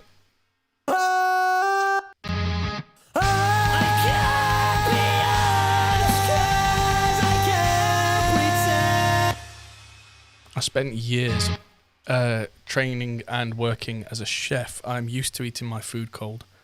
I actually kind of eat it like that. Everyone thinks I'm weird. I love cold pizza. This isn't pizza, I know, but... Until the end, until the end, your voice is screaming. I might have said before, you learn to read waveforms. You learn to read Melodyne as well. You see where this pitch suddenly drops. I saw before Melodyne did anything that was where it was supposed to change note. So if I move that down, because it went wobble, wobble, wobble down, I could see the down. And I was like, well, there you go. Until the end, your voice is screaming out your end. Scream. You sang like you scream, is this the end? Until the end, take us back to where we stand, my friend. It's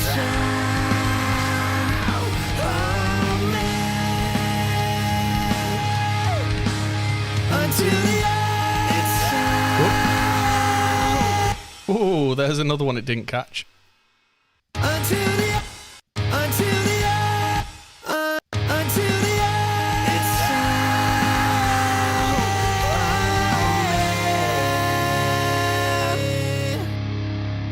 Cool. That's the end of this track. So now I can go to render to mono stem. It's a mono vocal. Oh, no. Cancel. Don't want the Howard Benson-ness on there. In fact, I'm just going to be clever and move that bypass plugin right next to it on the next track. Because when I render this, watch. It's going to take a couple of minutes.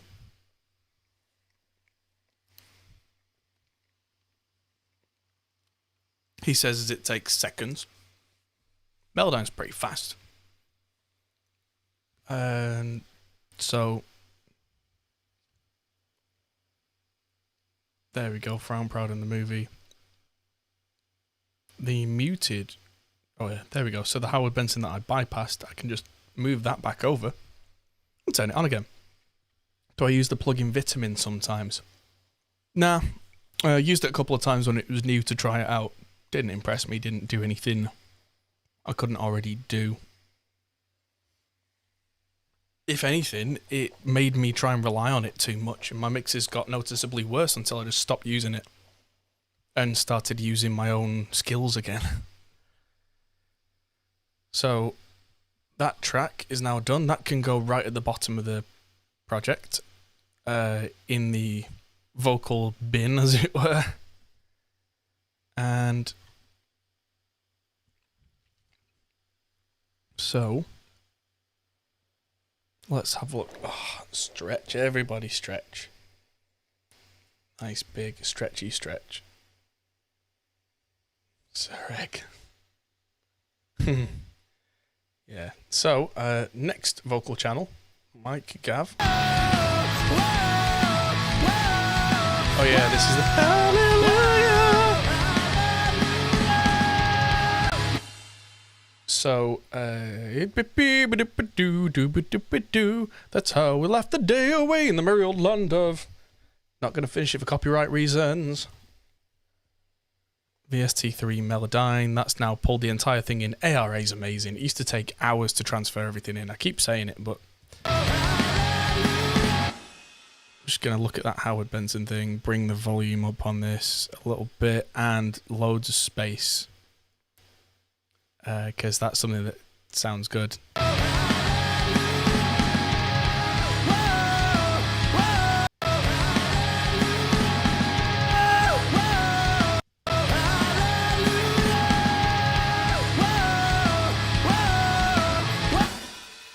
There we go. Yeah, it's funny, if the whole peak level thing, if you looked at vintage mixes, like classic mixes, before they went onto the master tape, I guarantee you there'd be loads of transients all over the place, and then the master tape just happened to lop them off. So engineers never used to worry about peak levels. I mean, engineers never could see peak levels until the digital revolution. You could see what your VU meter saw, and that was it. So, yeah, back to Melodyne.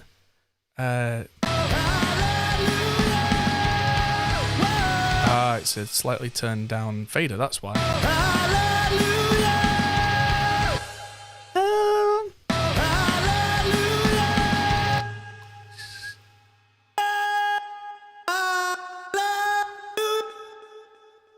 I think that's the right key.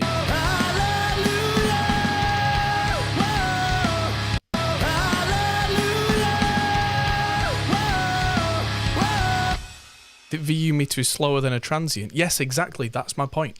That's exactly my point. The engineers never used to be able to see transients. They knew they were there, but you couldn't see them, so you didn't care about them.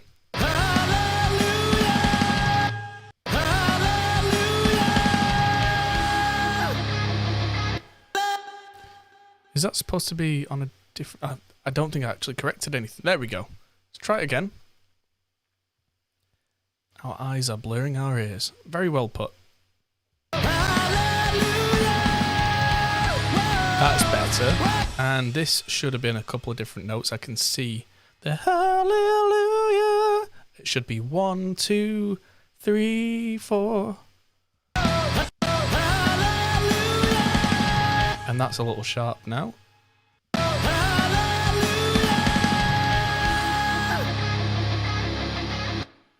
So, there's loads of blank here, and with the spectral peaks, I can actually see, can anybody see this blue line?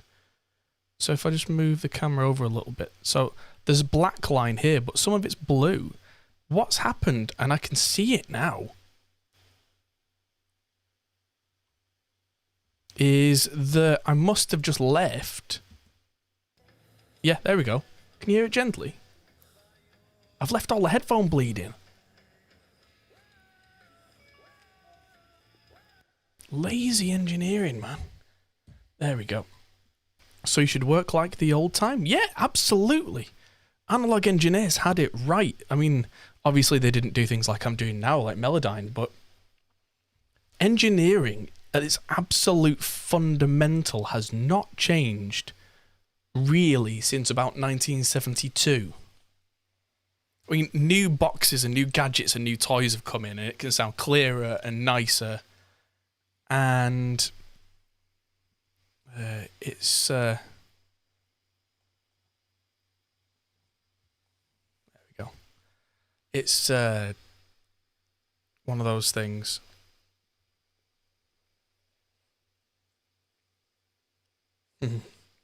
So.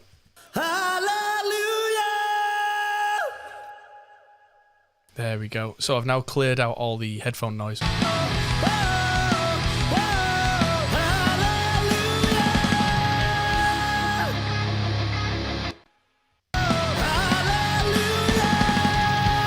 have I done the last one right?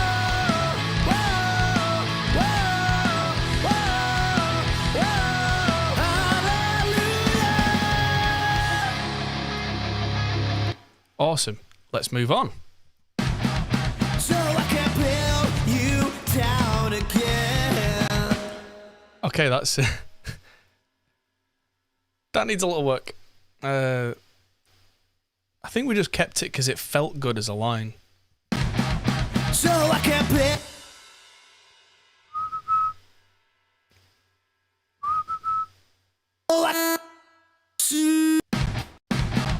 So I can.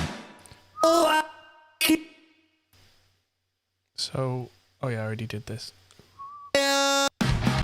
So I can build you.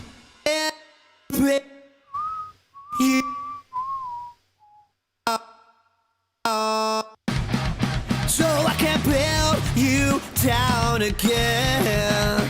Yeah, there we go. That's how we fix a line. Winter's been and gone. Stuck on the road, I'm sold. Didn't need anything. One more chance was wrong. You still burn like hell. One more chance was wrong. One more chance was wrong. You still burn like hell. Time keeps marching on.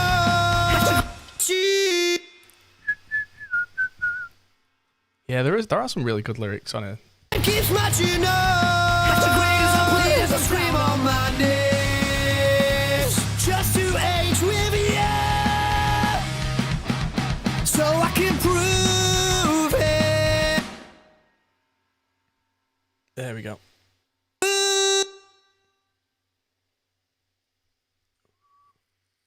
Yeah, so technically that note doesn't work. It's a major seventh over a fourth chord, which is a horrible clash, but it works in context of the song. So sometimes using something like a tuning software to try and why some notes higher in pitch than others that appear much lower? Ah, there's a good question. So I can prove it. So you can build me down again.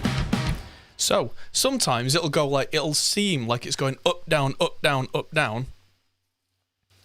And what's happening, especially on really aggressive vocals, is Melodyne can't quite work out what octave that note's supposed to be in, because when you get really aggressive with that kind of thing, when you're really going there are higher harmonics going on in the human voice and lower harmonics that are always there, but in different ratios. And when you sing a really clean vocal, usually the first few harmonics are fairly even.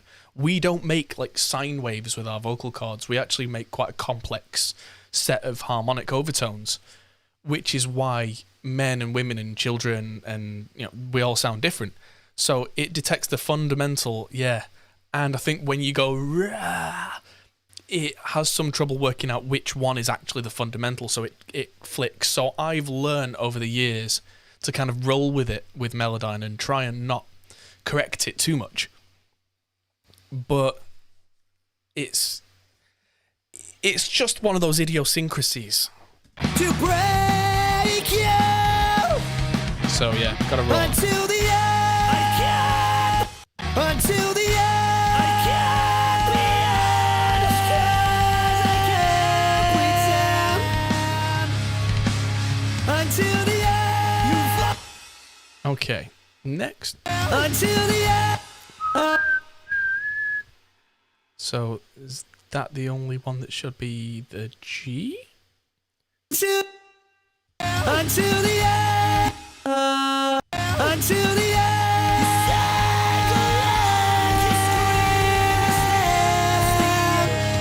One of the funny things that you may have noticed Melodyne doing by this point is if you just click on a note and hold the mouse down, you get weird noises. So. But that's it, just playing that note back slowly so that you can tell exactly where you're at and what pitch you're supposed to be at.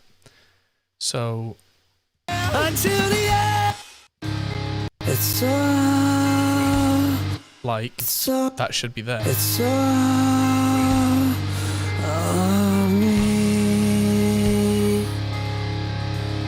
That's going to need to come down in volume. It's all on me. Oh.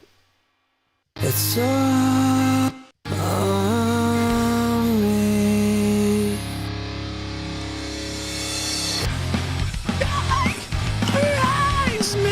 That's the next vocal line we'll be coming to.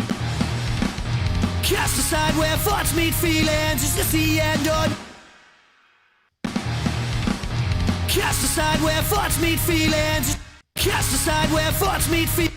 Cast aside where thoughts meet feelings. Cast aside where thoughts meet feelings. Is this the end or new beginning? Or new beginnings. That might have been what it was supposed to be all the time, so I'm going to leave that as is. Cast aside where thoughts meet feelings. Cast aside where thoughts meet feelings. Is this the end or not? I can't be honest 'cause I can't pretend. Until the end, your voice is screaming out your end. Until the end. Why is that one sounding darker than the other one? Until the end, you sang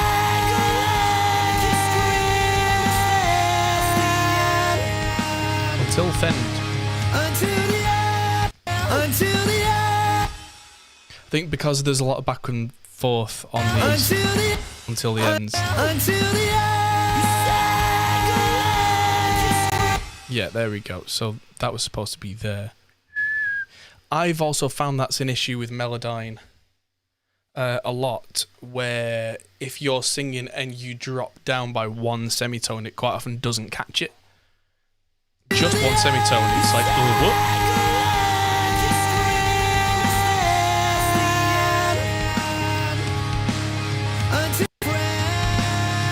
until the end, until the end, Uh-oh. That should be there, that should be there, that should be there. until the end.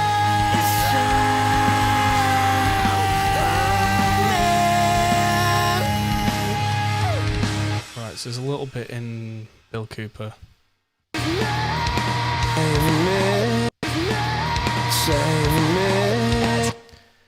Right, so this was the quiet vocal.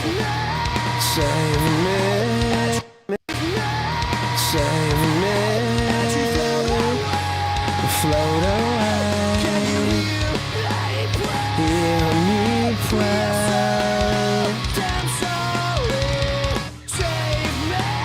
Save me. Float away. Hear me pray. There we go, and there's another one there. Save me. Save me as you float away. Can you hear me pray? Can you hear me pray out loud? We're so damn sorry. So Sorry. there you go. You can hear how that vocal's really muffled. That I can't remember whether that was an MXL V67 or a Shure SM7B, but it was into a Behringer preamp on one of those old Eurodesks and into a really low quality converter, and I can really hear how it's not great. It's one of those things, I think, that just that's that track done. Brilliant. Let's get Howard Benson off there and render that one to a mono track. We're getting there. Got all these vocal channels to get through, and we're ploughing through them almost at the 8.5 hour mark. But when this is done, there's a very clever trick where I can remove all these massive blocks of empty wave file. In fact, I'm going to do that now just for funsies, just to do something that's a little different and break this up. And also I imagine that a lot of this as we go down, there's less and less vocal parts to work on, which is good. If I select all of these that I've got and go to actions, I can show action list, which is a big list of literally everything that Reaper can do. And if I type for silence, I can auto trim and split items to remove silence. And I can choose a noise floor. I'm going to go with -70 because why not? And hit OK, and that's going to take a second. And it's got leading pad and a trailing pad, so everything gets a little bit of a fade in and fade out. And oh look, perfectly trimmed wave files. How about that? Everything nice and trimmed. How much time did that save me? There's no point running all these as wave files when there's nothing to do.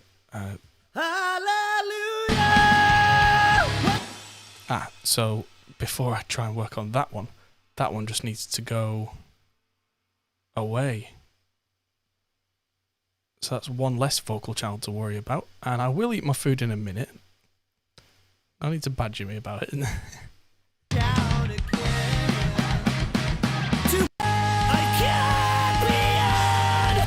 So it's vocal chorus 2. I cannot take your time on me. This is not your city. That's one of those we're getting stuck in a loop. When you've got a tiny little location window and you've got loop on, it does this. Sounds like your computer's broken, but what's actually happened is you've just got a loop on and it's tiny. So you've just got to keep that in mind and make sure that repeat isn't engaged.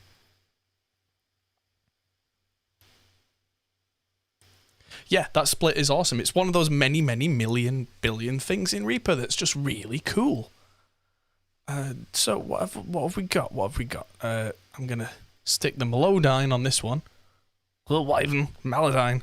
Light. And that should, if I hit play. There we go. So I'm going to mute the other one so I'm not getting confused. And you know what? At this point, I'm just going to let one of these songs run for a minute while I eat some food. So let's see the most complete one that we've got.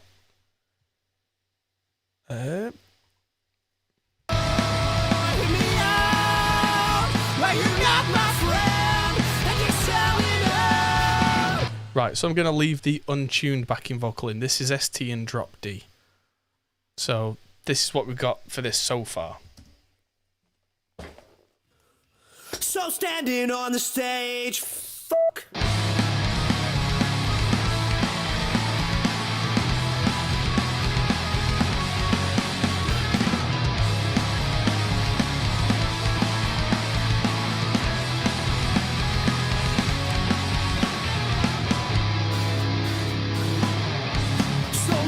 Back before the money and your war, where nothing makes your heart beat like snare. You want more? I'll take that lonely road. It's paved with all your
Definitely need to automate the gates here.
Just broken a string playing to the song.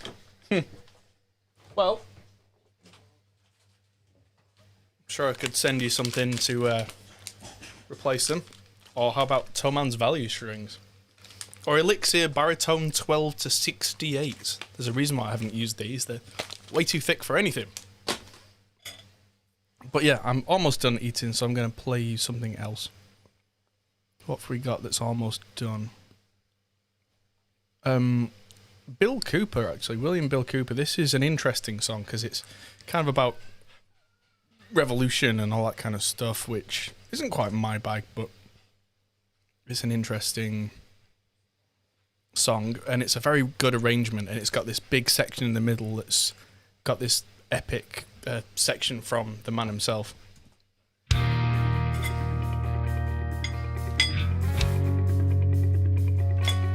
That clean guitar needs to be far more prominent as a feature here.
Some things.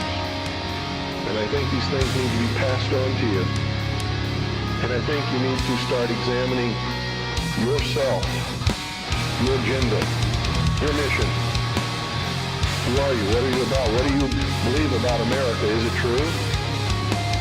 Are you helping to divide us more? Or are you helping to bring us together? Do you really understand what this country is all about? Back into the left, back into the left, back into the left.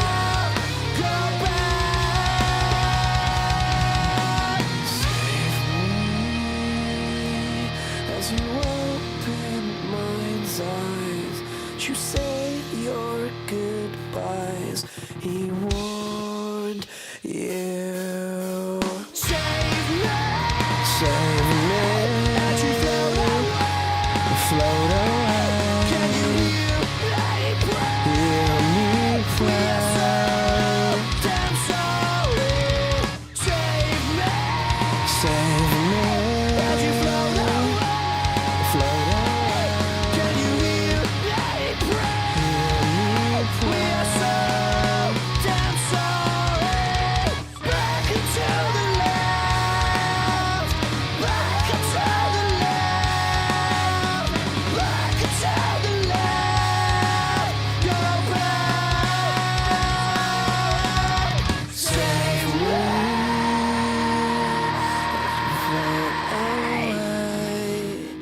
Can you hear me pray out loud? We're so damn sorry. So yeah, it's a pretty cool song. And yeah, the gates opening and closing, I know about that. We're going to come back to that later.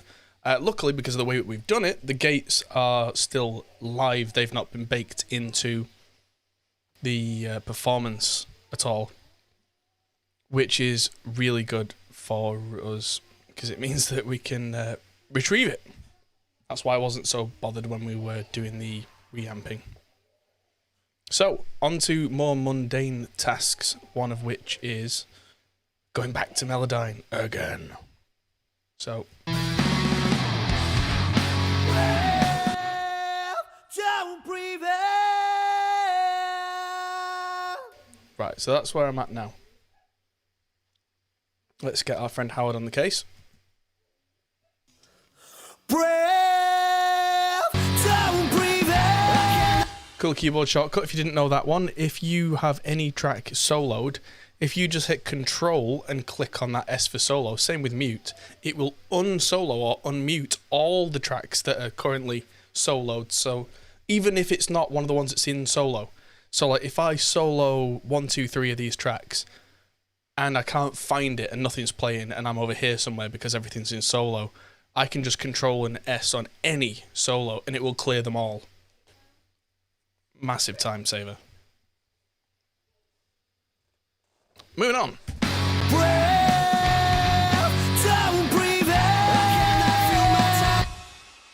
Let's just get everything drift fixed.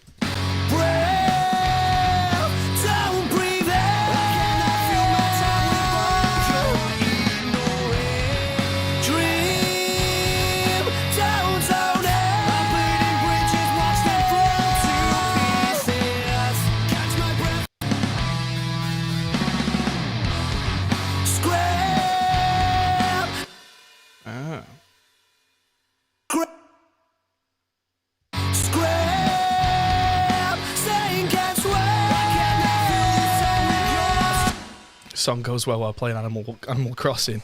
Maybe it's about Tom Nook. That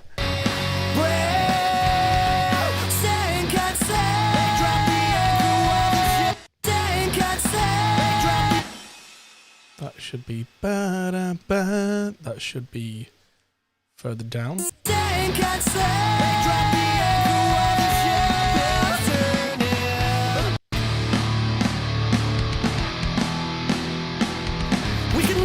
Save ourselves, we can barely see past through us.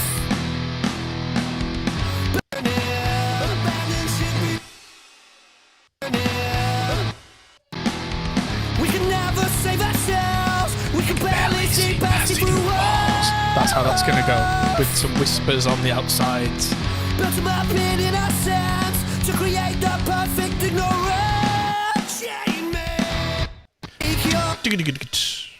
Take your time, hold me. This is not your city. Take your time, hold me. Hold me. This is not your city. That's your city. That's your city. This is not.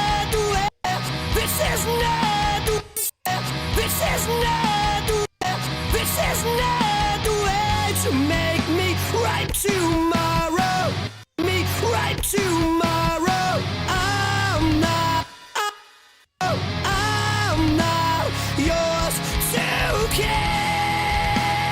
We can change the seasons. We can rewrite reason if we try. And if we try.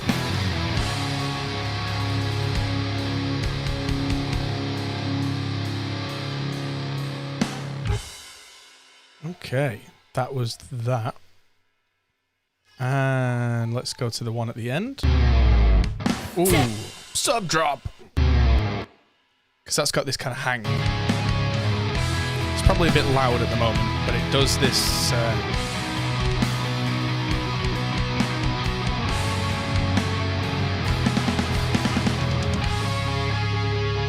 It hangs. Take your time. So that sub drop's a bit much right now, but if I can get that right, that'll be a proper. Take your time. Oh, that should be there. This is not your ceiling. This is not the way to make me right tomorrow. I'm not yours. I'm not yours to keep. We can change the season. We can change the season. We can change the season. We can rewrite reason if Reason. rewrite reason if we It's too sharp. rewrite reason if we try. I'm not yours. I'm not yours to keep. You're so you're so you're so Somewhere in between those two. you're so That's it, misdetecting between two notes. What I've got to do is go to edit, pitch, reset all pitch changes. you're so Ooh, so there you need to go up a bit, and I'll have to do it manually. you're so Down a bit. you're so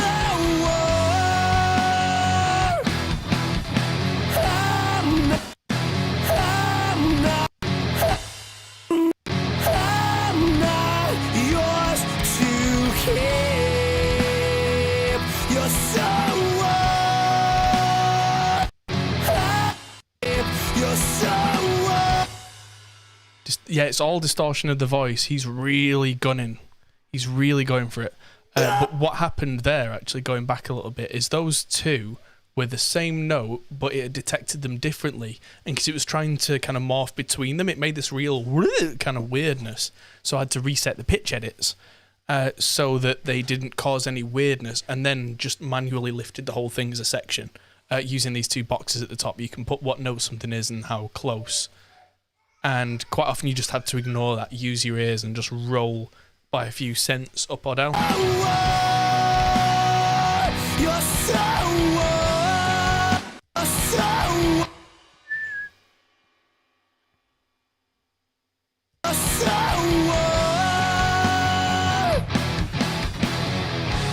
Yeah, so that's all vocal distortion. take your time. This is not your ceiling. So that's two copies of the This is vocal. not the way to make me right tomorrow. I'm not yours to keep. We can change the season. We can rewrite reason if we try. I'm not yours to keep.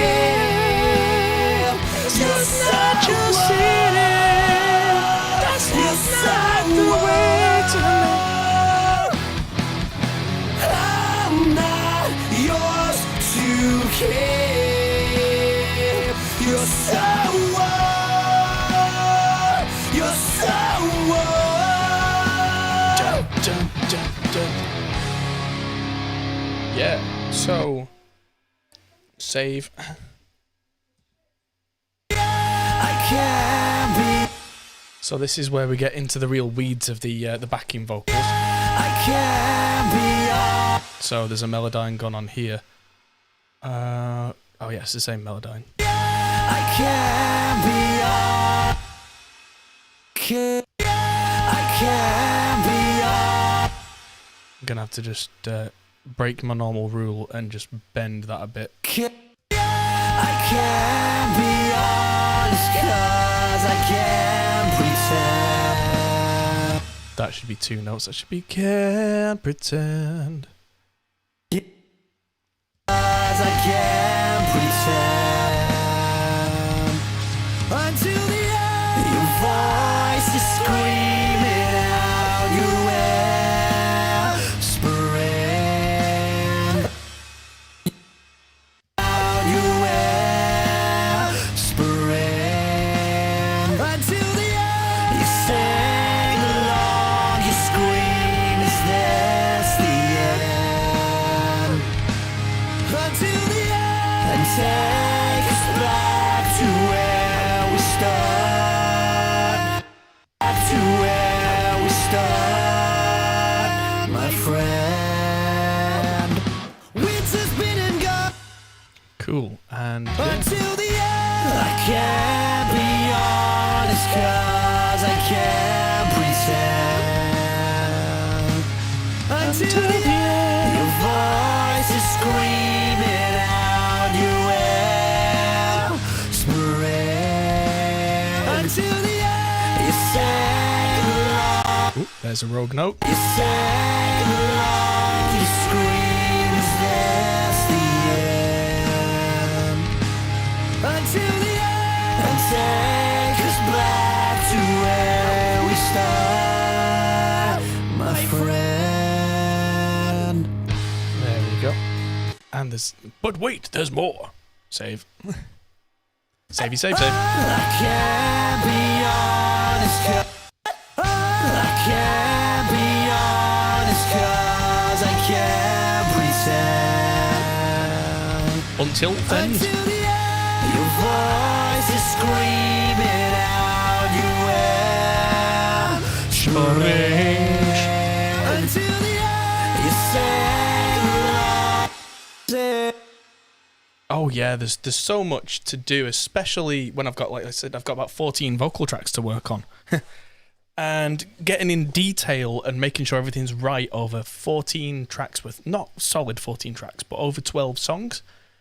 And doing that and the mix in a day and the reamping of the guitars, that's where the challenge lies. It's the second time that person's asked, where's the synth? You sing along, you scream, is this the end? Until the end, and take us back to where we start, my friend. Until the end, Right, save onto this part of Bill Cooper. damn sorry, save me. Oh, so this is really aggressive. Damn sorry. This is all over the show. Save me as you float away. Save me. So I've just muted one vocal so I can hear this one closely. Save me. And we're in D sharp or E flat. Save me as you float away. Can you hear me pray? We are so. Hello, baby. Hello. Oh, this is Ivy. Ladies and gentlemen, she must have just had a shower. Got to play with different toys. But yeah. Wow. I've been a very busy daddy today. Mixed most of an entire album so far. It's almost time for your bedtime. Oh. Rah! Indeed. She's doing the backing vocal. She's joining in with Gav. Rah! Give us a scream, Ivy. Yeah. Rah! Ivy. Owl. Is your owl? Say owl. I'll say literally anything. Don't grab my Allen keys. Owl. Owl. There it is. Owl. Owl. Nope, not interested anymore. Okay, good. I'll get back to mixing. Owl, she says. Don't think she can get through. Indiana Jones away through. That's how exciting a calculator is when you're two. What's her instrument? Calculator and owl. Those are her instruments right now. She's just under 2 years old. Have owl for a little while. We've got her favourite toy owl. She's managed to rip the arm off it, so it's hiding in the office with me, but she's found it. Back to work. Yeah, she's huge. She's not even 2, and she comes up to my belt line. She's massive. We are so damn sorry. We are so damn sorry. We are so damn sorry. Save me.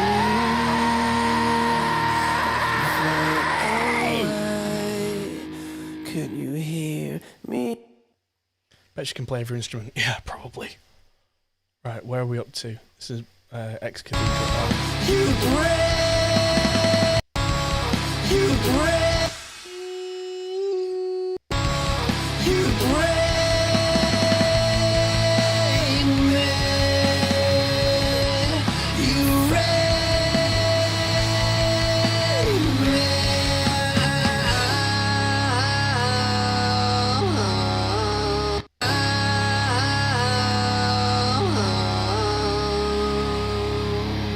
Mixing that song's going to be fun.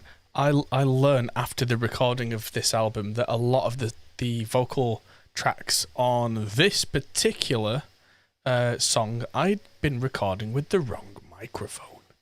Like this is the sound of the real heavy scream on this. Go! Go! Go at this one!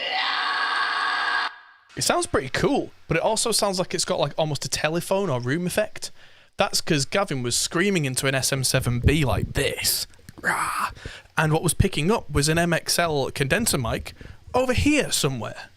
So he's going, rah, and it's actually recording by a different mic. Oops. So it became a part of the song. We talked about it afterwards, and we were just like, that sounds cool. We'll keep it. You break me. You So yeah, it'll just be really heavily affected in the mix.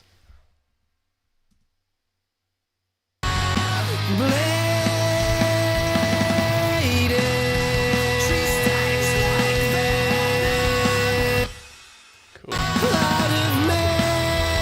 That should be ba ba da ba. 3 notes, not 2. Root 7th root. Oh, undo. What did you do? There we go. It's another one of those really annoying loops.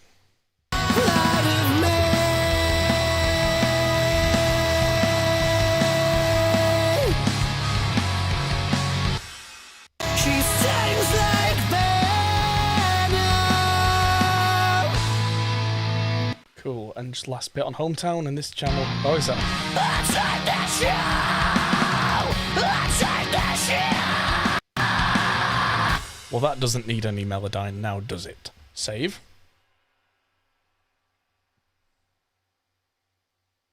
And make sure that's rendered to a mono track. We are getting there, ladies and gents.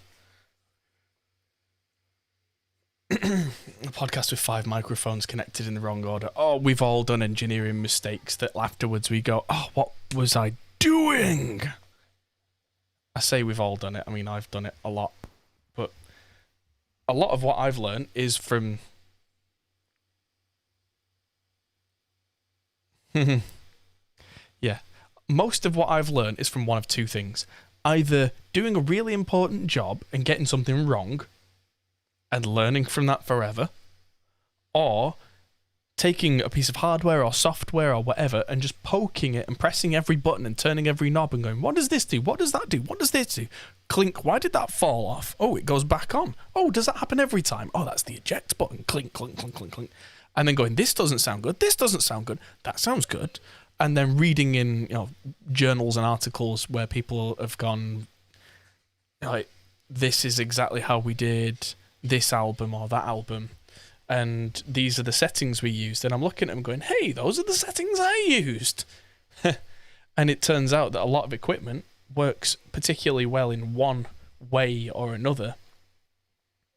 And that if you are a curious enough person with enough perseverance and stupidity, you can generally get there on your own if you are hard-headed and persistent enough. Have I ever recorded a singer who was singing in a way that I didn't have to fix it like this?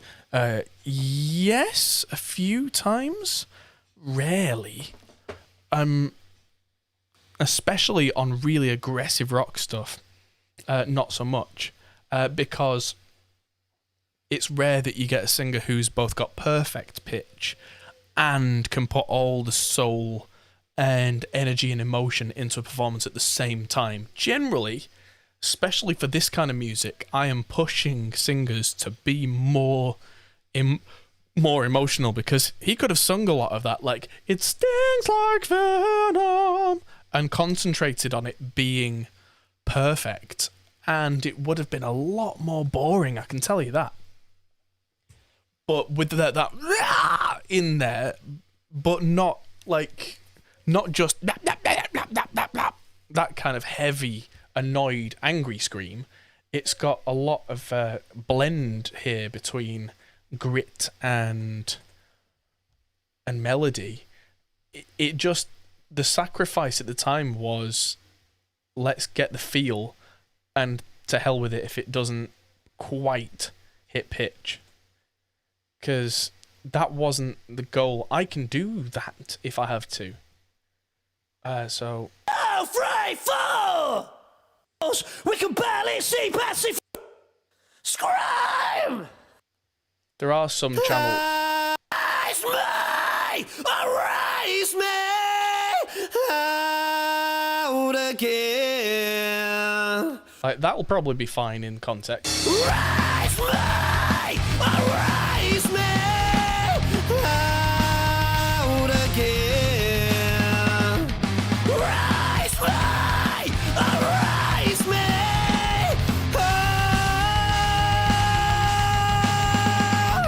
Raise me! Raise me! Cast aside where thoughts made feel again. This is the end or new beginning. Think about it this way. Capturing really aggressive rock singers is a lot like wildlife photography. Would you rather spend 20 minutes trying to get your camera to be absolutely perfect and take 1 million photos of a subject and then realise that 5 minutes into you getting set up, that subject had gone? Or would you rather just have your camera ready and then just go bang? And even if it's a slightly wide shot, slightly off axis, slightly dark, you can fix all that. But what you wanted in the shot was there. And all I'm doing with editing is I'm not necessarily fabricating something new. I'm taking that once in a lifetime experience and just straightening the frame. Cropping into the thing that I wanted, making sure the colours are right, presenting it to the public in a way that they would be happy to digest. Because I'll bet you anything that some of the best wildlife photographers in the world take some amazing shots, and what comes straight off the camera, if you showed it to, you know, a gallery full of people, a lot of discerning people would look at it and go, that's crap. Or at least, oh, you could have done this, you could have done that, it could have been like this. So if you present things properly, people go, oh, this is nice. And it takes away the thing that catches the ear wrong in a musical way, whilst keeping the thing that felt right in the performance. Calls on the tracks, what do they show and what do you do with it? They show whatever I want it to show. They don't do anything. Unless you mean here, in which case this is spectral peaks, and these show you whether a certain part of a waveform is high, low, mid. They show you frequency in a graphical, like that sibilance. I can see an S there, then I can see quite a low piece of a vocal. How about that? He went, oh, which is quite a bassy vocal, preceded by a sibilance. Whereas this bit, I'm not seeing much in the way of sibilance. I'm seeing a lot in terms of green and yellow, which is higher.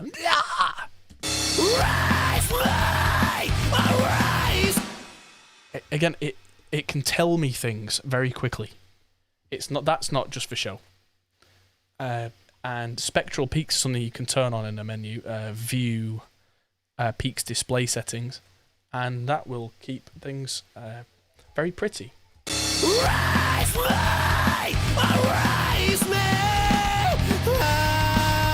out again. Yeah, that needs a little bit of Melodyne work on the melodic notes there. Save. Rise me, out again. Rise me. Why is it not showing me anything? Rise me.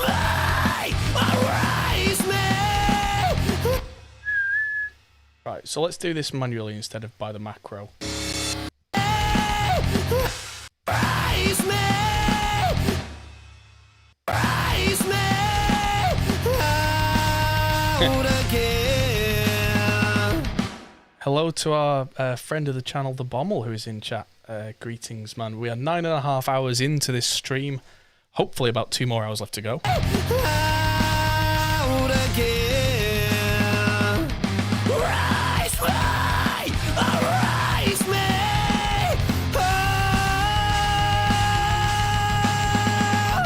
Rise me. Rise me.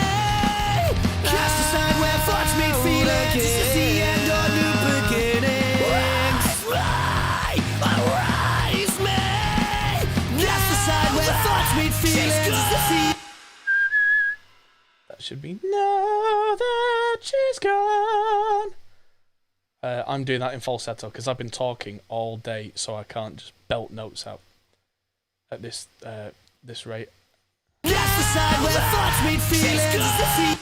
Cast aside where thoughts made feelings. Is this the end or not? I can't be honest.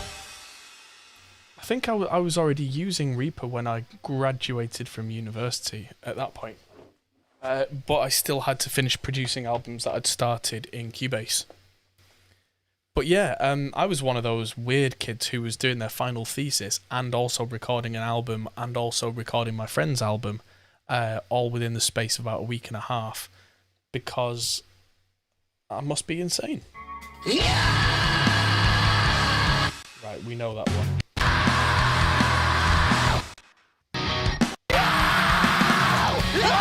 Right, cool. So there was literally only that bit needed correcting. Render to monostem tracks. No, cancel. Keep doing that because I'm keeping the Howard Benson stuff on there, which I don't want to be baking in. I want to have control of that to the end.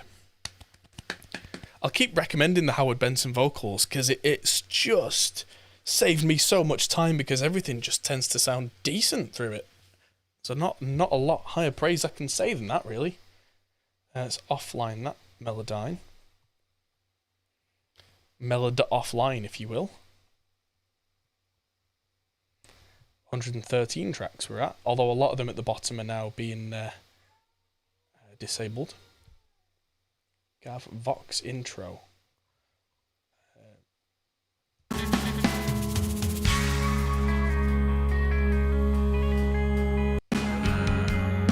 Scarred from moons, earthquakes,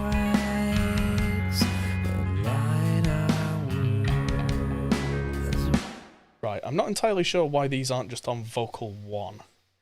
But what I'll do is I'll put Melodyne on here, get these all tuned up, and then render it, trim it, whack it on vocal 1, and that's another vocal channel I don't need.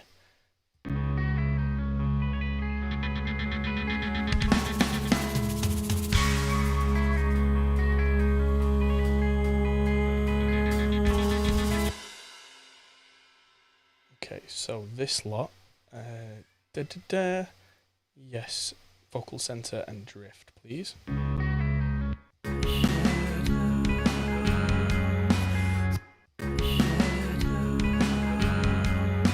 Scarred from moons, earthquakes, the light our wounds.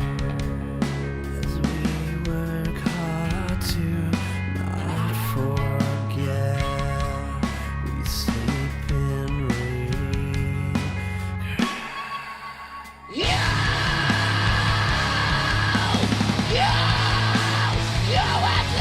Yeah. So that scream is probably going to be lower down because I really want the guitars to smack you in the face there. That was all I needed to do on that. Rendered to mono tracks. Boop.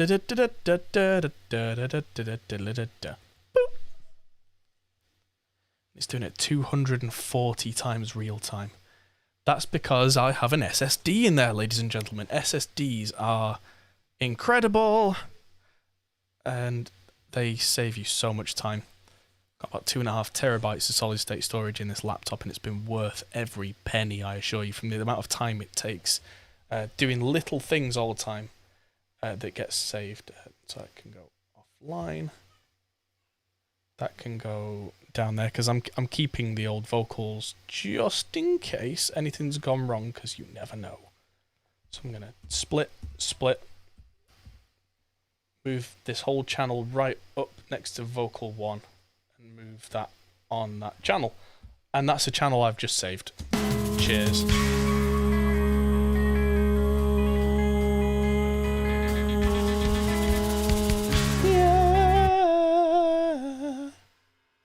Right, so now we're on to Vox Rich. Now this has got a lot going on because Rich, the guitar player, lovely guy, also backing vocals for most of this stuff. So I'm just going to trim the silence on these 2 tracks by going to trim silence, remove silence, auto trim, picking -70, process, cleared, save, and bring up everybody's favourite Melodyne.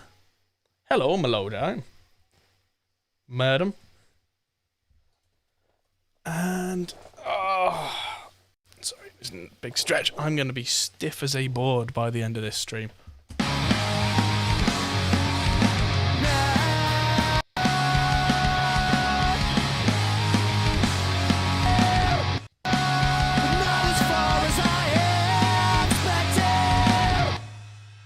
Copy our friend Howard. Not as far as I expected. Right, so Melodyne hasn't picked up on the fact that there's audio here. There we go. All I have to do is just trim something or edit something on the main timeline, and suddenly it wakes up and goes, oh, these vocals. Oh, right, okay. Not as far as I expected. So, Rich, bless him, lovely lad. Maybe not a born singer. But nevertheless, he was the backing singer. How do you set Melodyne to do that? To do what? To do... Oh, right. So if you're in Reaper, a later version of Reaper, it has what's called ARA. ARA is the technology where it just loads everything in. And you have to load in the VST3 version of Melodyne. But if you load in the VST3, oops, goodbye, La Bass. Fare thee well, I always loved you. Just knock the La Bass off, which I'll pick that up later because otherwise I'll end up dropping it again and I'm an idiot. So if you use the VST3 version of Melodyne in Reaper, the two can now talk to each other in Reaper 6. And so any edits I make on the vocals, they appear and disappear. I can change takes in Reaper, and it will just update automatically in Melodyne. I can do all sorts of stuff in Melodyne now that never used to be available to me. It's incredible. And I couldn't be using Melodyne today on this stream if I had to transfer every vocal, because we're already over the 9-hour mark. And transferring would probably add 2-3 hours on. Oh, no. Not as far as I am. Not as far as. Not as far as I expected. So I'll just zoom in, and that should be bottom. Not as far as I expected.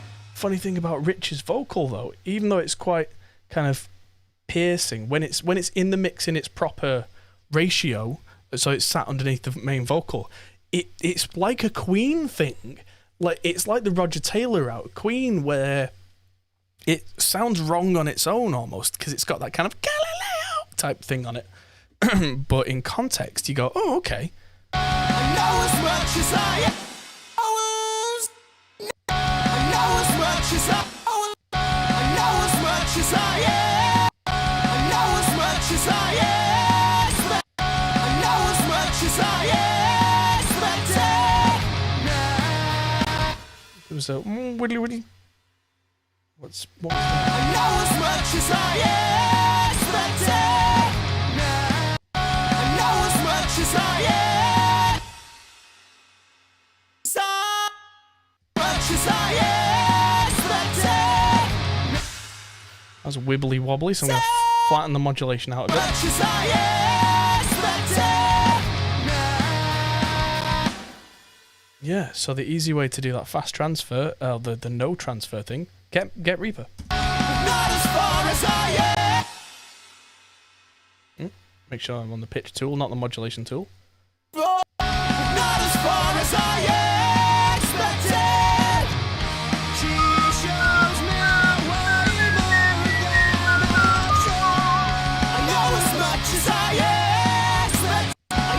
I know as much as I am. I know as much as I expected. There we go. I've not even done anything like de-essing on vocals yet. So you can hear there's quite a lot of S on Rich's vocal because he's quite bright sounding.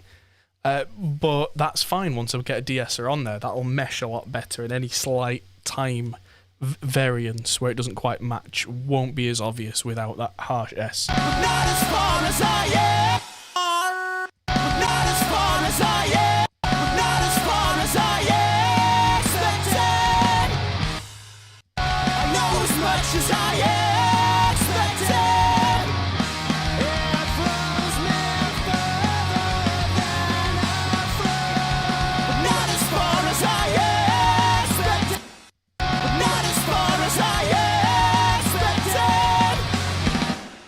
I know as much as I expected. I know as much as I know as much as I expected. I know as much as I expected. There's another bit where the gate's going to need a little tweak. So here comes this bit. This is going to be fun. I always remember the Wind Nightmares intro being a little interesting. Whoa, whoa, whoa, whoa, whoa, whoa. Let's just solo that. Whoa, whoa, whoa, whoa, whoa, whoa. That's amazing. Well done, Rich. Oh, I love Rich, but sometimes with backing vocals, it was like, good job, buddy. Whoa, whoa. Oh, that's beautiful. I'm gonna go for Whoa. I think what it was supposed to be was Whoa. Whoa. I'm just gonna say it was that and just oh, Rich. Sometimes Melodyne is my best friend. What?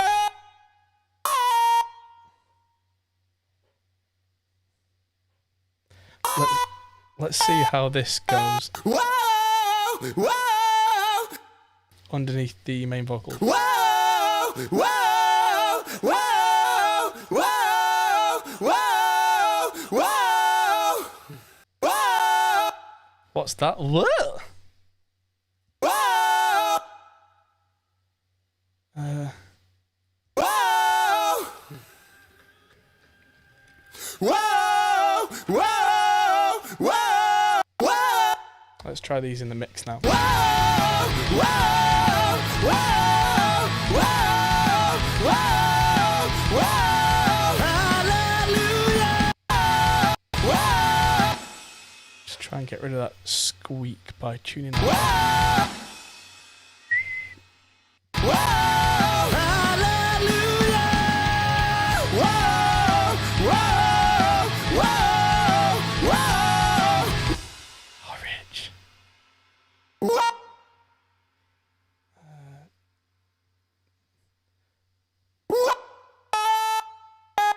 Whoa. Sometimes Melodyne is just artistry, where it's like, I think what you meant to sing was this.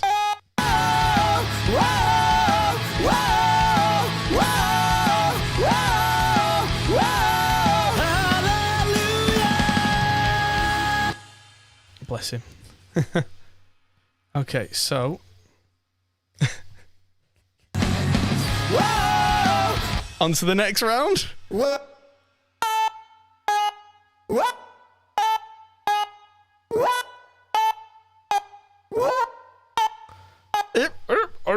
Erp. Lovely.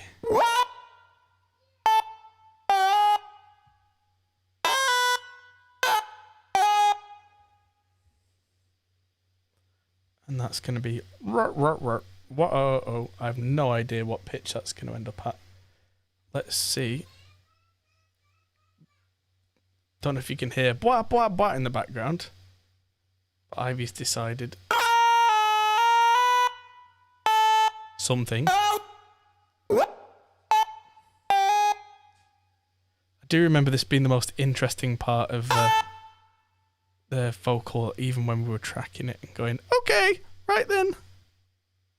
Sure, yes. I think I'll see what that flick means in the vocal in a minute.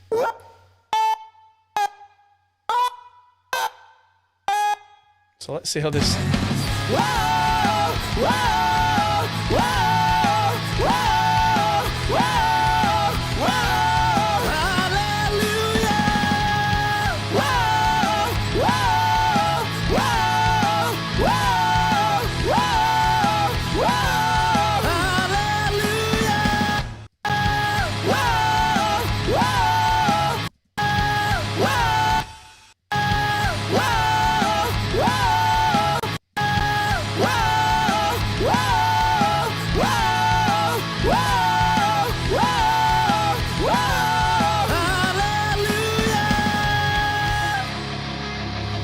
Close enough for jazz.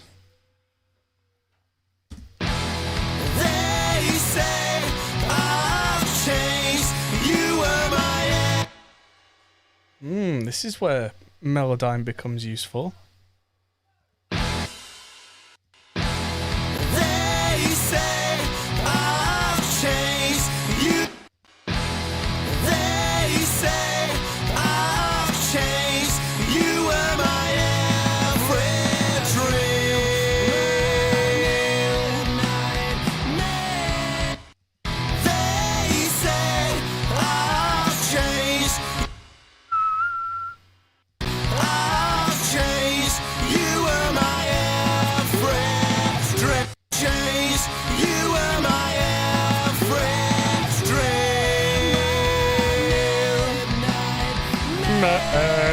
chung chung chung.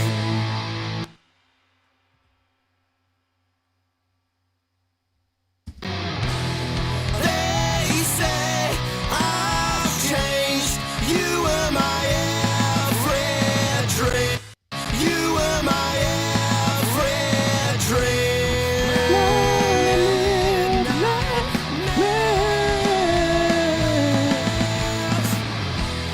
They say I've changed. You were my you. Major scale, Richard. Major scale. You were my every dream. My every dream. Right, on to bring back the clap. Richie's star turn. Come back down. Not too bad, actually.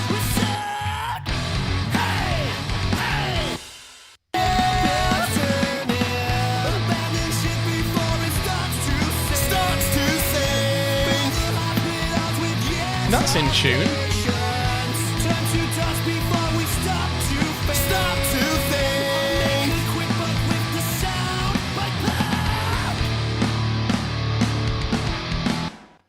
On to Frown Proud. Oh, this is where the harmony comes in. Take your time, hold me.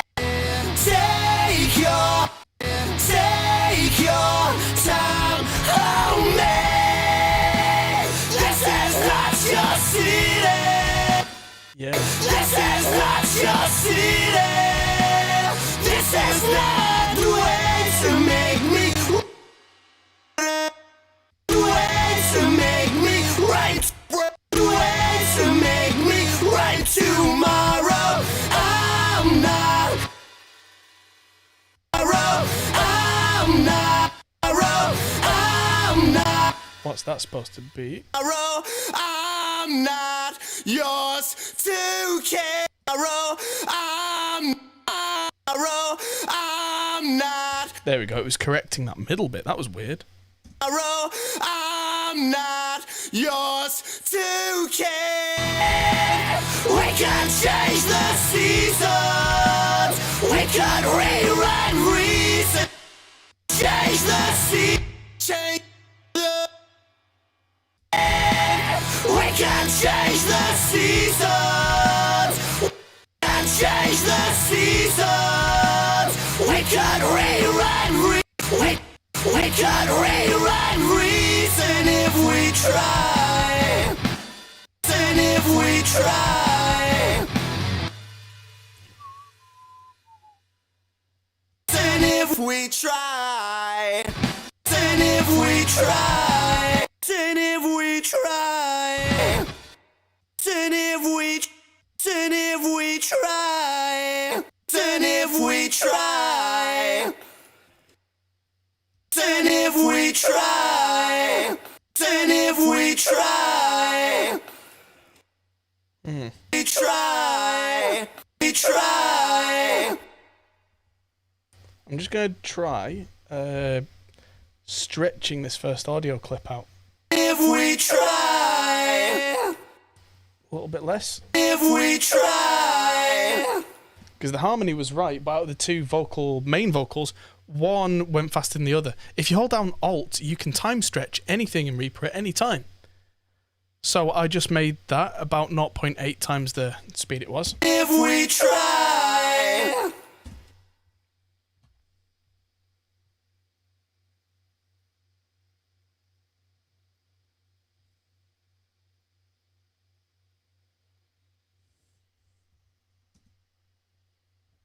Save. If we try. Oh yeah, we've got loads more of this to come. Take your time, hold me. This is not your city. This is not. This has a very Nirvana-y vibe to it. Take your time, hold me. This hold me.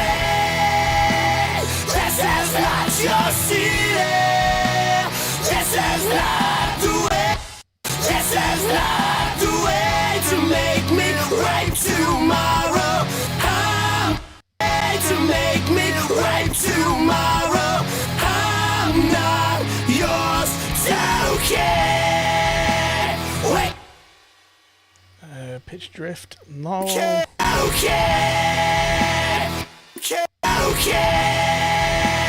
We can change the season.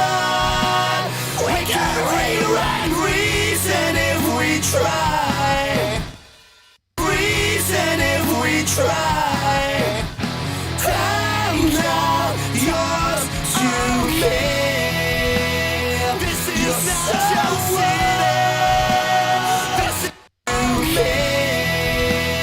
This is not your city. This is not the way to make me wait tomorrow. To make me wait tomorrow. I'm not yours to live. This is not your city. This is not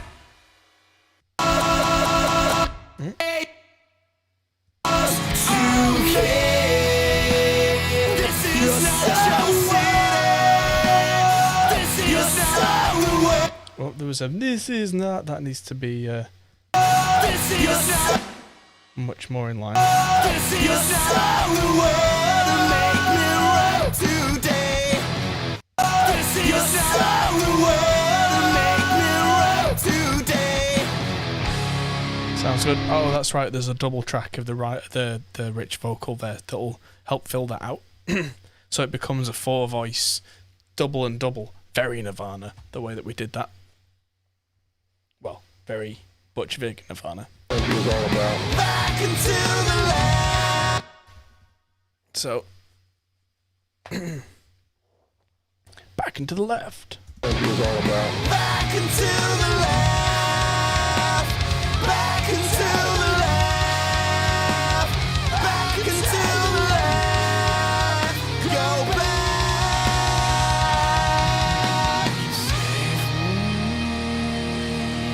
As you open mind's eyes. We are so damn sorry. Good pitch. Bit of a wobble there. We are so damn sorry. We are so damn sorry. Save me. You play.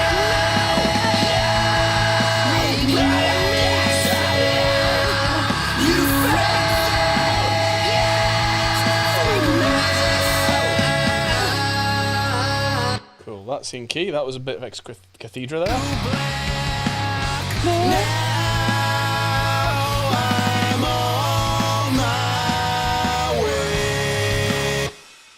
Oh, this was a lovely 3-part harmony.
What was that?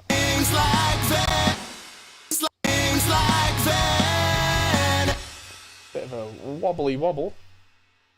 Let's use the modulation. Oh. Stings like venom.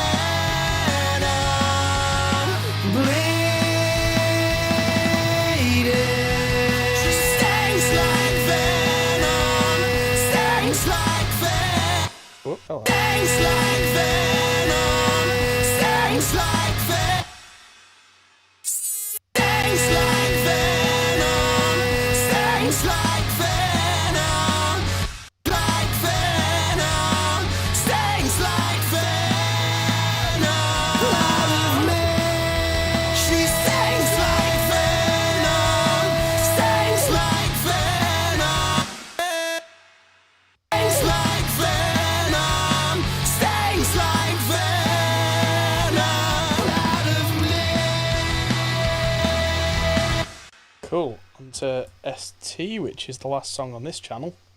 And I'll need another quick stretch, because that'll be the 9.5 hour mark.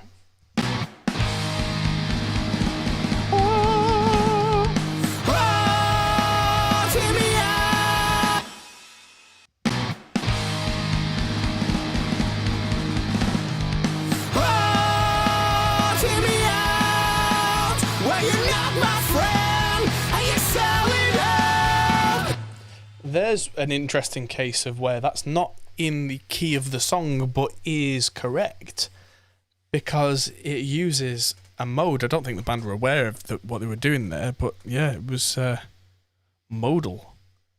And yes. Oh, take me out, where you're not my friend, and you're selling out. Oh, let me go, well, I'm not afraid. Well, I'm not afraid. Well, I'm not afraid. And I'm not well, I'm not afraid. And I'm not alone. So standing on. And again. Whoa, whoa, whoa, hear me out. Whoa, hear me out. Well, you're not my friend, and you're selling out. Oh, let me go. Well, I'm not afraid. Well, I'm not. Separate that note out. Well, I'm not afraid, and I'm not alone. I'm not afraid, and I'm not alone. And I'm not alone. And I'm not alone. Fish out of water, and I'm free. Yeah. I'm a seal, and we are killer whales. I'm a seal. Oh, Richard. I'm a seal, and we are killer whales. We are killer whales. Ah. That's not how that goes. Kill.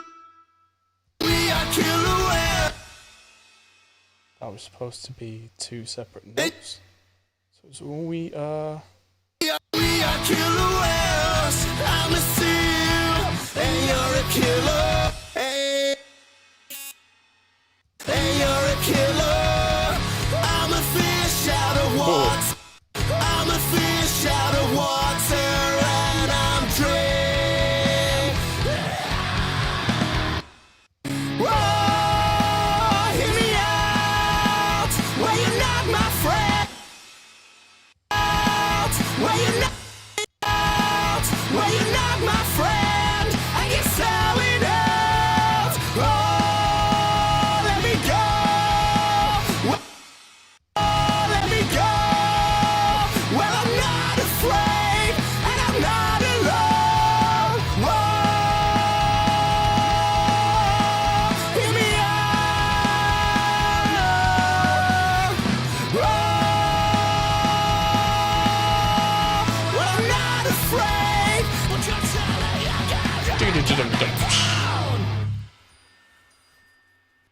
And relax. Was that ding ding on the track? Oh, I never edited his phone ringing out of the track. Weird. Gone. So that rich vocal now needs to be what's on that? Howard Benson. Right, so that needs to be rendered to a mono track. Oh, we're getting so close now, because that was a bulk of the main backing vocals. Oh, and you wonder why I did the melodyne of the main vocal before the stream yesterday. It's a lot of work. So, moving on. That melodyne there can be offline, because when it's offline rather than bypassed, it completely unloads it from the RAM. Not just to save memory, but it means that it avoids issues, because with Melodyne I've had issues before that's worth mentioning, where if you've got several versions of Melodyne on different tracks, sometimes it can get confused and accidentally end up sending stuff to the wrong channels, and it can get very confusing indeed. Now, to answer an earlier question, do I mix to some compressor on the master fader? Depends on the day. Today I've got the come on, brain.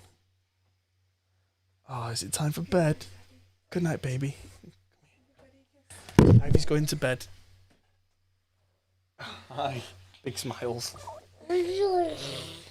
Say good night, baby. Good night to chat. Good night to everybody. Bye-bye. Bye-bye.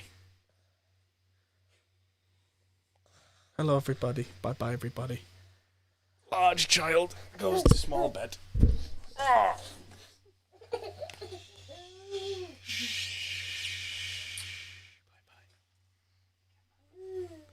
Yeah, so I'm using a Focusrite Red compressor, the FG Red from Slate Digital, but I'm absolutely cranking the hell out of it, and so it does this. It does this.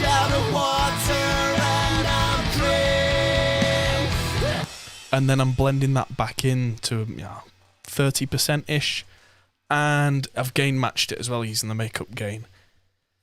And that means that it gives a lot more life to the track and a lot more interesting things happen from a general kind of mix perspective, without me having to deal with pumping issues, which I've really struggled with trying to use mix bus compression the way that some people tend to use it.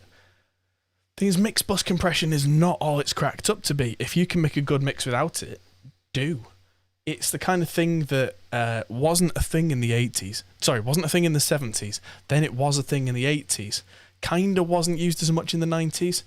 And then it's one of those things that's not really necessary. If you can make a decent mix without a mix bus, when you get to the mastering stage, if it needs a little more kind of mix glue, you can do that. If not, don't. It's simple. But I don't know. Yeah, I've got a little bit of that going on. Running it through some transformers with True Iron. And what else?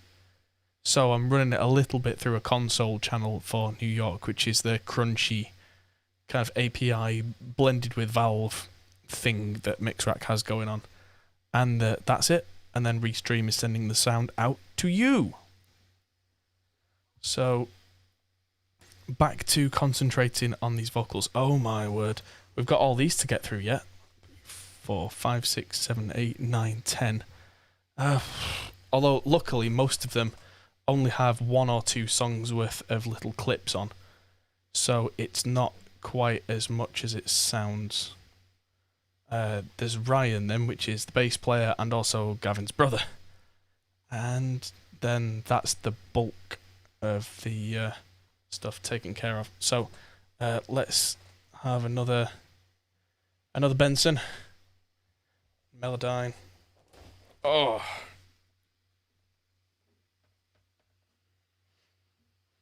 There we go. So.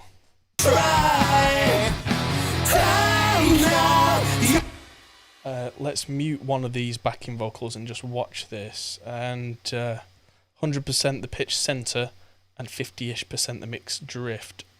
Oh, no. And that should put all the notes to their closest mix center. How many vocal channels are there? I think last count there were 16. Thank you. 16 vocal channels, I think. So we've got one. Oh, let's quickly count. Oh, not by doing that with the left and right buttons. That's weird. Wiki. 2, 3, 4, 5, 6, 7, 8, 9, 10.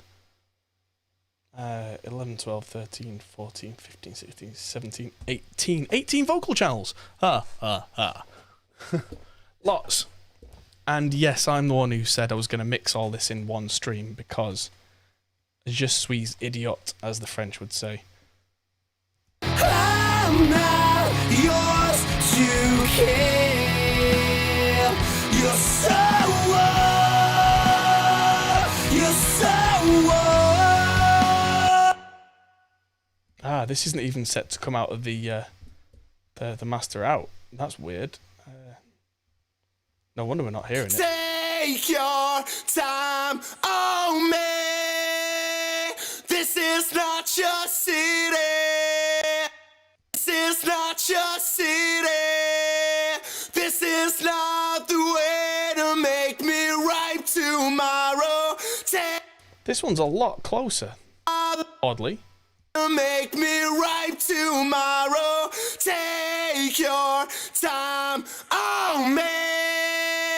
Ooh, that was cool, but wrong. Oh me. Oh, that could be a really cool vocal effect. Reset all pitch changes. Oh me. This is not your city. This is not the way to make me right to make me right to make me right today. That should be right today. Yeah, one vocal channel, ha ha ha. Two vocal channels, ha ha ha. To make me right today. Take your time on me. This is not your city. This is not the way to make me right tomorrow. Take yours to me. This is not your city. This is not the way to make me right today. Yeah. So that builds and builds and builds to the end of the song. There we go. Oh yeah, the EDM build up. Then if I just do that again.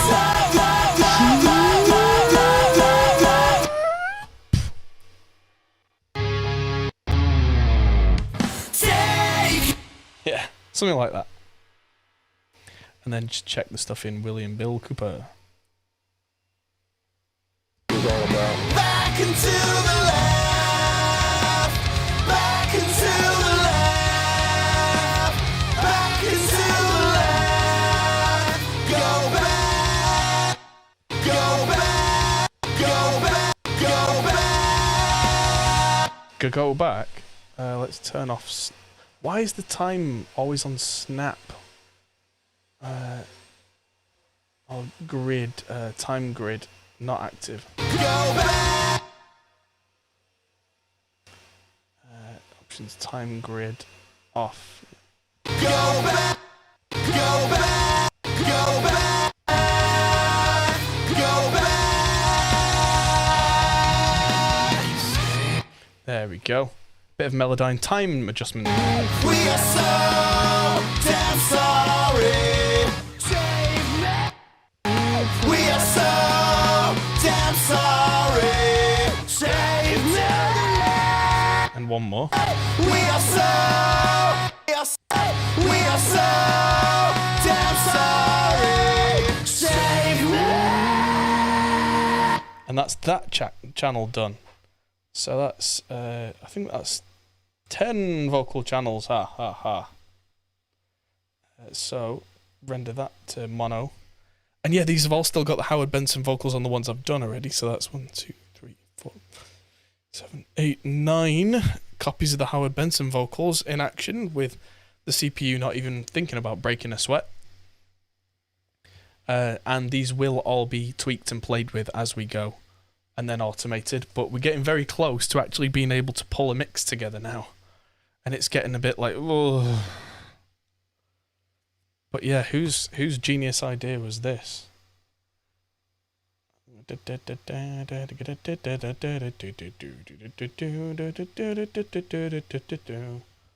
Oh yeah, we're well over the point where that song's going to be stuck in your head.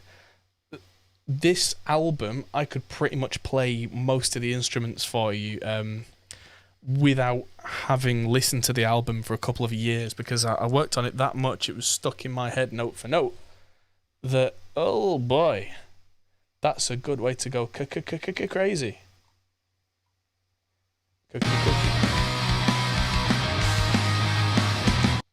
You're dreaming and screaming while I'm. Oh, Ryan. You're dreaming, I'm screaming. Ah, one said I'm screaming, one said they're screaming. I've never noticed that before. You're dreaming, I'm screaming. You're dreaming, I'm screaming. While I'm You're dreaming. You're dreaming. You're dreaming. You're dreaming. I'm screaming. You're dreaming. I'm screaming. You're dreaming. I'm screaming. While I'm my knees defeated. That's what we're. You're dreaming. I'm screaming. While I'm my knees. You're dreaming. You're dreaming. I'm screaming. You're dreaming. I'm screaming. While I'm my There we knees go. defeated. That's we scream. We are change. I'd forgotten how brutal Ryan's scream was. That's awesome. We scream. We are change.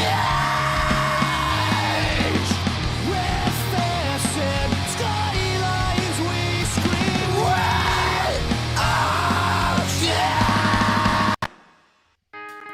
Whoa. Whoa, whoa. Oh yeah, fun times. Whoa, whoa. Oh, if I played you the start of Whoa, whoa, whoa. back to this point again, so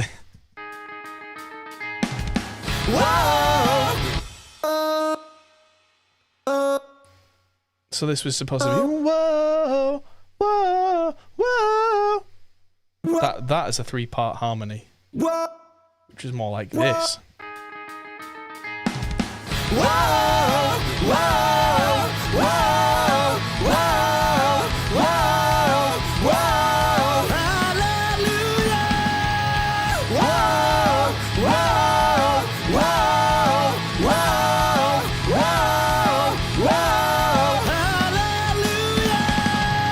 There we go. 3-part harmony, ladies and gentlemen, which when the 2 backing vocals are brought down, then the contrast will be better, and yeah, it'll be fun.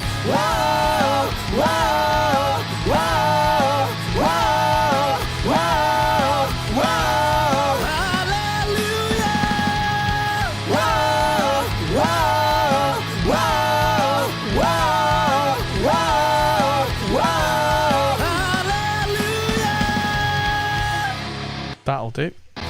They say I've changed. They say I've changed.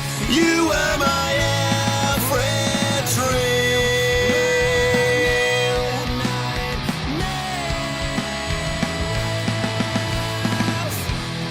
They say I've changed. They say I've changed. You were my every dream. I thought something was a bit weird. That's so close it's chorusing, because that is They say, actually that vocal doubled, so that can just go. they say, It was that close. I thought it was weird. they say, I've changed. You were my every. And the same again. That's just copy pasted for some reason, so that can just go. There's a bit over here. Now Oh yeah. I'm on my. Ooh, Ryan. Now, now, I'm on my way.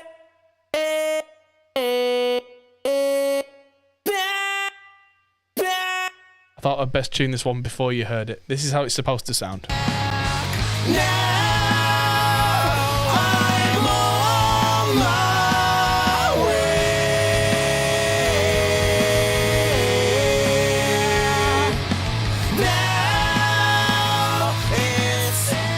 Nothing like a well-sung 3-part harmony, eh? Turn off the Howard Benson, get that rendered and in the bag. Boom, moving on. Oh. Anyone else starting to feel tired, or is it just me after 10 hours of streaming? Oh.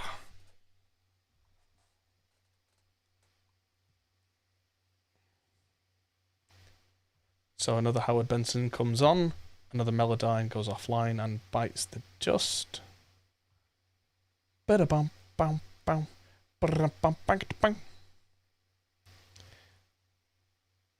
There we go. I feel like we're getting somewhere now. Even though I've got quite a few vocal channels to go, a lot of it is just feature vocals. Like there's a backing vocal on Midnight Moon. There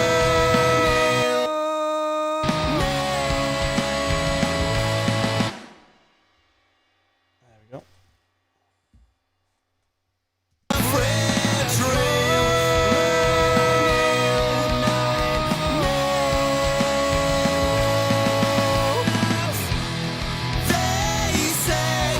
I don't know why this is on its own channel. This is gonna go on that Ryan channel.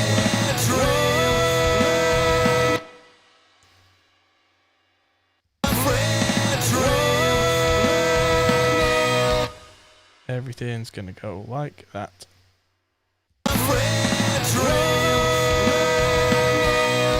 Oh boy. Sometimes Melodyne doesn't pick the right note for what it's supposed to.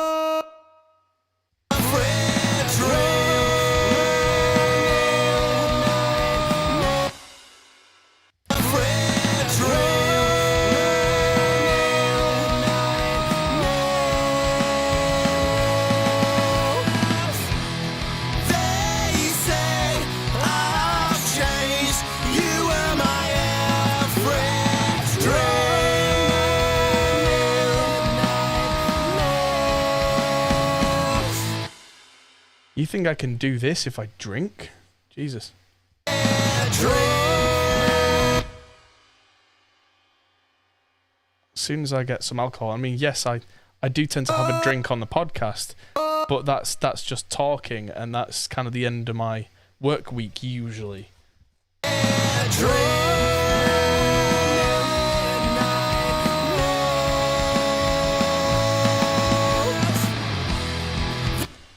There we go. So that was that. That can get rendered without the Howard Benson. Now's probably a good time to mention again that if you want to learn how to do pretty much all of this and more, check out our Ultimate Reaper course, which is now available through Produce Like a Pro with Warren Hewitt and the Pro Mix Academy.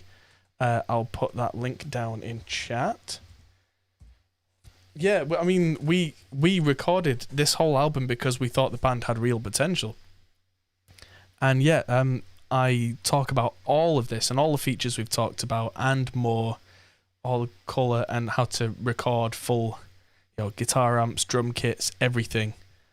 Even how to do live backups of all your files, your project, but also your audio on the fly to 2 separate drives. Yes, that's right, ladies and gentlemen. You can, if you're tracking and you're paranoid about your audio, you can actually have it record all your audio to a project hard drive and at the same time be recording to a separate drive. And then every time you hit save, it can save your file, save a copy of your file, save a backup of your file, save a copy of your backup of your file. It can do that every 10, 15 minutes, however long you set. So if you're really paranoid about losing your work, you can do that so that it's everywhere. And then what I do for Belt and Braces is I save all my projects into my Dropbox. Backup can be on a server. I mean, probably. If you can assign a drive letter to it in Windows or in OS X, then yeah. I mean, I'm not sure I would record live to a server, but if you want, don't see why not. First beer here. Girlfriend is having win.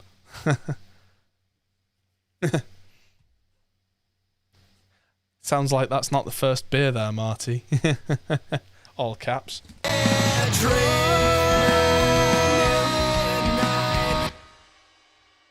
You just like craps lock.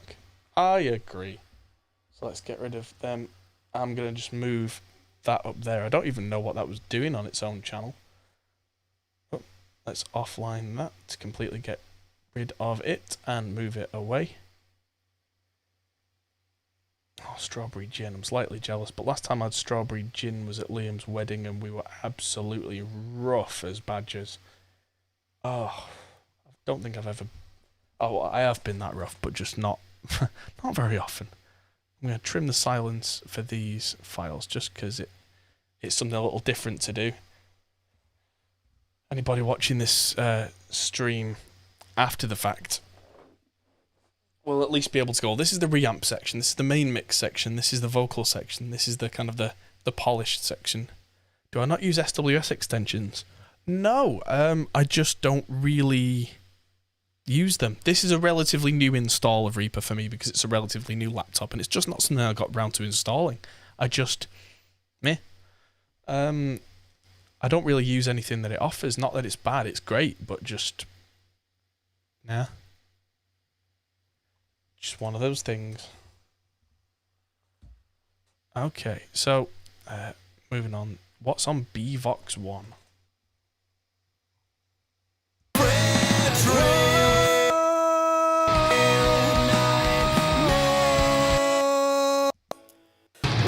Oh, BVox 1's the one we've just done, so that can go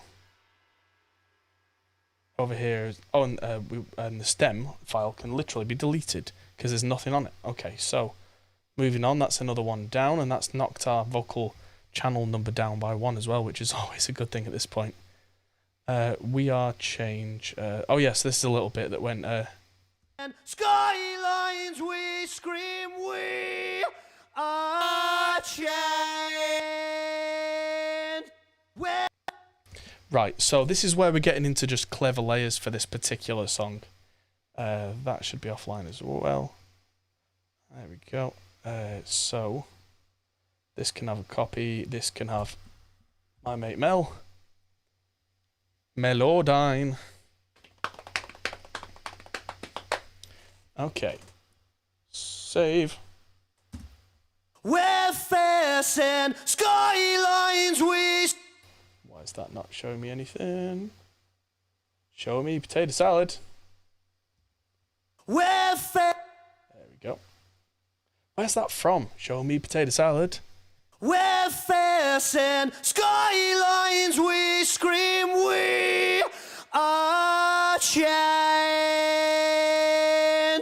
We're facing skylines, we scream, we lines, we scream, we are changed.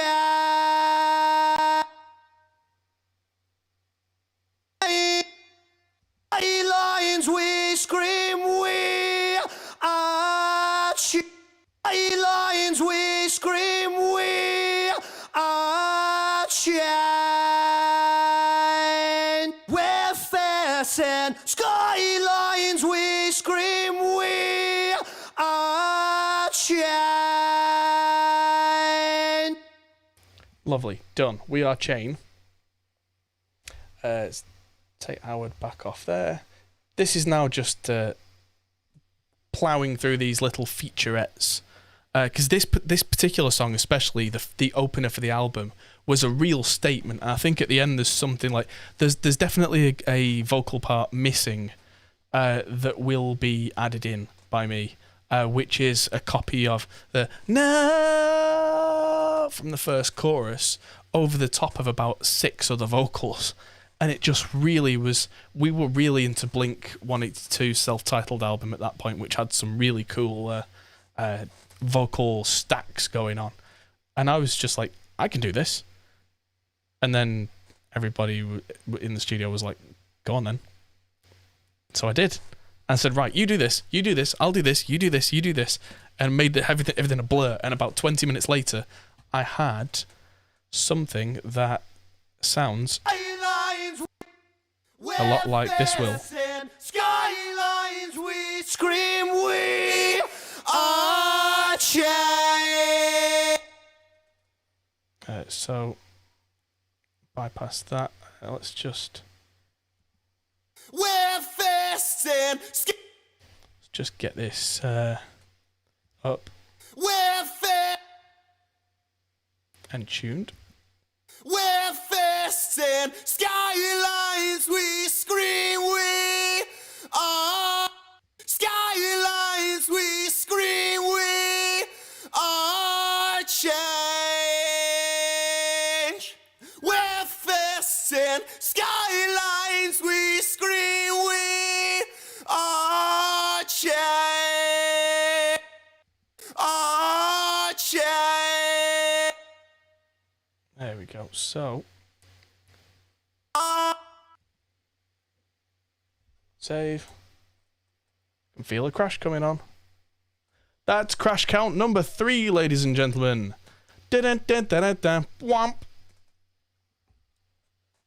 It's always Melodyne. It was always Melodyne. It's because I'm asking some very, very particular things of it. Show me the potato salad. It might have been Family Guy, but I can't remember why. Now let's load this up for the 4th time today.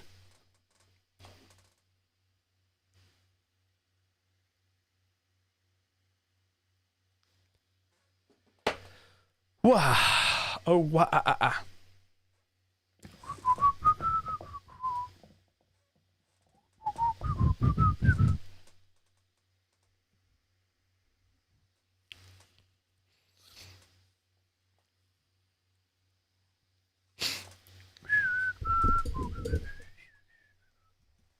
We're facing skylines, we scream, we are chained. We're facing skylines. That's a little annoying that it's lost my render here, but I think We're facing skylines, we scream, we are. yeah, I've just got to go back by about 2 minutes.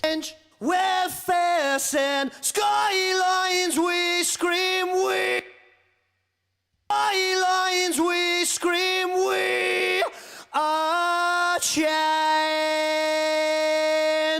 We're facing skylines, we scream, we are chained. We're facing skylines, we scream, we are chained. Okay, so I'll save that, and I'll just quickly copy Melodyne over, and yeah, show me potato salad, and hit save, and I'm just gonna do the Melodyne on these two at the same time.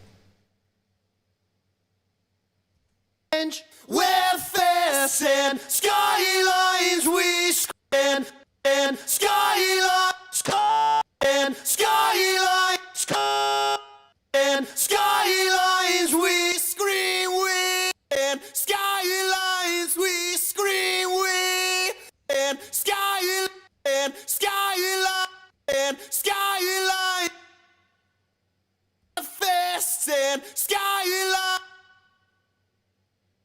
Okay, this is where it gets complicated, because now I've messed it up.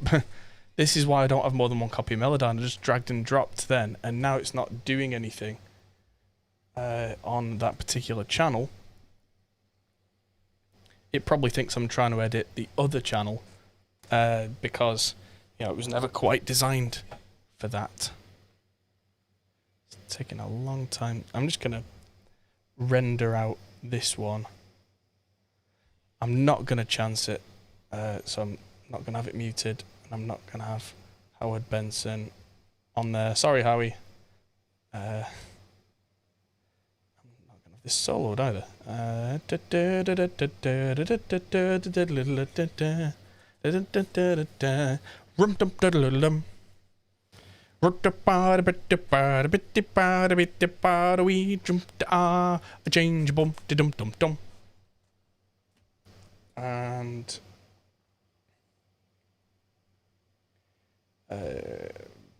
that one, That's the one that I need a new copy of Melodyne on. Hello, Mel. I'm just quickly going to offline that one before anything bad can happen. We're fists and sky. Save. We're fists and skylines. Skylines. We scream. We are change.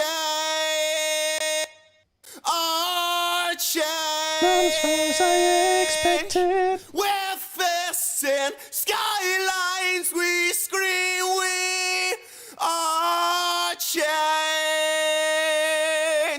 We're fists and skylines. We scream. We are change. That's close enough for jazz. So I can. Yeah, that vibrato. Rich was the king of vibrato. Oh, I keep leaving the Howard Benson stuff on there. Nope. He said.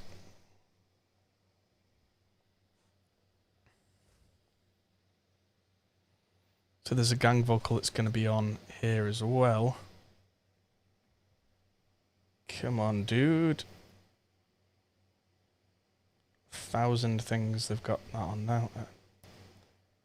So these two can now go away. And now we're really cooking on gas. Save. If I start saying when I'm saving. Can I render the output from the drums? Yes. Will I? No. Don't your ears get tired from spending so much time mixing? A bit of everything. I make sure that I'm not using headphones that have very harsh output. I'm not mixing at a very high volume level. I have taken a few breaks over the course of the day, although taking longer breaks would be nice, and I probably will take a bit of a break after I've got what I would call a more detailed mix together so I can come back to it and get fresher opinions. But in terms of doing the menial work like this, it's just a matter of sheer willpower. When you come back to, if you're finding that it's hard to mix after a certain amount of time, either you're mixing too loud, or you've got far too much high mid frequency content that's just blasting you.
That's how you end a song. Yes. And it's still missing the now, which is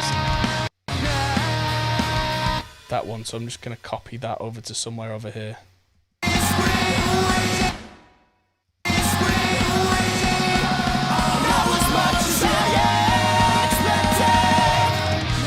There.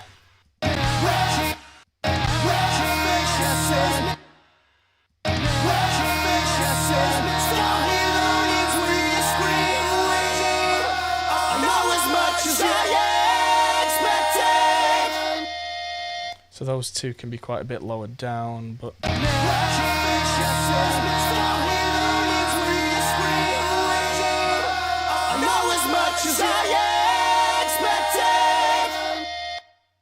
So where's that? Not as much as I am. Oh, that's the rich vocal, so that can come down. Again, this is all going to be automation at this point. Vox rich, that's way too loud there. So yeah, that sounds amazing now.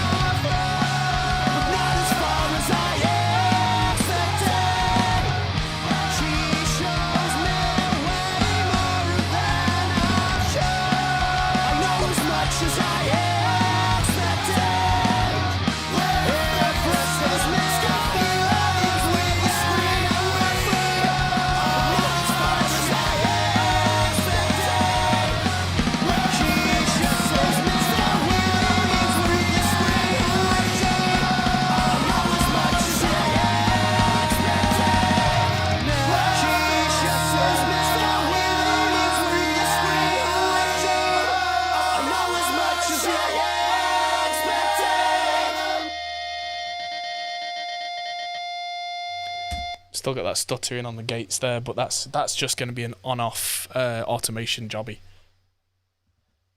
But yeah, that's what happens when all your vocal layers come together, ladies and gents. We've got a few whispers, a couple of experimental vocals. We're on the home stretch. So let's have a look.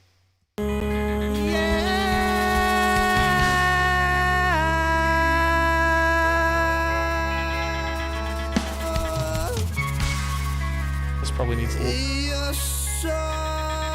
less compression, more tube warmth, less volume, lots more delay.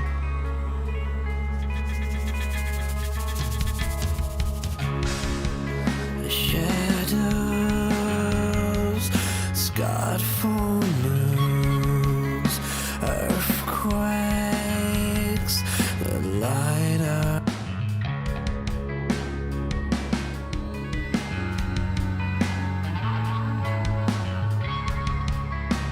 Something's happened here. Something's not quite right.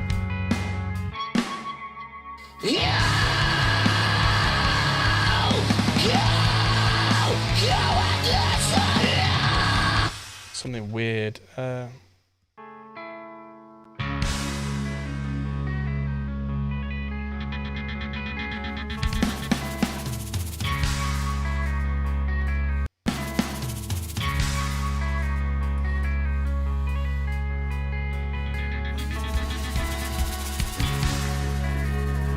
Mute the drums for a second.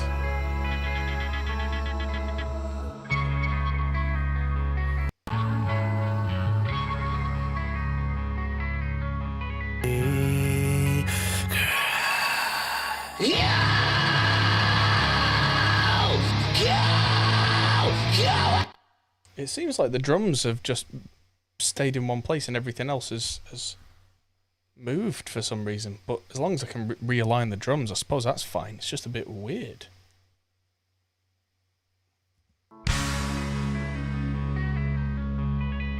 Here come the shakers.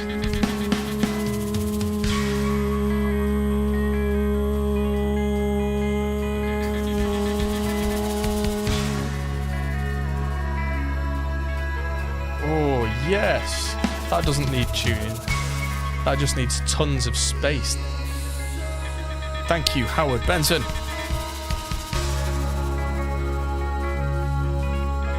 Oh.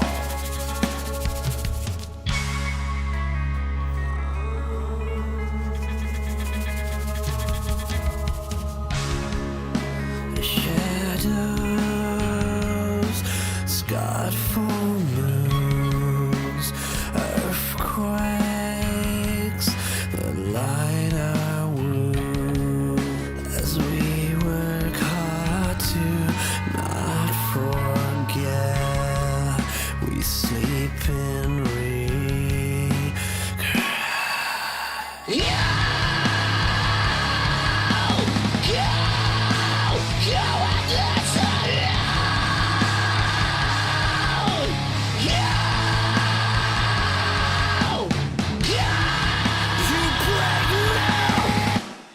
Awesome. So, onto Vox Disc. Here it goes repeating in my head again.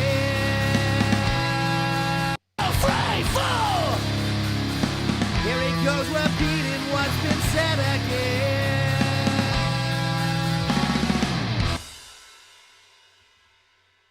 Triggered an Adam catchphrase. Yeah. Huh. Oh, I've been saying close enough for jazz for 20 years or more. I think I got that off my dad. But these seem close enough tuning-wise for me. So what I need is the Howard Benson. And this one was supposed to be slightly megaphony. So...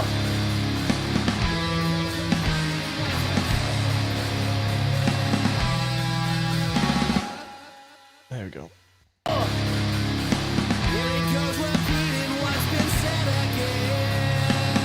So that needs to be compressed a lot. Here it goes repeating what's been said again.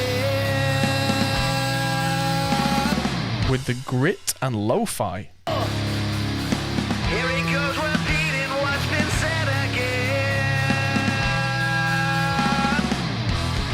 Script. Okay, maybe that's not quite in tune enough for what I've got in my mind, but I can probably just slap auto-tune on that because it's close enough. Here it goes repeating what's been said again. That's the relative of... that's supposed to be alto... the relative of E major, and retune speed quite a bit slower than that. I don't want it to be so aggressive. Here it goes repeating what's been said again. There we go. I want it to be human, but like that said again just needs to be, especially because of the drive and the distortion, needs to be on key. And it's very much too late to go back and re-record it, so... Here it goes repeating what's been said again. We can never save us. We can barely see passing through walls. Okay, so I've got some nice... to create the perfect ignorance. whispered vocals, which I'm just going to put them in their own tiny little subgroup so I can put the processing on them once and not twice. Howard Benson to the rescue.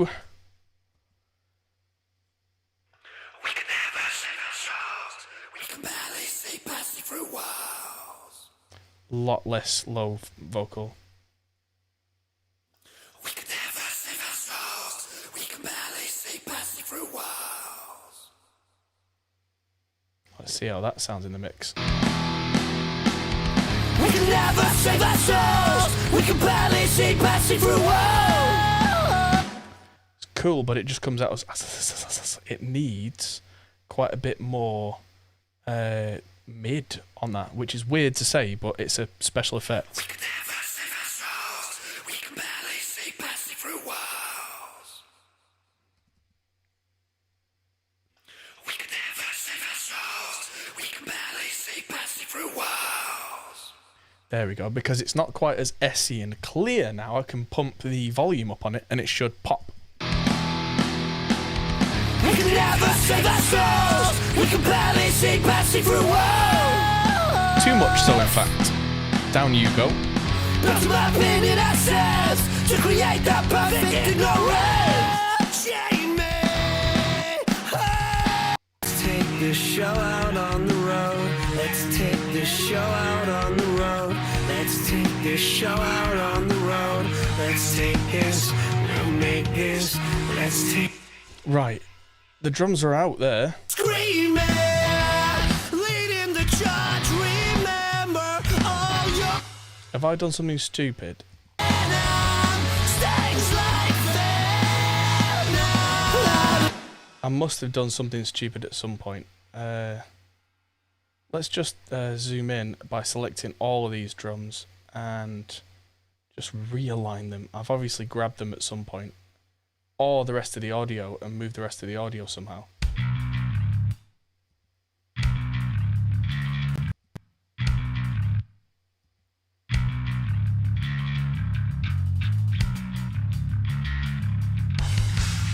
So the audio chunk before this, bullhorn, so yeah, megaphone effect. So there's a lo-fi button.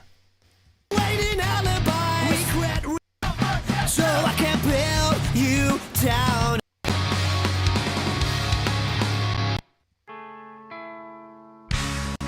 I must have just grabbed at some point all the drums from Ex Cathedra onwards, or all the audio, and just nudged it. So, fixed. I've made far worse mistakes than that. And that's why I keep backups of everything as well.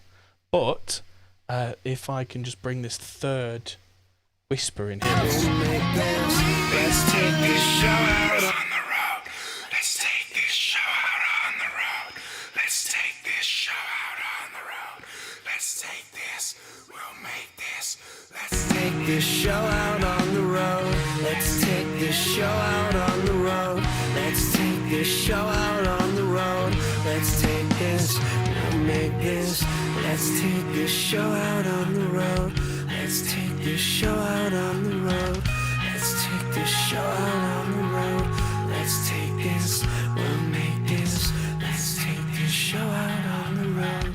Let's take this show out on the road. Let's take this show out on the road.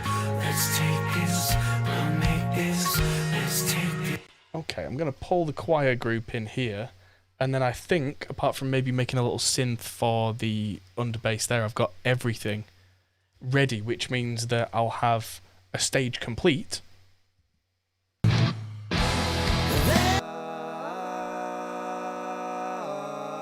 Ooh.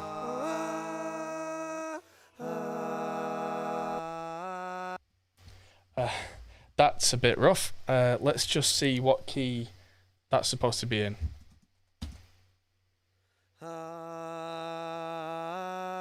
So it's supposed to be E major. Let's just be quite aggressive with that tuning there.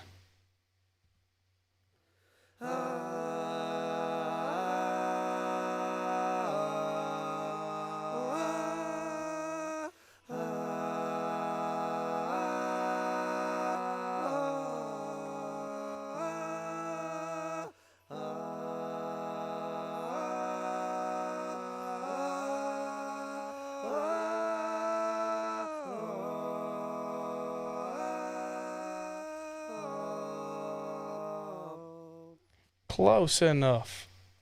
So let's crank it.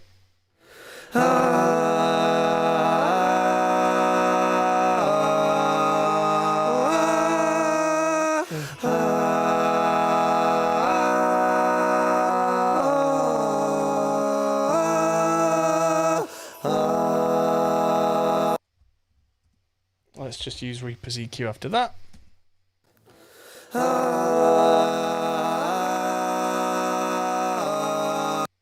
And then send tons of that out to the vocal plate.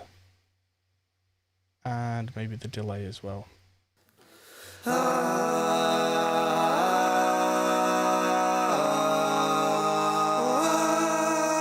Oh.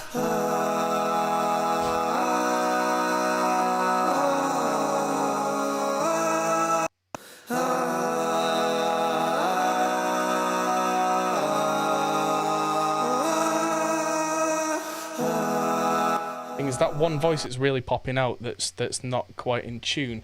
I know exactly from that the timbre whose voice that is. That's me. Well done, idiot.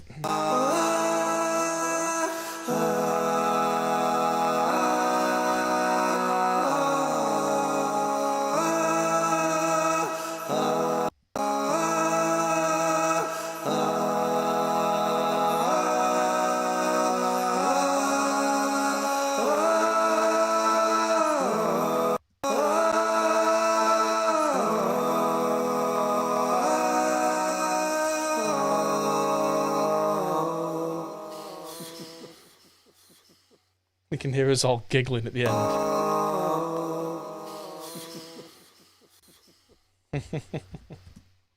Quite, but if I can get that in the mix a bit nicely.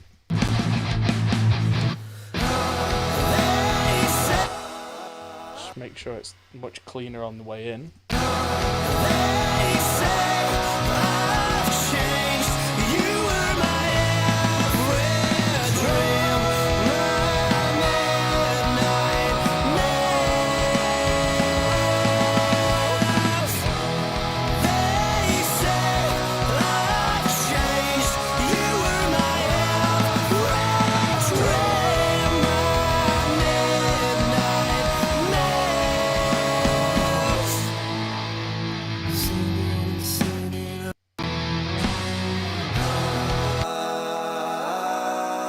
think this is copied and.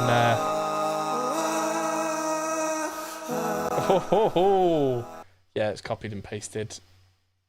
I think I took so much mid information out of it in the original mix that I couldn't even hear the pitch. So, yeah, lesson to all.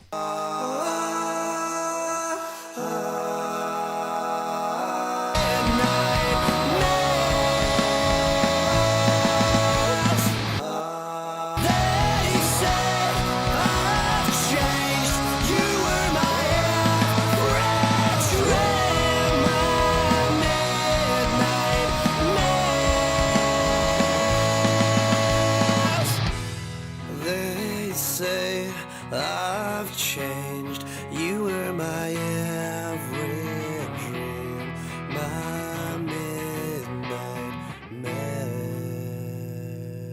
There we go, yeah. I don't even remember if I could actually hear myself, but I think I just came up with that. Literally hit record, put it on loop, and just came up with a 3-part. Who's... That's Gavin's voice. That's Gav as well.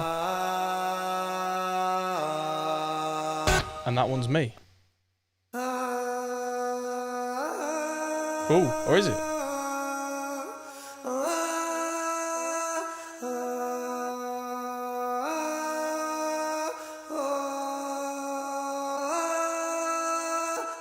Oh, no, that's Gav. That's Gavin. I thought that was me. I mean, I'm prepared to admit if I was wrong, if it was me, but apparently it's not. Anyway, we've got all of our tracks set now. All our gang vocals, the whole gang is here. Where'd the gang vocals gone? There we go. So we've got all the gang vocals, very pop punk. We've got a choir, we've got a sub-bomb, we've got reverse cymbals, we've got the intro to one of the songs, Bill Cooper, a bleep. I need to add some synth on this Taurus. Yeah, it's only 3 voices there. 3 voices is technically a choir. It's kind of a chamber choir, but it's a choir. And arrangement and lots of reverb count for more than you think. And then, yeah, we've got all these vocals, which are going to be covered in automation by the time we've done. We've got acoustic. So we never actually did the acoustic mixing, which is okay for Here's to You. And we've got all these guitars as well, and plenty of bass and drums to be getting on with as well. So there's so much to look forward to. It's now been 10.5 hours, and I'm really going to try and pull this together in the next 2 so that I don't die. So I'm going to go make myself a cup of tea. You guys, if you've been watching this for a long time, have a stretch, have a cup of tea, check the news, go and have a look outside, make sure the world's not ended yet, and I'll see you back here in a few minutes.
Oh, I'm back. And I went for a cup of tea and came back with a bud. So, yeah, hopefully the mix doesn't go downhill from here. But we'll see. I'm not going to get absolutely plastered. Feel free to drink along. It is Saturday after all, and if you are of legal drinking age, wherever it is that you are in the world, drink responsibly, but drink collaboratively. I know that I'm with all of you guys, and I've got work to do. So let's get that work done. Okay. If anybody's not hit the like button yet, please do. We're on course for 100 likes while we're still live, which is absolutely ridiculous for a YouTube video on a channel of my size. But yeah, we now have drums, we've got bass, we've got all the heavy guitars, we've got all the acoustic guitars. We've got... That's what our guitars look like, is the blue bit. We got acoustic guitars, we got vocals, we got the gang, we got the choir, we got the keyboards and stuff. Well, there's no actual keyboards, but one thing I'm going to do actually is this section in the middle of Rise and Fall of a Hometown Hero.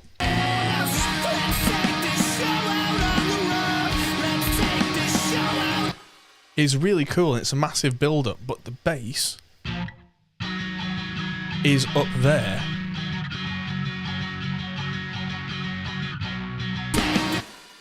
And what that means is that there's loads of space for a big bass, which is what I originally did.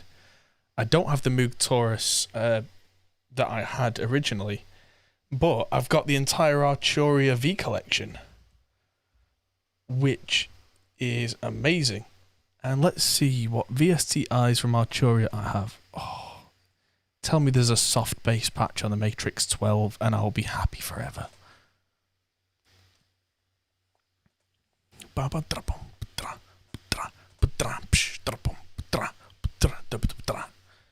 Right, so let's just solo this track while we listen to this.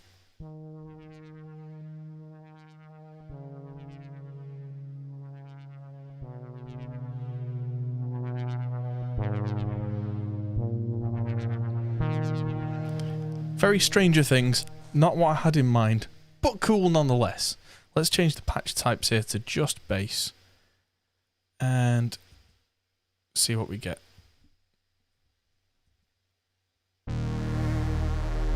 Ooh.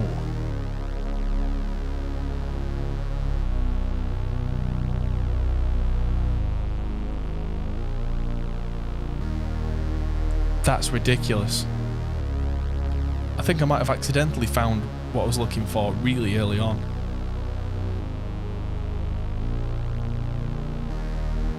That's got a big... Oh, that sub!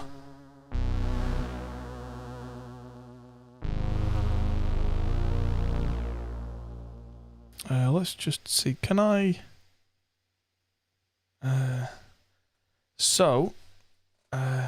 these are Arturia. This is the Arturia Matrix 12 from the Arturia V collection.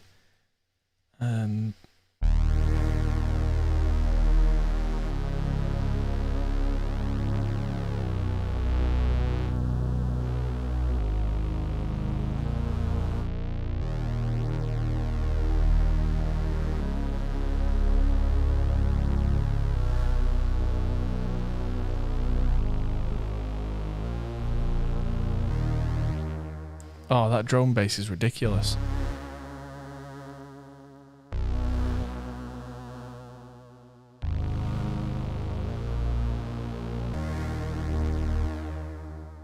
So, how do I go in and edit this? Because the only thing I want to change, if possible, is factory. Poly anti-tune? I don't know. Blah, too many presets. Don't need all this. I just want to change the release. Main. That one. Release.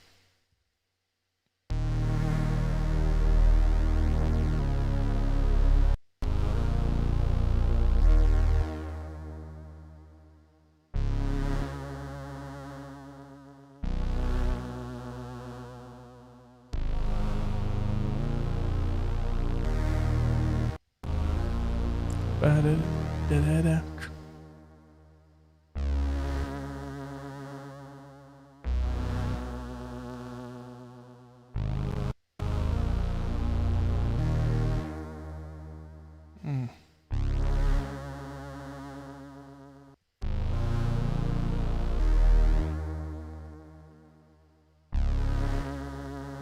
That's a monster. I'll use it anyway. I'll see where we get to because it's a weird track. So.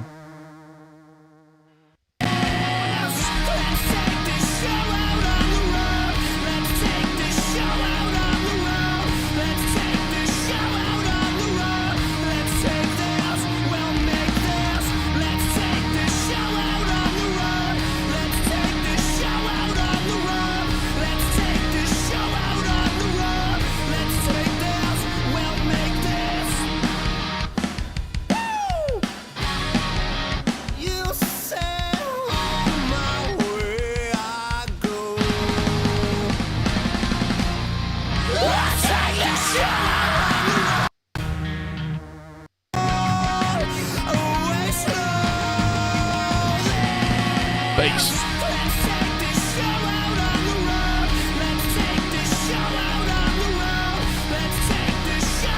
Yes.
Down a bit more.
Two, three, done.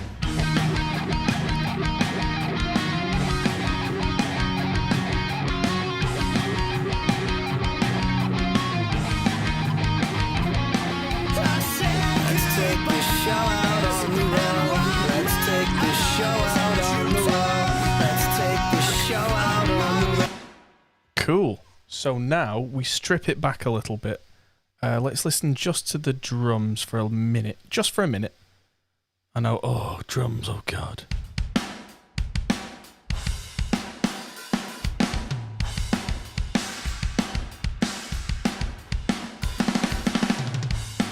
I mixing this whole time? Yep. 10 hours 46 in so far.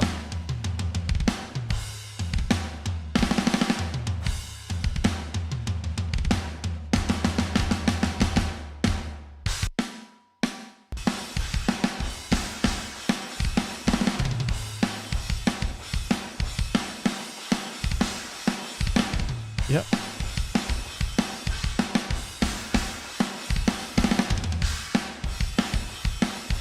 Cool, so I've just changed the tape speed on the drum group and suddenly it's let a little bit more of the hit through the snare and a bit more of the low end woomph on that kick. Let's see if that works well in the mix. You're dreaming, that's screaming while I'm on. Let's reconstruct this mix.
And I like more aggression on the snare. Are you offering me some? Do you have some more aggression?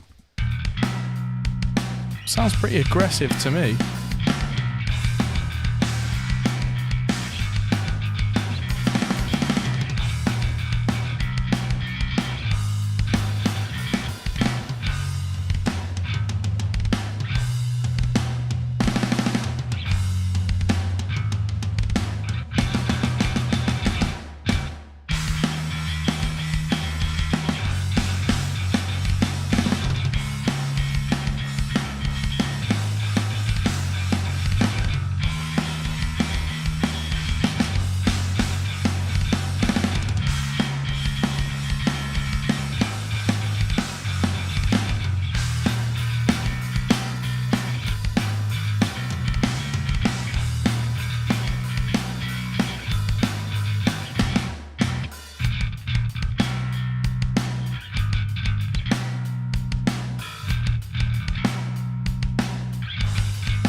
These guitars need a little work. They were too bright and now they're too dark.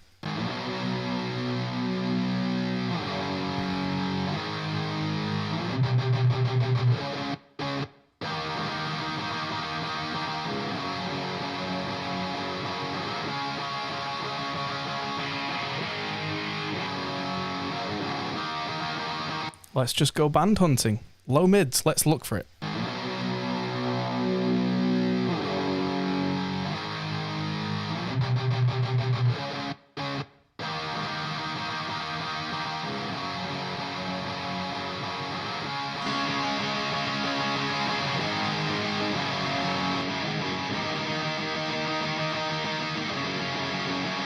Oh, there's something on that one as well. But not quite as pronounced, but there is a something on this other guitar.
Okay, pick scrapes need to be in a little group. Because they've got way too much low end and suddenly interfere with everything.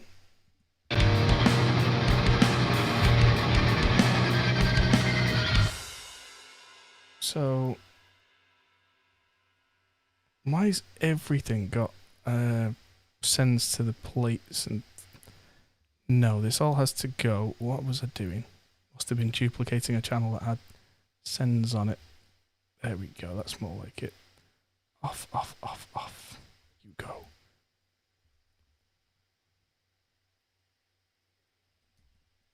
There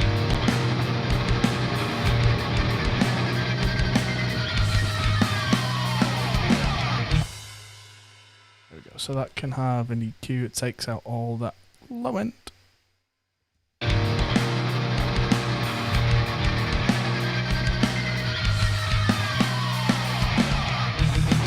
And that can be lower down.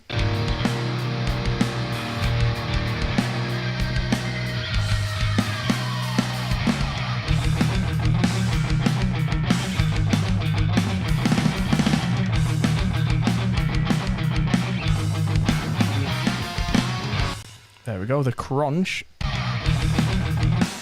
The crunch just needs a bit of gentle EQ to make that fit.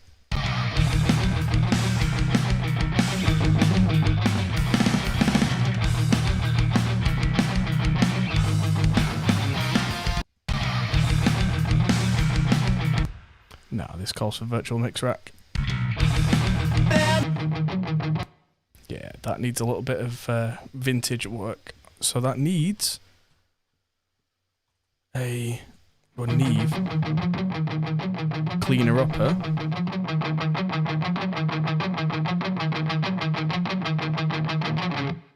That will sort that right out. You're dreaming and screaming while on my knees defeated. Back a few milliseconds. You're dreaming and screaming. Back to where you were. You're dreaming and screaming while on my knees defeated. That's what went wrong. And as I try, my inspiration dry. It throws me further than I flew. Not as far as I am. Okay, so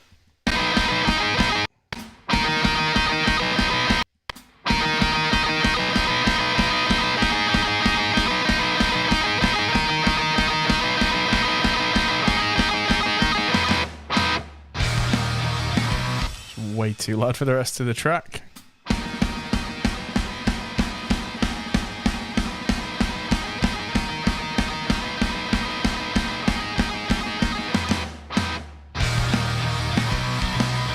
That's kind of the right place.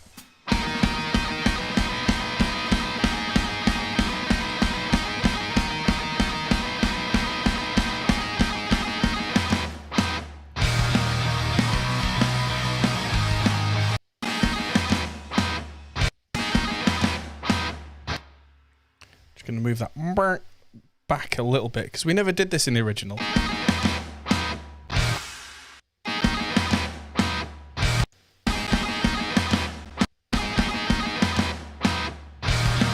There we go. They never quite lined up, and now they do, and now I'm happy.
Let's see what happens if I automate that to counteract that volume push that I just put on the vocal layer. And as I try,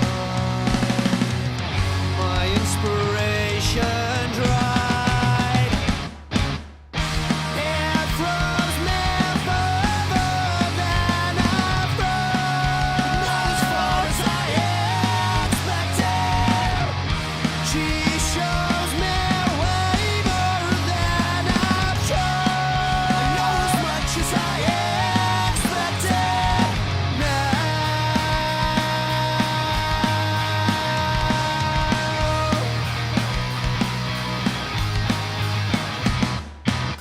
I say what rose behind those eyes. You're dreaming and screaming while on my knees defeated. That's what went wrong. And as I try, went wrong. That little thing. That needs automation on the volume just to pop that. Features on tracks quite often need an automation pop. This is something that's been done since at least the early 90s, if not the late 80s. So it's not new. Whoa, too much.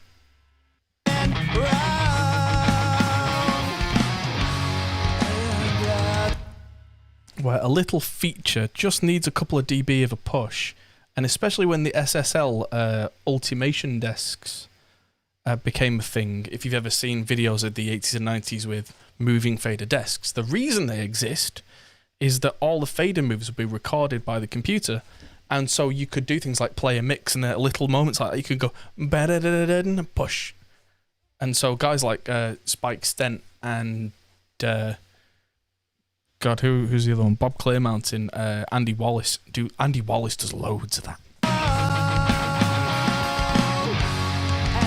as I try, my inspiration dried. It froze me further than I froze. Not as far as I expected. She shows me way more than I've shown. I know as much as I expected now.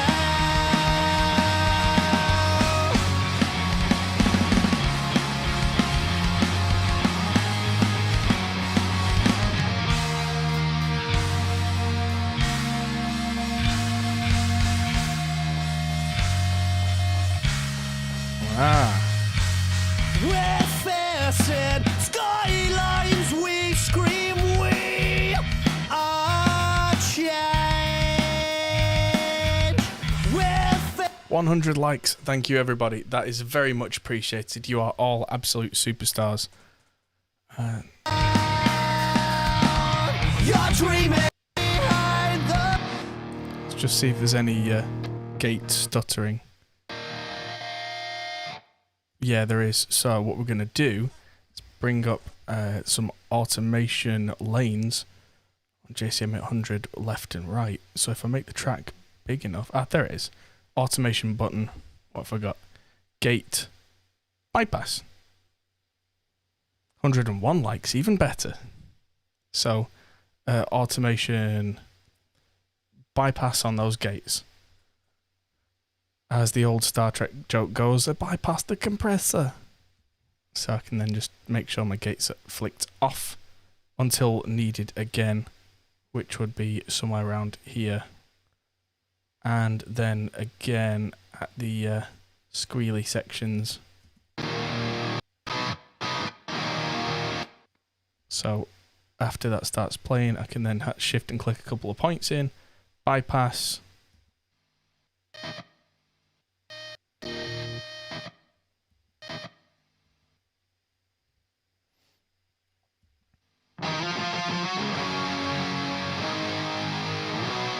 Need them to be back on for the bam bam to make that nice and clean.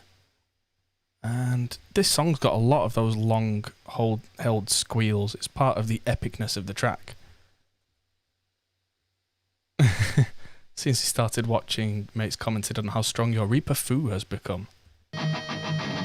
Ah, Sensei brings brings tips and gifts. Right, so that should be back on there in case it's needed, and back off there. So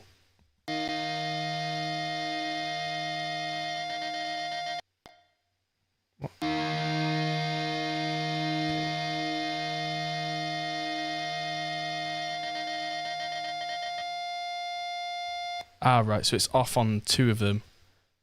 Yes, so as MarTV says, spread the word of our Reaper course. If you've seen this before, do apologise, but if you've just come back to the stream, we are celebrating this with this marathon stream, the Ultimate Reaper Guide, which is a course that is now available through Pro Mix Academy and Produce Like a Pro. Available with this guy. I mean, I'm sure he's kind of a cool guy. I've heard good things. And yeah, stretching my face out. I'm surprised my internet connection's held up solidly this long. But yes, just a quick plug that if you are considering mixing like I mix, or at least learning the skills that I have learned over the last 10 years or more of using Reaper, there is a course with my face plastered all over it, which is an 80-part course at this point. And we go through recording, tracking, we go through, tracking full guitars, basses, DIs, keyboards with properly routing MIDI, multi-routing drum kits like I've done here, looking at all the clever tips and things that can make your Reaper even more awesomer. And yes, that's a word because I just made it up.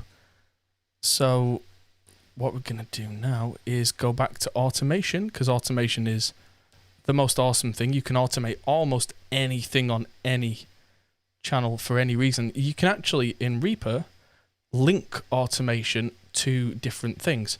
I could have the automation on one parameter controlled by the volume of something else. Literally, the audio can control stuff. I mean, parameter linking and modulation are an absolute genius thing. You can do things like, I could set an oscillator to control this gate on and off. I mean, I won't because that's weird. But, you know, if you've got ideas about why doesn't this do this, then here's your answer. So here we are, turning the gates off and back on at appropriate times using automation lanes. You can bypass or turn on any plugin at any point on any track, which is something I do a lot in complex mixes, where I can have like an extra EQ for one section that's bypassed and then just turns on at the right time, or anything like you see here. So now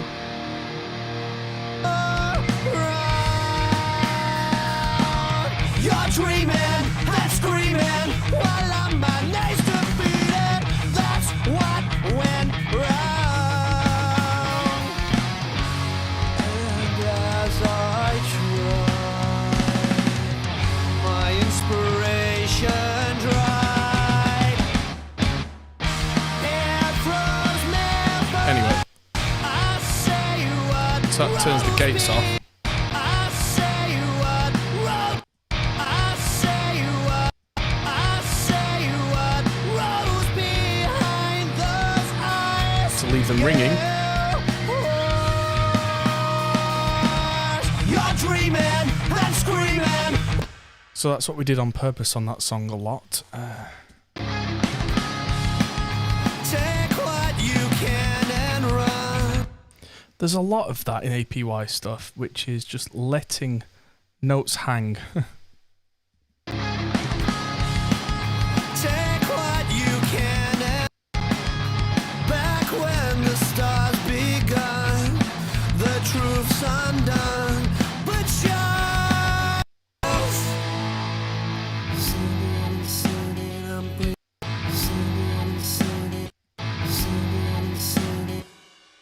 Okay, so I'm just going to chop all those because that's supposed to be a nice clean stop there.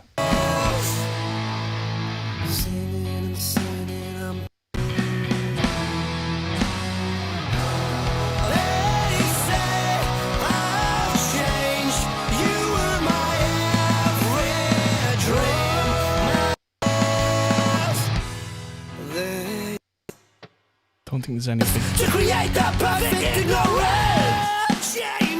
No big things in clap. And reason if we try. There are a load in Frown Proud.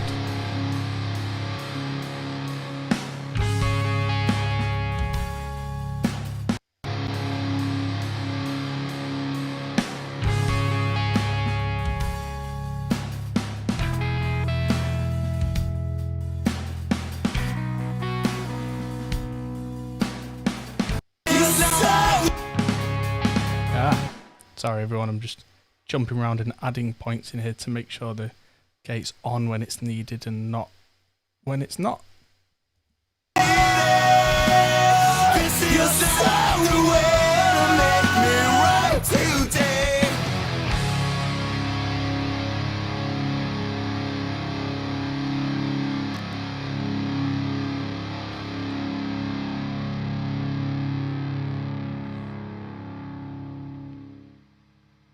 Lovely. You can hear the noise creeping in from the cheap DI boxes and the cheap preamps. Sun says I was wrong, and I've gone and it's all in my head. Winter's been and gone, you still drag me down. Awkward but alive, I could blame like a flame with no aim I drive on. Just to age with you, so I can prove it. So I can build you down. There we go. I've just pushed the guitar volume up on that song by a few dB because it's the only song on the album, I think, that's pretty much just got Rich playing. So it's got one rhythm guitar rather than two. My friend.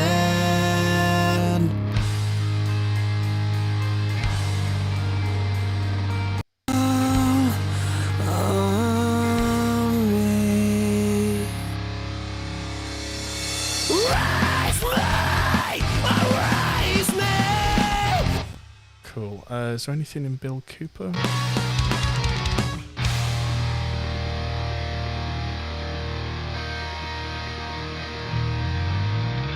Save me. Save me. As you float away, can you hear me pray? We are so damn sorry. Save me. Your agenda, your mission. Who are you? What are you about? What do you believe about America? Is it true? Save me as you open mind's eyes.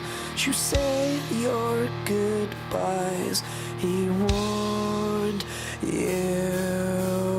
Save me. Damn sorry. Save me.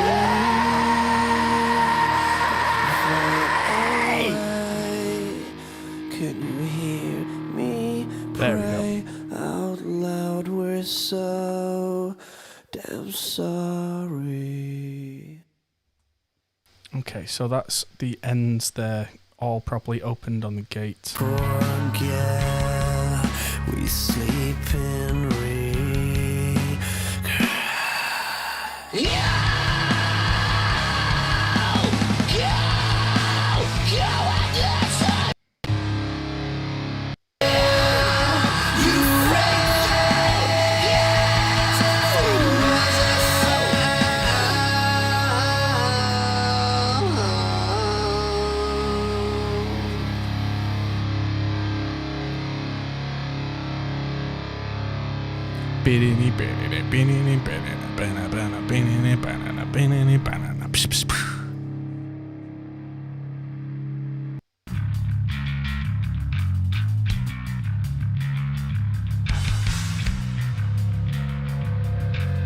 That's probably the next thing I'm going to do is smash these two together.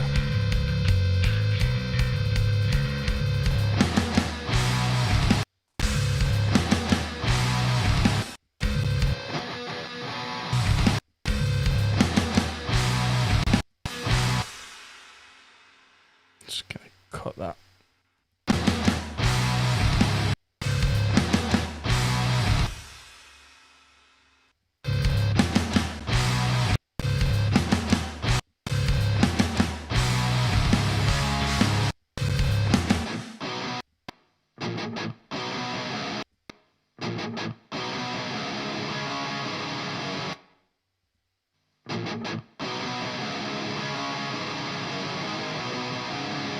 Ah, oops. What have I done here?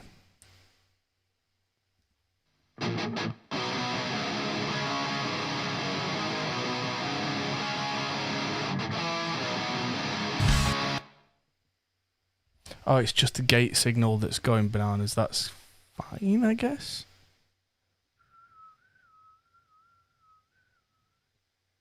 Where's that receiving from? It's our Rich One DI.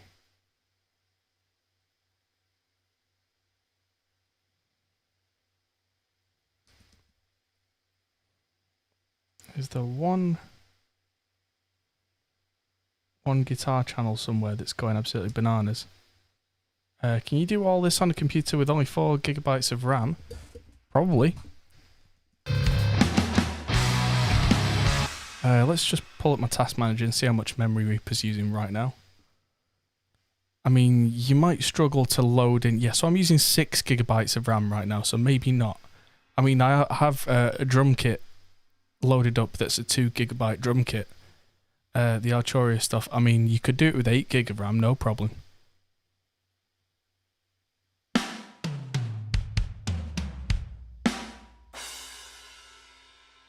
But yeah, 4's stretching it a little for something this complex anyway. Reaper will run quite happily on a machine with 4 gig of RAM. It'll run on a machine with 2 or 1 gig of RAM. It will genuinely run on this Raspberry Pi. I actually have Reaper installed on here right now. No kidding. But it couldn't handle this mix because this mix is complex. And so the more you load up and the more you throw at it, the more demands you put on a machine. That's just the way it goes with any of them. I mean, Reaper will happily run on a simple machine by today's standards, but as soon as you start giving it a lot of tasks to do, it has to put them somewhere. So...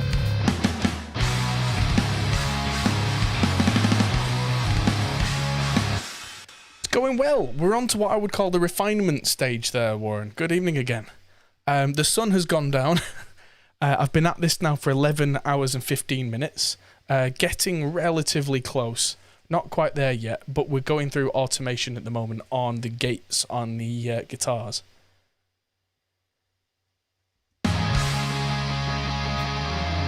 Standing here upon this lonely stage where gunshot memories refuse to act. Sounds like this. their age. Stand up straight and put your shoulders back. Screaming nonsense till we fade to black. That needs mixing. Now I'm on my way.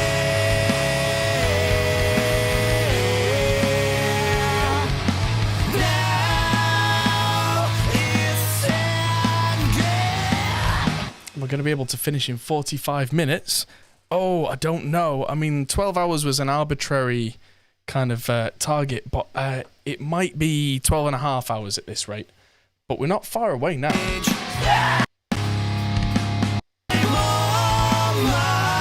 Did I see the sun? I was aware of it.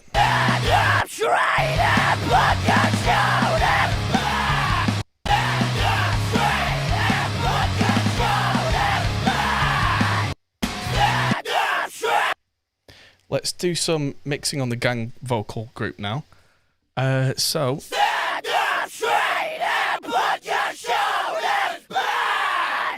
sounds good, but not great. So let's get rid of all the low end.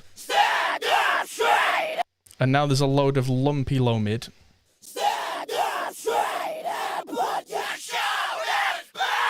What am I doing?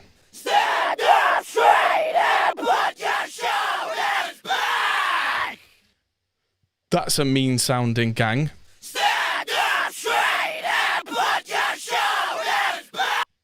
There we go. And now let's smash the life out of that with a good old monster, which is an 1176 with all buttons in. Watch this.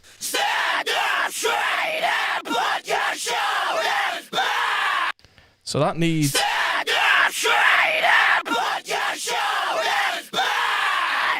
blending in, I think, 50-50.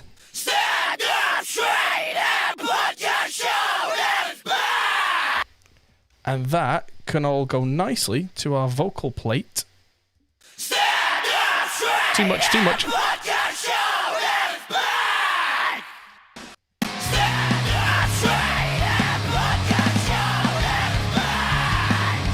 Bit more high end. Using EQF.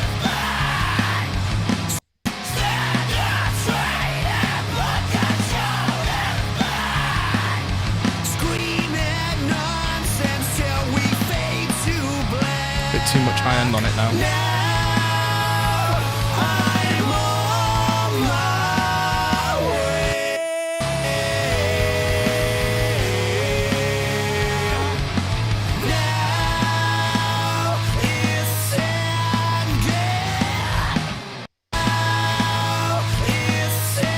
Gonna get rid of that it's. Never noticed that it's before.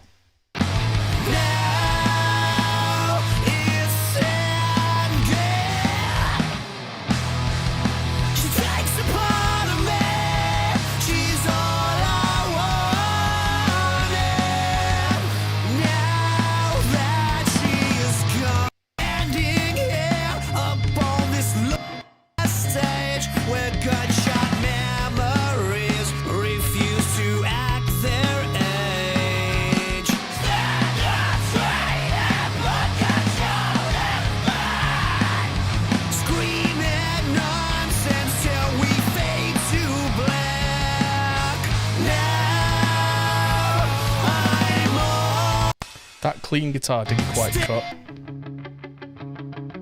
That's gonna need a gentle nudge.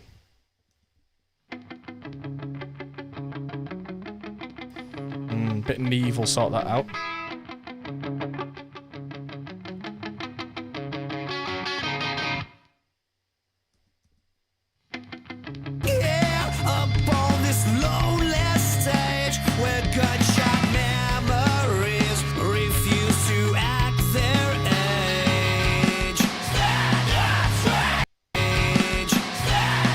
Where's that? Is that on? It's on that guitar. Okay, so. So that just needs pushing. A couple of dB. A few dB. Yeah, maybe not so much dB, but lots of dB.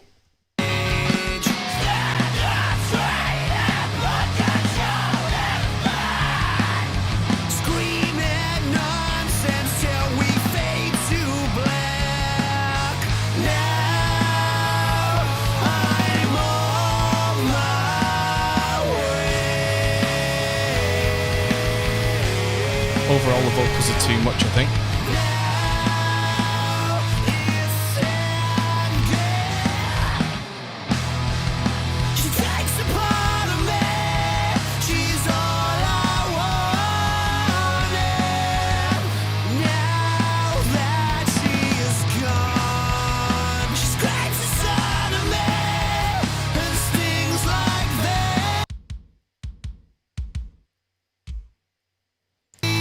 Bang kicks a bit too much.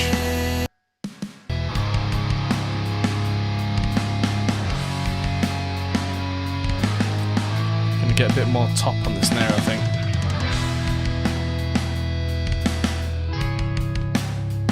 There we go. Not even 2 dB.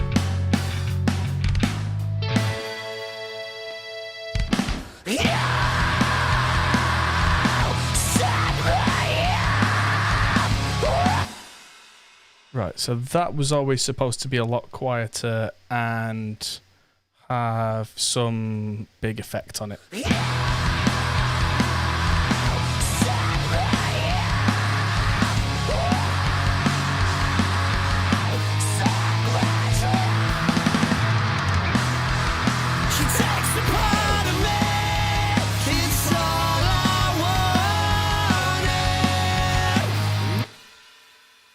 So, Oak Sound Soothe I have not tried. I've got Gullfoss, but I've not got Soothe. And Waves ADT, I never quite got on with it. I always found it just made me feel a little bit seasick. I've got other tricks for that when I get to that. Just to remind everyone, we're not quite done. But... Yeah! He says.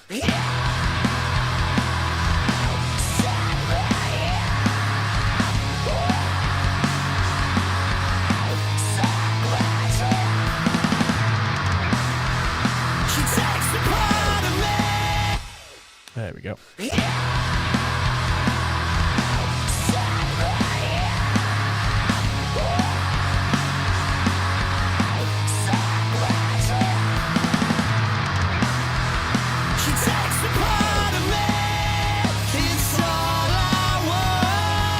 we go. So I can mute those sends for the other tracks.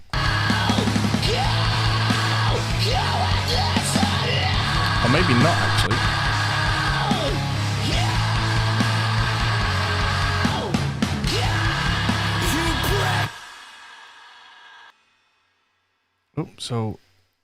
So I've done it the wrong way round because I am. There we go. That's more like it.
There we go. I'm just trying something on the guitars. I'm just adding in a couple of dB of air before the EQ that sorts out the nasty tones on the guitars, just to see if that just makes it crunch a little more like I want it. Yeah.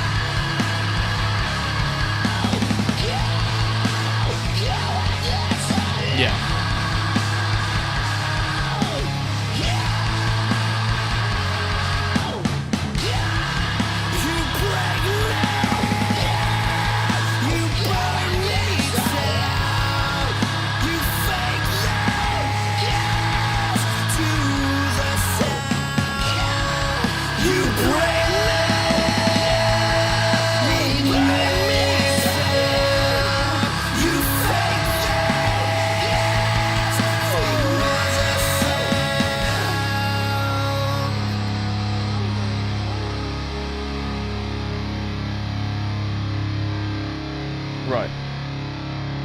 I'm just going to try listening to Ex Cathedra from start to finish and see if it smacks me in the face.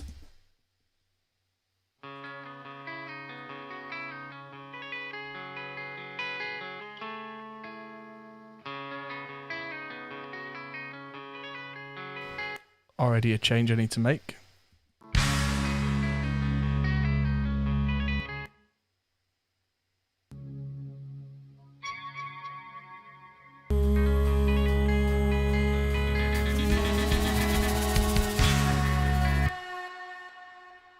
I'm not actually. I might just leave that on, but I need to move that to the other side so there's some space going on. And I might just bong.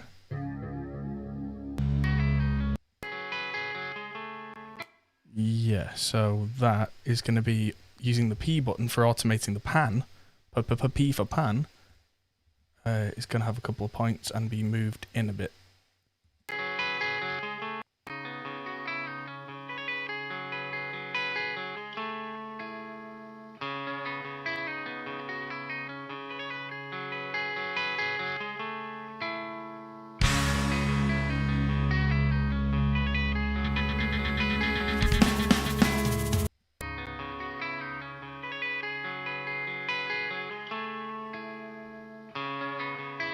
Right, let's see how this sounds with everything roughly in place.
Yeah, we're getting there. So I'm just going to clean up the ends of this guitar, and this is where I'm just going to hit save and try something a bit clever.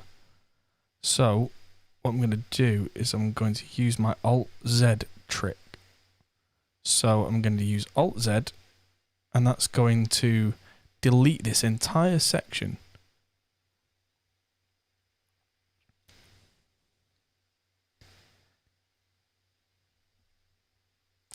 And let's see what that does. So it's going to delete the entire section, and that way it's going to go. And then the guitars have gone, but if I bring them back just by dragging them over so they cross over now, let's see how that goes.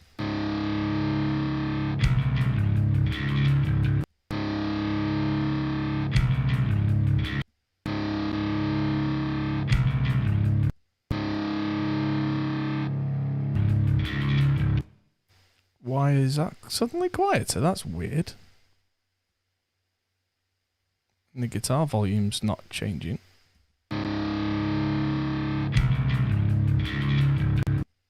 Ah, those guitars are ending.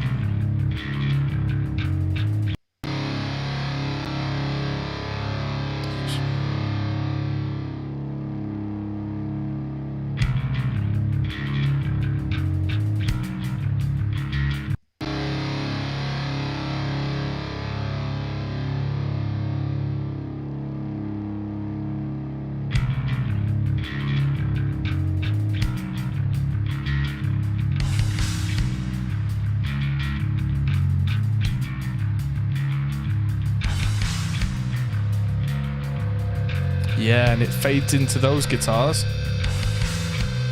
which need to be a little quieter, but the idea's there.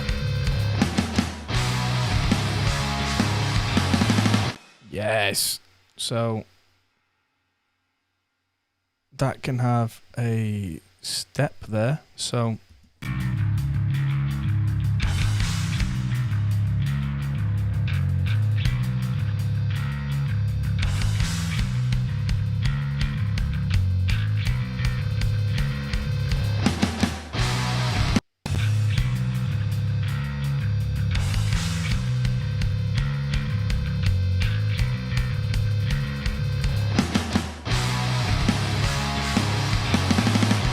that's how we do segues, ladies and gentlemen. So that's the end of one song, into the next.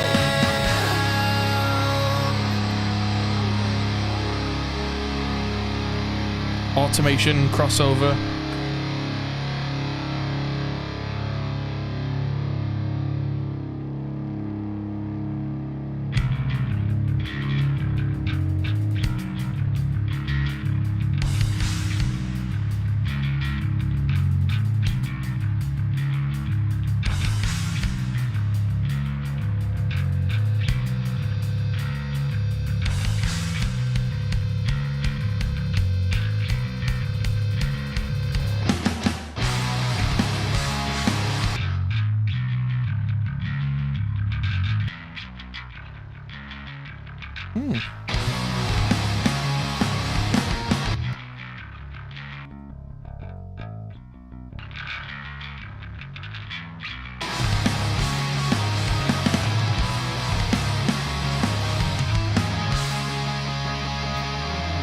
Standing here upon this lonely stage where gunshot memories refuse to act their age. Stand up straight and put control in mind.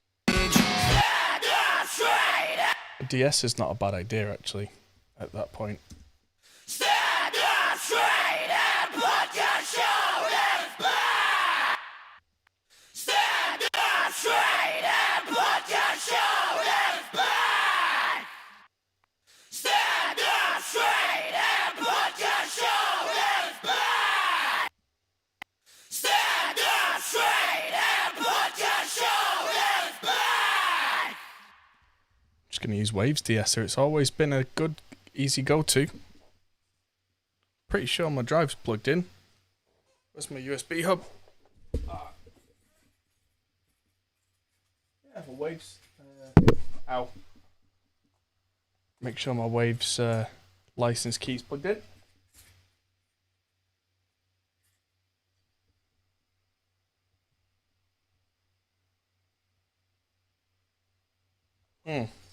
Weird.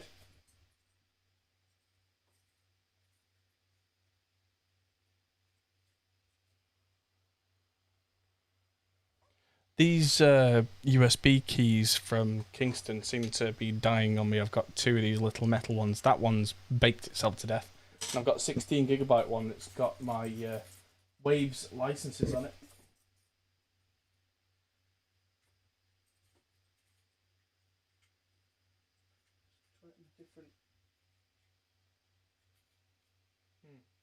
It's not working in a different port either. I'll just have to use a different one and not use a Waves plugin. That's a shame. The Aosis DSer will do a fine job. So, vocal bus, background vocals, Brighton and DS. Stand up straight and put your shoulders back. Let's try that. Stand up straight and put your shoulders back. There's a definite in there somewhere, a frequency that's not very nice. Stand up straight and put your shoulders back. There. Stand up straight and put your shoulders back. Screaming nonsense till we fade to black. Harmonies. Now I'm on my way.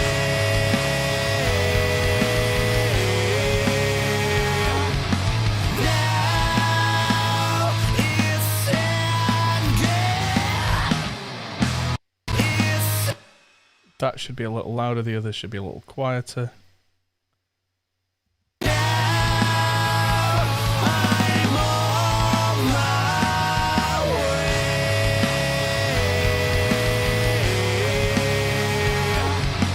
Now it's ended. She takes a part of me. She's all I wanted. Now that she is gone, she scrapes inside of me and stings like venom.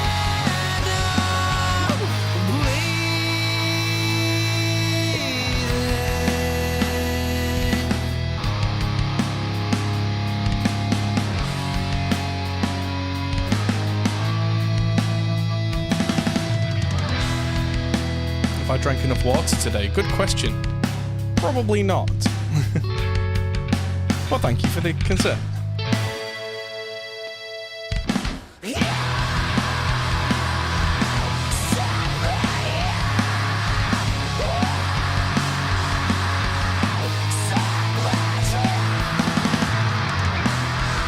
She takes a part of me. It's all I wanted. Now that she is gone, Yes, I have mixed the bass. and stings like venom. About 6 hours ago. Bleeding. She stings like venom. That's a really loud bit. Where's that?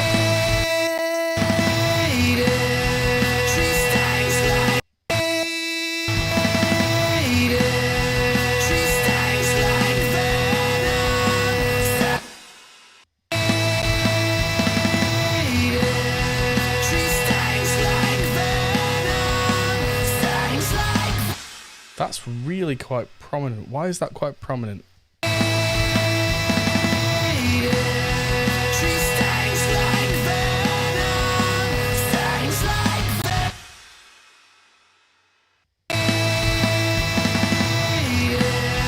She stings like venom. Stings like venom. She stings like venom. Stings like venom.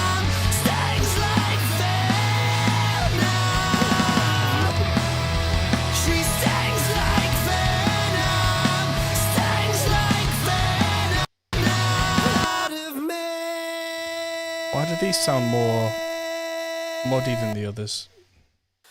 Out of me. I think Glenn is hovering here.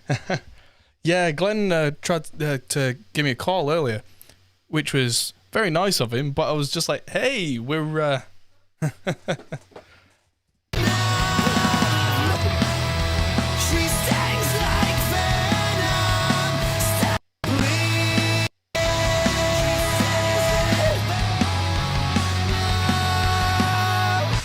Lunatic, perhaps, but hello, Glenn. That is the best compliment I've had all day, I think. She stings like venom.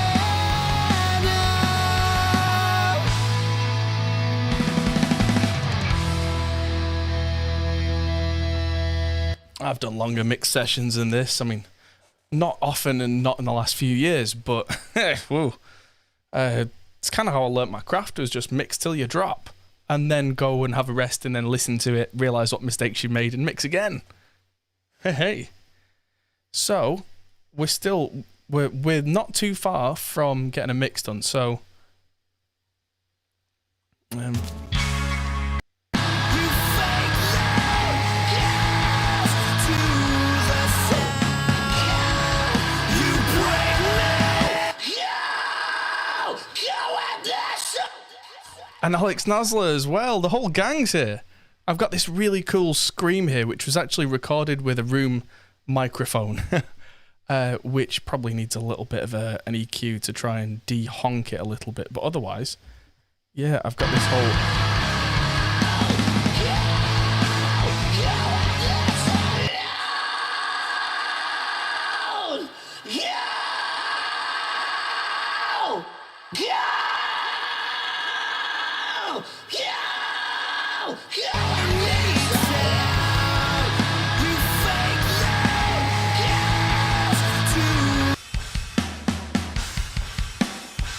Cool. Drums and one-shots are sounding decent.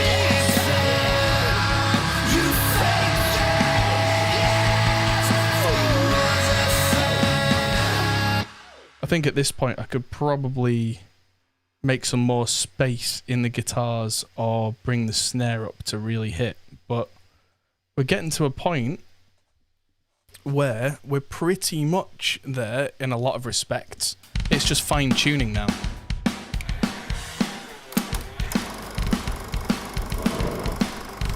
This is the movie.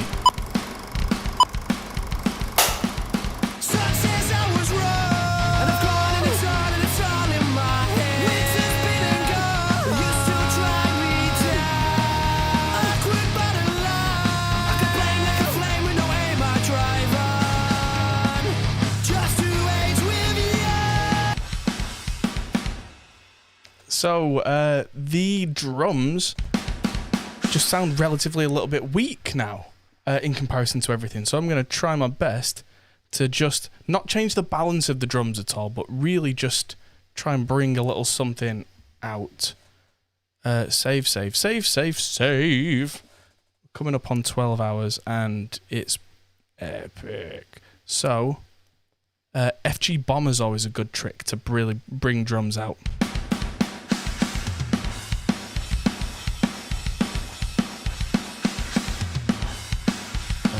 Also just air, just a little bit of air just on all the drums on the drum group, not just the overheads.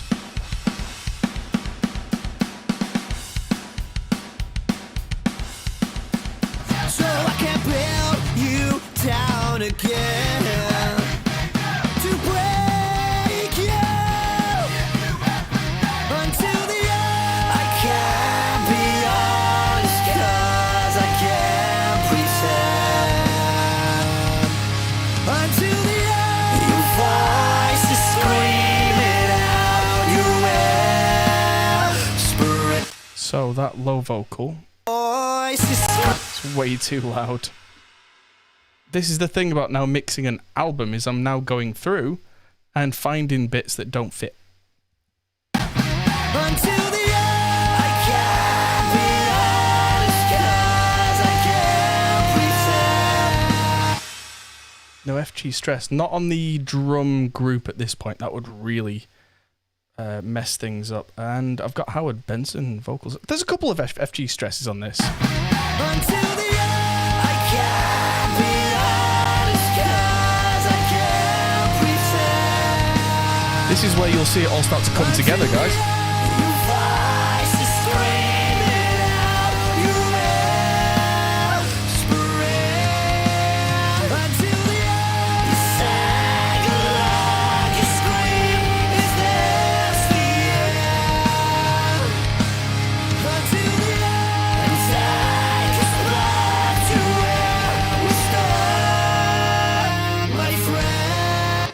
Right, so that until the end needs to go to the delay, so I'll bring up the mixer. Oh, actually, Until the end, I can't be honest 'cause I can't that doesn't quite sound epic enough. I'm going to need the main reverb, delay even. So I'm going to add a send. And in terms of automation, there's no latch mode or anything. I'm literally just bringing up the automation lanes for what I want to automate. And from there, I'm then just using the mouse to add automation points where I need it. It's all in what's called trim read mode, which means that the overall fader will still do what that was supposed to do, but underneath that, that's a trim, and then the automation is being read generally from the volumes here. So I've got long delay, and if I have loads of that on this track, Until the end, I can't be honest 'cause I can't. Until the end. I thought something was a bit weird with the delay. There's no feedback on it. Until the end.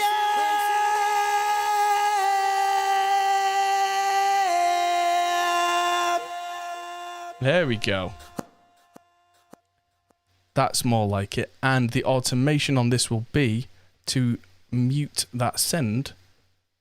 So I'm going to have that muted all the time except for on these choruses. And that should give us a nice big vocal. Until the end, I can't be honest 'cause I can't pretend. Until the end, your voice is screaming out, you're whispering. Until the end, you sang along, you scream, is this the end? Sounding good. Why are these 4 on alternating tracks? That's really weird and really annoying. So up they go. And these can have a similar treatment where these get sent to the same delay. So let's now look at this. Out again. Rise, fly, arise, man.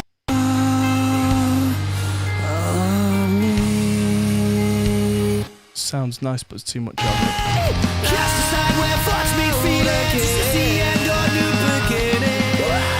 That's a bit too loud, and that's way too loud. It's all on me. So the adjustments I made in the plugins are global across the entire project. Yeah, any adjustment that I make in a plugin is permanent across that track, across the entire project. And I'm kind of committing for consistency, but if I really, really, really need something to be automated, I can open up the trim, select any parameter from one of these, and automate it to be turned up and down as needed, which, as we get into the real fine-tuning, is something that I might be doing more often.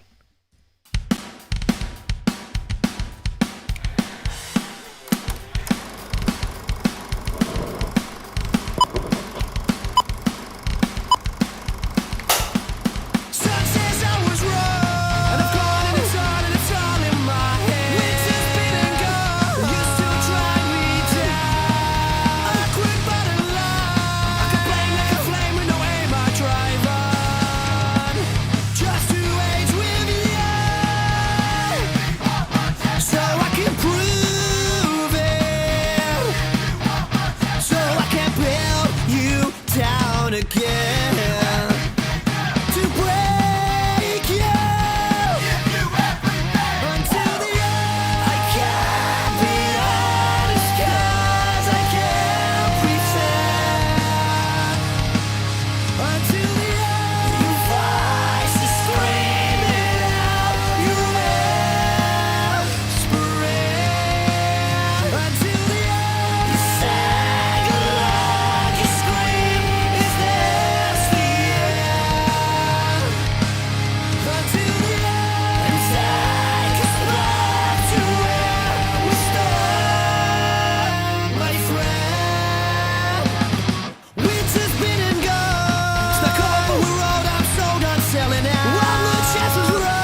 so those two main vocals are too loud for the track. Sun says I was wrong, and I've gone and it's all in my head. Winter's been and gone, you still drag me down.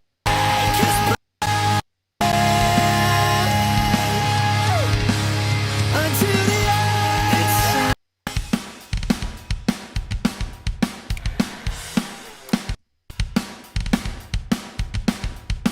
There's a double. There's a kick flam in there. I knew it.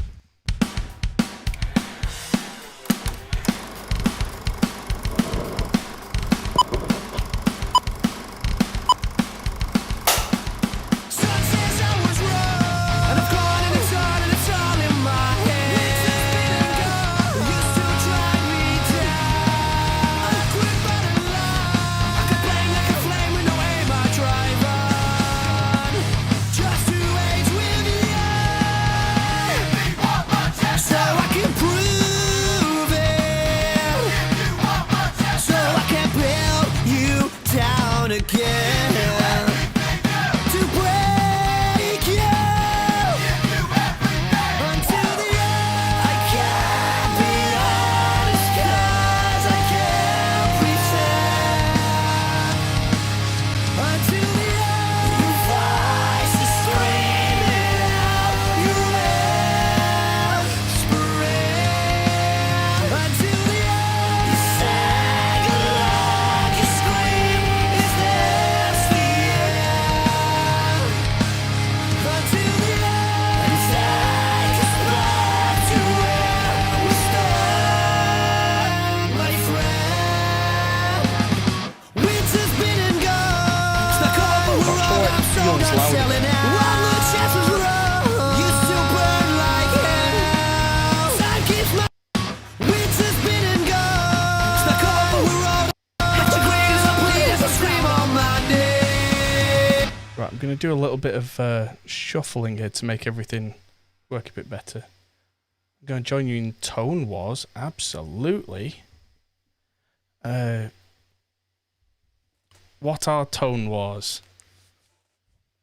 But yes, Glenn, Tone Wars. Talk to me. What is it? Yes, I'm in, absolutely. My